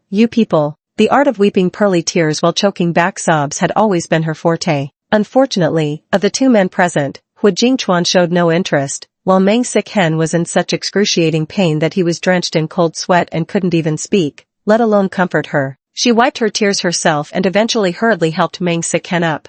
Chen, let's get to the hospital first. I think you should really consider this matter carefully. You can't just swallow this injustice. It's just a spot, after all. Chapter 88, Does a passionate night count as familiarity? After the two left, it finally quieted down, no more flies buzzing in their ears. Hu Jingchuan said impassively to his assistant, there's something at the company. Go back and handle it first. Yao Shi froze for a moment. Hadn't all the company matters been settled already today? But the moment he caught his boss's razor-sharp gaze, he immediately understood. Got it. Meanwhile, Shen Xining took out a wet wipe from her bag and slowly cleaned her Thank you, President Hua, for your assistance just now. It was merely a trivial effort. Hu Jingchuan's voice was calm as the two walked side by side, heading to the underground garage to fetch their car. Along the way, they didn't speak, yet their silence was remarkably harmonious. The tranquil atmosphere was deeply soothing, as if nothing could disrupt the aura between the two of them. After all, it's the prize from the competition. Are you really just going to hand it over like that? Considering that Rui Mei Group is the world's largest advertiser, they might be able to do quite a lot for you. Hu Jingchuan didn't believe Shen Xining was someone who followed the rules so strictly. Given their methods, there was no need to silence Meng Siken in this matter. Shen Xining curved her lips slightly, her expression carrying a hint of complexity. Of course, I'm a woman of my word, but it's every man for himself. Whether Meng Siken can successfully collaborate with President Song of Ruimei Group is entirely their business. I can't intervene. Truth be told, while this partnership opportunity with Ruimei Group was undoubtedly important to the Meng family, it was actually dispensable for her. Yet Shen Xining chose this course of action with her own calculations in mind. After all, the matter involved Hu Jingchuan, the man who'd acted on her behalf. Even knowing Hu Jingchuan feared no repercussions, if things escalated, there would inevitably be whispers behind their backs. It wouldn't be good if the Hu family ultimately got entangled in legal disputes. She had never liked owing favors to others either. Hu Jingchuan instantly understood what Shen Xining was scheming. He knew she wouldn't behave so properly as to actually offer the quota as compensation. So on the surface, Miss Shen appears to have granted Meng Sichen's wish, but in reality she's dug a huge pit for him. After all, I know Song Yunlong's personality perfectly well. While that guy puts on a smiling, gregarious front around outsiders and can exchange pleasantries with anyone, when it comes to people he dislikes, there's no chance of future cooperation. Especially Song Yunlong's Ruimei Group, which is essentially an advertising corporation capable of controlling global public opinion. His tactics and shrewdness are beyond what ordinary people can match. After all, those who manipulate public opinion are all outwardly polite, yet wouldn't hesitate to stab you in the back without a second thought. President Hua is truly brilliant. Shen Xining smiled. Conversations between clever people are always effortless. I've been dealing with Meng Siken for 3 years, and I know very well that this man has absolutely no self-awareness. Perhaps because Chairman Song's last encounter with him was overly polite, even something as serious as being removed from the list was mentioned so lightly, as if it were merely an unavoidable formality between friends, leaving room for further discussion. It gave Meng Siken the impression that he could still cooperate with them. In reality, according to insider information, Song Yunlang detests nothing more than people like Meng Siken, those who obstinately cling to things without reason. Partners who lack vision and a broad-minded outlook might gain petty short-term benefits, but they can never achieve long-term growth. Shen Xining remarked meaningfully, so even if Meng Siken manages to secure my spot, once the cooperation funds are tied up, if something goes wrong, well, that'd be anyone's guess. Hu Jingchuan also curled the corners of his lips. Miss Shen is truly brilliant. Today, she not only openly beat Meng Siken but also set a trap for the other party. It was truly delightful to witness. Yet she once again smiled gracefully and expressed her thanks. Anyway, I really have to thank President Hua for today's matter. Your timely arrival made all the difference. If I had to deal with those two alone, I would have been willing but unable. Hu Jingchuan raised an eyebrow and glanced at Shen Xining. Was this woman addicted to pretending to be ordinary? He had a hunch that if he hadn't been there today, those two would have ended up in an even worse state. Stop pretending. Hu Jingchuan mercilessly called her out before teasing her further. If you really want to thank me, how about detoxing me first? After all, we've crossed paths several times and even eloquently battled naysayers together as friends. Why don't you trust me yet? Shen Xining glanced at him leisurely before waving her hands with an act of feigned ignorance. What poison? In Mr. Hua's eyes, am I really the type to casually poison someone? I was just playing a joke on you. What I fed you were vitamin-enriched candies, good for your health. Surely you didn't actually believe it, Mr. Hua. After all, where would one even find poison pills in the middle of a desolate mountain wilderness? She wouldn't carry something like that on her, would she? Unless it was for a dignified suicide in dire circumstances? Shen Xining had never been one for that sort of mentality. In her world, as long as it hasn't reached the final step, she would fight desperately. Even if she died, she'd drag someone down with her. Hu Jingchuan momentarily froze upon hearing this, then quickly realized he'd been played. Someone had actually set him up. Yet rather than getting angry, he found it rather amusing. Miss Shen dares to tell me so boldly. Aren't you afraid I might turn ruthless? You must be feeling very assured now. Hu Jingchuan casually pressed the elevator button. Need me to take you home? No thanks. Shen Xining dangled her car keys. Well aware that Hu Jingchuan's offer wasn't about chivalry, his real intention wasn't escorting her home but finding out where she lived. I drove here myself. No need to trouble President Hua with such trivial matters. Besides, she added pointedly, we're not exactly close enough for home escorts, wouldn't you say?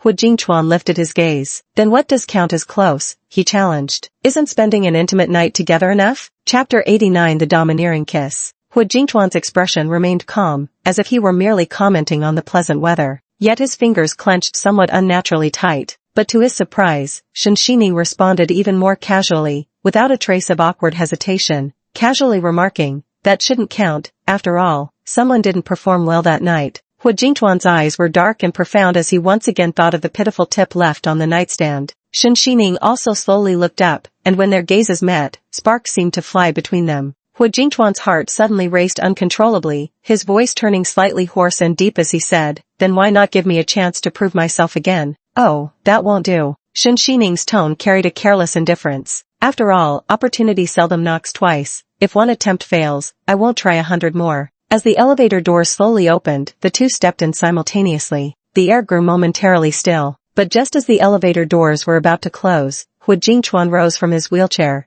and Shen Xining reached out to grab his tie by the collar. When their eyes met, that scorching heat rising from their bones made it crystal clear what they both desired. President Hua's tie is quite exquisite. Miss Shen's eyes are the true masterpiece. Hu Jingchuan's hand rested on Shen Xining's nape, while Shen Xining tugged at his tie. Their gazes lingered in the air, souls seemingly laid bare, as he effortlessly sensed the profound tremors within his heart. Their movements were perfectly synchronized, and in just a fleeting moment, their lips met. Burning, lingering, domineering. This kiss was different from the last time's dizzy passion, exceptionally hard to part from. The moment their lips and teeth intertwined, both were vying for dominance, and soon the ambiguous tension between them gradually became entangled. Shen Xining's hand clenched tightly at Hu Jingchuan's tie, giving him a suffocating sensation. Meanwhile, Hu Jingchuan gripped those soft strands of hair, as if he wished to crush the person into his very bones and blood. Hiss! Neither could tell who had the upper hand. They only knew that between them there was both tender entanglement and sharp confrontation,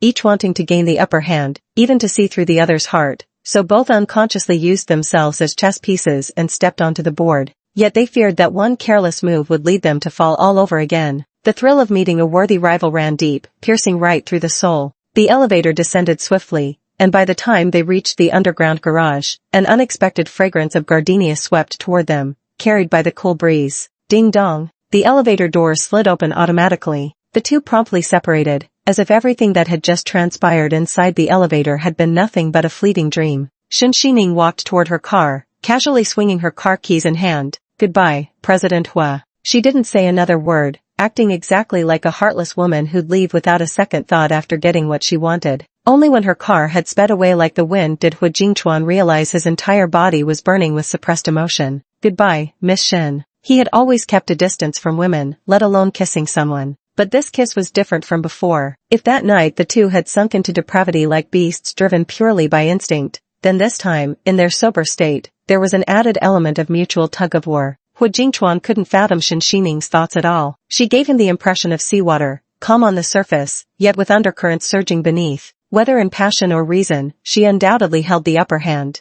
Hu Jingchuan sneered at this thought, his expression dark and inscrutable. Toying with me seems as effortless as playing with a dog. That person kissed and left, shaking their sleeves without taking a single wisp of sentiment, leaving him here to ponder and brood, yet still unable to decipher the truth. The scent of gardenias from the underground garage flooded every corner with the cold wind, silently declaring that secret yet intense moment of heart-pounding fluttering. He recalled the flower language of gardenias, an eternal love and promise. Chapter 90, Making Use of Him. Shen Xining watched Hu Jingchuan through the rearview mirror, lost in thought. His kissing skills were indeed impressive. As for the kiss itself, she hadn't pondered it deeply. It simply felt right in the moment, a spontaneous act. After all, the report had already confirmed there was no blood relation between them. That inexplicable attraction had also given her a rare sense of soul-deep resonance. She wasn't a fool, nor was she some naive flower ignorant of matters between men and women. She could tell Hu Jingchuan treated her differently, though she wasn't yet certain what exactly these feelings amounted to.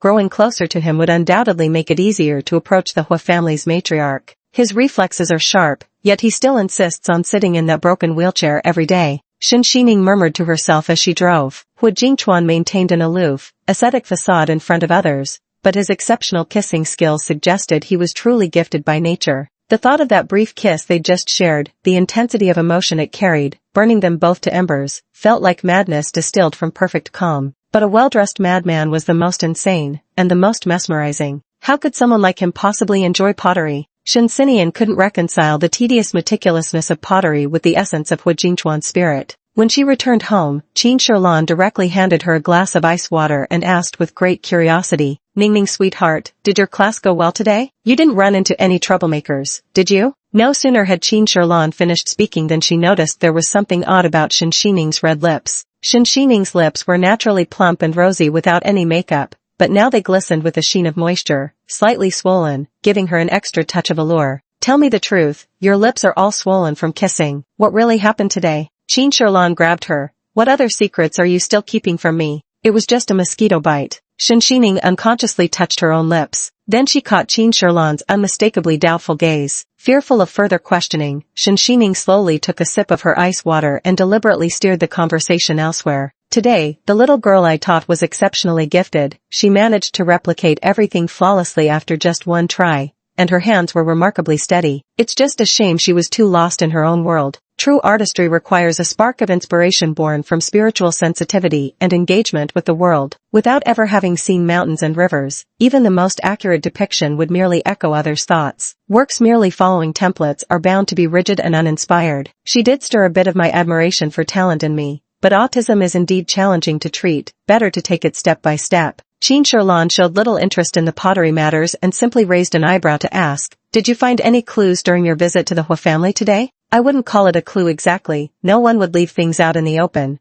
But have you noticed the necklace around Hu Jingchuan's neck?" Qin Shirlan shook her head, never paid much attention to it. After all, Hu Jingchuan always dressed impeccably in suits with neatly knotted ties when going out. Who would bother to check whether he was wearing a necklace underneath? Shin Xining explained patiently, "That serpentine chain around Hu Jingchuan's neck is identical to my mother's heirloom, down to the craftsmanship and material. He claims it was left to him by his own mother." Upon hearing this, Qin Shirlan suddenly widened her eyes. She knew very well how much effort Shin Xining had put into finding this bracelet, never expecting to discover its traces at the Hua residence. "Holy shit, are you two actually biological siblings?" Shin Xining shook her head. "No, the DNA comparison results are out. There's no blood relation. I checked and confirmed Madame Hua and Hu Jingchuan are indeed biologically related, which means she isn't my mother. Now that Madame Hua has long passed away, the only breakthrough is Grandma Hua. So no matter what it takes, I must meet that old lady." Qin Shirlan nodded in understanding. "If there's anything you need help with, don't hesitate to ask." After finishing their serious discussion, Qin Shirlan suddenly realized Shin Xining had skillfully changed the topic again. Seeing her friend's thinly veiled attempt at diversion, Qin Shirlan couldn't resist teasing her. "Ningning darling, I can see President Hua treats you quite specially.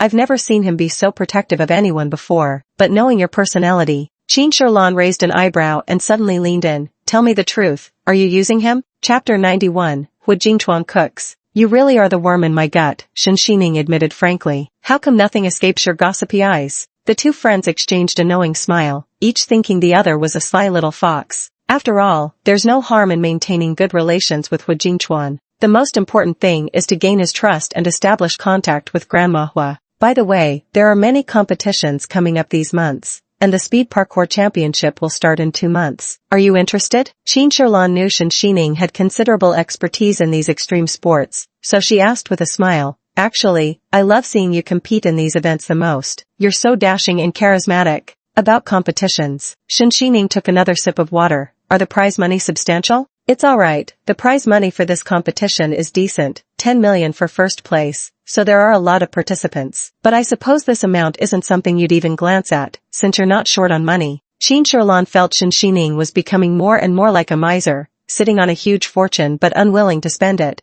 instead always chasing after these small change deals. "You could withdraw from that overseas black card account. Isn't 2 billion enough for you to splurge? Even if you think it's troublesome, there's always Bai Cha restaurant, right? 100 million should be easy to get your hands on." But Shin Xining shook her head with a serious expression. "The money in the black card can't be touched for now. I plan to use it to operate the perfume company I founded in M country, as well as expand other businesses. Over these years, I've had people manage it, and the company is now almost ready for an IPO." Shin Xining still remembered her mother mentioning offhandedly that her greatest wish was to establish an internationally renowned perfume brand, so if she achieved that one day, perhaps her mother would be able to see it. As for a city, Shinshining isn't planning to use overseas funds for now. She wants to start anew herself and set up the main program of the hacker world here. After all, it's the last place her mother disappeared, so she can't leave just yet. Moreover, starting from scratch was just another new challenge for her. I really don't understand why you'd choose to seek thrills when you could easily live lavishly. Knowing her best friend's inherent love for challenges, Qin Sherlan said with a smile, then I'll sign you up.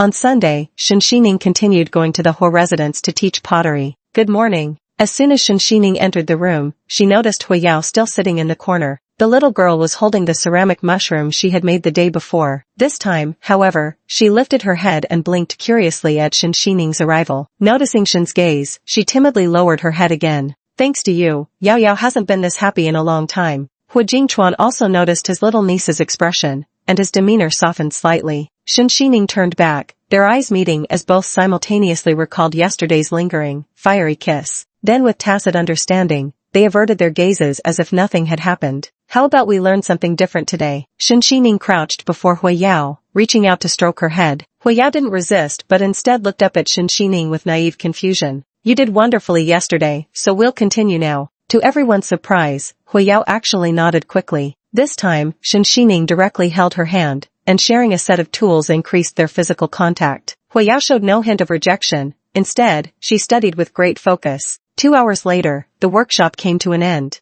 Huiyao happily cradled the pottery she had made earlier, playfully turning it over in her hands. Hu Jingchuan's voice suddenly came from outside, come out for dinner. Shinshining turned around to look and nearly couldn't hold back her laughter. There stood Hu Jingchuan, now actually wearing an apron with traces of oil stains on his fingertips. Not far away, the dining table was laden with exquisite delicacies, even including a plate of tender bamboo shoots. You gave this to me. Since I didn't know what flavors you prefer, I made it a bit lighter, Hu Jingchuan remarked casually. Shinshining hadn't expected him to personally cook, let alone consider her taste preferences. With a meaningful tease, she said, President Hua, wheelchair-bound as you are, actually cooking in person, you've truly been hiding your talents. Just whipped it up casually. Before Hu Jingchuan could react, the old butler beside them was so shocked his jaw nearly hit the floor. After all, he had taken care of Hu Jingchuan since childhood, and in all these years, the young master had personally cooked scarcely a handful of times, especially now that he was confined to a wheelchair, barely mobile. Yet he still went out of his way to. What are you standing there for? Come eat with us. Hu Jingchuan noticed the old butler's gaze and signaled for him to approach. It's all thanks to Miss Shin's influence, the old steward chuckled twice.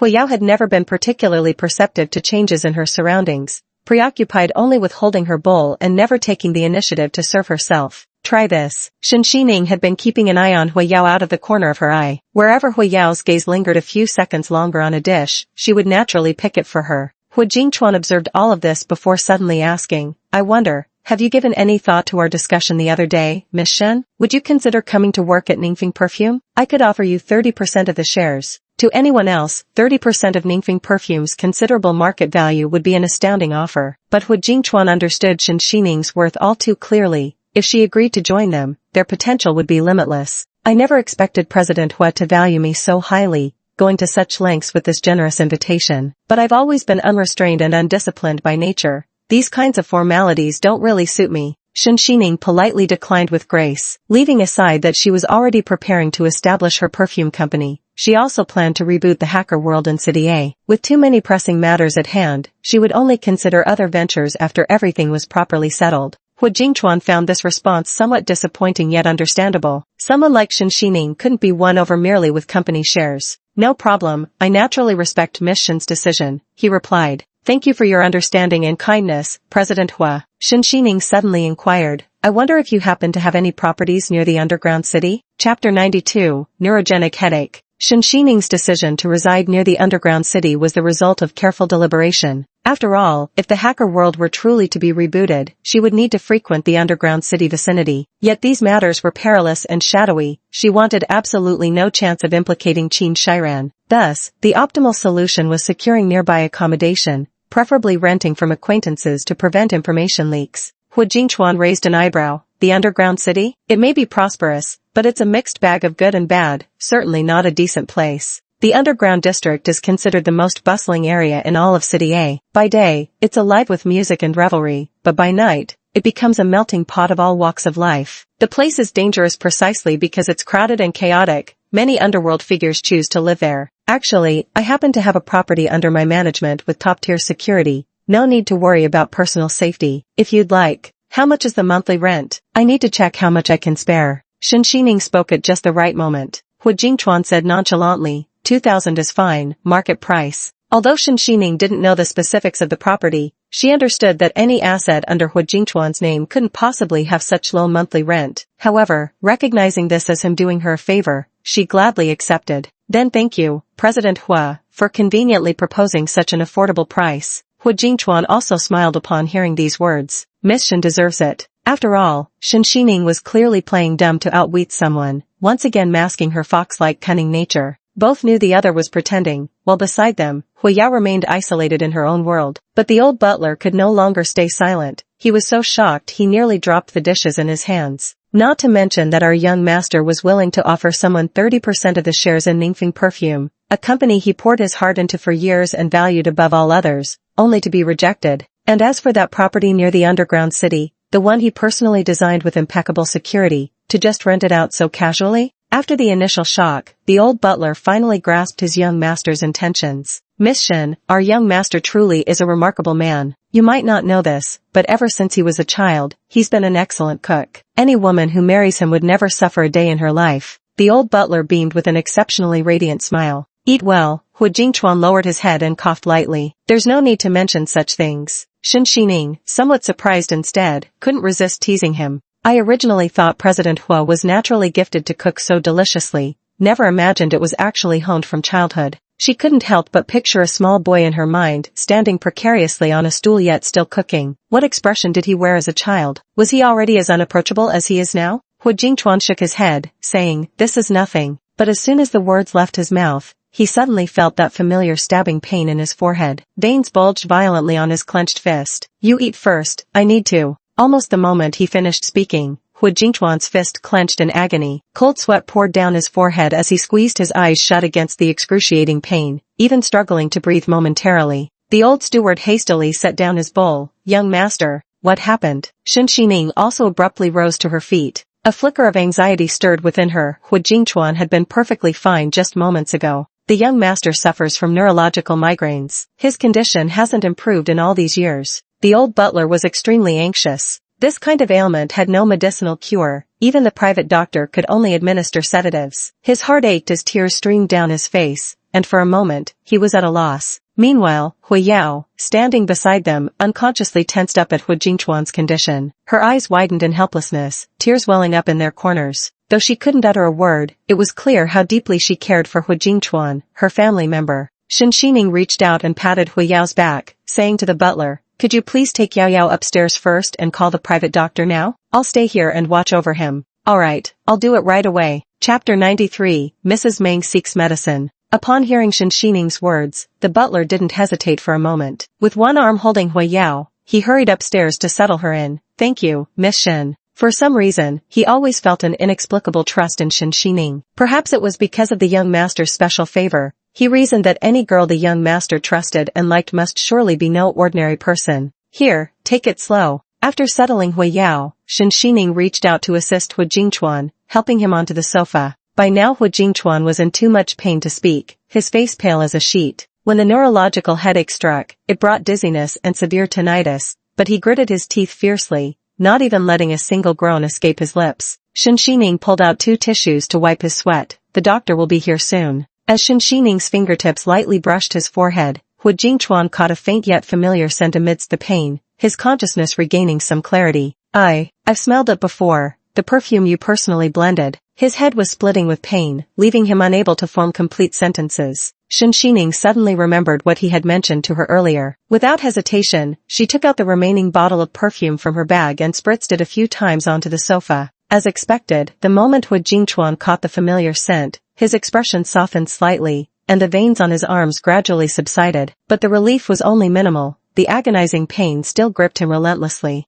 Beads of cold sweat trickled down as Hu Jingchuan's dark, slightly curled eyelashes trembled. When agitated, his eyes would redden with bloodshot intensity, and now he looked impossibly fragile. Shen Xining massaged the acupressure points with her fingers to alleviate his pain. Bear with it a little longer. Hu Jingchuan suddenly lifted his hand and placed it on her arm. His body temperature was burning hot, and their current posture very much resembled an intimate embrace. From Shen Xining's perspective, even Hu Jingchuan's fingertips were trembling slightly. Despite being in such agony, he still hadn't uttered a single word of complaint. Hu Jingchuan took several deep breaths, his voice quite weak but articulate enough. Sorry you had to see me in such a wretched state. You're the guest here, and yet I've failed as a host this time. Shen Xining shook her head. That's nothing. Everyone falls ill sometimes. Watching Hu Jingchuan struggling to maintain composure, Shen Xining suddenly found him strangely unfamiliar. After all, this person had always maintained an image of strength and aloofness. Even in life or death situations, he remained composed and elegant. When had he ever shown such fragility? Even in excruciating pain, he was still apologizing to her for not being a proper host. Wait here. I have medication for neuropathic headaches. Though it won't cure you completely, it can provide immediate relief from this kind of pain. Shen Xining left the perfume behind and hurried out with her bag. Back when she was with the Meng family, she had already encountered such symptoms. After all, Madame Meng frequently suffered from headaches. There are numerous triggers for this type of neuropathic pain, where physiological and psychological factors intertwine. The only consistent characteristic is the unbearable agony, so severe that many sufferers contemplate suicide. To this day, there remains no medication globally that can fully cure it. Shen Xining had previously invested in an MDH pharmaceutical research institute abroad. Later, upon calling to inquire, she learned it was the only institution in the world that had developed a treatment capable of alleviating such pain. Their tranquilizer capsules, though incapable of completely curing neuropathic headaches, could significantly mitigate the condition. Thus, 3 years ago, she had procured this medication for Madame Meng's treatment. As soon as Shen Xining opened the car door, her phone suddenly rang. She saw an unfamiliar number on the screen. The moment she answered, Meng Xiqing's voice came through. You actually blocked me? You. His tone carried a hint of disbelief. Shen Xining had no time to deal with him and immediately pressed the end call button. Beep. Meng Xiqing stared gloomily at the abruptly ended call on his phone from the other end of the line. If it weren't for his mother's illness requiring medication, how could he possibly be reduced to begging Shen Xining? So he changed numbers repeatedly and called back again. The phone kept ringing persistently several times, each call coming from a different number. Unable to bear the annoyance any longer, Shen Xining answered it with an icy tone. Whatever you have to say, make it quick. I don't have time to waste on you. Although furious at the cold reception, Meng Xiqing swallowed his anger, remembering that he still needed her help. Xining, could you bring some of those nerve-soothing headache pills you used before? I'm willing to pay for them. Mother's condition has flared up again recently. The pain has been unbearable for the past couple of days. That's why we had to call you. Chapter 94, Madame Meng's Fury. Truly, no one comes to the temple without a purpose. Shen Xining couldn't help but sneer upon hearing this plea. She now held only one remaining pill in her hand, clearly enough for just one person's use. Even without Hu Jingchuan, she would absolutely never give this pill to Madame Meng. After all, she'd made it clear on their divorce day that they were square, bridges back to bridges, roads back to roads. How shameless to come asking for favors now. I only have one pill left, and I've already promised it to someone else. Meng Xiqing clearly didn't believe these words. What kind of absurd coincidence is that? If you're going to lie, at least come up with a better excuse. Then he pressed on aggressively, Shen Xining, even if we had our differences in the past, you can't just stand by and watch someone die. Mom has never treated you poorly. For 3 years she's regarded you as her own daughter. Shen Xining had nearly floored the accelerator when she heard this. Her voice turned icy as she retorted, the packaging of this drug clearly states its development address,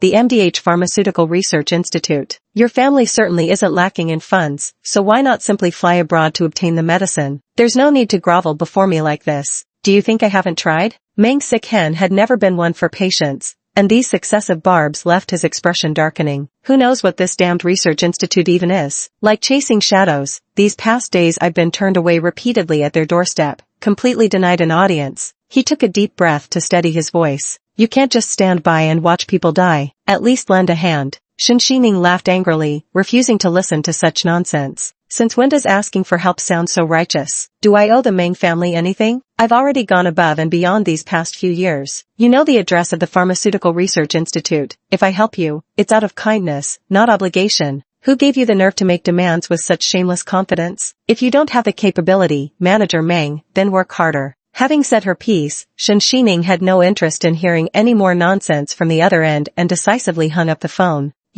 Meng Xiqing stared at the black screen of his phone, his expression utterly humiliated. But when he called back, the line was already disconnected. His face darkened as he smashed the phone to the ground, while his mother's cries of pain echoed nearby. leaving him frantic and at a loss for what to do. He got up and went to the next room, frowning as he said, "Mom, Shen Xining lied and refused to give us the medicine." Madame Meng, already screaming from the excruciating pain in her head, burned with even greater fury upon hearing this. How could that wretched girl be so heartless? All this time, she pretended to be gentle and virtuous, but in truth, she's a cold-hearted ingrate who won't lift a finger to save us. After all the kindness I've shown her, what a waste, feeding my goodwill to a dog. Meanwhile, all the servants stood by, watching their usually graceful mistress in such a disheveled state, even exploding with rage. None dared to raise their heads, nor even breathe too loudly, fearful of drawing her wrath upon themselves. Wan Qingqing had been massaging her, her hands nearly worn out from the pressure, and now Madame Meng's furious shrieks threatened to shatter her eardrums. With an innocent tone, she said, "How could Sister Shen act this way? Auntie treats her like her own daughter, yet when Auntie falls ill, she won't even spare any medicine. What an ungrateful wretch." Wan Qingqing never missed an opportunity to seize every opening to slander Shen Xining. She's truly wicked, not only refusing to provide medicine but even fabricating lies to deceive. Before Wan Qingqing could finish her sentence, a cup grazed past her cheek and shattered into pieces on the ground. "I'm in unbearable pain, could you please stop talking nonsense?" Madame Meng couldn't endure the pain any longer. It felt as if someone was drilling into her skull with an electric drill. Impatiently, she slapped Wan Qingqing's hand away and sat up in a fury. "Shen Xining is utterly heartless, a real ungrateful wretch. Look how much pain I'm in, and she won't even give me any medicine." Her anger only intensified the throbbing in her head, and she couldn't help but let out a pained groan before turning to Meng Siken with sharp instructions. "Siken, I don't care what means you use. Get that medicine from Shen Xining's hands immediately. My headaches these past few days have been unbearable. If you don't want to see me dead, go now." With that, Madame Meng couldn't resist shoving Wan Qingqing away forcefully. "Stop pressing. Are you trying to kill me with pain? Your massage technique isn't even half as good as Shen Xining's." She's growing increasingly displeased with Wan Qingqing. Not only did they fail to secure the collaboration, but she can't even handle trivial daily matters properly. What's the point of keeping her around? Wan Qingqing. Her expression darkened further, but she didn't dare argue back. With tears welling up in her eyes, she could only look pitifully at Meng Siken. "I really did try my best," Meng Siken said with heartache. "Mom, no matter how angry you are, you shouldn't take it out on Qingqing." Madame Meng had a terrible headache. Seeing her son frowning before her and Wan Qingqing's aggrieved expression, the two of them actually ignored her pain and started exchanging loving glances right there. In a fit of rage, she swept all the cups and plates off the table onto the floor. "What good are either of you useless things I've raised? Seeing me in such pain, you actually have the nerve to stand here making careless remarks. I don't care what methods you use. If you don't get me my medicine, don't blame me for turning ruthless." Chapter 95 Moral Blackmail. Meng Shichen lowered his head. "I understand." He knew that was just Madame Meng's temperament. Once her illness flared up, she couldn't help but erupt in fury. So for now, the only option was to take Wan Qingqing away first, then figure out how to retrieve the medicine later.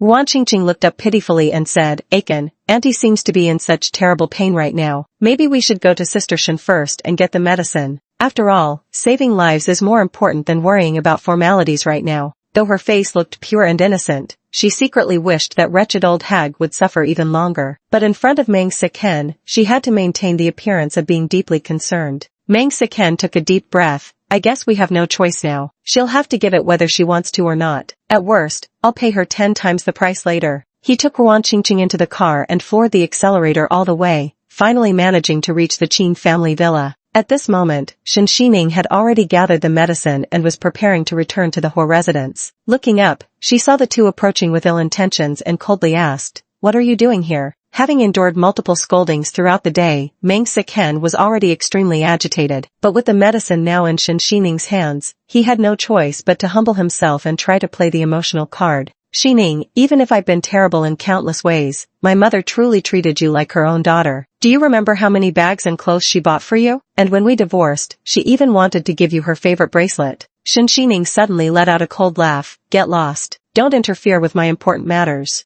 Meng Siken truly had a knack for touching sore spots. All those clothes and bags bought for her were merely because they found her plain dressing shameful, just pompous shows for outsiders. In truth, if she dared use them, Madame Meng would sarcastically criticize her for lacking virtue and spending lavishly. As for their previous attempt to trade an ordinary bracelet for an invitation to the Shifeng Hall, Meng Siken actually dared use such a thing as bargaining chip. She truly couldn't tell whether they viewed her as stupid, or if they still expected her to remain as docile as before. "How could you do this, Sister Shen? Withholding medicine now? Are you trying to watch Auntie die in agony? Seeing that emotional appeals truly didn't work on Shen Xining, Wan Qingqing adopted an utterly innocent tone, attempting to guilt-trip her. There's no difference between this and intentional murder. Besides, Sister Shen, surely you're not the type with such low morals. Actions like these bring karmic retribution. At this point, Shen Xining finally saw through their game. So these two were standing on their moral high ground, trying to pressure her into handing over the medicine.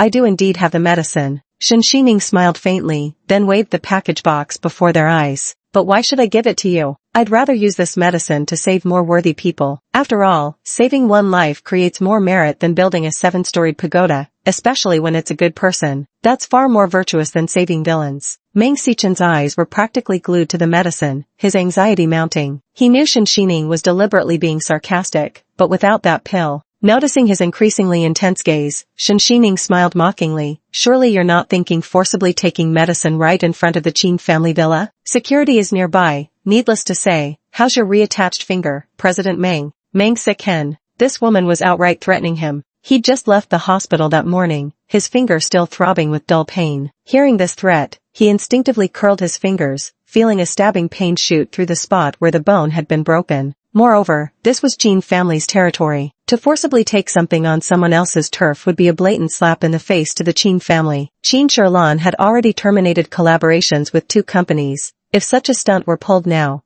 the Qin and Meng families would undoubtedly become sworn enemies in the future. So Meng Siken sneered, I'm not as crude as you. Shen Xining waved her hand dismissively. Director Meng should focus more on your cooperation with Ruimei Group. If there's nothing else, I'll take my leave now. Excuse me. She was in a hurry to save someone, so she didn't continue wasting time arguing with them. Shen Xining sped away in the car like a whirlwind, leaving only a trail of swirling dust and exhaust fumes behind. What about Chen? Now there's only one pill left, and Sister Shen took it away. Wan Qingqing wore an innocent expression, but inwardly she was secretly delighted, wishing that old witch would suffer a while longer. Though that's what she thought, she couldn't verbally stop them from taking the medicine. After all, if they failed to obtain the medicine this time, Madame Meng would treat her even more harshly in the future, especially regarding the perfumery competition, for which Madame Meng had already been passive-aggressive toward her for a long time. Auntie said we must get the medicine by any means necessary, and I think she's right. Otherwise, if the pain becomes unbearable for her, something terrible might happen. At worst, we can apologize to elder sister afterward, Meng Siken replied. Wan Qingqing deliberately used Madame Meng's words to hint at Meng Siken. After all, that old witch had indeed said any method would do, not just monetary incentives. Considering the Meng family had people specifically trained to handle dirty work, she curled her lips, fully aware of how ruthless those people could be when they took action. So she emphasized again, Auntie will definitely be even angrier if she finds out we didn't handle this properly. Meng Xichen's expression turned complicated. Seems this is the only way. He knew all too well that once those people got involved, the matter probably wouldn't be resolved peacefully. But right now Shen Xining was completely unwilling to listen to reason. After considering for a while longer, he finally made the call and sent the license plate number to his subordinates. Follow that car now and figure out a way to force it into the alley. Meng Siken furrowed his brows and emphasized, if it's not absolutely necessary, don't resort to violence, just take the medicine if you can. Chapter 96, Hoodlums Rob Medicine. On the road, Shen Xining was making her way through the bustling city district. With just a glance in the rearview mirror, she could see 2 black sedans maintaining a deliberate distance behind her, even coming dangerously close to forcing her to stop multiple times. Trying to corner me in a dead end? Shen Xining let out a cold laugh. Her expression unchanged, she abruptly turned the steering wheel and sped down the overpass, cutting through the old urban area until she maneuvered them into another alley, clearly a dead end as well. Shen Xining slightly curled the corners of her lips. A dead end was perfect. It would make things easier for her to act. She first confirmed there were indeed no surveillance cameras nearby, then slowly opened the door and stepped out of the car. At the same time, the 2 black cars braked sharply. Seeing the lead vehicle forced to stop, their doors opened, and out stepped several thugs adorned with tattoos and gold chains. The leader, a guy with dyed yellow hair, gave Shen Xining a cocky grin. Hey babe, looks like you've got some sense about you, knowing exactly what we're here for. Since you're such a delicate little thing, are you gonna hand over the drugs yourself, or do we have to take them by force? These guys were definitely not foreign assassins. Their thuggish demeanor made it painfully clear how amateurish they were. Shen Xining flexed her wrist joints, cracking her knuckles. You trash can come at me together. That lazy expression never left her face. The blondie instantly flew into a rage. Fuck, you bitch asking to die? But someone behind immediately gave him a warning look. Bro, the higher-ups said it's best not to use force. The blonde guy sneered, like I give a damn. Brothers, charge. Stuff that sack tight over her. Don't let her run. Grab the goods and we're out. With that, he strode straight toward the car and immediately spotted the handbag on the passenger seat. Though the order said to avoid violence, such a pretty little thing. But before his reverie could deepen, a scream tore through the sky. It wasn't a woman's voice, it was one of their own. Blondie stared in shock at his subordinate, who was now inexplicably clutching his abdomen and writhing on the ground, blood already seeping from the corners of his mouth. And in the very next instant, Shinshining swiftly seized the man's wrist. There are things you shouldn't touch, or you'll pay the price. The blonde guy was still processing the meaning of those words when he heard a crisp cracking sound from his own bones. Just a single crack was heard. His shoulder was effortlessly dislocated by the woman standing before him. The adversary even had one hand gripping his throat while driving a knee into his leg. The blonde-haired youth didn't even get a chance to fight back before collapsing limply, twitching weakly. You, what are you all standing around for?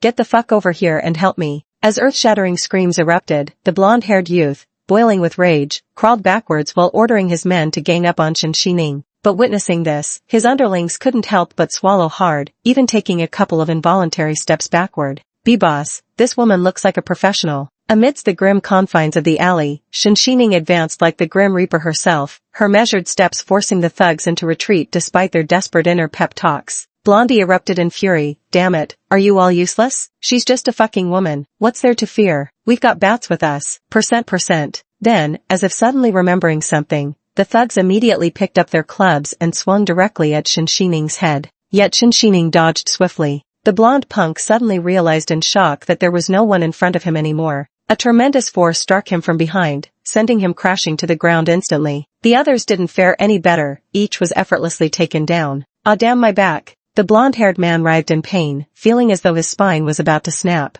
Then Shinshining slowly knelt beside him, her face still wearing a kindly smile, yet her eyes were terrifyingly cold. She patted his cheek with her hand, her voice eerily calm. Did Mang Siken send you? With such pathetic skills, you dare show your face? The blonde-haired guy gritted his teeth and stubbornly insisted, no. He had never considered betraying his superior, but suddenly a cold blade descended from above, plunging straight between his fingers. Just a slight deviation would have cost him 2 digits. Last chance, who was it? Yes, it was Director Mang. Shinshining's expression was icy as she confirmed the mastermind behind this, but she had no time to settle these accounts now. Get out of my sight, all of you. Tell Mang Siken to pray for his own survival. Yes, we're leaving right now. Those hoodlums scrambled away faster than stray dogs. After all, nobody wanted to die at the hands of such a terrifying woman. The situation was urgent now. Watching the thugs scurrying away in panic, Shinshining didn't bother with them any longer. She turned and got into the car, speeding off towards the Hua residence like the wind. Chapter 97, Playing Him.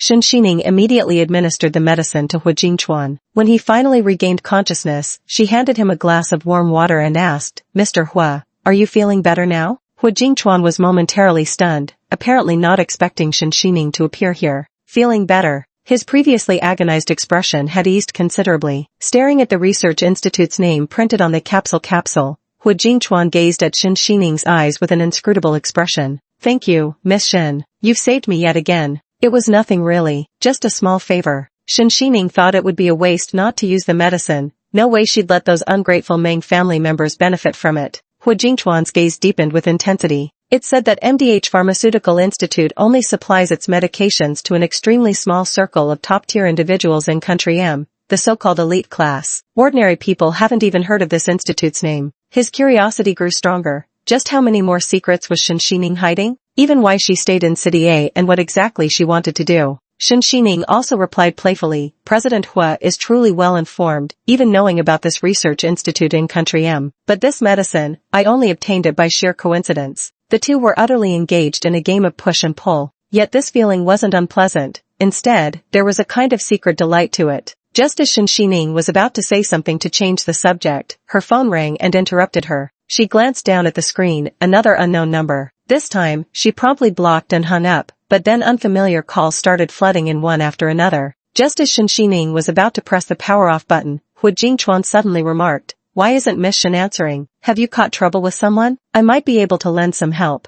It's Mang Siken. His mother also needs this medication, but I only have 1 pill left. Hua Jingchuan instantly pieced together the whole story from these fragmented words. Seeing Shen Xining's hair tousled by the wind, his heart stirred slightly. She had only possessed one pill, yet handed it to him without the slightest hesitation. For some reason, no matter how hard he tried to restrain himself, his heartbeat accelerated uncontrollably. As Meng Xichen's call persisted relentlessly once more, Shen Xining answered directly this time, only to hear the man's gnashing teeth reverberate through the receiver. Shen Xining, how dare you assault someone in broad daylight? I only told them to collect the medicine from you, not to resort to violence, yet you beat them to such a state. Shen Xining had long grown immune to Meng Xichen's shamelessness, and frankly couldn't be bothered to correct his self-important world revolves around me mentality. She merely scoffed sarcastically, none of my damn business, go call the cops if it bothers you. Meng Xicchen first sent someone to tail them. This was something that naturally couldn't be made public. He had no choice but to swallow his anger, then switched to a slightly gentler tone. Ning, I really had no choice but to call you. Mother is in terrible pain. I'm willing to pay any amount.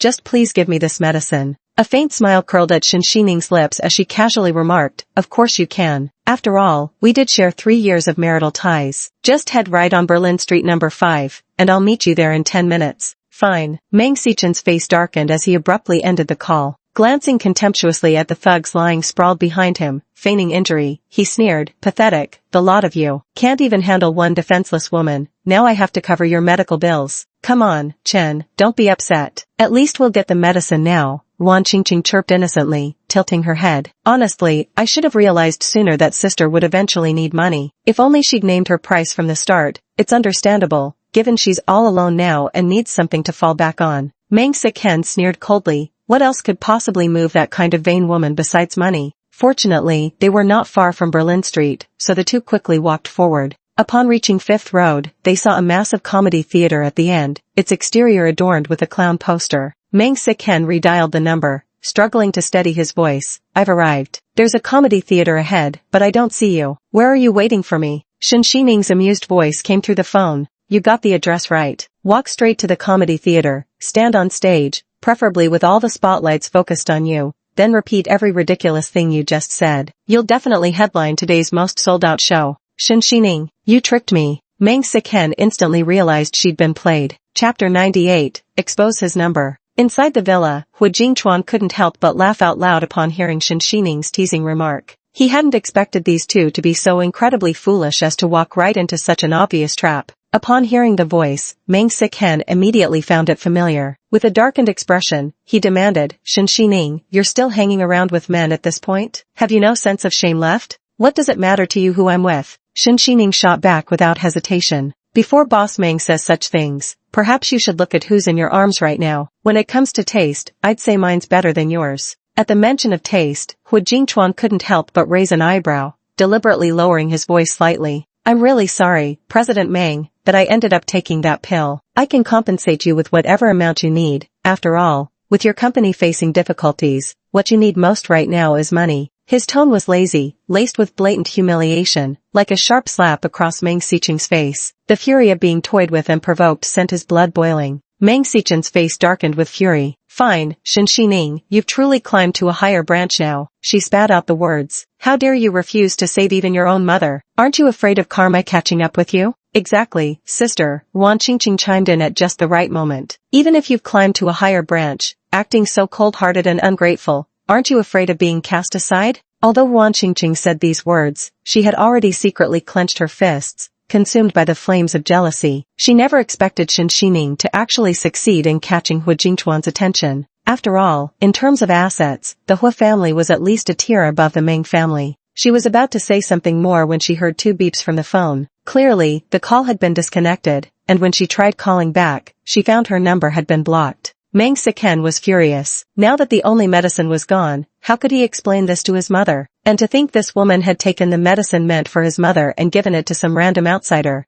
Chen, don't be angry. In elder sister's heart, others must hold more value to curry favor with. After all, Wan Qingqing seemed to realize she had misspoken and deliberately left the rest unsaid. But this kind of provocation only fueled his anger further. Meng Xicchen now wished he could tear Shen Xining to pieces. She's truly gone too far. Though neither knew how they'd explain their failure, the two returned to the Meng residence covered in dust and shame. Upon hearing this dreadful news, Madame Meng indeed flew into an uncontrollable rage, immediately smashing everything on the table again, What use are you two good-for-nothings? Can't even procure a single pill for me, when I barely survived giving birth to you, nearly losing half my life. As Madame Meng dredged up past grievances once more, the emotions Meng Xiqing had suppressed all day finally broke through, his expression darkening beyond restraint. You could have just not given birth to me back then. Madame Meng froze momentarily, naturally catching her son's emotional shift. She weakly sat down, covering her head with her hands as 2 tears instantly welled up in her eyes. Mom didn't mean to lose her temper with you. It's just, the pain is killing me, and now even my last medicine is gone. We can't contact that research institute at all. The only lead we have left is Shen Xining. You'd better control your temper this time and properly invite Shen Xining over. Just use. Madame Meng rolled her eyes. Just say the old man is critically ill and wants to see her one last time. She was closest to him, she'll definitely show up.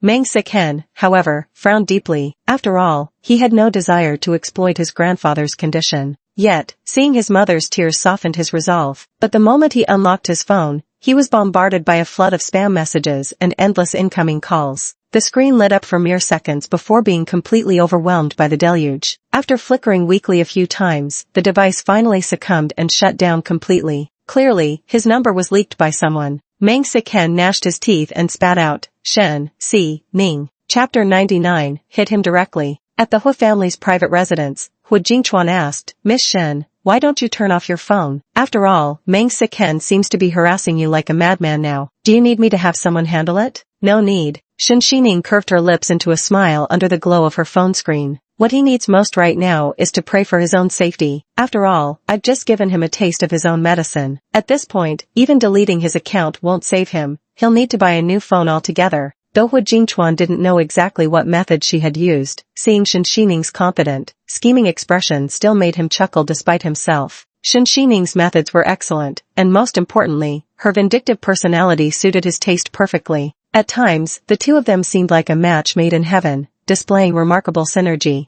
Meanwhile, the private physician stood nearby, wearing an expression of utmost caution. President Hua, as usual, I've just examined you and found no issues. However, neurogenic headaches are difficult to cure completely, so I prescribed some calming medications for you. He frowned at the analysis report with a headache, then instructed, my competence is limited, so I hope you can identify the trigger for this neuropathic migraine. Only then can I prescribe the right treatment. Hu Jingchuan's eyes darkened momentarily upon hearing the trigger for the onset. Without another word, he waved his hand to dismiss the doctor. The private physician politely nodded at Shen Xining as well, gathered his belongings, and left. Only then did Hu Jingchuan speak slowly. Do you have the contact information for MDH Research Institute? Yes. Shen Xining sent the address to Hu Jingchuan's phone. She pondered how the other party hadn't asked her to help make contact, but instead planned to visit the Research Institute himself for the medicine, and had spoken so politely too. Now this, she thought, was how a normal person would behave. As for Meng Xiqing, his brain operated on a wavelength entirely divorced from normal human thought patterns. Hu Jingchuan saved the address and said, Thank you, Miss Shen. I didn't expect you to have medicine by such a coincidence. Shen Xining remained expressionless when he brought up these matters. It was just sheer luck. Hu Jingchuan stayed silent. What occurs once may be coincidence, but innumerable coincidences become inevitability. He pondered thoughtfully. Shen Xining carried far too many hidden secrets. If he could uncover what exactly she was searching for, perhaps he could repay this debt of gratitude. Seeing that Hu Jingchuan had visibly improved, Shen Xining found little reason to prolong her stay. I must attend to some matters. Rest well, President Hua. With just that brief farewell, Shen Xining rose to take her leave, escorted to the door by the old butler. She glanced at the road, turned the steering wheel, and prepared to head toward the underground city, thinking about performing maintenance on the mainframe of the hacker world first. But halfway there, I spotted a parked car by the roadside. Meng Xiqing and Ruan Qingqing were standing right across from it. I have something to tell you. Shen Xining slightly furrowed her brows. These two were practically glued to her wherever she went. Were they some kind of human-sized plaster? Meng Xiqing was still frowning, trying to stop her. You get out of the car first. I genuinely want to have a serious talk with you this time. Shen Xining leaned her head out of the window, her seaweed-like long hair wildly dancing in the evening breeze. Get lost. A good dog doesn't block the road. Seeing her resolute attitude, Meng Xiqing clenched his teeth and actually stood directly in front of her car. Get out of the car first. I really have urgent business with you. He was certain that even if Shen Xining was indifferent, she would eventually soften toward him. She couldn't honestly run him over. Instead, she merely sneered and said, President Meng truly has no fear of death. Since that's the case, I might as well grant your wish outright. Shen Xining's words fell as she slammed the accelerator and surged forward. Chapter 100, Pursuit. Meng Xichen's face turned deathly pale in an instant. You're insane. He had originally intended to force Shen Xining's car to stop, but instead, he was met with increased speed and the roaring hum of the motorcycle engine. Seeing that the other car showed no intention of slowing down at all, it came rushing toward him in just 2 or 3 seconds. At this life-and-death moment, in the final instant before a near collision, there was a loud bang. Meng Xichen grabbed Wan Qingqing's arm, and the two of them tumbled awkwardly to the ground, rolling together toward the roadside. You're absolutely insane, Shen Xining. Meng Xichen never imagined she could be this ruthless. Judging by the car's speed, she wasn't even touching the brakes. It was clearly an attempt to kill both of them outright. Wan Qingqing was utterly terrified by what had just happened. The sheer terror of brushing shoulders with death in that split second made tears stream down her face, though this time, there was some genuine emotion mixed in. Sister Shen is so evil. She totally tried to kill us just now. Meng Xiqing stood up, his hatred for Shen Xining nearly palpable, but instead of slowing down, the car greeted him with a trail of exhaust fumes, as arrogant as the smoke of victory. He was genuinely frightened by what had just happened, but this time he had no choice but to seek out Shen Xining. So, grabbing Wan Qingqing's arm, he finally ground out through clenched teeth, "Come on, let's follow her." Wan Qingqing. She had absolutely no desire to participate in such dangerous antics again, but in the end, she still climbed into the passenger seat with trepidation. This time, Meng Xichen was being more cautious, keeping a distant and slow trail, but their little tricks were no match for Shen Xining's awareness. She tilted her head and glanced in the rearview mirror, her lips curling into a mocking sneer. How clingy. If this wasn't resolved thoroughly, who knew how long those two would keep following her? So Shen Xining wound her way through the twists and turns before finally driving the car into the underground city, casually parking it in an abandoned alley. Upon seeing the environment of the underground city, Meng Xichen couldn't help but frown. After all, this area was notorious for its poor security at night, with over a dozen bars nearby, crowds of drunk patrons, and elderly scavengers barely scraping by. It was a chaotic melting pot where brawls and fights were practically routine, and on several occasions, even fatal incidents had occurred. Didn't sister already get together with President Hua? Why would she still come around here? Surely she isn't here to party at the bars? Sigh. I never would have guessed before that sister had such a wild side.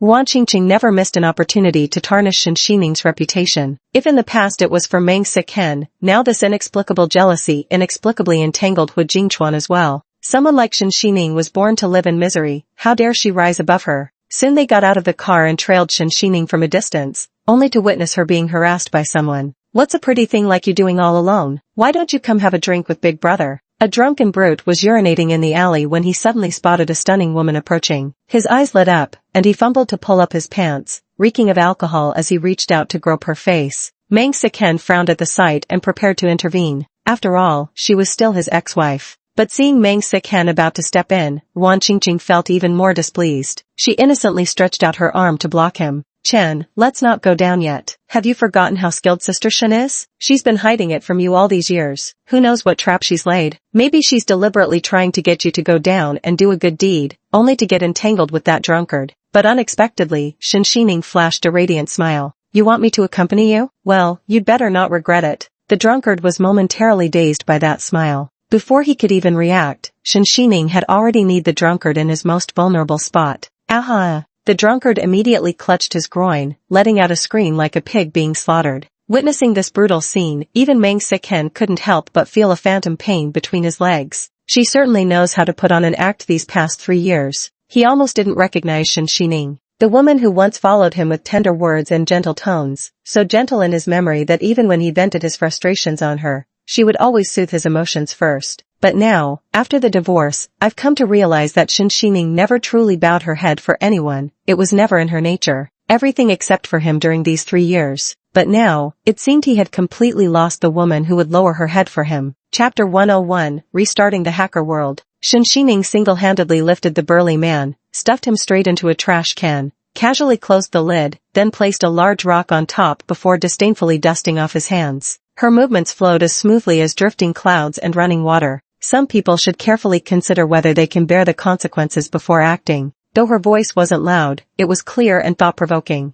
Clearly, it was also a warning to Meng Xichen and Wan Qingqing lurking in the shadows. It's a shame those two didn't understand at all. Meng Xichen was still dazed, vaguely realizing it wasn't that his subordinates were incompetent, but rather that Shen Xining was simply too formidable. But having come this far, they couldn't turn back, so the two had no choice but to press on. Yet unexpectedly, Shen Xining's figure soon disappeared through the door of an old warehouse. Wan Qingqing said timidly, "Aiken, maybe we should go back first? This place looks really dangerous, and Sister Shen has completely vanished from sight now." Meng Siken furrowed his brows as he glanced around. "Don't panic yet, she must still be nearby." He couldn't understand how they'd somehow inexplicably lost track of the person. Yet just as Meng Siken was about to lead Wan Qingqing back the way they came, a crisp click of a locking mechanism suddenly sounded behind them. With a sharp click sound, Meng Siken whirled around to see that in the pitch-black warehouse, the outer lock had clearly been shut by someone. He threw his weight against it, but this old-fashioned iron door was built with sturdy materials. It wouldn't budge at all. Wan Qingqing, equally stunned by the sudden turn of events, kept pounding on the door. "Is anyone there? Someone outside? Please help us." But then she heard Shen Xining say lazily, "Oops, my apologies. My hand slipped just now and locked this place. Though, it's just a storage room inside, so there shouldn't be anyone in there, right?"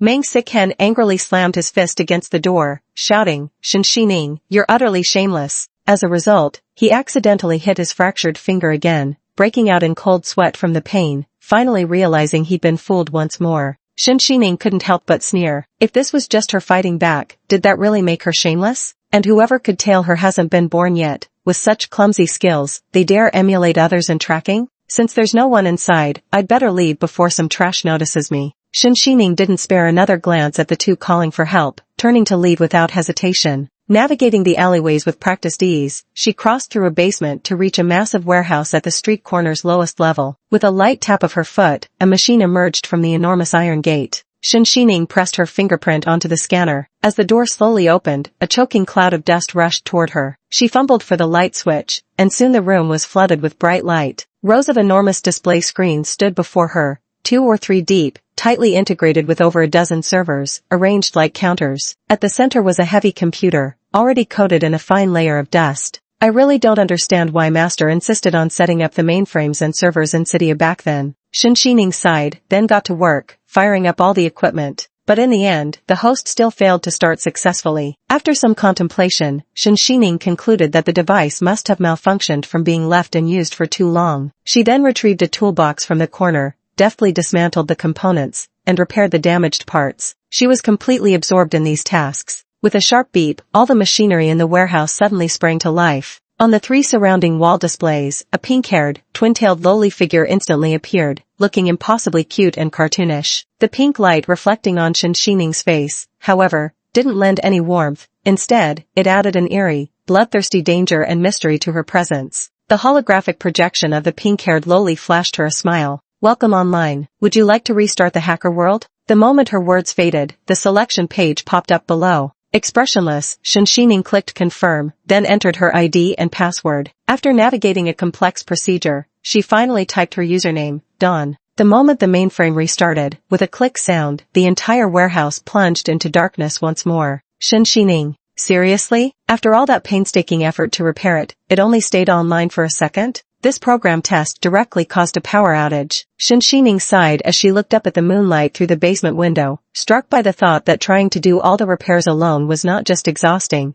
it was downright chaotic. "We definitely need to recruit more people in the future." Meanwhile, in Sicily, Italy, a suited man with a scarred face stared intently at his computer when the long-grayed holographic game suddenly flickered back to life. Though it lasted only a brief moment, it startled him so much that he leaped up from his chair. "The hacker world has rebooted?" He glared viciously at the computer screen. This beam of light proved that the woman who had massacred their mafia back then was definitely still alive, and her coordinates had already changed to overseas. He snarled vicious orders at his underlings. "That woman is still alive. Find her at all costs, then bring her before me for torture." Chapter 102 The Deception. After returning from the underground city, Shen Xining went back to the Qin residence intending to bid farewell to Qin Sherlan. To her surprise, the other woman immediately widened her eyes upon hearing this. "What? Ning, my dear, you're actually leaving here? I won't allow it. Besides, our home is so big, there's more than enough room for one more person like you." Upon hearing Shen Xining's intention to move out, Qin Sherlan's eyes instantly reddened. "And what about me when you're gone? I'd definitely be worried about you. Here, people know this is the Qin family's territory, so they wouldn't dare cause trouble. Besides, I'd really miss you so much." Shen Xining didn't expect her to be so reluctant. With a helpless smile, she said, "We both have things to do, especially these days. Haven't you been constantly dragged to the company by Uncle Qin? And I need to go repair servers during the day. It's too far from the underground city here, so it's more convenient for me to move there." Seeing that Qin Sherlan still wanted to say more, she smiled and patted her head. "Don't worry, as long as I have time, I'll definitely come back to see you." Qin Sherlan knew her friend well enough. Once Shen Xining made up her mind, she wouldn't budge. With a resigned sigh, she hugged her and agreed, "But promise me this, if there's any danger, call me immediately." Shen Xining nodded with a smile, "Of course." Yet the very next morning, she received a direct call from Old Master Meng. Frowning deeply, Shen Xining wondered, could the old master be contacting her to plead for medicine on behalf of Madame Meng? She suspiciously answered the phone, only to hear a familiar woman's voice on the other end. "Suning, ordinarily I shouldn't be contacting you about this matter, but the old master has fallen seriously ill again and is vomiting blood. He's currently at the Meng family ancestral home under the care of a private physician. Yet he keeps insisting on seeing you, and his condition worsens whenever he sees sick hen. I truly had no choice but to call you." Shen Suning froze upon hearing this news. After all, old Master Meng had treated her with utmost sincerity, truly regarding her as his own granddaughter. Having no blood relatives of her own, she deeply treasured this rare familial bond. Shen Xining didn't have time to think carefully. Her brow furrowed as she hurried downstairs and stepped on the accelerator towards the Meng residence. But when she arrived at the old house, she realized only Madame Meng and Meng Siken were in the living room. "Xining, you're finally here. Come, sit beside me." Madame Meng forced a smile when she saw her arrive. These past few days, her nervous headaches have left her looking pale and drained. Now, she weakly rises to greet them, and this humble, reverent attitude from an elder speaks volumes about her respect. As for Meng Siken, his expression was far less gracious. After all, he had been trapped in the underground storage for a full 5 hours the previous night, a pitch-black place swarming with mosquitoes. By the time he was rescued, the relentless itching kept him awake nearly the entire night. Now, the moment he opens his eyes, he has to face this woman again. Shen Xining had long seen through their true nature and refused to engage in empty pleasantries. Without wasting time, she cut straight to the point. "Where is grandfather?" Mrs. Meng smiled and said, "I know you're close to the old master, but he's already been taken to a top-tier medical facility in Switzerland for treatment. You can rest assured." "But you just called me and said the old master was being diagnosed by his private physician at home." Shen Xining realized in an instant that it was all a scam. To think they'd actually set their sights on the old master, how disgusting. She stood up intending to leave when suddenly Madame Meng stumbled and grabbed her arm. The woman's voice was extremely weak, one hand clutching her head while her reddened eyes stared at Shen Xining. "Xining, these 3 years I've at least put an effort for you, haven't I? Have I ever missed taking you to important occasions? Whenever new luxury items were released, didn't I buy them for you first? 3 years, I truly treated you as my own daughter. I know with your abilities, that Ruan Qingqing isn't fit to hold a candle to you, but I have my own difficulties too. If you resent me, I understand, but..." Shen Xining knew Madame Meng's act all too well. It was practically identical to Ruan Qingqing's tricks. She decisively pushed away Madame Meng's hand and said expressionlessly, "Why are you telling me this, Auntie? We settled everything when we divorced. Currently, Ruan Qingqing is your daughter-in-law."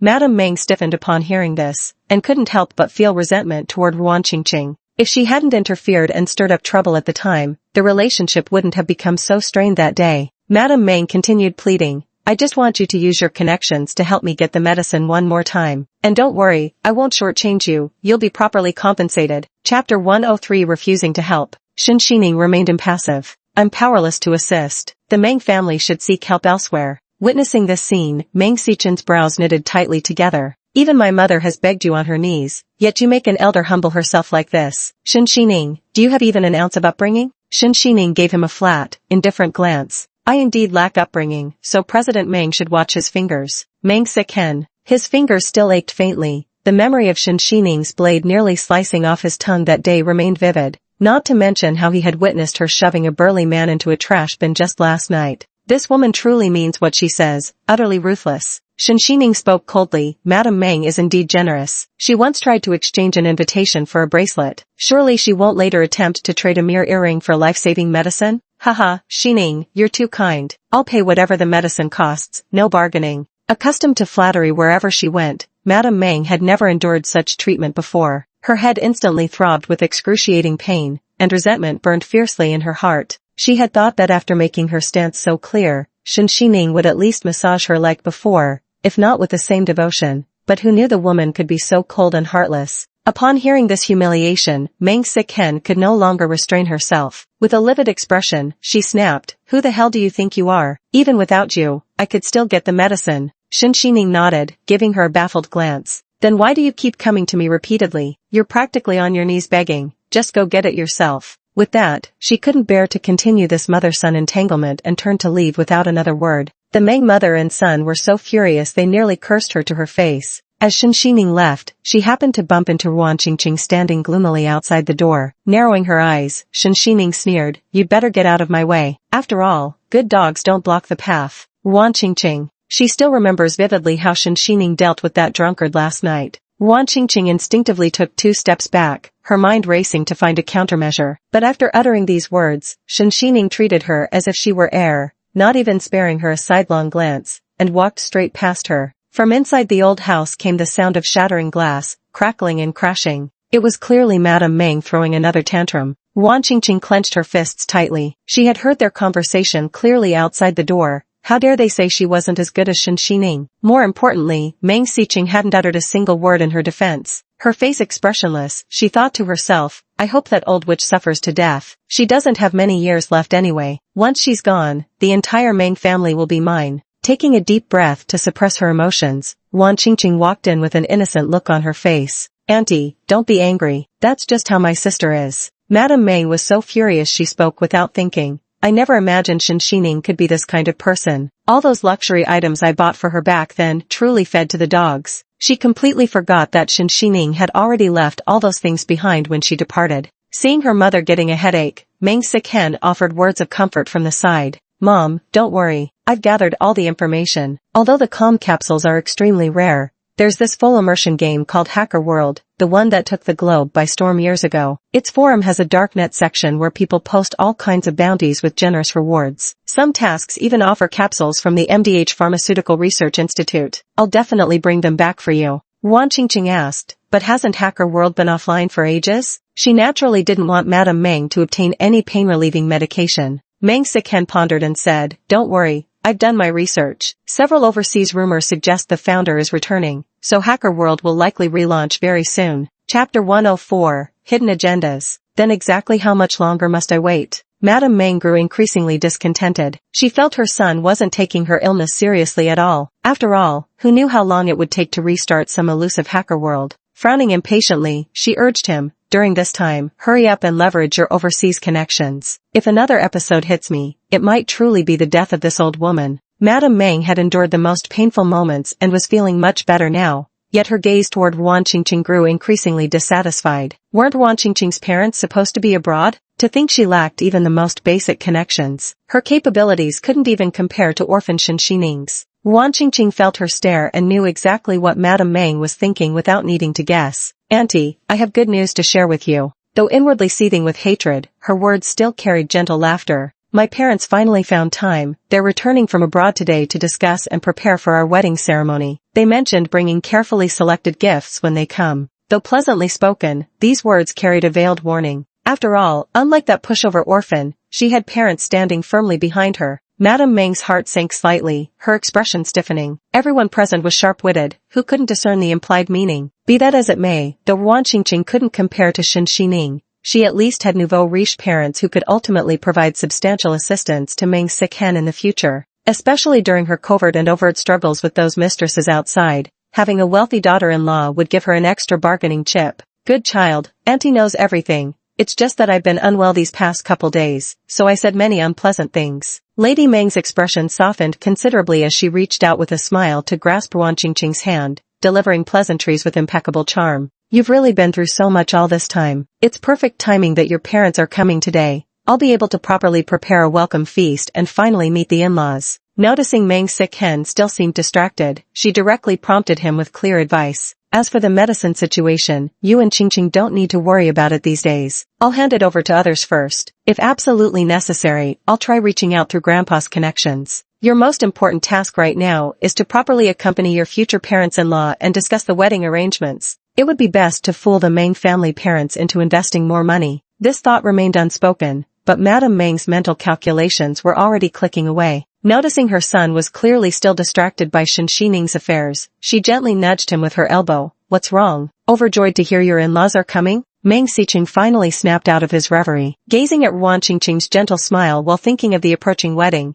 he suddenly felt an inexplicable sense of loss. Marrying Ruan Qingqing had always been his dream, but when this dream was about to come true, Shen Xining's face kept appearing in his mind. If it were the old Shen Xining, nothing would have troubled him, but the current Shen Xining was utterly cold and indifferent. Meng Xiqing suppressed those inexplicable emotions in his heart, his expression calm and unreadable. Of course, I'll make sure to properly entertain uncle and auntie. Meng Xiqing patted Ruan Qingqing's head, and she willingly allowed herself to be pulled into his embrace. From a distance, the pair looked perfectly matched, if only both hadn't been secretly scheming against each other. Chapter 105, Inviting her to dinner. Shen Xining exited the old mansion and immediately made a call to Yu Chuan, instructing him to track down old Master Meng's whereabouts. Any leads on the old master's whereabouts? Shen Xining's voice was icy cold. In her moment of panicked concern, she had genuinely failed to see through such a clumsy lie. Being deceived was trivial. The old master's health was what truly mattered. Yu Chuan reviewed the search records and nodded before briefly reporting to her. The old master of the Meng family is indeed in Switzerland, but it appears he doesn't want anything to do with them. Went abroad alone to clear his mind. His health is excellent, with no medical records whatsoever. Yu Chuan chuckled at the intelligence report from the Shifeng Hall.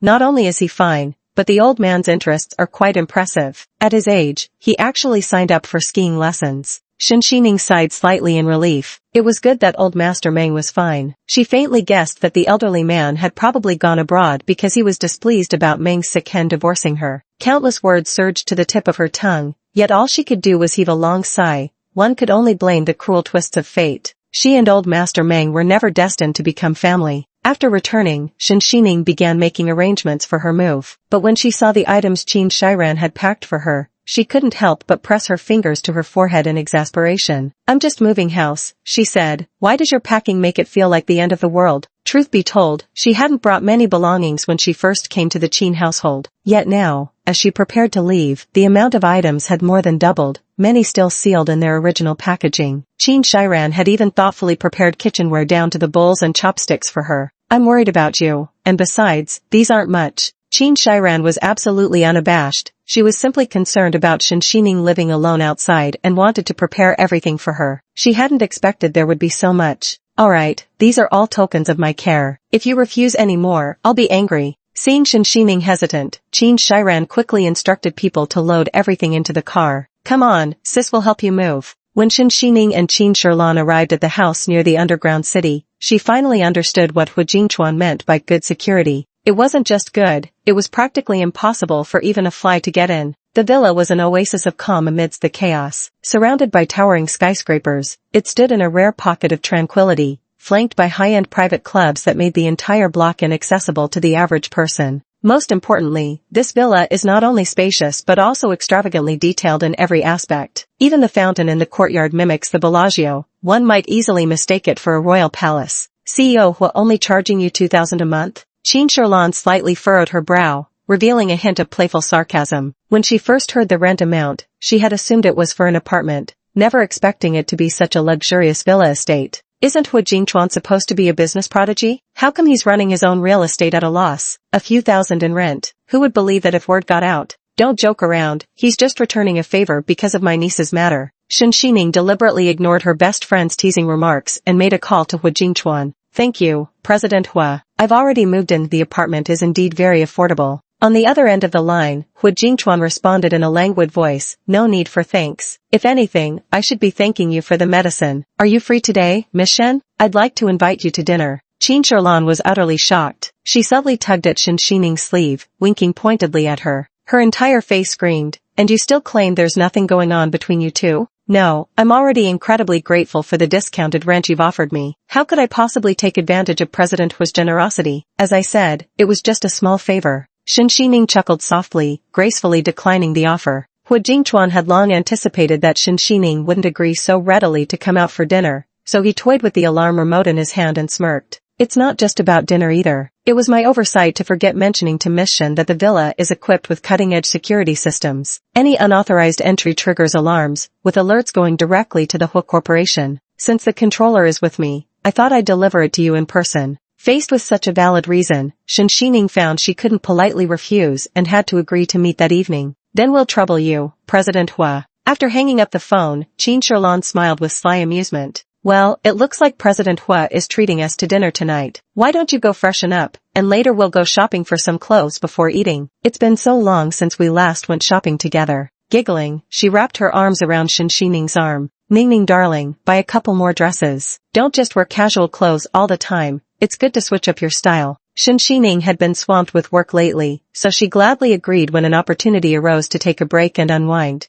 Alright. Chapter 106, The Scramble Storm. After packing up, Shen Xining and Qin Sherlan headed straight to an SKP mall near the underground city. Surprisingly, a Chanel boutique had opened there. It's a new store. Come on, let's go in and take a look. Qin Sherlan pointed to the most dazzling dress displayed prominently in the center of the shop after entering. This haute couture gown just came off the runway, if I remember correctly. What do you think? It's truly impressive. Shen Xining nodded in agreement. This is the grand finale piece from Chanel's current season collection. Crafted from special materials, the satin silk cascades like ocean waves, studded with shimmering water diamonds. Across the bust sits a massive ruby, none other than the mermaid's tear that recently fetched a fortune at auction. Such couture pieces rarely make it to shop displays. Who'd have thought this boutique owner had such clout? Wrap it up. Shen Xining handed her card to the attending sales associate. The clerk blinked in surprise, gesturing toward the central gown with hesitation. Miss, that's haute couture. I know. Before Shen Xining could finish her sentence, someone shoved her aside from behind.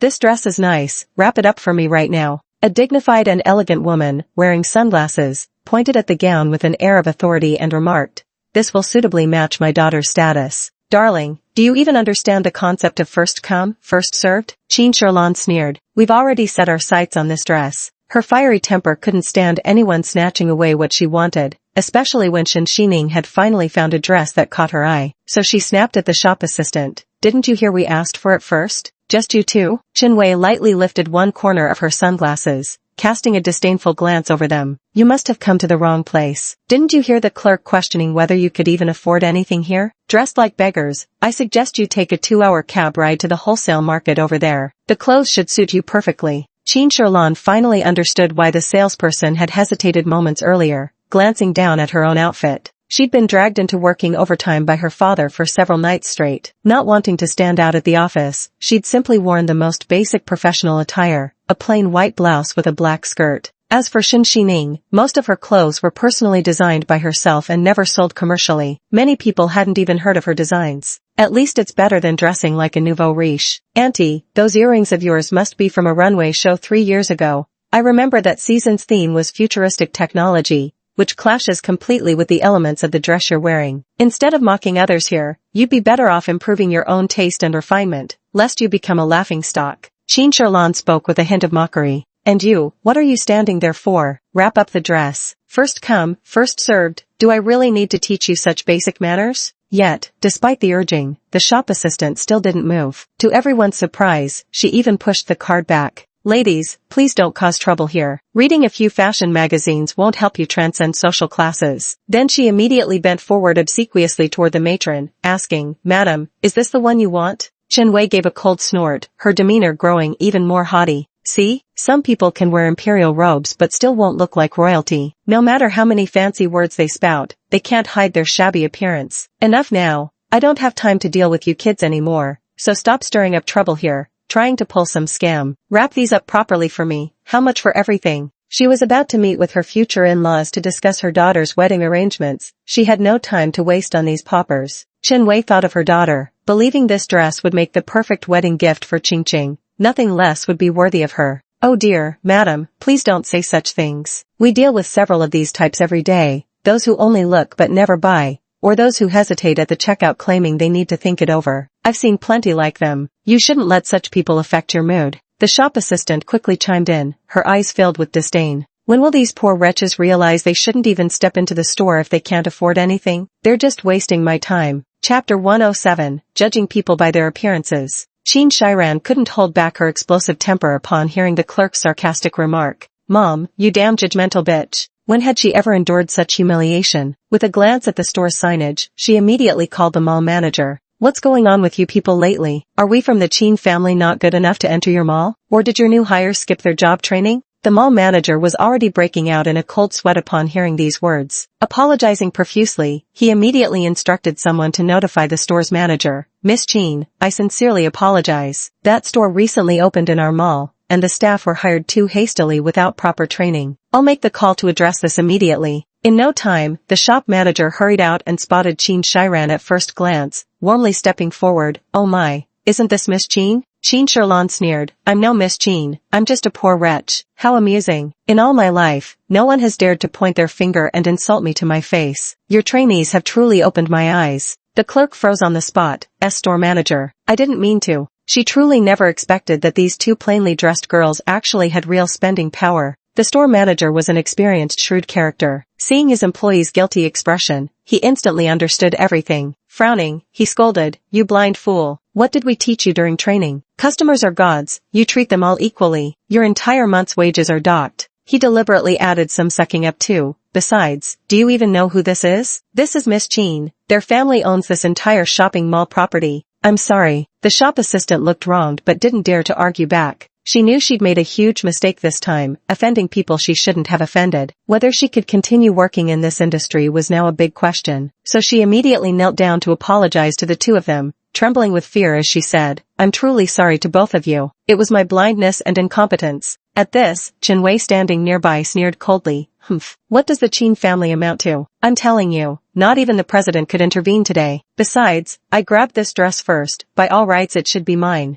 Seeing the tension escalating between both parties, the store manager, not daring to offend Chen Wei either, hastily tried to mediate the situation. It's just a dress, and all of you here are respectable people. There's no need to make things so awkward. This whole incident was entirely due to my incompetent staff. The store manager tactfully explained before turning a cold gaze toward the sales assistant. What are you standing there for? Hurry up and wrap this dress for Miss Chin. As for Mrs. Chen, this was our mistake. However, since Miss Chin saw the dress first, how about we compensate you with an alligator skin handbag from our upcoming spring collection? Before Chin Shirlan and Shen Xining could say anything, Chen Wei flew into a rage upon hearing this. This was completely disregarding her presence. I said I want this dress. Are you deaf or just stupid? And what do you mean by they saw it first? Clearly I was the one who grabbed it first. But everything follows the principle of first come, first served. The store manager was clearly caught in a dilemma. While this Mrs. Chen appeared quite wealthy, offending Miss Chin was simply not an option.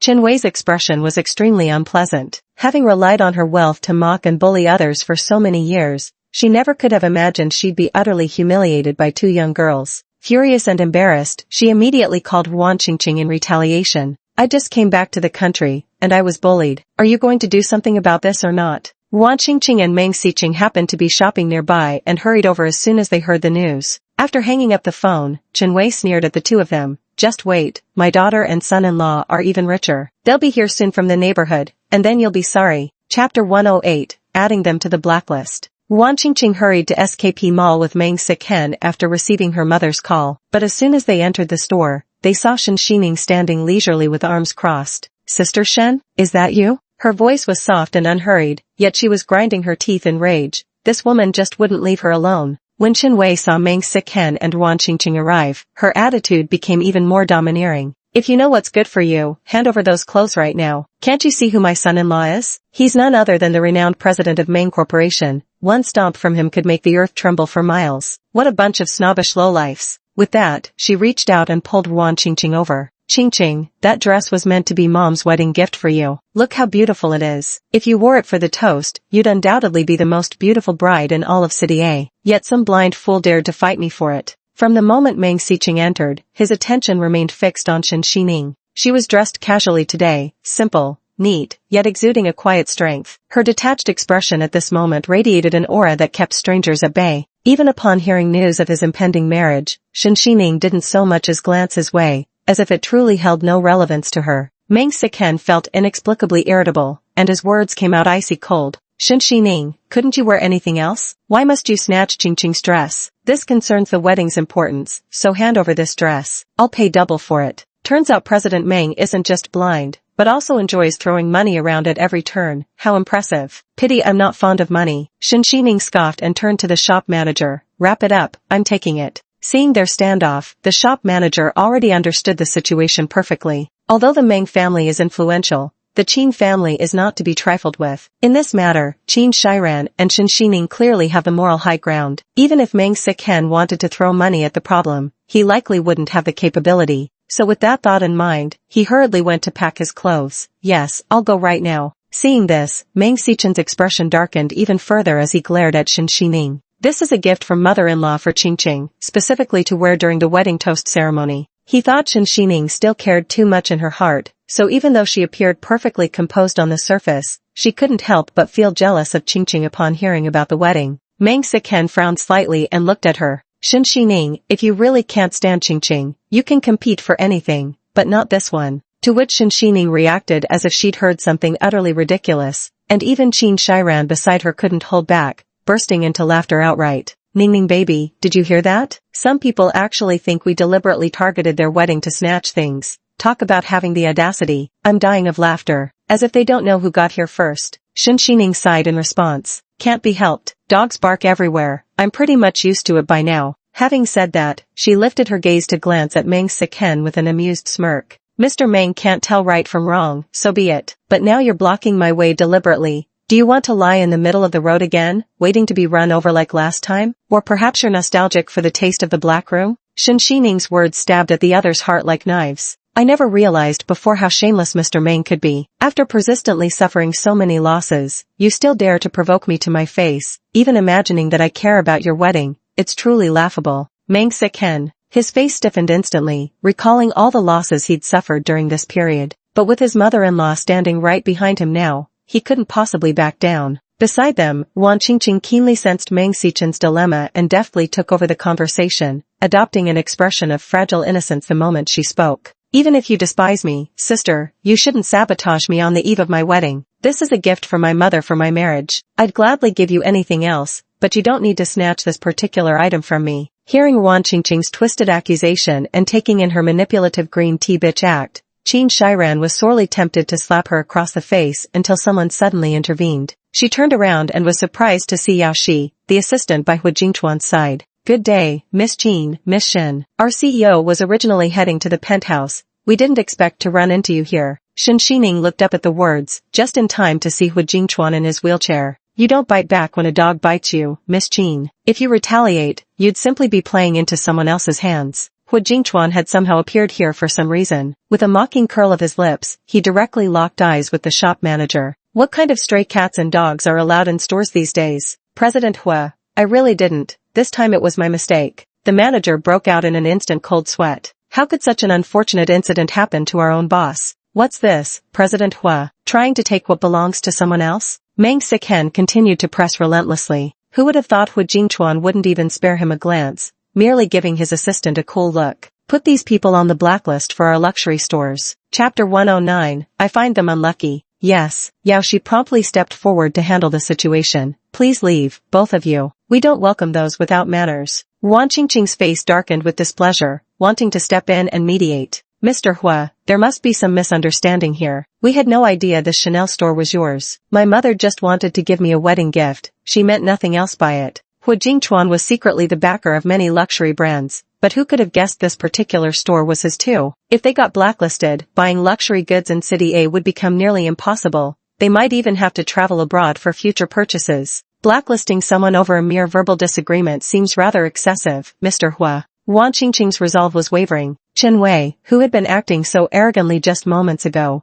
widened her eyes in even greater shock upon hearing this. What? This shop actually belongs to him. The most surprising thing was how Boss Hua actually stood up for Shen Xining. Beside him, Meng Sichen's expression had already turned quite grim. He understood that Hu Jingchuan was dead set on opposing the Meng family. If Meng Corporation were blacklisted, many potential collaborators in the luxury sector would undoubtedly hesitate to work with them in the future. But before he could say anything, Hu Jingchuan had already wheeled his chair to Shen Xining's side. His expression was calm, yet his tone carried an indescribable familiarity. It's rare to have a meal with Miss Shen, and yet you encountered such unfortunate trouble. Don't worry, Miss Shen. From now on I'll personally come to pick you up. I guarantee no one else will harass you again. Just aimless wandering around. The atmosphere between the two conversing was so harmonious it seemed heaven-made, leaving no room for a third party to intrude upon their chemistry. This scene made Meng Xichen's face darken even further, as if it could drip with gloom. The shop manager tactfully said, "Miss Shen, we'll have this dress delivered directly to your residence." At this point, the farce finally came to a complete end. Wan Qingqing, seeing their harmonious rapport, was so consumed by jealousy that she nearly gritted her teeth to dust. "Never mind, I know sister still has some lingering feelings for Achin, which is why she snatched my wedding gift. But ultimately, this matter is my fault towards sister, and I won't dwell on it. Here are our invitations. We'd love for sister to come and witness our happy moment." With a radiant smile, she pulled the wedding invitations from her bag, deliberately emphasizing her words to imply Shen Xining's unresolved feelings for Meng Siken. Out of the corner of her eye, she also stole a glance at Hu Jingchuan. Little did they expect Hu Jingchuan to let out a scoff upon hearing this. Have feelings for whom? For someone like President Meng? Miss Wan really knows how to insult someone without using vulgar words. Wan Qingqing. He was clearly mocking them now. Shen Xining also regarded the invitation before her with complete indifference, tearing it to pieces without a moment's hesitation before casually tossing it into the trash can. "No thanks, I find it bad luck." Shen Xining had just finished speaking when she was about to fetch a wet wipe to clean her hands. Right then, she saw Hu Jingchuan handing her a black handkerchief with a faint smile, adding softly, "Clean them well. After all, you've just touched something filthy." Even Qin Sherlan nearby deliberately raised her voice and said, "Isn't that the truth? Some people have the nerve. Bringing bad luck all the time is one thing, but if they show up at the wedding, they'll probably curse the whole year." Listening to their sarcastic banter, Wan Qingqing was practically fuming with rage, yet found herself helpless against them. As Shen Xining's group walked away and the store blacklisted and ejected them, Chen Wei couldn't take it anymore. In a fit of anger, she lashed out at Meng Siken, "You're supposed to be a CEO. How could you be afraid of that Hu Jingchuan just now? So my mother-in-law would prefer that I openly declared war with the Hua family moments ago?" Meng Xichen's voice was icy, his own distress clearly evident. Yet despite his frustrations, he dared not openly antagonize the Hua family. After all, the industries under that disabled tycoon's empire spanned far and wide. If the Meng family were truly blacklisted or targeted by him, things would become extremely troublesome. After Meng Siken spoke these words, Wan Qingqing picked up on his impatience. She quickly grabbed his hand and said, "Achin, that's not what my mother meant. She's just venting because she felt wronged." With that, she subtly shot Chen Wei a meaningful glance. "Mom, it's just a dress. How could it compare to the wedding? Once I become Mrs. Meng and help Achin manage the company, we'll definitely surpass that Hua family." Chen Wei also coughed dryly a few times upon hearing this, then patted Meng Xichen's shoulder with a smile and said, "Of course, our Qingqing has quite a business mind and will definitely be able to help with the company's affairs." Siken, Auntie is getting older and her temper isn't what it used to be, so don't take it to heart, okay? Meng Siken naturally wouldn't take it to heart. After all, it was Chen Wei who had forcibly broken him and Wan Qingqing apart back then, causing Qingqing to marry abroad. So now that his mother-in-law agreed to this marriage, he was already breathing a sigh of relief. Only, he no longer felt the excitement he had imagined. Instead, he was growing increasingly restless, especially when recalling how Shen Xining tore the wedding invitation into pieces. Chapter 110. Yes, very beautiful. Top floor restaurant. It was supposed to be a pre-arranged dinner for 3, but just as they sat down, Qin Shiran coughed and, after answering a phone call, offered some flimsy excuse before preparing to leave. "My dad just called me back to the office for overtime. It's crazy busy over there. So Mr. Hua, you two take your time with the meal. I need to head back and handle some company matters first." Her smiling expression when she left clearly signaled her intention to create an opportunity for the two of them. Qin Sherlan even sent Shen Xining a special message saying, "Darling, you'll have to thank me properly someday." Shen Xining. She really couldn't explain it no matter how hard she tried. After Qin Shiran left, only Hu Jingchuan and Shen Xining remained at the dining table. "Miss Shen, are there any dishes you avoid? I'm not picky, so anything is fine." Fortunately, dining together for just the two of them wasn't awkward at all. In fact, their conversation flowed with effortless ease. Shen Xining gazed at the view outside the floor-to-ceiling windows as she casually asked, "How's Yao Yao been lately?" Though she often gets lost in her own world, deep down she's genuinely concerned about you. When she saw you whirl back then, she was truly terrified. "Have you been comforting her properly?" "Everything has been settled, but speaking of which, I must specially thank Miss Shen. It was you who instructed the butler to carry Yao Yao upstairs. At that moment, I truly had no time to attend to her and inadvertently neglected the child." Hu Jingchuan's voice was low and deep. As he looked up, he caught sight of Shen Xining's profile, radiantly vivid under the lamplight. "As for now, my headache has improved a lot, and I owe much gratitude to Miss Shen's medicine. President Hua, you're too polite. It was nothing, really. Hearing that Hui Yao was fine, Shen Xining nodded slightly with a smile. Besides, as I've said, this meal is my way of thanking you, so President Hua doesn't need to be so polite. Shen Xining knew he had put thought into choosing this place. Hua Jingchuan has excellent taste. He chose a high-altitude restaurant where you could see the clouds even during the day, and which was even quieter at night. Through the glass windows, one could admire the city's traffic below, the bustling flow of lights from the endless streams of cars. A single meal isn't enough. I plan to take the time to teach Miss Shen the perfumery techniques I learned from my grandmother as well, to repay you for saving my life. I hope Miss Shen won't mind. Hua Jingchuan's eyes darkened, and even he couldn't say for certain whether he wanted more opportunities to spend time with her. Then I'll accept your kindness graciously. Shen Xining smiled and answered with ease. Yet within that smile lingered a trace of contemplation. After all, what use was merely learning the techniques of perfumery? What she truly sought were clues. Thus, her immediate priority was figuring out how to locate the sanatorium where Grandma Hua resided. She would still have to get the information she needed from Grandma Hua herself. As she pondered, a sudden bang echoed from outside, followed by the deep, magnetic timbre of a man's voice. Miss Shen. Their eyes met as Hua Jingchuan pointed outside the window. They're setting off fireworks. When Shen Xining locked gazes with his dark, profound eyes, her heart raced momentarily. Turning to look outside, she suddenly understood why he had chosen this place. Clusters of fireworks bloomed brilliantly against the night sky, streaking like meteors, a truly breathtaking sight. By the floor-to-ceiling window, the silhouettes of the two were reflected on the glass. Shen Xining rested her chin on her palm and remarked with rare emotion, "How beautiful." Meanwhile, Hua Jingchuan's gaze rested on her long, curled lashes before drifting to her rose-red lips, though just for a fleeting moment before he averted his eyes. His Adam's apple bobbed slightly as he spoke, his voice low and slightly hoarse. Yes, it's very beautiful. Chapter 111, The Nouveau Riche Who Doesn't Understand Human Language. A month later, Shen Xining and a little girl Hui Yao were nestled together in their cozy bedroom. After all this time spent together, the bond between the two of them had visibly grown much closer. Yao Yao is so clever, but the stroke control in this part isn't quite perfect. Do you see this curve here? You need to put some wrist strength into it. Shen Xining gently held her wrist to make the correction. Now when giving Hui Yao lessons, the two no longer needed to stay in the chilly pottery room all the time. The little girl would sometimes open her heart and invite Shen Xining to sit for a while in her bedroom. Shen Xining understood well that Hui Yao found it difficult to trust others, so this was already quite good progress. Yes, just like that. Not far away, Hua Jingchuan, seated in his wheelchair, unconsciously curved his lips into a faint smile as he watched the two.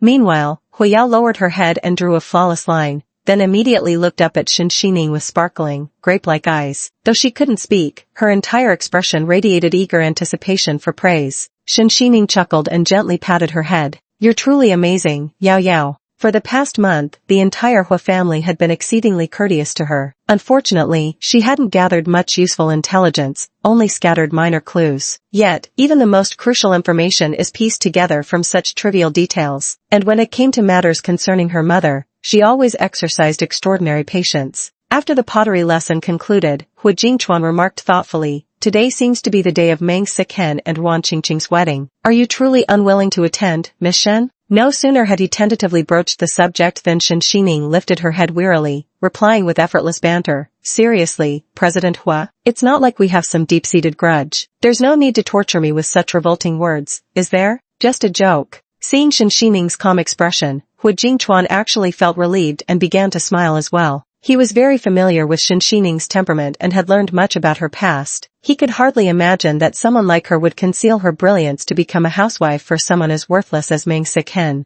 Therefore, Meng Siken must have occupied a significant place in her heart at one time. But judging by Shen Xining's current indifferent demeanor, it was clear that no matter how deep their feelings had been in the past, that chapter had at least been closed by now. At the Meng family's wedding venue, guests were chatting in hushed tones while listening to the wedding music, with occasional sneers visible on a few faces. Ever since his divorce, Chairman Meng's career has plummeted. Rumor has it not only did the Qin family cancel their partnership with him, but even President Hua seems to have blacklisted him from his luxury stores, offending two major conglomerates in one go. What remarkable audacity. TSK, their household is a complete mess. While Meng Siken is getting married recently, his father brought home a young, beautiful secretary at this critical juncture. It thoroughly infuriated Madame Meng. Another guest maintained a congratulatory smile, but the disdain in her tone grew even more pronounced. Mr. Meng is really going all out for his beauty this time. Who knows what's so special about this woman he's bending over backwards to marry? You didn't see, even the Meng family patriarch didn't show up for the wedding. And rumor has it the bride was married before. Now that the Meng family has risen to prominence, she comes crawling back. The man blinked and said in a sarcastic tone, "You know how it is." However, their conversation was interrupted by a domineering female voice. "What kind of dump is this? How dare someone who looks like you show up at my daughter's wedding? If I looked like you, I'd jump off a building." Chen Wei was drunk and now berating a waiter incessantly. Her smug and petty demeanor made many frown, yet Chen Wei herself remained oblivious, even clicking her tongue to say, "Do you know who my son-in-law is? He's the successor of the Meng Corporation. How dare you serve such things at his wedding?" Madame Meng, seeing her in-law behave this way, couldn't hide her embarrassment. Facing the curious stares around her, Madame Meng gracefully stepped forward, took Chen Wei's hand, and said with a smile, "Don't be upset, dear. If there's anything unsatisfactory, you can just tell the head waiter and have it changed. There's no need to get so worked up over such matters." Chen Wei thought differently though. Nowadays, every time she saw a young, pretty girl, she couldn't help but recall those two bitches who had snatched her dress that day,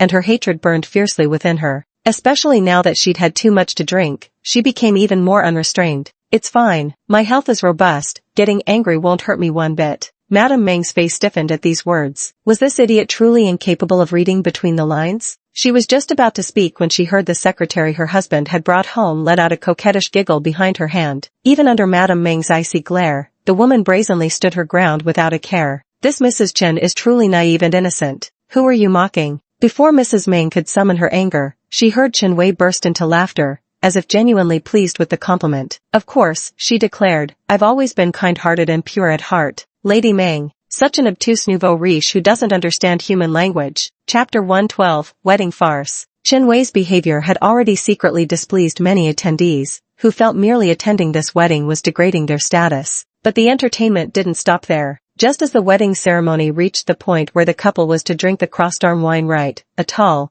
burly man suddenly burst in and confronted Meng Siken, threateningly saying, "No matter what, Qingqing is still like a younger sister to me. Since you're marrying her, you'd better treat her well, or I won't let you off the hook." Meng Siken stared at the man before him, his face turning ashen. This was none other than Ruan Qingqing's ex-husband from her time abroad. However, the wedding guests were all prominent figures, so Meng Siken suppressed his anger and had someone quietly escort him out instead of making a scene. Yet the ex-husband not only refused to leave but even insisted on proposing a toast to Ruan Qingqing. "Though we've parted ways, I wish you happiness." Ruan Qingqing wasn't the slightest bit perturbed. With graceful composure, she actually drank the toast and smiled gently. "Thank you. Though we're divorced, in my heart you'll always be my brother." Meng Siken. He knew Ruan Qingqing had a soft and gentle personality, getting along with everyone, but this was their wedding venue after all. Meng Siken was also well aware of why this ex-husband of Ruan Qingqing had rushed over by overnight flight to attend the wedding. Wasn't he just here to stir up trouble? "What do you mean, brother? You invited your ex-husband to the wedding.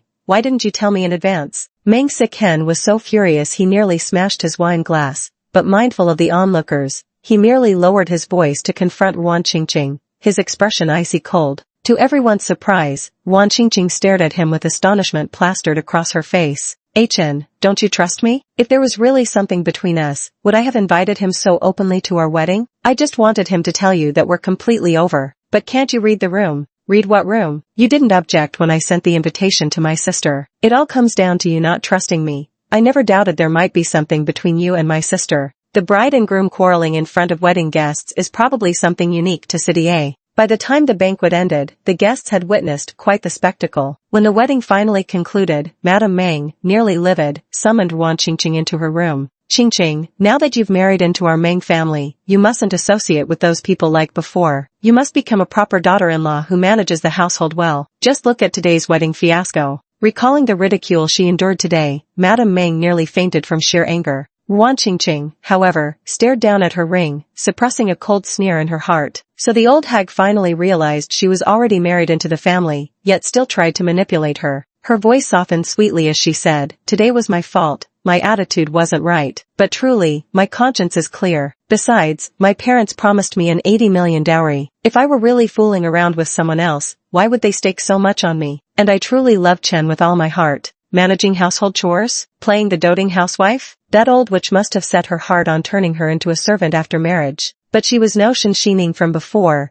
She had married into the Meng family to become its mistress. Ching, you've misunderstood me. That's not what I meant at all. I just hope you two can get along peacefully. Madame Meng's expression softened slightly upon hearing about this dowry of 80 million. Though it wasn't tangible assets, this liquid cash could solve quite a few problems. Especially recently when her natal family kept asking her for money. Having these 80 million could fill that gap. The Meng family fortune will all belong to you two eventually. Surely we wouldn't let some cheap outsider benefit instead? Madame Meng said amiably with a smile. How about this? I'll speak to Xiqing later. But his anger today ultimately comes from caring about you, you know. Chapter 113, The Argument Between the Two. Thank you, Mother. Wan Qingqing smiled sweetly, deliberately emphasizing her tone to remind Madame Meng that she was now the rightful daughter-in-law, before preparing to first see her ex-husband off. After all, she always had a backup plan. Though her ex-husband had fallen from grace, a starved camel is still bigger than a horse. There was still some use to be squeezed out of him. She never expected to run into Meng Sichen as soon as she stepped out of the room. Where are you going?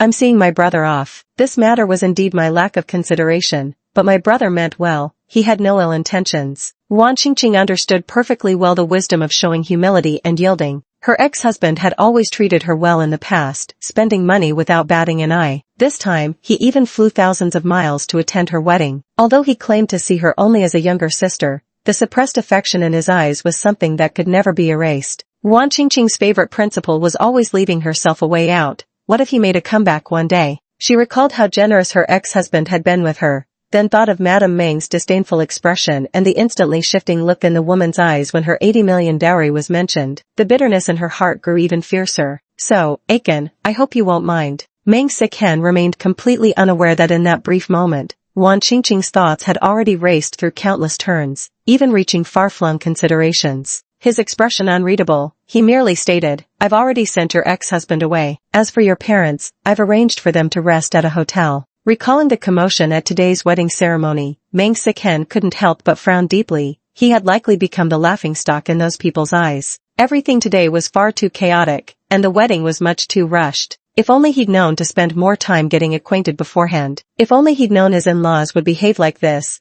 he would have surely found some way to smooth things over. The subtle distaste in Meng Siqing's tone was instantly caught by Wan Qingqing, who stared at him in disbelief, her eyes quickly welling up with tears. Aichen, what do you mean by that? Are you saying my family is embarrassing you, or even blaming me? But I didn't know my ex-husband would show up either. Besides, he came to bless us, not to. Her voice grew even more choked up as she spoke, her eyes turning crimson with emotion. And on our big day, why should my parents have to stay in a hotel? Couldn't we just tidy up one of the Meng family's properties for them? My parents worked so hard to come back for our wedding, only to end up staying outside. How embarrassing would that be if word got out? Where would that leave our family's reputation? Meng Sichen had already been seething with anger all day. The insincere flattery and the barely concealed disdain in their eyes were still fresh in his mind. If he hadn't stubbornly insisted on marrying Wan Qingqing, angering the old man to the point of refusing to attend the wedding, those people wouldn't have dared act so smug in front of him. He had already gone so far as to clash with the old man for Wan Qingqing's sake.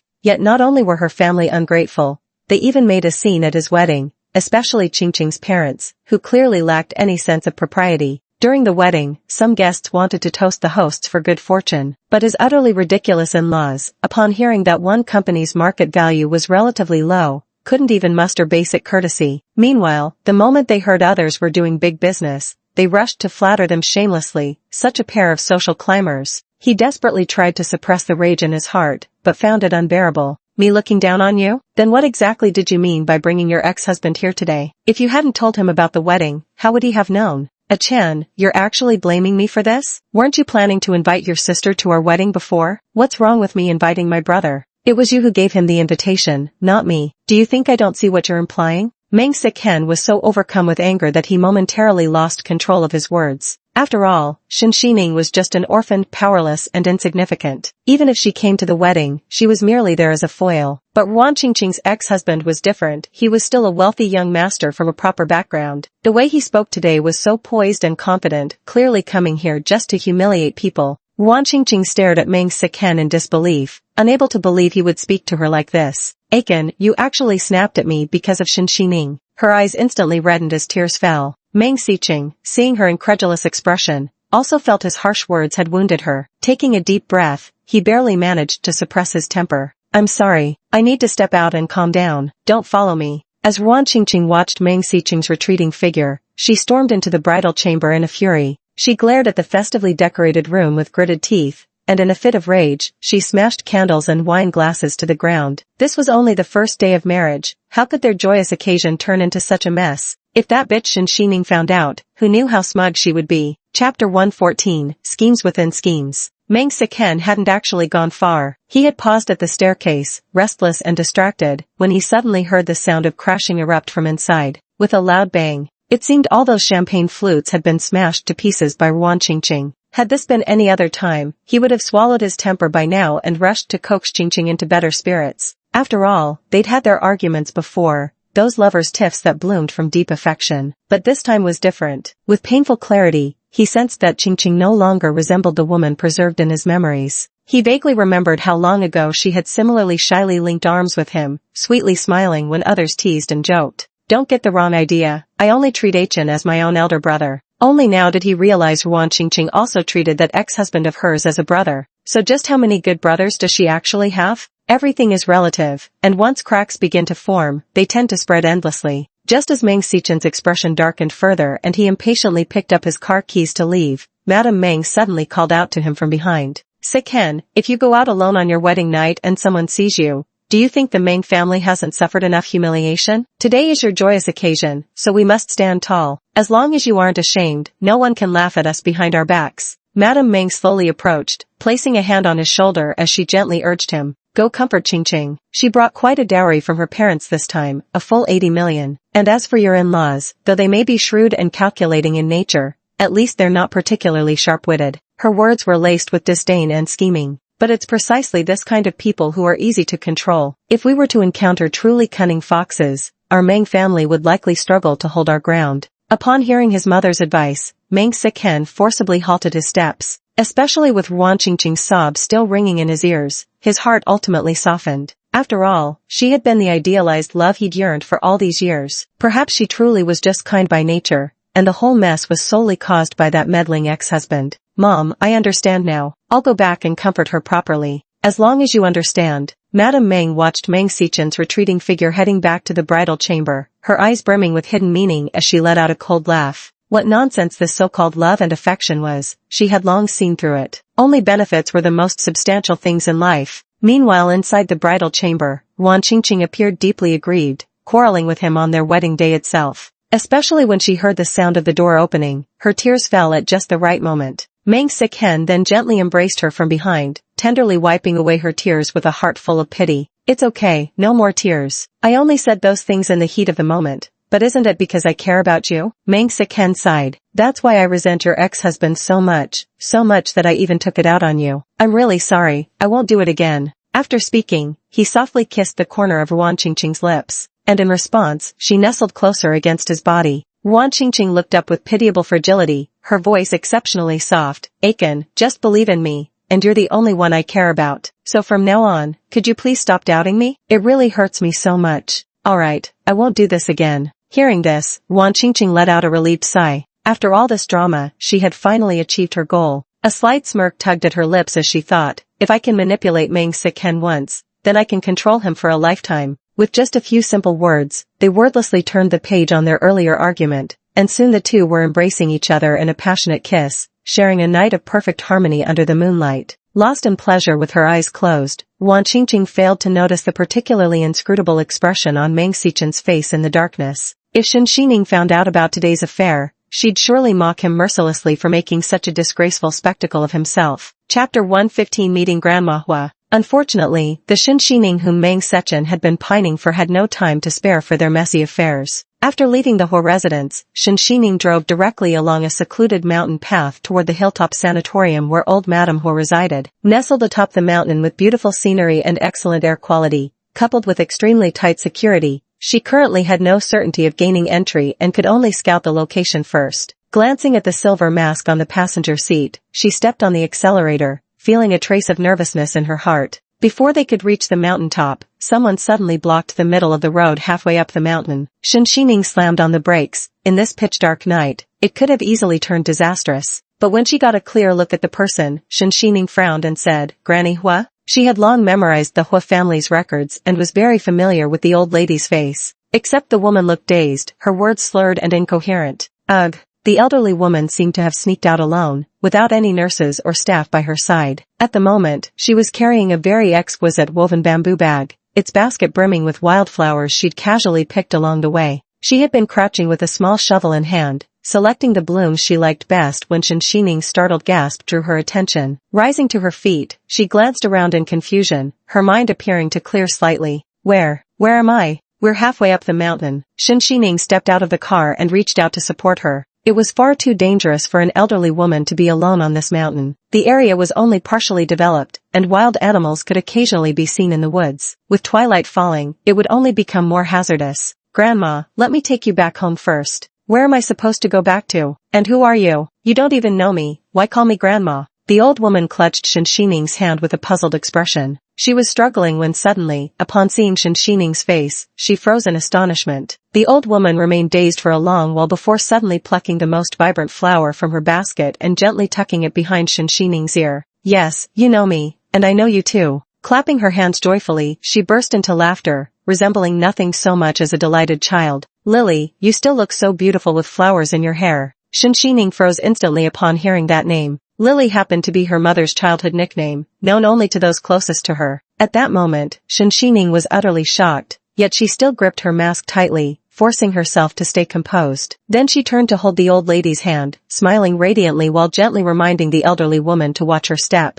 You must be mistaken, how could I be Lily? Shinshining said calmly, baiting him further. Where is Lily now? I can help you find her. The old lady wrinkled her brow in confusion. I don't know. She suddenly pointed at Shinshining again and giggled foolishly. Don't lie, you're Lily. I even made flower crowns for you back then. Shinshining tightly grasped her hand. Yes, I am. The moment she heard Grandma's words, she knew, this woman absolutely recognized her mother. But now wasn't the time to rush things, especially with the elderly woman's condition still unstable. So Shinshining carefully helped the old lady into the car and thoughtfully fastened her seatbelt. She asked softly, when was the last time you saw me? The old lady shook her head in confusion. I don't remember. It was the expected reply, yet Shinshining still felt her mood sink. She sighed softly. After all, it was Alzheimer's. Still, it was good that her guess had been correct. The old lady definitely knew her mother, and their relationship must have been special. Now, all that remained was to cure the old woman's illness. Shinshining glanced at the rugged mountain path and finally put on her mask. Grandma, I'll take you home now. Chapter 116, The Mysterious Man. At this moment, the Hua household was in utter chaos, especially when Hua Jingchuan learned that the elderly lady from the surveillance footage had inexplicably gone missing.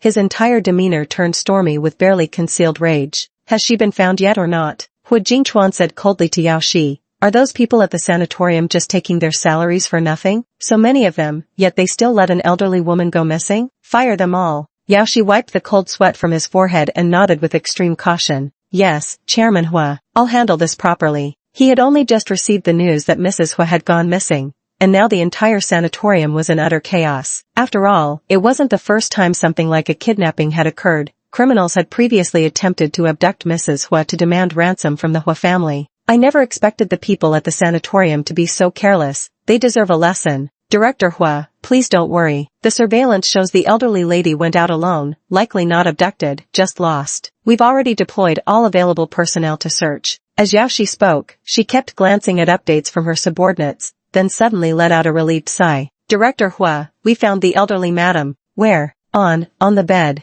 Even Yao Shi herself could hardly believe the words coming out of her mouth. After all, their search had been thorough as a dragnet spread from heaven to earth. Yet somehow, inexplicably, the old woman had appeared on the bed, completely unharmed at that, especially considering how fraught with peril those mountain forests truly were. At this moment, the director of the nursing home also arrived promptly. Upon meeting Hua Jingchuan, he immediately bowed deeply, his cold sweat soaking through his underclothes in fright. His voice hoarse, he said, the elderly lady was brought back by someone. We checked the surveillance footage. It was a masked person in black clothing, but they seemed unwilling to reveal their identity, deliberately avoiding the cameras. We could only capture a glimpse of their back. Hua Jingchuan was furious now. Without a change in expression, he hurled a cup in their direction. You didn't even realize my grandmother was missing, and now you don't know who brought her back. But when it comes to the millions donated to you every year, suddenly you know everything. The person in charge immediately dropped to his knees with a thud, too terrified to even breathe. Sorry, President Hua. We'll go investigate right away.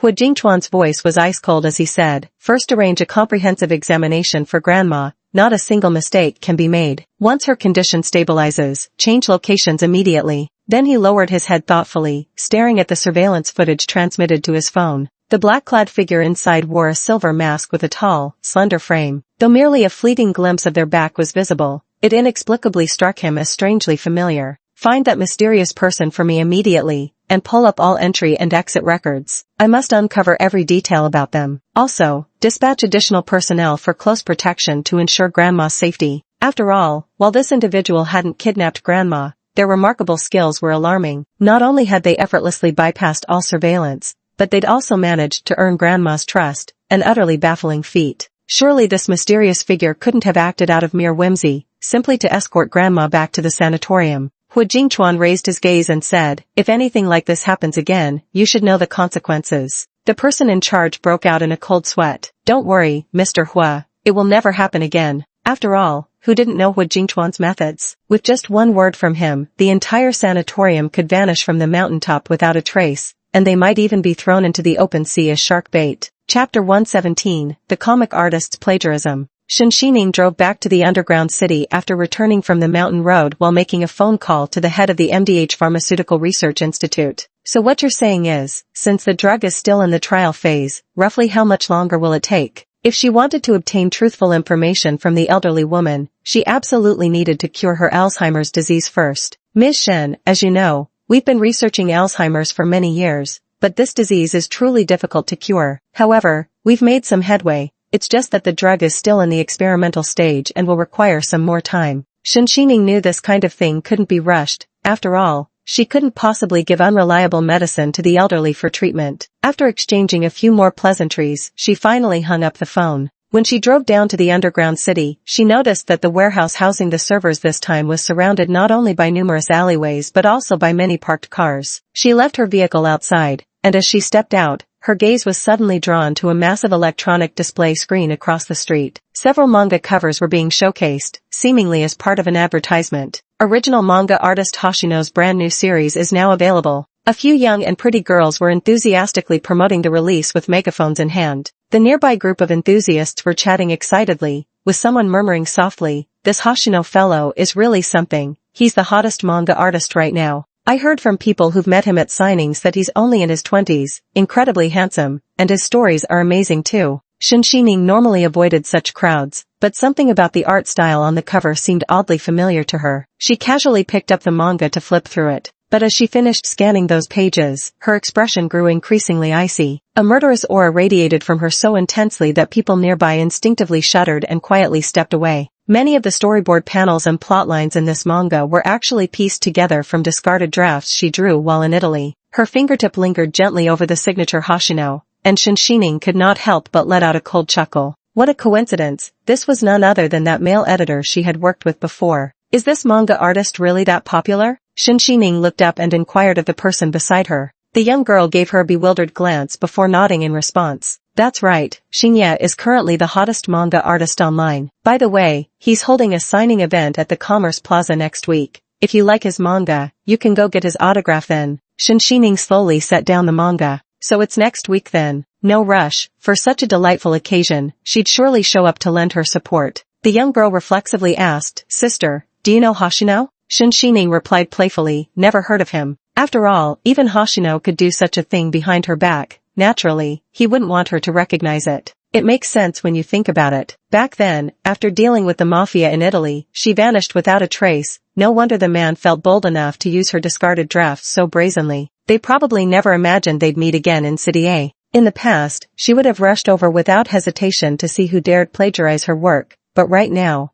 repairing the server took precedence. After repairing the program in the underground city, Shen Xining returned home and took a hot shower. Then she sank into her soft bed and murmured to herself, "I'm still rusty." During these 3 years of cooking daily meals, she had hardly touched a server. Even the slightest work gave her a headache now, requiring more effort than before. She sighed quietly, admiring the moonlight spilling through the gaps in the curtains onto the floor. Then she realized if she wanted to help treat Granny Hua's Alzheimer's, there stood an insurmountable mountain, Hu Jingchuan himself. She had to quickly gain the other party's trust, enough that Hu Jingchuan would allow her to take Grandma Hu abroad for treatment. And then there was Ningfeng Perfume. She needed to investigate all the background information on this company, leaving no stone unturned, no matter how insignificant the clue might seem. After some contemplation, Shen Xining sent a message to Hu Jingchuan. President Hu, is the company collaboration we previously discussed still valid? Hu Jingchuan replied instantly. Of course, I keep my word. Both understood perfectly without needing to say it aloud. They knew exactly what the other meant. Also, if you agree, I could increase the share percentage further. No need, 30% is already more than enough. Hu Jingchuan spent a long time typing and deleting over there, but ultimately sent out a rather conventional message. The company has exclusive laboratories. Miss Shen's working hours won't be restricted. She can come whenever she wants. Even 1 day a month would suffice. Thank you. Hu Jingchuan stared at the 2 words on the screen, which increasingly resembled the faint smile that had appeared at someone's lips. Unconsciously, the corners of his own lips also lifted slightly. Meanwhile, the old butler silently floated past behind the sofa, thinking to himself, just 2 simple words, yet the CEO had been staring at them for so long. Could they possibly bloom into flowers? Chapter 118, The Small Clique in the Company. The next day, Shen Xining entered the Ningfeng Perfume Tower wearing casual clothes, and suddenly received a message from Hu Jingchuan. Does Miss Shen not require an assistant? Burden. Shen Xining didn't want an assistant drawing attention by her side, and she also felt uncomfortable with constant company. After all, she was used to coming and going alone. After sending the message, she entered the company and found the environment truly impressive. After all, Ningfeng Perfume's market value had multiplied several times over, backed by the Hu Group with an entire building to itself. Being in the perfume business, it naturally wasn't as rigid as a typical corporation. She saw laboratories encircling the space, with 2 floors dedicated to employee lounges and afternoon tea nooks. Note, the sentence structure has been slightly adjusted for natural English flow while preserving the original meaning and details. Specific names like Ningfeng Perfume and Hu Group are kept untranslated as proper nouns. She had barely stepped into the office area when she noticed something unusual about the company's data. We're under attack. Shen Xining frowned deeply. On the computer screens nearby, chaotic lines of code flickered wildly, yet the security personnel were absent, and the network intrusion alarm remained eerily silent. But she was certain, judging from the page display, it was clearly a code disruption. Someone was launching an intrusion attack. Shen Xining casually took a seat in front of the computer and began handling the situation. An illegal intrusion? It's been a while since I've seen this kind of tactic. She hadn't expected to encounter such an incident on her first day at work. Without hesitation, she immediately headed to the experimental staff center's control area, turned on the central computer, and swiftly began typing out code on the keyboard. After all, Hu Jingchuan had made it clear, the entire lab was hers, not to mention a computer. As for the other lab technicians, they were thoroughly startled by Shen Xining's sudden appearance. Then they realized, the company had mentioned an incoming leader visiting today, and clearly it was this woman standing before them. They all knew about it, yet couldn't help feeling a pang of resentment. Huarong gave Zhou Su a discreet wink. Zhou Su remained expressionless and silent. Originally the most senior and promising candidate for promotion in the company, he now found himself subordinate to an externally appointed leader. Naturally, he was dissatisfied. Suppressing his anger, he stepped forward with a sardonic tone. You must be Ms. Shen, I presume. I know new broom sweep clean, you want to prove your capabilities. But instead of formulating perfumes in the lab, what exactly are you doing sitting here typing on a computer? Shen Xining currently had no time to indulge him. After all, just one look at the opponent's attack reveals an unusual pattern. It was most likely from that crowd on the dark web. Given Ningfeng Perfume's staggering market value, many would covet its secrets and attempt to steal its formula.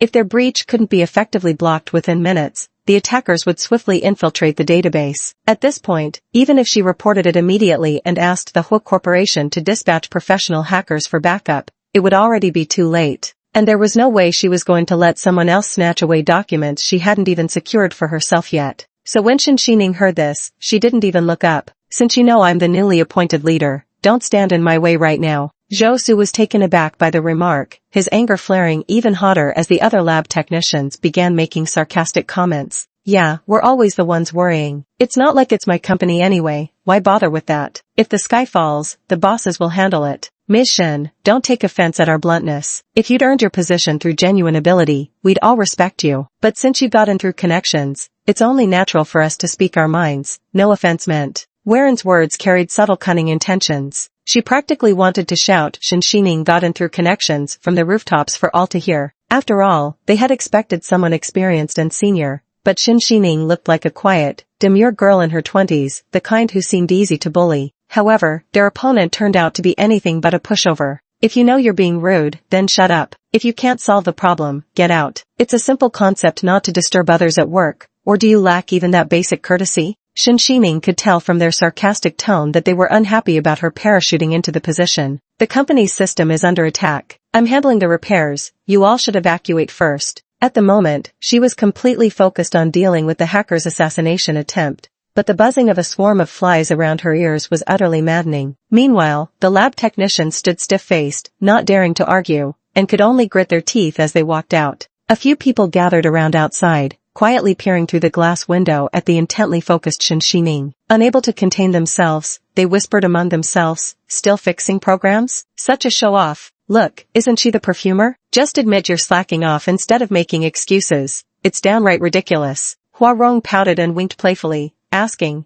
"What do you guys think this mission's background is? She probably got in through the back door, just putting on an act, should be mixing perfumes, but instead, she's tapping away at the computer. All smoke and mirrors, if you ask me, probably just messing around." "I think so too. She's just trying to show us who's boss from the get-go. We can't let this woman push us around like this, or else she'll have us jumping through hoops in no time." After exchanging glances, it was ultimately the most senior Zhou Su who made the final decision. "Will representatives from other companies be coming to visit us later? Since they're touring, how could they miss seeing our new leader?" So they all exchanged knowing glances. Office politics never ceases, with factions abounding. For them, the arrival of a new leader from above means their faction's prestige has been undermined. What does it matter if she's the champion of the perfume competition? Once she threatens their fundamental interests, she simply can't be tolerated. Especially Zhou Su, the leader of their faction, who already had his own clique. Chapter 119, Tour and Provocation. At that moment, a group of perfume company representatives stood outside the office building, marveling in astonishment. Ningfeng Perfume truly lives up to its backing by the Hua Group, such grandeur. While marveling at the company's wealth and prestige, they couldn't help but yearn for the legendary and mysterious Ningfeng Perfume. For this inspection and learning opportunity, they'd waited interminably within the company before finally securing this hard-won chance. Though exchanging expertise between peers was commonplace, cooperation with such a massive corporation for the first time inevitably brought some nervousness. So as the group toured upwards floor by floor from the ground level, their astonishment left them utterly dumbfounded. Every single instrument in this laboratory must be cutting-edge technology. Following behind the group were Meng Xiqing and Wan Qingqing, arm in arm with intimate affection, though Wan Qingqing showed no interest in the perfumes they had concocted. Instead, her eyes gleamed with excitement at the sight of the laboratory equipment. If only the Meng group would expand into the fragrance market, then she could set up several top-tier labs of her own. But as she continued to look around, her expression suddenly froze. Why was that Shin Shining always hovering around like an unshakable ghost? "Chen, isn't that Sister Shen? How did she arrive at Ningfeng Perfume so quickly?" Meanwhile, Zhou Su beside her also froze at the sight of Wan Qingqing. After all, he had benefited from her favors before. Now seeing her discontent toward Shin Shining, he immediately seized the opportunity to stir up trouble. With an unaffected smile that masked the cunning in his eyes, he said, "That must be our new boss, parachuted into the company today. Definitely top-notch skills without a doubt." Most present were seasoned professionals who could easily read between the lines. As they watched Shin Shining's youthful figure retreat, murmurs of doubt began rising in their hearts. Wan Qingqing remarked with subtle implication, "No wonder my sister suddenly started working at Ningfeng Perfume. She had connections." Ah, connections do make everything easier. A champion of the perfumery competition, instead of concocting fragrances in the lab or developing new lines, gets to sit here playing on the computer. Just some typing, what a cushy job. Wan Qingqing wore an innocent expression. "But for my sister to get promoted so effortlessly is truly unfair to those employees who've been toiling in the labs for years." Meng Xiqing wrapped his arms around her, reassuringly patting her head, and also let out a cold laugh. Why envy such despicable people who get by through backdoor deals? Hearing someone finally chime in, Zhou Su and the others were even more eager to see the new leader lose face completely. Especially Hua Rong, who chuckled along and chimed in, "Well, we shouldn't put it like that. After all, the new leader must have some exceptional qualities." Still, the decision from above was indeed a bit hasty. Directly appointing them as the lab head violates the company's promotion protocols. It's just a shame for Brother Zhou. "Oh well, it's nothing. Who doesn't encounter this kind of thing a few times in the workplace? I'm used to it by now. After all, they're connected people." Zhou Su wore an expression of broad-minded acceptance. The four of them complimented each other perfectly as they took turns making sarcastic remarks in unison. The others exchanged glances until someone finally spoke up slowly with skepticism. But Miss Shin won the perfume competition championship. She's Red Snake. She wouldn't need to pull strings. It's more like President Hua personally invited her. You make it sound like a genius prodigy isn't human. Do you really think everyone's so high and mighty? If you don't eat, you'll starve. Pulling strings isn't anything extraordinary. Though they say so, judging by their expressions, they still find such behavior utterly contemptible. Hello, sister. I never expected to meet you here. At this moment, Ruan Qingqing pushed open the door right on cue, her delicate voice resonating through the laboratory. But what you've done is indeed a bit excessive. To parachute directly into the position of lab director, not only does it violate regulations, but most importantly, instead of blending fragrances, you're sitting here playing on the computer. If this continues, what will people say? It won't do your reputation any good. Meng Siken followed closely behind, delivering a cold and mocking remark. You're just too kind-hearted. Since she's capable of doing such things, why bother caring about her reputation? The two of them echoed each other, both desperately suppressing an inexplicable jealousy and resentment in their hearts. After all, their wedding had turned into a major scandal, and subconsciously they feared Shen Xining would laugh at them, so they decided to strike first. Chapter 120. She's a hacker. But soon, Hu Jingchuan appeared at the laboratory door with a cold expression. Since when has our company allowed just anyone to walk in? And didn't I already blacklist both of you? How did you still manage to get included in this inspection roster? Meng Siken and Ruan Qingqing fell silent instantly, not even daring to speak. Their names weren't actually on the list this time. They just shamelessly tagged along to join the excitement, while also hoping to mend their relationship with Hu Jingchuan. But in their momentary elation, they forgot their place.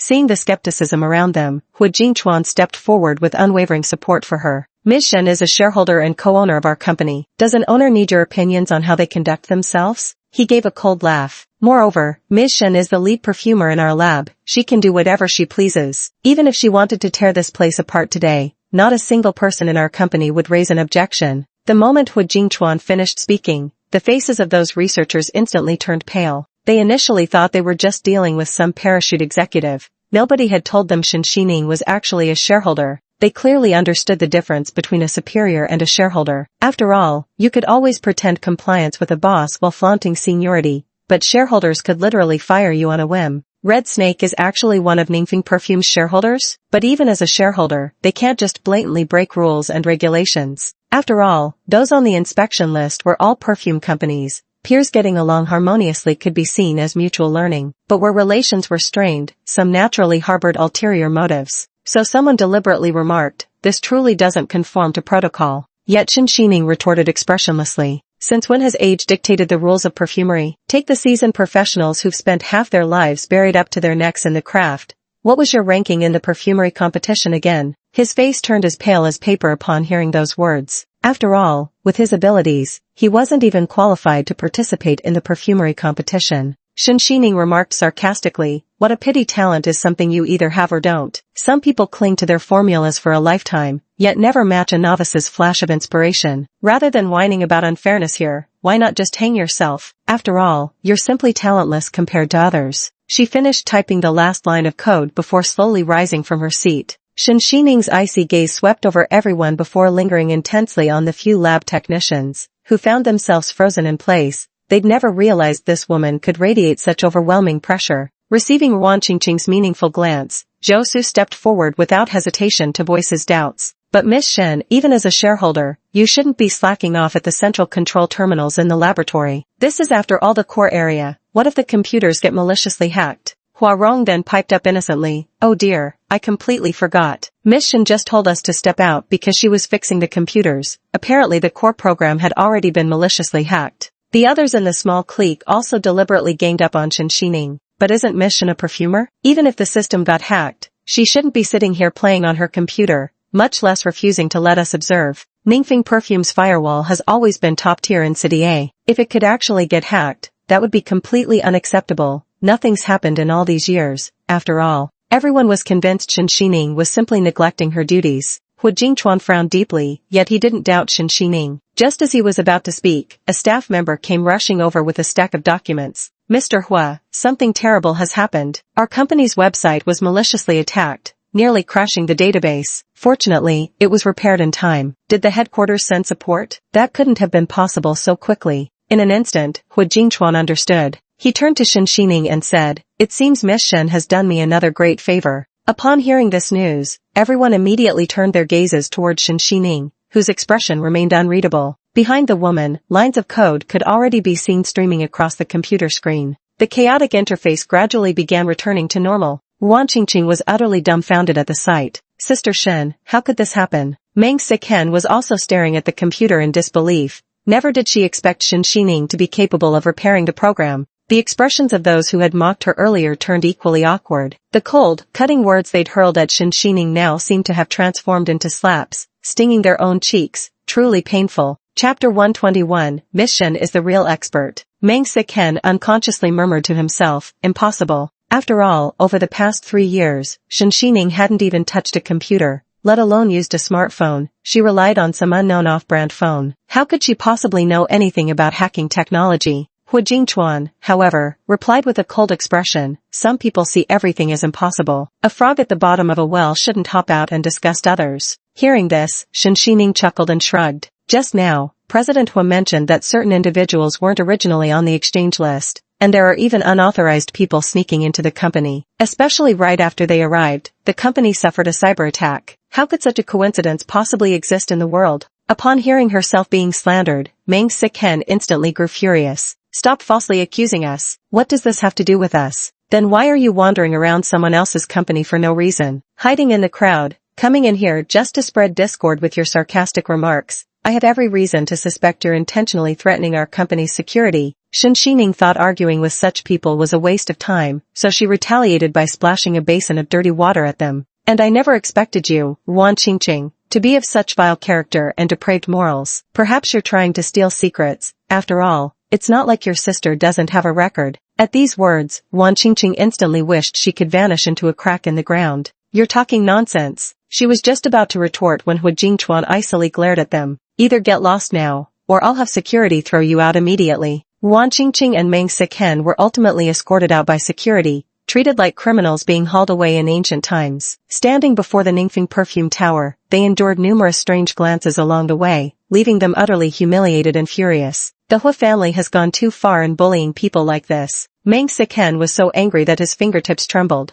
After all, he was still a CEO. What did it mean to be practically dragged out like this? If sister was defending against a cyber attack just now, then why didn't she say anything, making everyone misunderstand us? Wan Qingqing clung to his arm, never missing an opportunity to sow discord. "Heh, she did that on purpose." Meng Siken clenched his fists. His face darkened as he glared at the top floor of the skyscraper, as if trying to pierce through steel and concrete to tear that arrogant, high and mighty man to shreds. Just because he came from a better family background, how dare he? Meng Siken himself couldn't quite explain where this rage came from, some kind of jealousy sparked by seeing Shen Xining living a better life, standing beside a man more accomplished than himself. "Just wait. I'm definitely going to secure that partnership with Ruime Group. He'll definitely make Shen Xining regret it when the time comes." At this moment, representatives from various companies attending the exchange conference had already been escorted by staff to visit other areas. They all understood that Hu Jingchuan intended to clean house internally, so they behaved dutifully.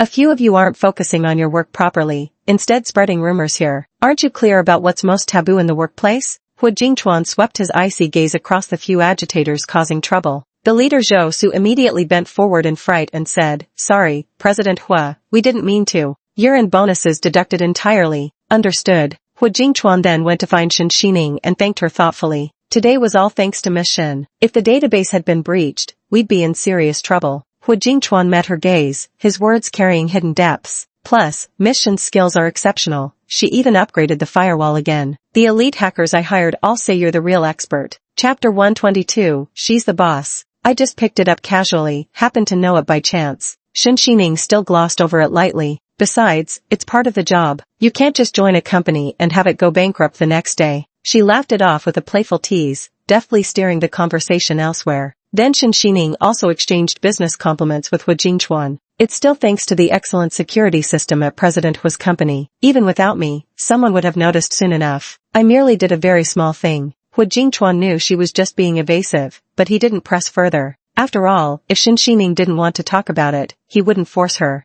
"I'm well aware of our opponent's strength this time, which is why I'm particularly grateful to Miss Shen." Hu Jingchuan suddenly narrowed his eyes as if remembering something, and asked, Miss Shen, I wonder if you encountered any unpleasant people during your first day at the company, or if anyone deliberately made things difficult for you? Zhou Su and the others were so frightened by this question they barely dared to breathe. At that moment, they secretly glanced up at the surveillance camera overhead. Their earlier words had been clearly recorded, leaving no room for denial. Just as I was thinking how to explain, Shen Xining said lightly, no, after all, we're all smart people. Who would dare trouble their own leader? Aren't they afraid I might trip them up? Shen Xining's tone remained humorous, but her smile didn't reach her eyes. They sighed in relief while quickly lowering their heads, not daring to meet her gaze. Hu Jingchuan never looked at them again. Good. After all, you're the partner I had to invite several times to secure. If anyone really tried to sabotage things, I wouldn't let them off easy. He wore a smile, yet his words struck everyone with unmistakable clarity. From now on, Miss Shen will be the head of this lab. There's no need to inform me about personnel changes. This was essentially saying Shen Xining had full authority to fire anyone, no need to hold back. Those men trembled even more, hastily replying, understood. Shen Xining thought to herself that if she couldn't even handle such a small matter and needed Hu Jingchuan's help,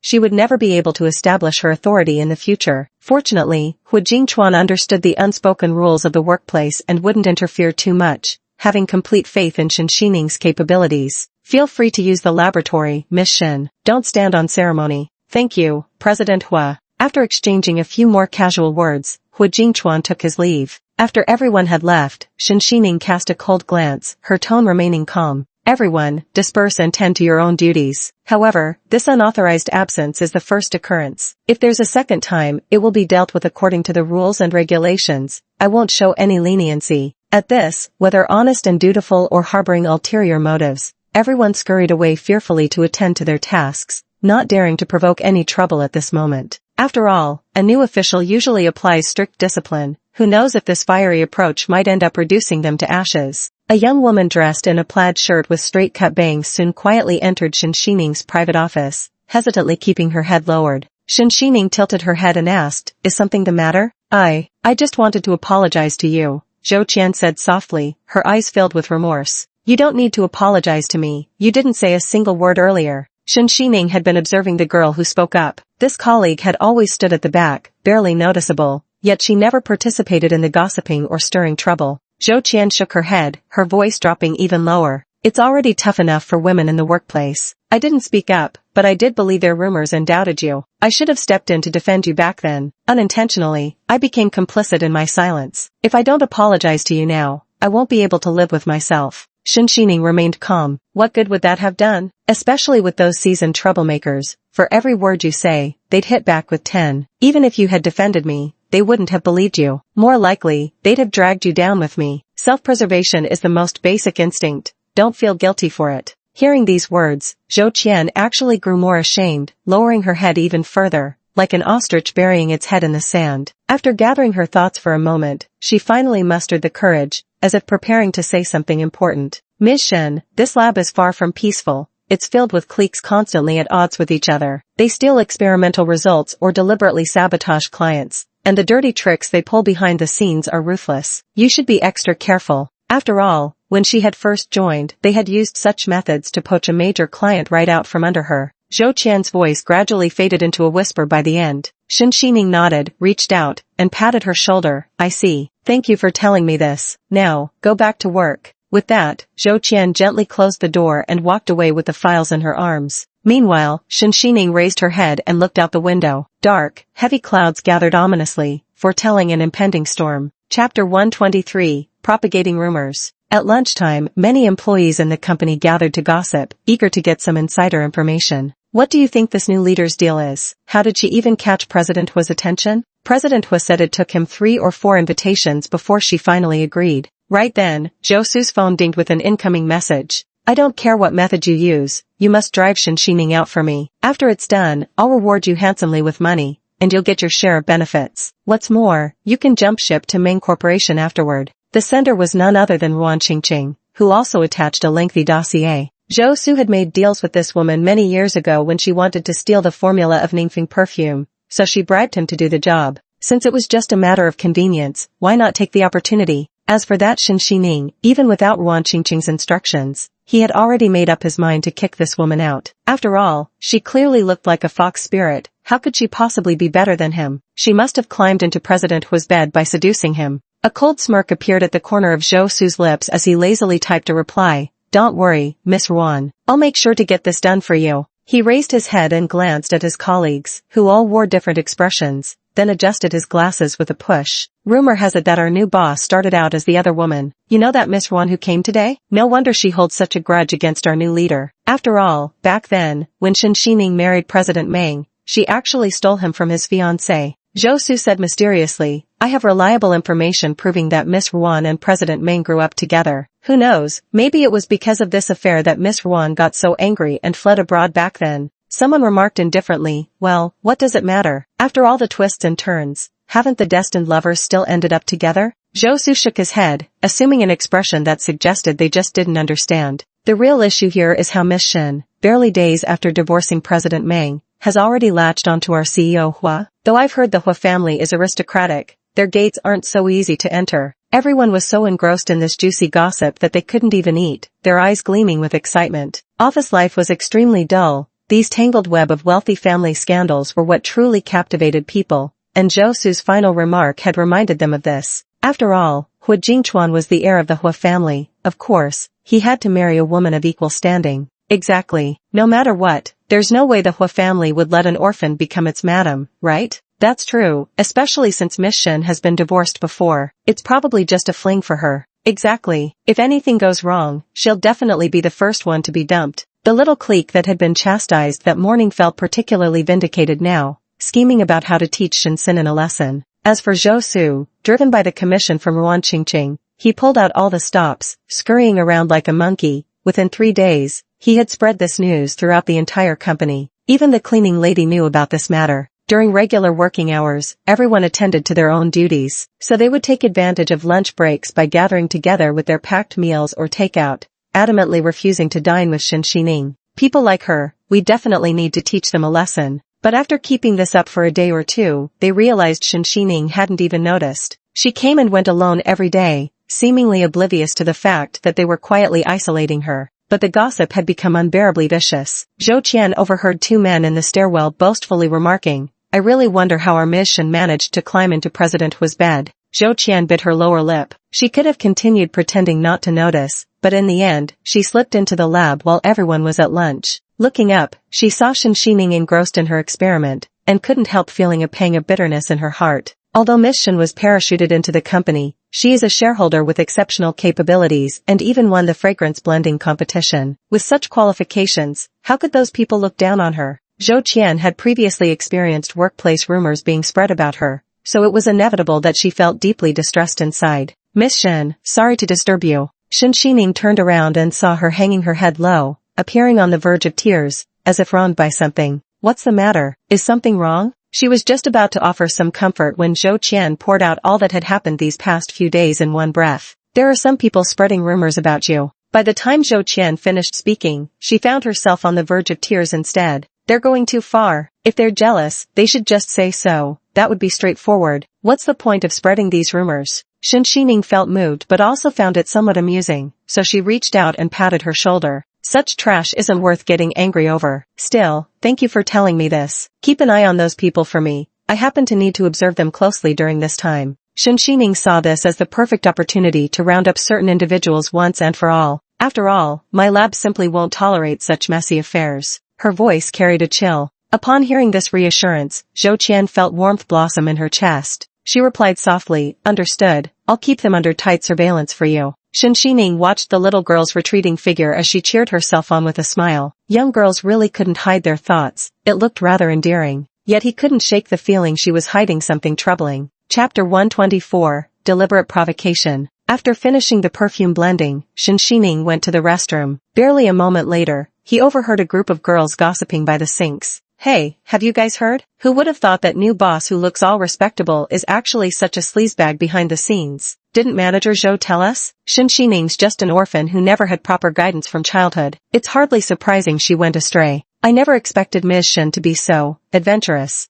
Shen Xining's expression turned icy. She hadn't anticipated that the first time she'd hear rumors about herself would be in a bathroom stall. Truly the perfect breeding ground for gossip. Meanwhile, the girls outside showed no sign of stopping as they continued gossiping. How could our CEO possibly fancy a woman like her? After all, why turn down what comes knocking on your door? Might as well have a little fun with it. Before she could finish speaking, the cubicle door clicked shut with a sharp snap. Shen Xining, who had been the subject of their gossip, slowly walked out without so much as a glance in their direction. Gracefully, she tapped the makeup mirror next to the sink, pulled out a lipstick from her bag, and leisurely traced the contours of her lips. Miss Shen. The girls were trembling like quails, too scared to move or leave. After finishing her makeup, Shen Xining stared at them through the mirror. What's wrong? Not going to continue? The chill in her gaze seemed to penetrate through the mirror, seeping straight into the bones. I don't know whether the company hired you to pay your salaries or to have you gossip about your superior's private affairs and spread malicious rumors. You must have too much free time. Such lovely young girls, how come your mouths are as foul as your characters? We're sorry, Miss Shen. We didn't mean it. The girls had been gossiping enthusiastically behind her back,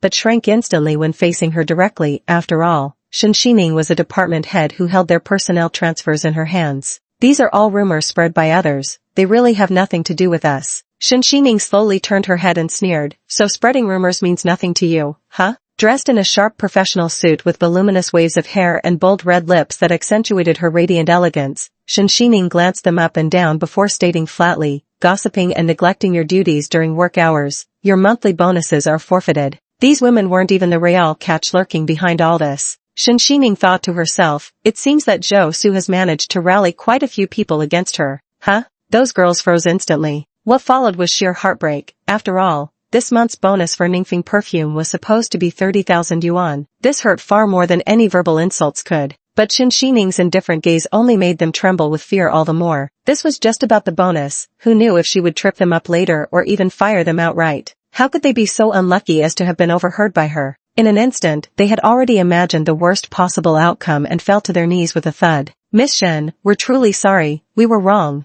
No one responded at all. When they looked up, they saw the very person had already come out of the restroom, as if nothing had happened. Shit, now they were even more on edge. After all, no one knew when Shen Xining might fire them. Just as Shen Xining returned to the lab, she saw Zhou Su adjusting his glasses. He spread out some documents in a row across the lab bench, then flashed her a faint smile. Miss Shen, do you think you can recreate this perfume? Zhou Su's eyes gleamed with a hint of pride. After all, this client was notorious, not only difficult but also excessively demanding, often making unreasonable requests late at night. No matter how many perfumes were formulated, they always demanded endless modifications. Just mentioning his name could make the entire company groan. Especially this time, the client had provided only a small vial of sample perfume, yet the formula was chaotic beyond measure, listing over 40 ingredients without precise measurements. So we can only rely on intuition. It's incredibly difficult. He simply passed this hot potato to Shen Xining without hesitation. After all, this is a major client. Since none of us are certain, we can only leave it to you. Shen Xining casually picked it up, glanced at it carefully for a moment, then took a sniff of the perfume sample. Her voice was remarkably calm. Sure, leave it here. Zhou Su? Why wasn't this going as he'd imagined? This woman actually agreed after just one glance. She must be putting on an act. At this moment, even others silently observing the lab situation were stunned. No one expected Shen Xining to agree so readily. Zhou Su was momentarily dumbfounded. Oh, then we'll trouble Ms. Shen. Initially, he had thought that if Shen Xining dared not accept this collaboration, he would directly mock her for being unworthy of her position. I had all my prepared excuses ready, but unexpectedly, she actually agreed. For a moment, the words he wanted to say seemed stuck in his throat, making him even more awkward and embarrassed. Shen Xining deftly opened the spice bag, then glanced at him. Something else? Gone. All gone. After the others had left, Shen Xining finally calmed down and began studying this bottle of perfume in earnest. There were subtle differences between each of the base fragrance ingredients, though tedious, it was merely a matter of time. In the blink of an eye, she opened dozens of other spice bottles, determining their usability with just a single sniff at the tip of her nose. So the total adjustment time was less than 2 hours. Before they knew it, a sample fragrance sent by a client was already finished, without even needing any assistance. Zhou Su watched Shen Xining's smooth movements through the glass window, gritting his molars as he muttered under his breath, real show-off. Can't wait to see you make a fool of yourself later. After stepping out of the lab, he exchanged a meaningful glance with his colleague before deliberately lowering his voice. How could Ms. Shin possibly finish so quickly? That client's perfume took our entire team half a month last time. She's just putting on a brave front for us, that's all. Josu couldn't suppress a cold sneer. Just wait and see. If the client isn't satisfied when they come to collect the perfume tomorrow, she's going to be utterly humiliated. Chapter 125. Absolutely outrageous. 3 days later, Director Wang arrived as scheduled to pick up the perfume. He addressed Josu and asked, "Is the perfume I commissioned ready?" "It's ready and with Miss Shin. Let me personally take you to her." Josu couldn't contain his excitement as he winked smugly at the others. He couldn't wait to see how Shin Shining would embarrass herself next. As President Wang was ushered into the company's negotiation lounge, there stood Shin Shining awaiting them, a small perfume bottle already placed before her. Seeing it was merely this young girl before him, President Wang immediately grew skeptical, his expression noticeably cooling. "Your company sent this young kid to fool me? Do you think I'm easy to bully?" Josu hurriedly explained, "How could we dare? This gentleman is actually our company's new leadership recruit, and Miss Shin here formulated the perfume you requested in just 2 hours. Hearing this, Director Wang grew even angrier, his brows instantly knitting together in fury. 2 hours? This is sheer madness. The whole reason I'm paying top dollar to commission this perfume is precisely because it's so difficult. Multiple companies have already failed and refused the job outright. So this young lady before me actually finished blending in just 2 hours? Of course he couldn't possibly believe it. Yet Shin Shining's expression remained unperturbed as she simply pushed the perfume forward. Whether there are any mistakes, President Wang will know upon smelling it.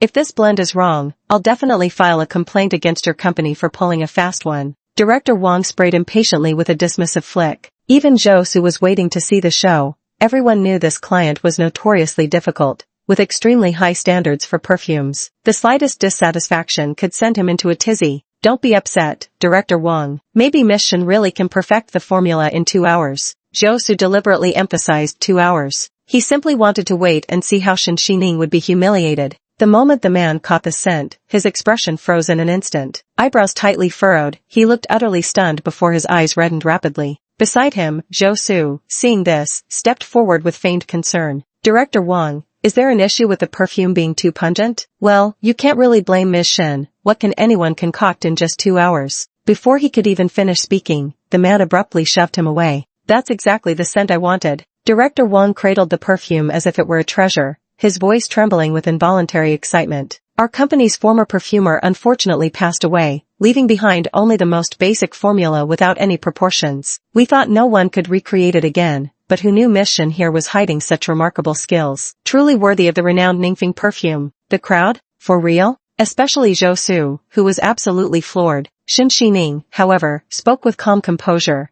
"Having accepted Mr. Wang's deposit, it's only natural to do what's within my duty." Though she didn't display the usual fawning attitude toward a client, she managed to make people feel as comfortable as if bathed in a spring breeze. "Mr. Wang, you might also want to smell this one." The man then picked up another perfume bottle with a mix of doubt and curiosity. In just a brief moment, his expression grew even more excited. "This is..." Shin Shining smiled and affirmed, "This is an upgraded version based on your company's basic formula. I just adjusted the proportions slightly, modified the iris formula just a bit. Though largely the same, the layers are now richer." Mr. Wang went from stunned to bursting into laughter. "Excellent, excellent. As expected of Ningfeng perfume, I'll take this bottle too." It was evident he was extremely satisfied with the perfume. The man carefully stored the bottle in his bag and gazed at Shin Shining with admiration. "Next time I need a partnership, you'll be my first choice." Indeed, the world of perfumery keeps producing remarkable talents. "Thank you for your support, President Wang." Shin Shining remained poised and gracious, her courtesy impeccable. The client left with fulfilled expectations, naturally overjoyed.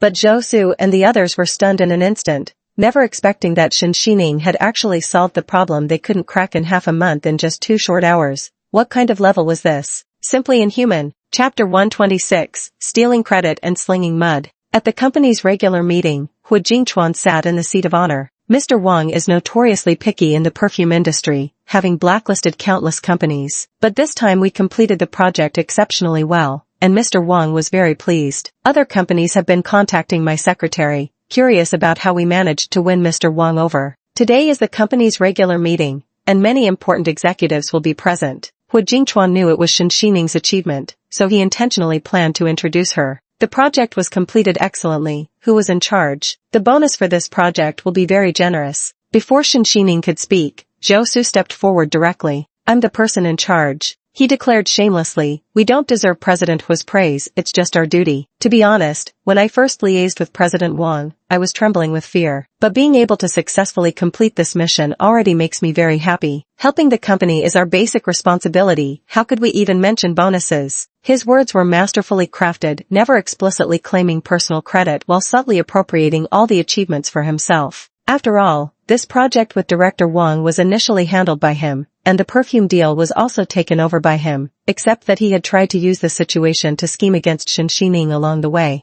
Who would have guessed that by pure chance, he stumbled upon a huge windfall? "So you're the person in charge." Shen Xining gave him a cool glance. He knew very well this was his determined decision. She wouldn't argue with him over it here. After all, he was just a minor supervisor, while Shen Xining was parachuted in as leadership. Fighting tooth and nail over credit for a project, just for that little bit of benefit, would make things extremely awkward. But the others frowned slightly, feeling Zhou Su's actions lacked integrity. The workplace most abhors credit thieves. If you could steal Shen Xining's, you could certainly steal theirs. Alarm bells instantly went off in everyone's minds. "Is that so?" Hu Jingchuan's voice was ice cold. Yet Shen Xining responded mildly, "Actually, it was everyone's effort." Hu Jingchuan narrowed his eyes slightly, recognizing Shen Xining had no intention of taking credit. "Then let's follow protocol, everyone gets a raise." The others were also taken aback by Shen Xining's words, feeling that the rumors these days had been somewhat excessive. She didn't seem as heartlessly vicious as the gossip had painted her to be. On the contrary, she appeared humble and low-key. Little did Shen Xining know that this one sentence had unknowingly salvaged her image in countless people's minds. Just as she was about to discuss the next project, her assistant suddenly pushed the door open and whispered something into Hu Jingchuan's ear. His expression instantly turned cold.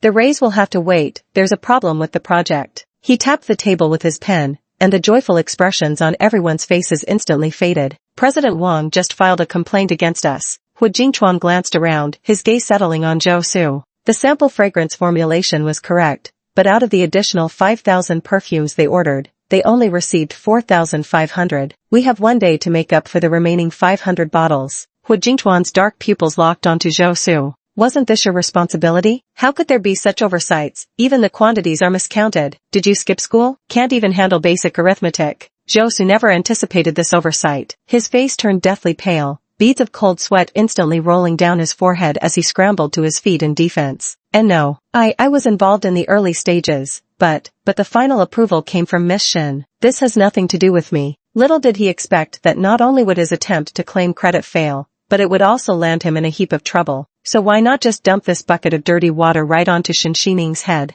Chapter 127, Would you like to join our company? The entire room fell silent, for holding someone accountable was no trifling matter. Especially with such a large order volume at stake, these complaints will not only create negative public opinion but could also cause the company's market value to plummet. Just as Shen Xining was about to speak, one of the female employees couldn't hold back any longer. She stood up to voice support for her. "How can this not be your responsibility? The project lead is Zhou Su. I witnessed it myself." Miss Shen only helped him adjust the sample fragrance. The subsequent mistakes clearly can't be blamed on her. She had never gotten along with Zhou Su to begin with, so now she confronted him directly without holding back. "You were just bragging about your contributions earlier, and Miss Shen didn't even hold it against you. But now you've gone too far. From the formulation to coordination, this perfume project was entirely Miss Shen's achievement. It's bad enough you tried to claim credit, but now that there's trouble, you're trying to push the blame away? How shameless." Others immediately seized the opportunity to kick him while he was down. "That's right, Zhou Su. This was your project from the start, and you were the one who reported the quantities." CEO Hua, we can log into the internal system right now to check the exact numbers he submitted online.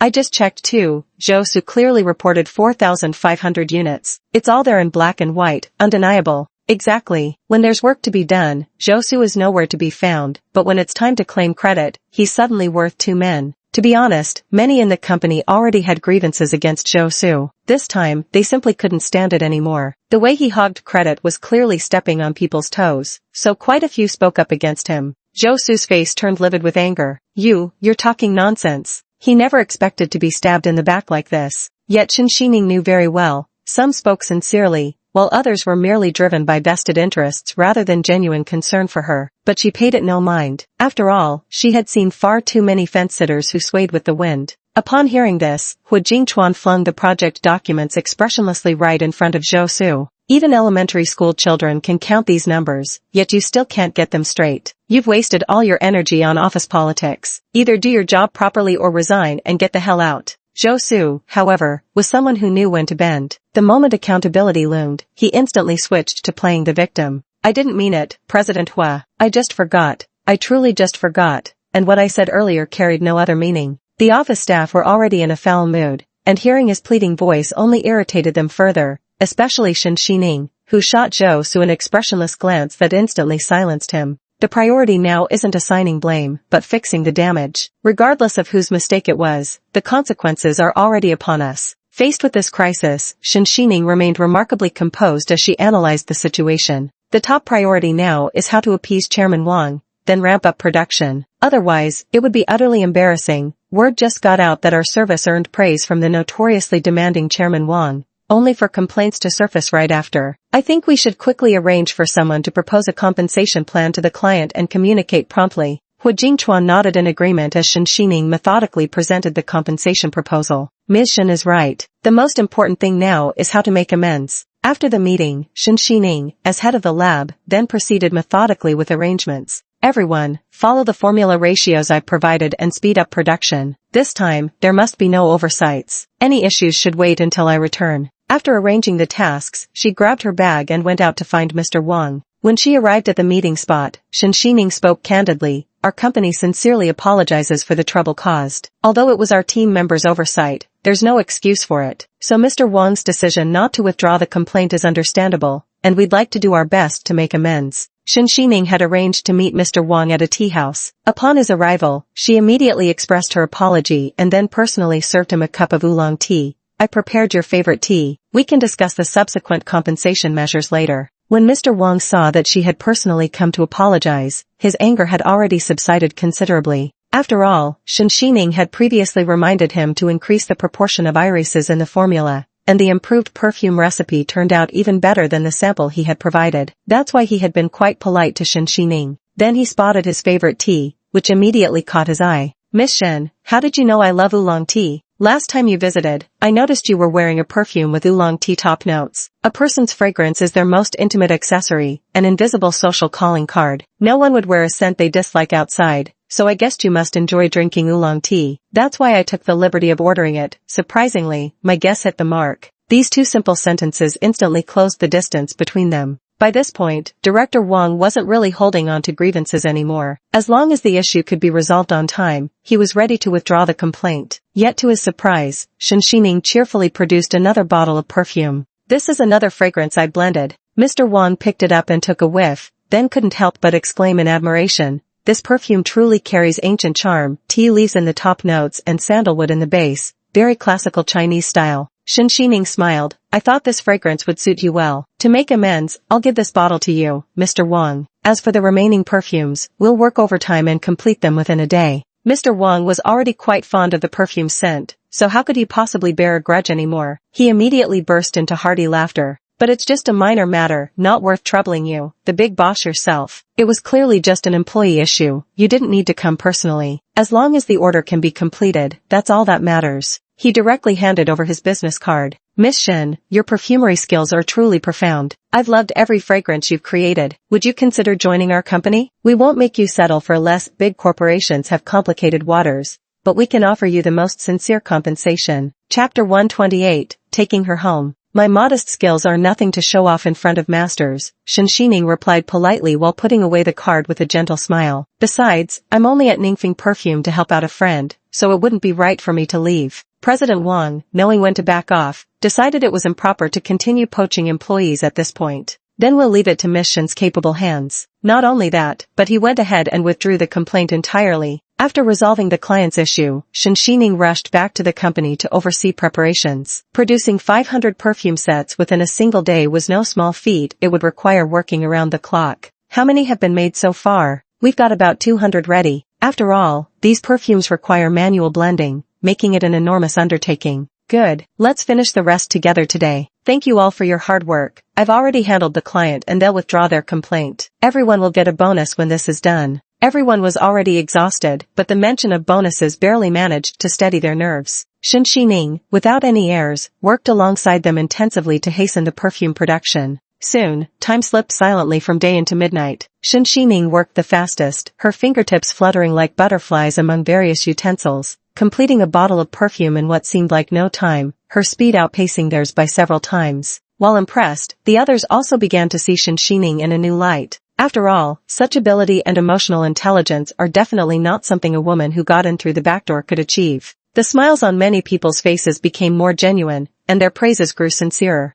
Miss Shen truly lives up to her reputation as the genius perfumer prodigy of her youth. The fame of Red Snake is well-deserved. Her talent is simply extraordinary, to identify ingredients instantly just by smelling them. Without Miss Shen, we'd probably be exhausted by now. You really don't need to do everything yourself, let us handle it. Meanwhile, Zhou Su, forgotten in the corner by everyone, grew increasingly frustrated as he listened. The incident in the office today had spread everywhere. People were deeply ashamed of his behavior, and realizing he was the one who started the rumor only made them despise him further. With Shen Xining's involvement, blending fragrances became even more efficient, speeding up the process by twice. They finally finished the remaining perfumes after struggling until midnight. Exhausted, everyone bid farewell to Shen Xining before leaving in unison. Miss Shen, thank you for your hard work. See you tomorrow. See you tomorrow. Shen Xining stayed behind, intending to tidy up the laboratory. Just as she opened the drawer, however, she unexpectedly discovered a jar of candies and a note, signed by Zhou Qian.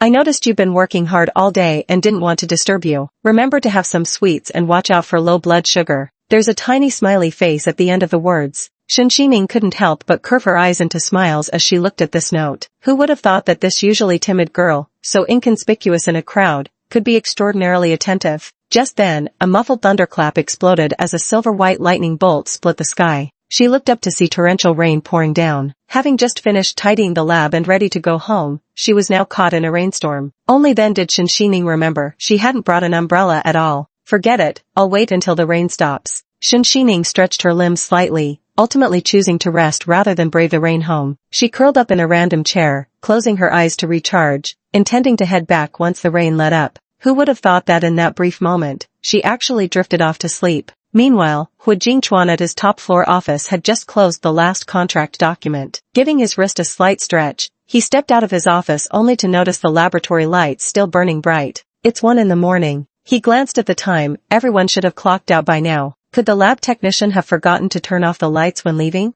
Hu Jingchuan wheeled his chair closer, only to immediately spot Shen Xining fast asleep. The woman's sleeping form was extraordinarily serene, her pitch-black lashes like raven feathers curling delicately. With her eyes closed, she exuded an unexpected gentleness that completely belied her usual aloof indifference. Hu Jingchuan's features involuntarily softened as well. Shrugging off his jacket with unconscious tenderness, he moved to drape it over her. Such heavy rain, he murmured under his breath, it wouldn't do for you to catch cold. Yet just as Hu Jingchuan reached out, before his fingers could even graze Shen Xining's form, her hand snapped up with startling speed to seize his wrist, the sudden movement leaving no time for reaction. Hu Jingchuan's lips curved slightly as he gazed at Shen Xining, who had just opened her eyes. Even when asleep, Miss Shen maintained such vigilance, truly unlike an ordinary person. She resembled a fox that enjoyed pretending to be a gentle lamb. As their eyes met, Shen Xining seemed to realize her reaction had been excessive. She released her grip as if nothing had happened. I'm just a light sleeper, that's all. Shouldn't President Hua have left by now? Seems even being CEO isn't easy. Working overtime this late?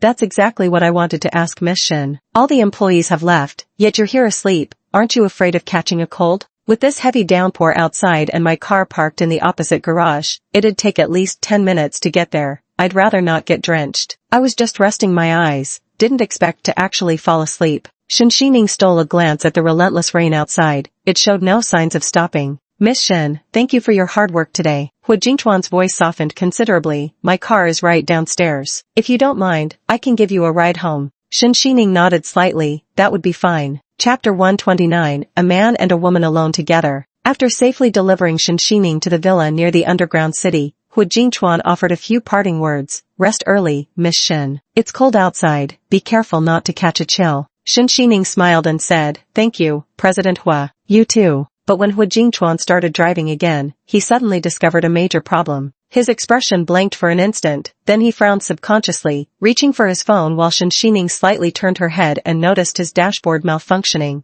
What's wrong? Car trouble? Probably just a minor engine issue. I'll call someone to pick me up. Hu Jingchuan also felt somewhat uneasy. He never concerned himself with such trivial matters. Vehicle maintenance was always handled by his subordinates. But now the rain was pouring heavier, accompanied by thunder and lightning, resembling an abstract painting. Shen Xining pondered. After all, he had been giving her a ride home. Now that the car had broken down here, abandoning Hu Jingchuan outside would indeed be rather unkind. So she said directly, "It's so late already. President Hu shouldn't trouble your assistant. Why don't you come inside to take shelter from the rain? We can figure things out after the storm passes." Hu Jingchuan thought having his assistant pick him up wouldn't be too troublesome, yet hearing her words, he inexplicably put down his phone and looked up at her. "Miss Shen, are you always this unguarded? Inviting a man into your home so casually is rather dangerous. Aren't you afraid I might have ill intentions?" Shen Xining arched an eyebrow, a hint of teasing flashing in her eyes. "With your excellent figure and outstanding looks, Mr. Hua, when a man and woman are alone together in a room, objectively speaking, you should be the one in greater danger." When it came to this topic, neither was willing to concede, creating a standoff between them. A few light-hearted remarks helped dispel the dreary mood brought by the heavy rain. Hu Jingchuan smiled and said, "Then I shouldn't decline your kind invitation."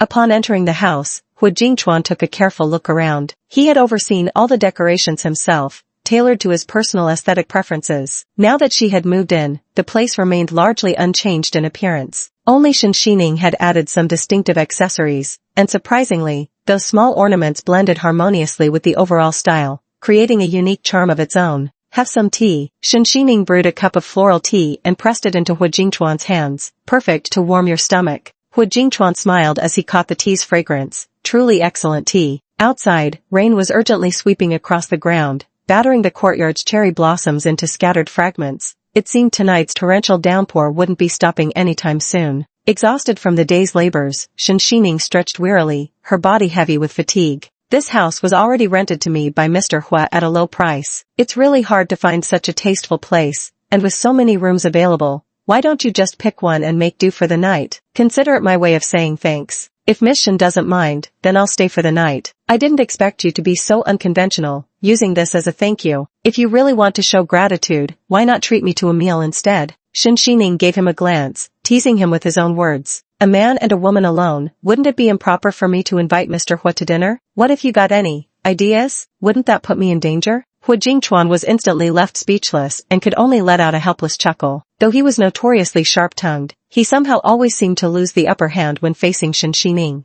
Shen Xining picked up her change of clothes and said, "Feel free to make yourself at home, President Hua. I'll go take a hot shower first." "All right." Hu Jingchuan nodded while holding the cup of warm floral tea in his hands. It was just an ordinary event, nothing out of the ordinary, yet after Shen Xining left, he soon thought he heard sounds from the bathroom. But in reality, the rain was so heavy that all sounds had long since become indistinguishable. But for some inexplicable reason, he felt those noises must have come from Shen Xining's bathing, imagining how glistening water droplets would gradually sprinkle across that smooth, delicate skin. Hu Jingchuan's dark eyes abruptly grew inscrutable. Chapter 130, He's Afraid of the Dark. Hu Jingchuan's Adam's apple bobbed slightly as he suppressed the urge to dwell further. Instead, he averted his gaze, fixing it on the rainy scene beyond the floor-to-ceiling window. As he drained his teacup in one gulp, a streak of warmth flowed down his throat, gently nourishing his entire being. The floral tea's delicate and refined flavor was just right, bringing an indescribable comfort, much like his interactions with Shen Xining. Boom! A thunderclap suddenly exploded across the sky once more. As several bolts of lightning split the heavens, the lights began flickering until the entire villa was abruptly plunged into darkness. Was this a power outage? Hu Jingchuan instinctively clenched his fists. His brow furrowed as he struggled to regulate his breathing in the pitch-black darkness, trying desperately to calm himself. But the harder he tried, the more his breaths came in ragged gasps. He didn't know exactly when this strange affliction had started. It seemed that after losing a portion of his past memories, he developed this subconscious urge to escape from darkness and the fear it brought. Just as Hu Jingchuan was wrestling with his emotions, Shen Xining stepped forward. She wiped her hair with a towel and said, "So it's a power outage. I heard this place has never had one since it was built. What awful luck is this?" Shen Ning spoke normally, completely unaware of Hu Jingchuan's unusual behavior. In the darkness, Hu Jingchuan remained with his back to her. Hearing this, he barely managed to control his voice. "City A hasn't seen such heavy rain in many years either." Shen Ning's hand, wiping her hair, paused slightly. Even though Hu Jingchuan's voice sounded perfectly composed, having spent so much time with him had inevitably fostered some tacit understanding between them. Shen Xining couldn't shake the feeling that his tone carried a barely perceptible tremble. so she cut straight to the chase. President Hua, are you afraid of the dark? No. Hu Jingchuan cleared his throat awkwardly. I'm not a 3-year-old child. Yet his protest only made his denial seem all the more conspicuous. Shen Xining's lips curved into a subtle smile at these words. I must have misunderstood then. After all, CEO Hua couldn't possibly be afraid of the dark. In that case, please stay here alone for a while. I'll go find some candles first. Wait. Hu Jingchuan's heart suddenly clenched. Because if Shen Xining left, wouldn't that leave him here all alone? Watching her grope her way upstairs, Hu Jingchuan rose directly from his wheelchair, dignity be damned, and said somewhat awkwardly, it's so dark in the rooms, Miss Shen might bump into something. Perhaps we should search together. Shen Xining smiled faintly. Alright, then Mr. Hua, remember to stay close to me. She had never intended to leave Hu Jingchuan behind in the first place. Moving deliberately slow, the two had only created a small distance between them. Though Hu Jingchuan couldn't clearly see Shen Xining's expression, he was absolutely certain she was laughing at him. Being afraid of the dark isn't a big deal, everyone has weaknesses. I just never expected Mr. Hua to. Shen Xining's voice was noticeably tinged with amusement. Hu Jingchuan coughed calmly twice. I'm not afraid of the dark, Miss Shen. There's no need for wild guesses. Stop coughing, or I might really think you've caught a cold. Shen Xining handed over a corner of the towel. Here, grab hold of it, President Hua. Don't stumble trying to keep up in the dark. I can naturally keep up. Though Hu Jingchuan said this with his mouth, his body quite honestly took hold of the towel. It still carried a faint warmth and dampness, as if it had just brushed against Shen Xining's long hair. Hu Jingchuan suddenly remembered that the other person had probably used this same towel to dry themselves. At this thought, his fingers curled slightly in discomfort. Chapter 131, Had enough hugs, President Hua? In the darkness, Shen Xining rummaged through drawers searching for scented candles. At least there would be some light when the time came. I remember it was right here in the drawer. The room was pitch black, with the curtains still drawn. As Shen Xining finished speaking, she suddenly stumbled forward, her feet slipping beneath her. Damn, those words really came back to bite her. Just as Shen Xining braced for impact with the floor, the anticipated pain never came. Instead, she found herself caught in a warm, firm embrace. Careful there, Miss Shen. Hu Jingchuan's attention was wholly upon her, so when he saw Shen Xining's body sway unsteadily, his hands instinctively reached out to steady her by the waist. With a firm tug, he pulled her securely against his chest, ensuring she regained her balance at last. Yet they did not part quickly, but instead lingered in the darkness, sensing each other's presence. Hu Jingchuan could detect a faint fragrance in the air, so absorbed that he barely noticed the surrounding darkness. As his fingers brushed against Shen Xining's slender waist, an involuntary thought surfaced in his mind. How could Shen Xining's waist be so slender? Just as he was lost in thought, the other person gritted their teeth and asked, President Hua, have you held enough? My apologies. The two parted ways with polite distance. Shen Xining also seemed slightly uncomfortable. She touched the spot where Hu Jingchuan had embraced her and spread her hands, saying, I never expected President Hua to take liberties with such impeccable courtesy. Hu Jingchuan gave a wry smile. Miss Shen, please don't make fun of me. He quickly knelt down and rummaged through the scented candles with Shen Xining. As they were lit, the flickering candlelight gently swayed in the darkness, gradually illuminating each other's faces. Hu Jingchuan recalled that day in the cave when Shen Xining's profile was cast in firelight, just as dangerously enchanting. Finally, there's light. Shen Xining inhaled the familiar scent of gardenia flowers, only to recall the gust of wind that had swept through the underground parking lot. That kiss was utterly intoxicating too.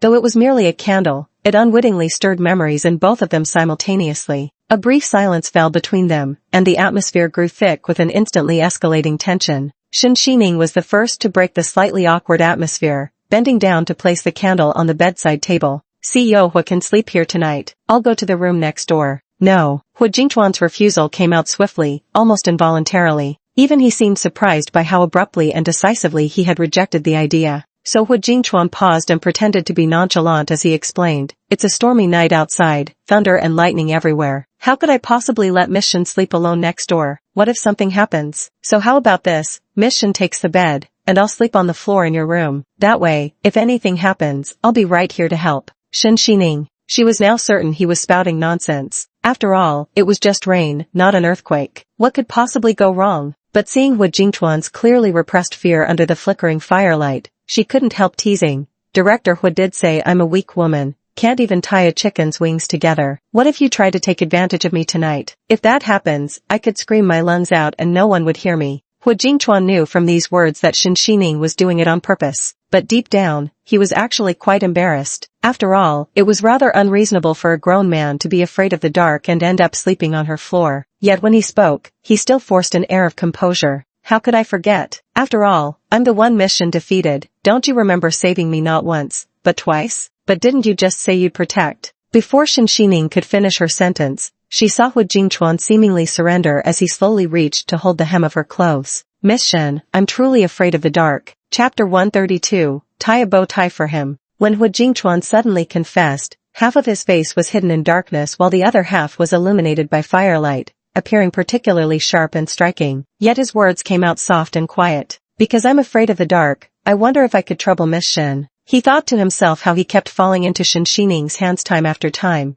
Alright, then Mr. Hu will have to make do with sleeping on the floor nearby. Hearing this, Shen Xining stopped teasing him further. She had never seen Hu Jingchuan like this before and found it quite amusing. Shen Xining then rummaged through the cabinet to find a quilt. Though the floor was hard and the thin quilt couldn't possibly offer the comfort of a mattress, Hu asked Hu Jingchuan to volunteer as the guardian angel in the first place. This is the price. And Hu Jingchuan indeed said nothing, lying quietly on the ground. Good night, Miss Shen. Good night. But after a while, Shen Xining tossed and turned, unable to fall asleep at all. For some reason, even though it was already the early hours of the morning, Shen Xining felt not the slightest drowsiness, despite having been utterly exhausted in the lab just a short while earlier. So after a while, she had no choice but to open her eyes and lazily admire the occasional flashes of white lightning through the gap in the curtains. Logically speaking, the white noise of the rain should be the most sleep-inducing, yet Shen Xining could tell from Hu Jingchuan's breathing that he wasn't asleep either. Got work early tomorrow. Why aren't you asleep yet, Boss Hua? Shen Xining turned over, staring at Hu Jingchuan's tense, rigid back. It seemed even candlelight couldn't dissolve his tension. Speaking of which, President Hua is such a big CEO but works incredibly hard, handling everything personally. Why don't you learn to relax like others? Hu Jingchuan slowly opened his eyes and spoke in a deep, magnetic voice. I'm not interested. Besides, isn't Miss Shen the same? Clearly a cunning fox, yet deliberately pretending to be an innocent white rabbit. Who knows what schemes this fox really harbors? Shen Xining replied innocently, since CEO Hua thinks I'm a fox, then so be it. But if you find me so cunning, why would you still feel at ease keeping me by your side? Hu Jingchuan momentarily paused, a rare occurrence, as if he hadn't quite processed Shen Xining's teasing remark. He was typically sensitive and suspicious, yet Shen Xining was inexplicably an exception to him. But Hu Jingchuan didn't voice the thoughts in his heart. After all, even he couldn't quite fathom where this trust in Shen Xining came from. So he merely joked along, saying, of course it's because I want to keep Miss Shen within sight, not letting her take a single step away. That way, I won't get tangled up in her little schemes. I never expected President Hua to be so clingy. Shen Xining chuckled, then slowly got up from the bed and retrieved a roll of silk ribbon from the bedside drawer. Then have it your way. Before Hu Jingchuan could react, he saw Shen Xining's cold hand already clasping his wrist. Then, leisurely and methodically, she began wrapping the ribbon around his hand, even tying a satisfied little bow at the end. At such close proximity, illuminated by the faint glow of scented candles, he could even see the smooth delicacy of Shen Xining's cheeks and those strikingly beautiful collarbones. Hu Jingchuan's heart suddenly began racing. You. Shen Xining faced his inscrutable expression and tied the other end of the ribbon around her own wrist. Didn't President Hua say you'd watch my every move? Now we'll be inseparable. You better stay sharp, President Hua. It'd be a shame if you accidentally fell into my trap one day. Chapter 133, Just Like Lovers. After tying the ribbon, Shen Xining returned to bed and went to sleep. As a red ribbon stretched from under the bed onto its surface, it resembled an invisible bond between the two of them. Hu Jingchuan was momentarily stunned before realizing that Shen Xining had long noticed his nervousness and wanted to ease it this way, yet she deliberately avoided pointing it out directly, preserving his dignity. Thank you, he said softly. Clearly, she was using this method to reassure him. A warm current surged through Hu Jingchuan's heart. This sensation had eluded him for so long that it instinctively reminded him of the floral tea he had just drunk. His entire being seemed immersed in hot spring water, utterly relaxed and bathed in warmth. Had the old butler been present to witness the smile blooming at the corners of Hu Jingchuan's lips, he would surely have been stupefied, wondering in astonishment, could the esteemed CEO Hu truly expose such an unguarded, almost undignified smile? Meanwhile, the profound anxiety and restless irritation that had previously clouded Hu Jingchuan's mind were imperceptibly dispersed by this newfound warmth. Closing his eyes, he gradually drifted into slumber. Yet scarcely had any time passed when his brows furrowed abruptly in sleep,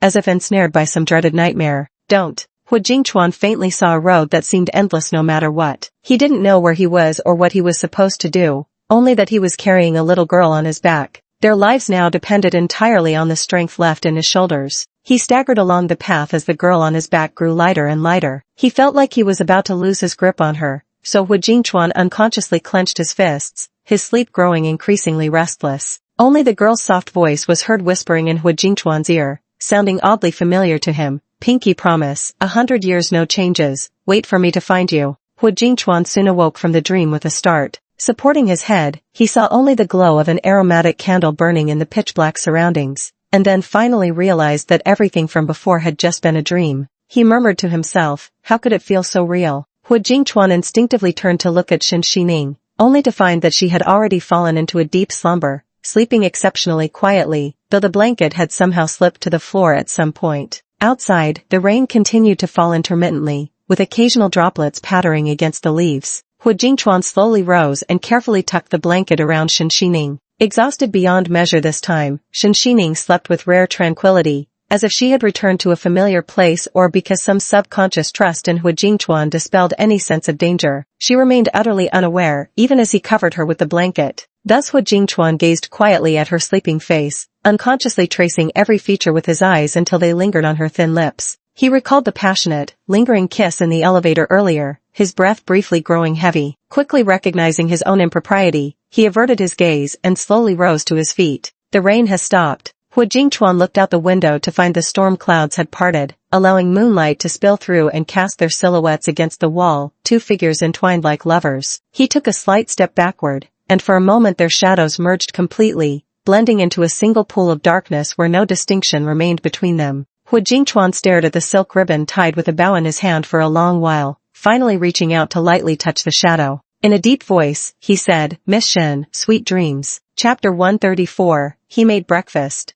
As the first ray of morning sunlight fell on Shen Xining's face, she gently opened her eyes and instinctively looked toward the floor beside the bed, only to find it completely empty, with even the makeshift bedding already put away. Hu Jingchuan left so early. She couldn't help stretching lazily, noticing the floor had been tidied spotlessly clean, as if no one had visited. Were it not for the candle by the bedside, she might have truly believed it was all a dream. Yet when she finished washing up, still half asleep, she discovered Hu Jingchuan hadn't left at all. Instead, he'd already prepared breakfast and was waiting for her. After such a demanding night, President Hu still managed to wake up and make breakfast. What remarkable discipline. Shen Xining didn't stand on ceremony with him either, picking up a pair of chopsticks as she surveyed the breakfast set before her. Hu Jingchuan, however, seemed somewhat helpless as he remarked, there was nothing in the fridge except a few packs of instant noodles, so I boiled some eggs and sliced sausage into it, with a bit of greens too. Does Miss Shen normally stay this busy? Even if you don't have time to cook for yourself, you could hire a housekeeper. Eating these things all the time isn't good for your stomach. He thought his own busy schedule reflected poor regard for his health. Never did he expect Shen Xining would take it to such extremes. Yet the other person just stared at the bowl of noodles and praised, that smells amazing. Shen Xining treated Hu Jingchuan's words as if they were just background noise. She hadn't realized before that Hu Jingchuan could be so talkative. Weren't they all saying that President Hu was always cold as ice and harsh toward everyone?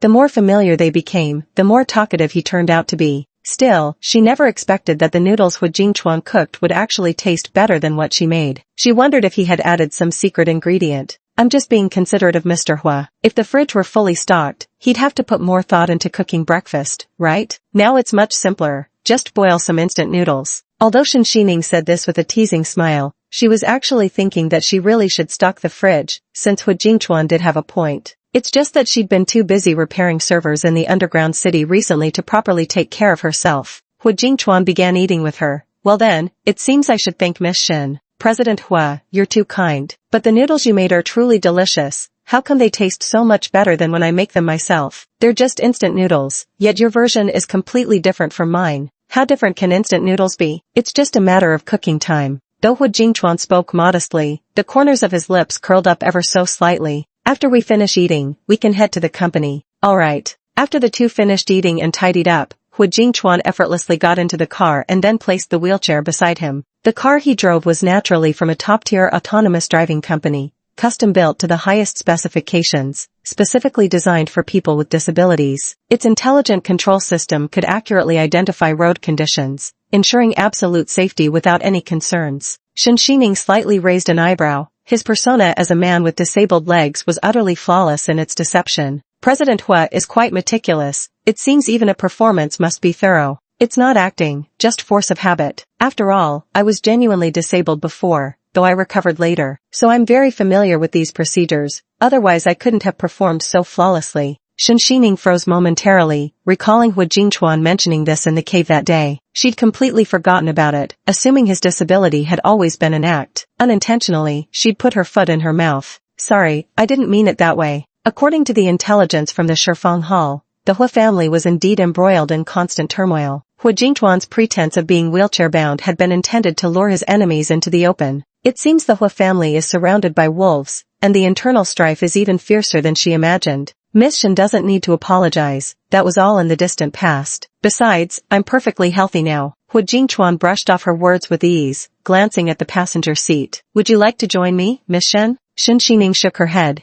If I ride to the company with President Hua in the same car, gossip would spread through the entire company within 20 minutes. Less is more, so you should go ahead, President Hua. Chapter 135, Bonus Distribution. Hu Jingchuan naturally wouldn't pay any heed to those rumors, but seeing Shen Xining's attitude, he didn't push further, so he simply said to her, I'll head to the company first then. Shen Xining nodded, see you later. After Hu Jingchuan left, Shen Xining deliberately timed her departure, waiting a full 20 minutes after he'd reached the office before leisurely making her way to the laboratory. Having stayed up all night working overtime, the entire team was looking rather exhausted as they clocked in for work. One young woman pulled out a mirror, glanced at her dark circles, then looked at Shen Xining's flawless skin, unable to help sighing in admiration. Miss Shen must have worked even later than us yesterday, so why doesn't she have any dark circles? Not only is she beautiful, but she also has such great genes. How are the rest of us supposed to compete? I'm so jealous. Of course, Shen Xining had no idea what they were thinking. She simply glanced at her wristwatch, confirming everyone had arrived, then announced, yesterday's promise about bonuses wasn't empty talk. Since the project was completed smoothly, the client reached out today and proactively handed us another major order. So this month, everyone will receive a bonus equivalent to 20% of their salary. The lab personnel burst into cheers instantly. The bonuses are several thousand yuan each, enough to cover 2 months' rent.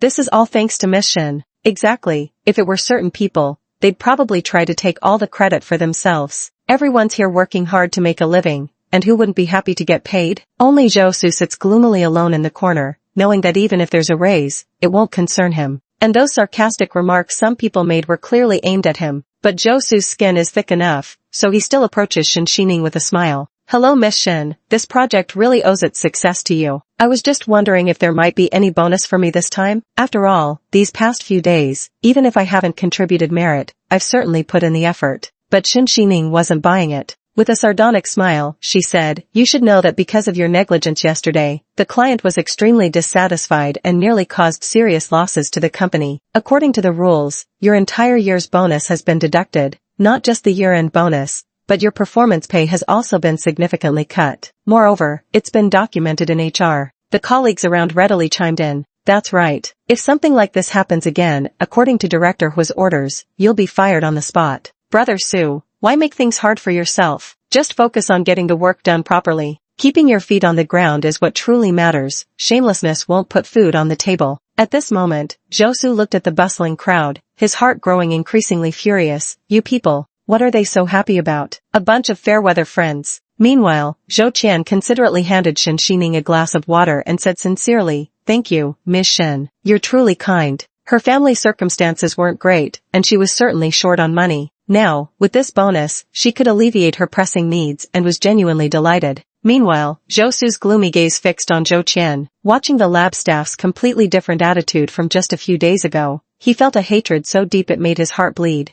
After all, the task Miss Ruan had assigned hadn't shown any progress yet, and he'd already gotten himself entangled. These people, who'd been painstakingly incited, had actually started groveling again over some petty advantages. What spineless cowards they were. Heh, don't celebrate too soon. He sneered silently. If the newly appointed leader was untouchable, then surely he could still teach those petty minions around her a lesson. That wretched woman, getting a little benefit and suddenly forgetting her place. Chapter 136, Workplace Bullying. By noon, perhaps because the noodles Hu Jingchuan made in the morning were too delicious, Shen Xining had no appetite for lunch. Even the sight of rice balls made her feel like choking. She simply grabbed a cup of coffee and a boxed meal, heading to the rooftop for some fresh air. Before she could even push open the fire door to the rooftop, the sound of loud, chaotic quarreling suddenly reached her ears. Come on, Chan, you're switching sides way too fast. It's inevitable that seniors would feel slighted. When you first joined the company, we taught you so much. How could you change your allegiance so quickly? A scornful female voice rang out. Shen Xining looked up and saw Huarong.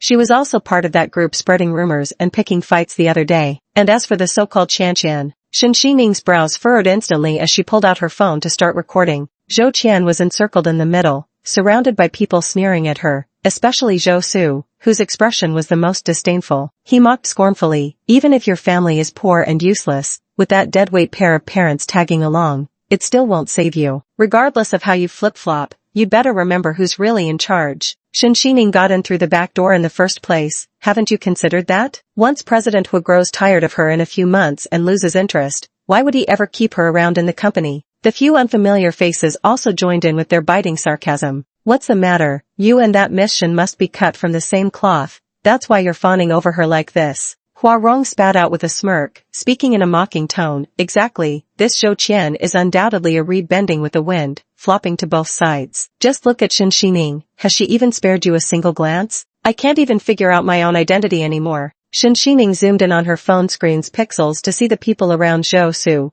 mostly from other departments, while Zhou Qian was covered in oil stains and food scraps, her clothes utterly soiled. Her head hung low, strands of hair clinging limply to her face, obscuring most of her expression. It looked as if someone had dumped a tray of food over her head, leaving her in such a pitiful state. Suddenly, she remembered how Zhou Qian had been changing outfits several times a day recently. She'd assumed the girl was just fastidious, perhaps even a little obsessive about cleanliness. Who would have guessed this was the real reason? Thinking about how the other person had suppressed their fear to warn her, Shen Xining's expression grew even colder. This workplace bullying was clearly more severe than usual. At that moment, Zhou Su glared fiercely at Zhou Qian, his teeth gritted as he spoke. You've got balls, daring to snitch on me. Don't you know I have plenty of ways to make you suffer? As he spoke, he suddenly raised his hand, the slap inches from her face. Zhou Qian squeezed her eyes shut in fear, preparing as usual to endure the abuse in silence. Who would have thought that Zhou Su's wrist would suddenly be caught in a grip, leaving him completely immobilized? With just your skills, you dare hit someone? Upon hearing that familiar voice, Zhou Su turned back stiffly and met Shen Xining's icy gaze, even sensing the killer intent radiating from her,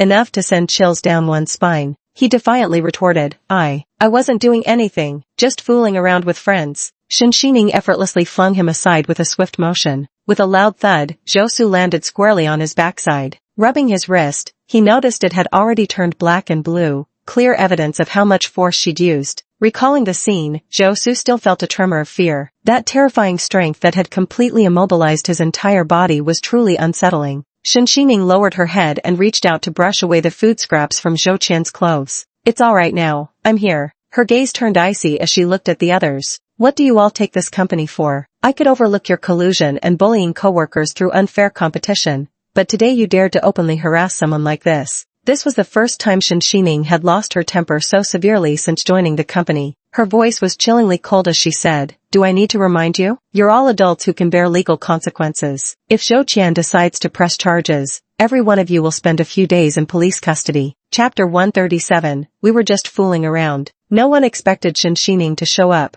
especially those in the little clique, who were stunned by this sudden turn of events. But soon, they defiantly began making excuses. Miss Shen, we were just fooling around. They had bossed Zhou Qian around moments ago simply because they were certain she wouldn't dare speak out, and Zhou Qian had no powerful backing behind her. But now that Shen Xining was standing up for her, the situation was entirely different. After all, everyone had witnessed Hu Jingchuan's preferential treatment of Shen Xining these past few days. Even at the very least, she could whisper in his ear, so offending her was unwise. But Zhou Su was even more intent on revenge. He hid his bruised wrist beneath his sleeve, wearing a forced smile that didn't reach his eyes. Come on, it's not that serious. We were just joking around. After all, we always play rough, everyone's used to it. If you don't believe me, you can ask Zhou Qian yourself. Then he turned to Zhou Qian with a laugh, his tone laced with veiled threat. Qian, don't you agree? After all, we were just fooling around. Seems we'll have to pick the right place next time so the boss doesn't get the wrong idea again. Shen Xining furrowed her brows as she glared at Zhou Su, ready to retaliate, when suddenly she heard Zhou Qian nod in agreement before taking her hand, her voice trembling with emotion. It's alright, Miss Shen. We really were just joking around, so please don't worry about me. A triumphant smirk played at the corners of Zhou Su's lips. He seemed to have anticipated this outcome beforehand, so even when he saw Shen Xining's darkened expression, he wasn't the least bit afraid.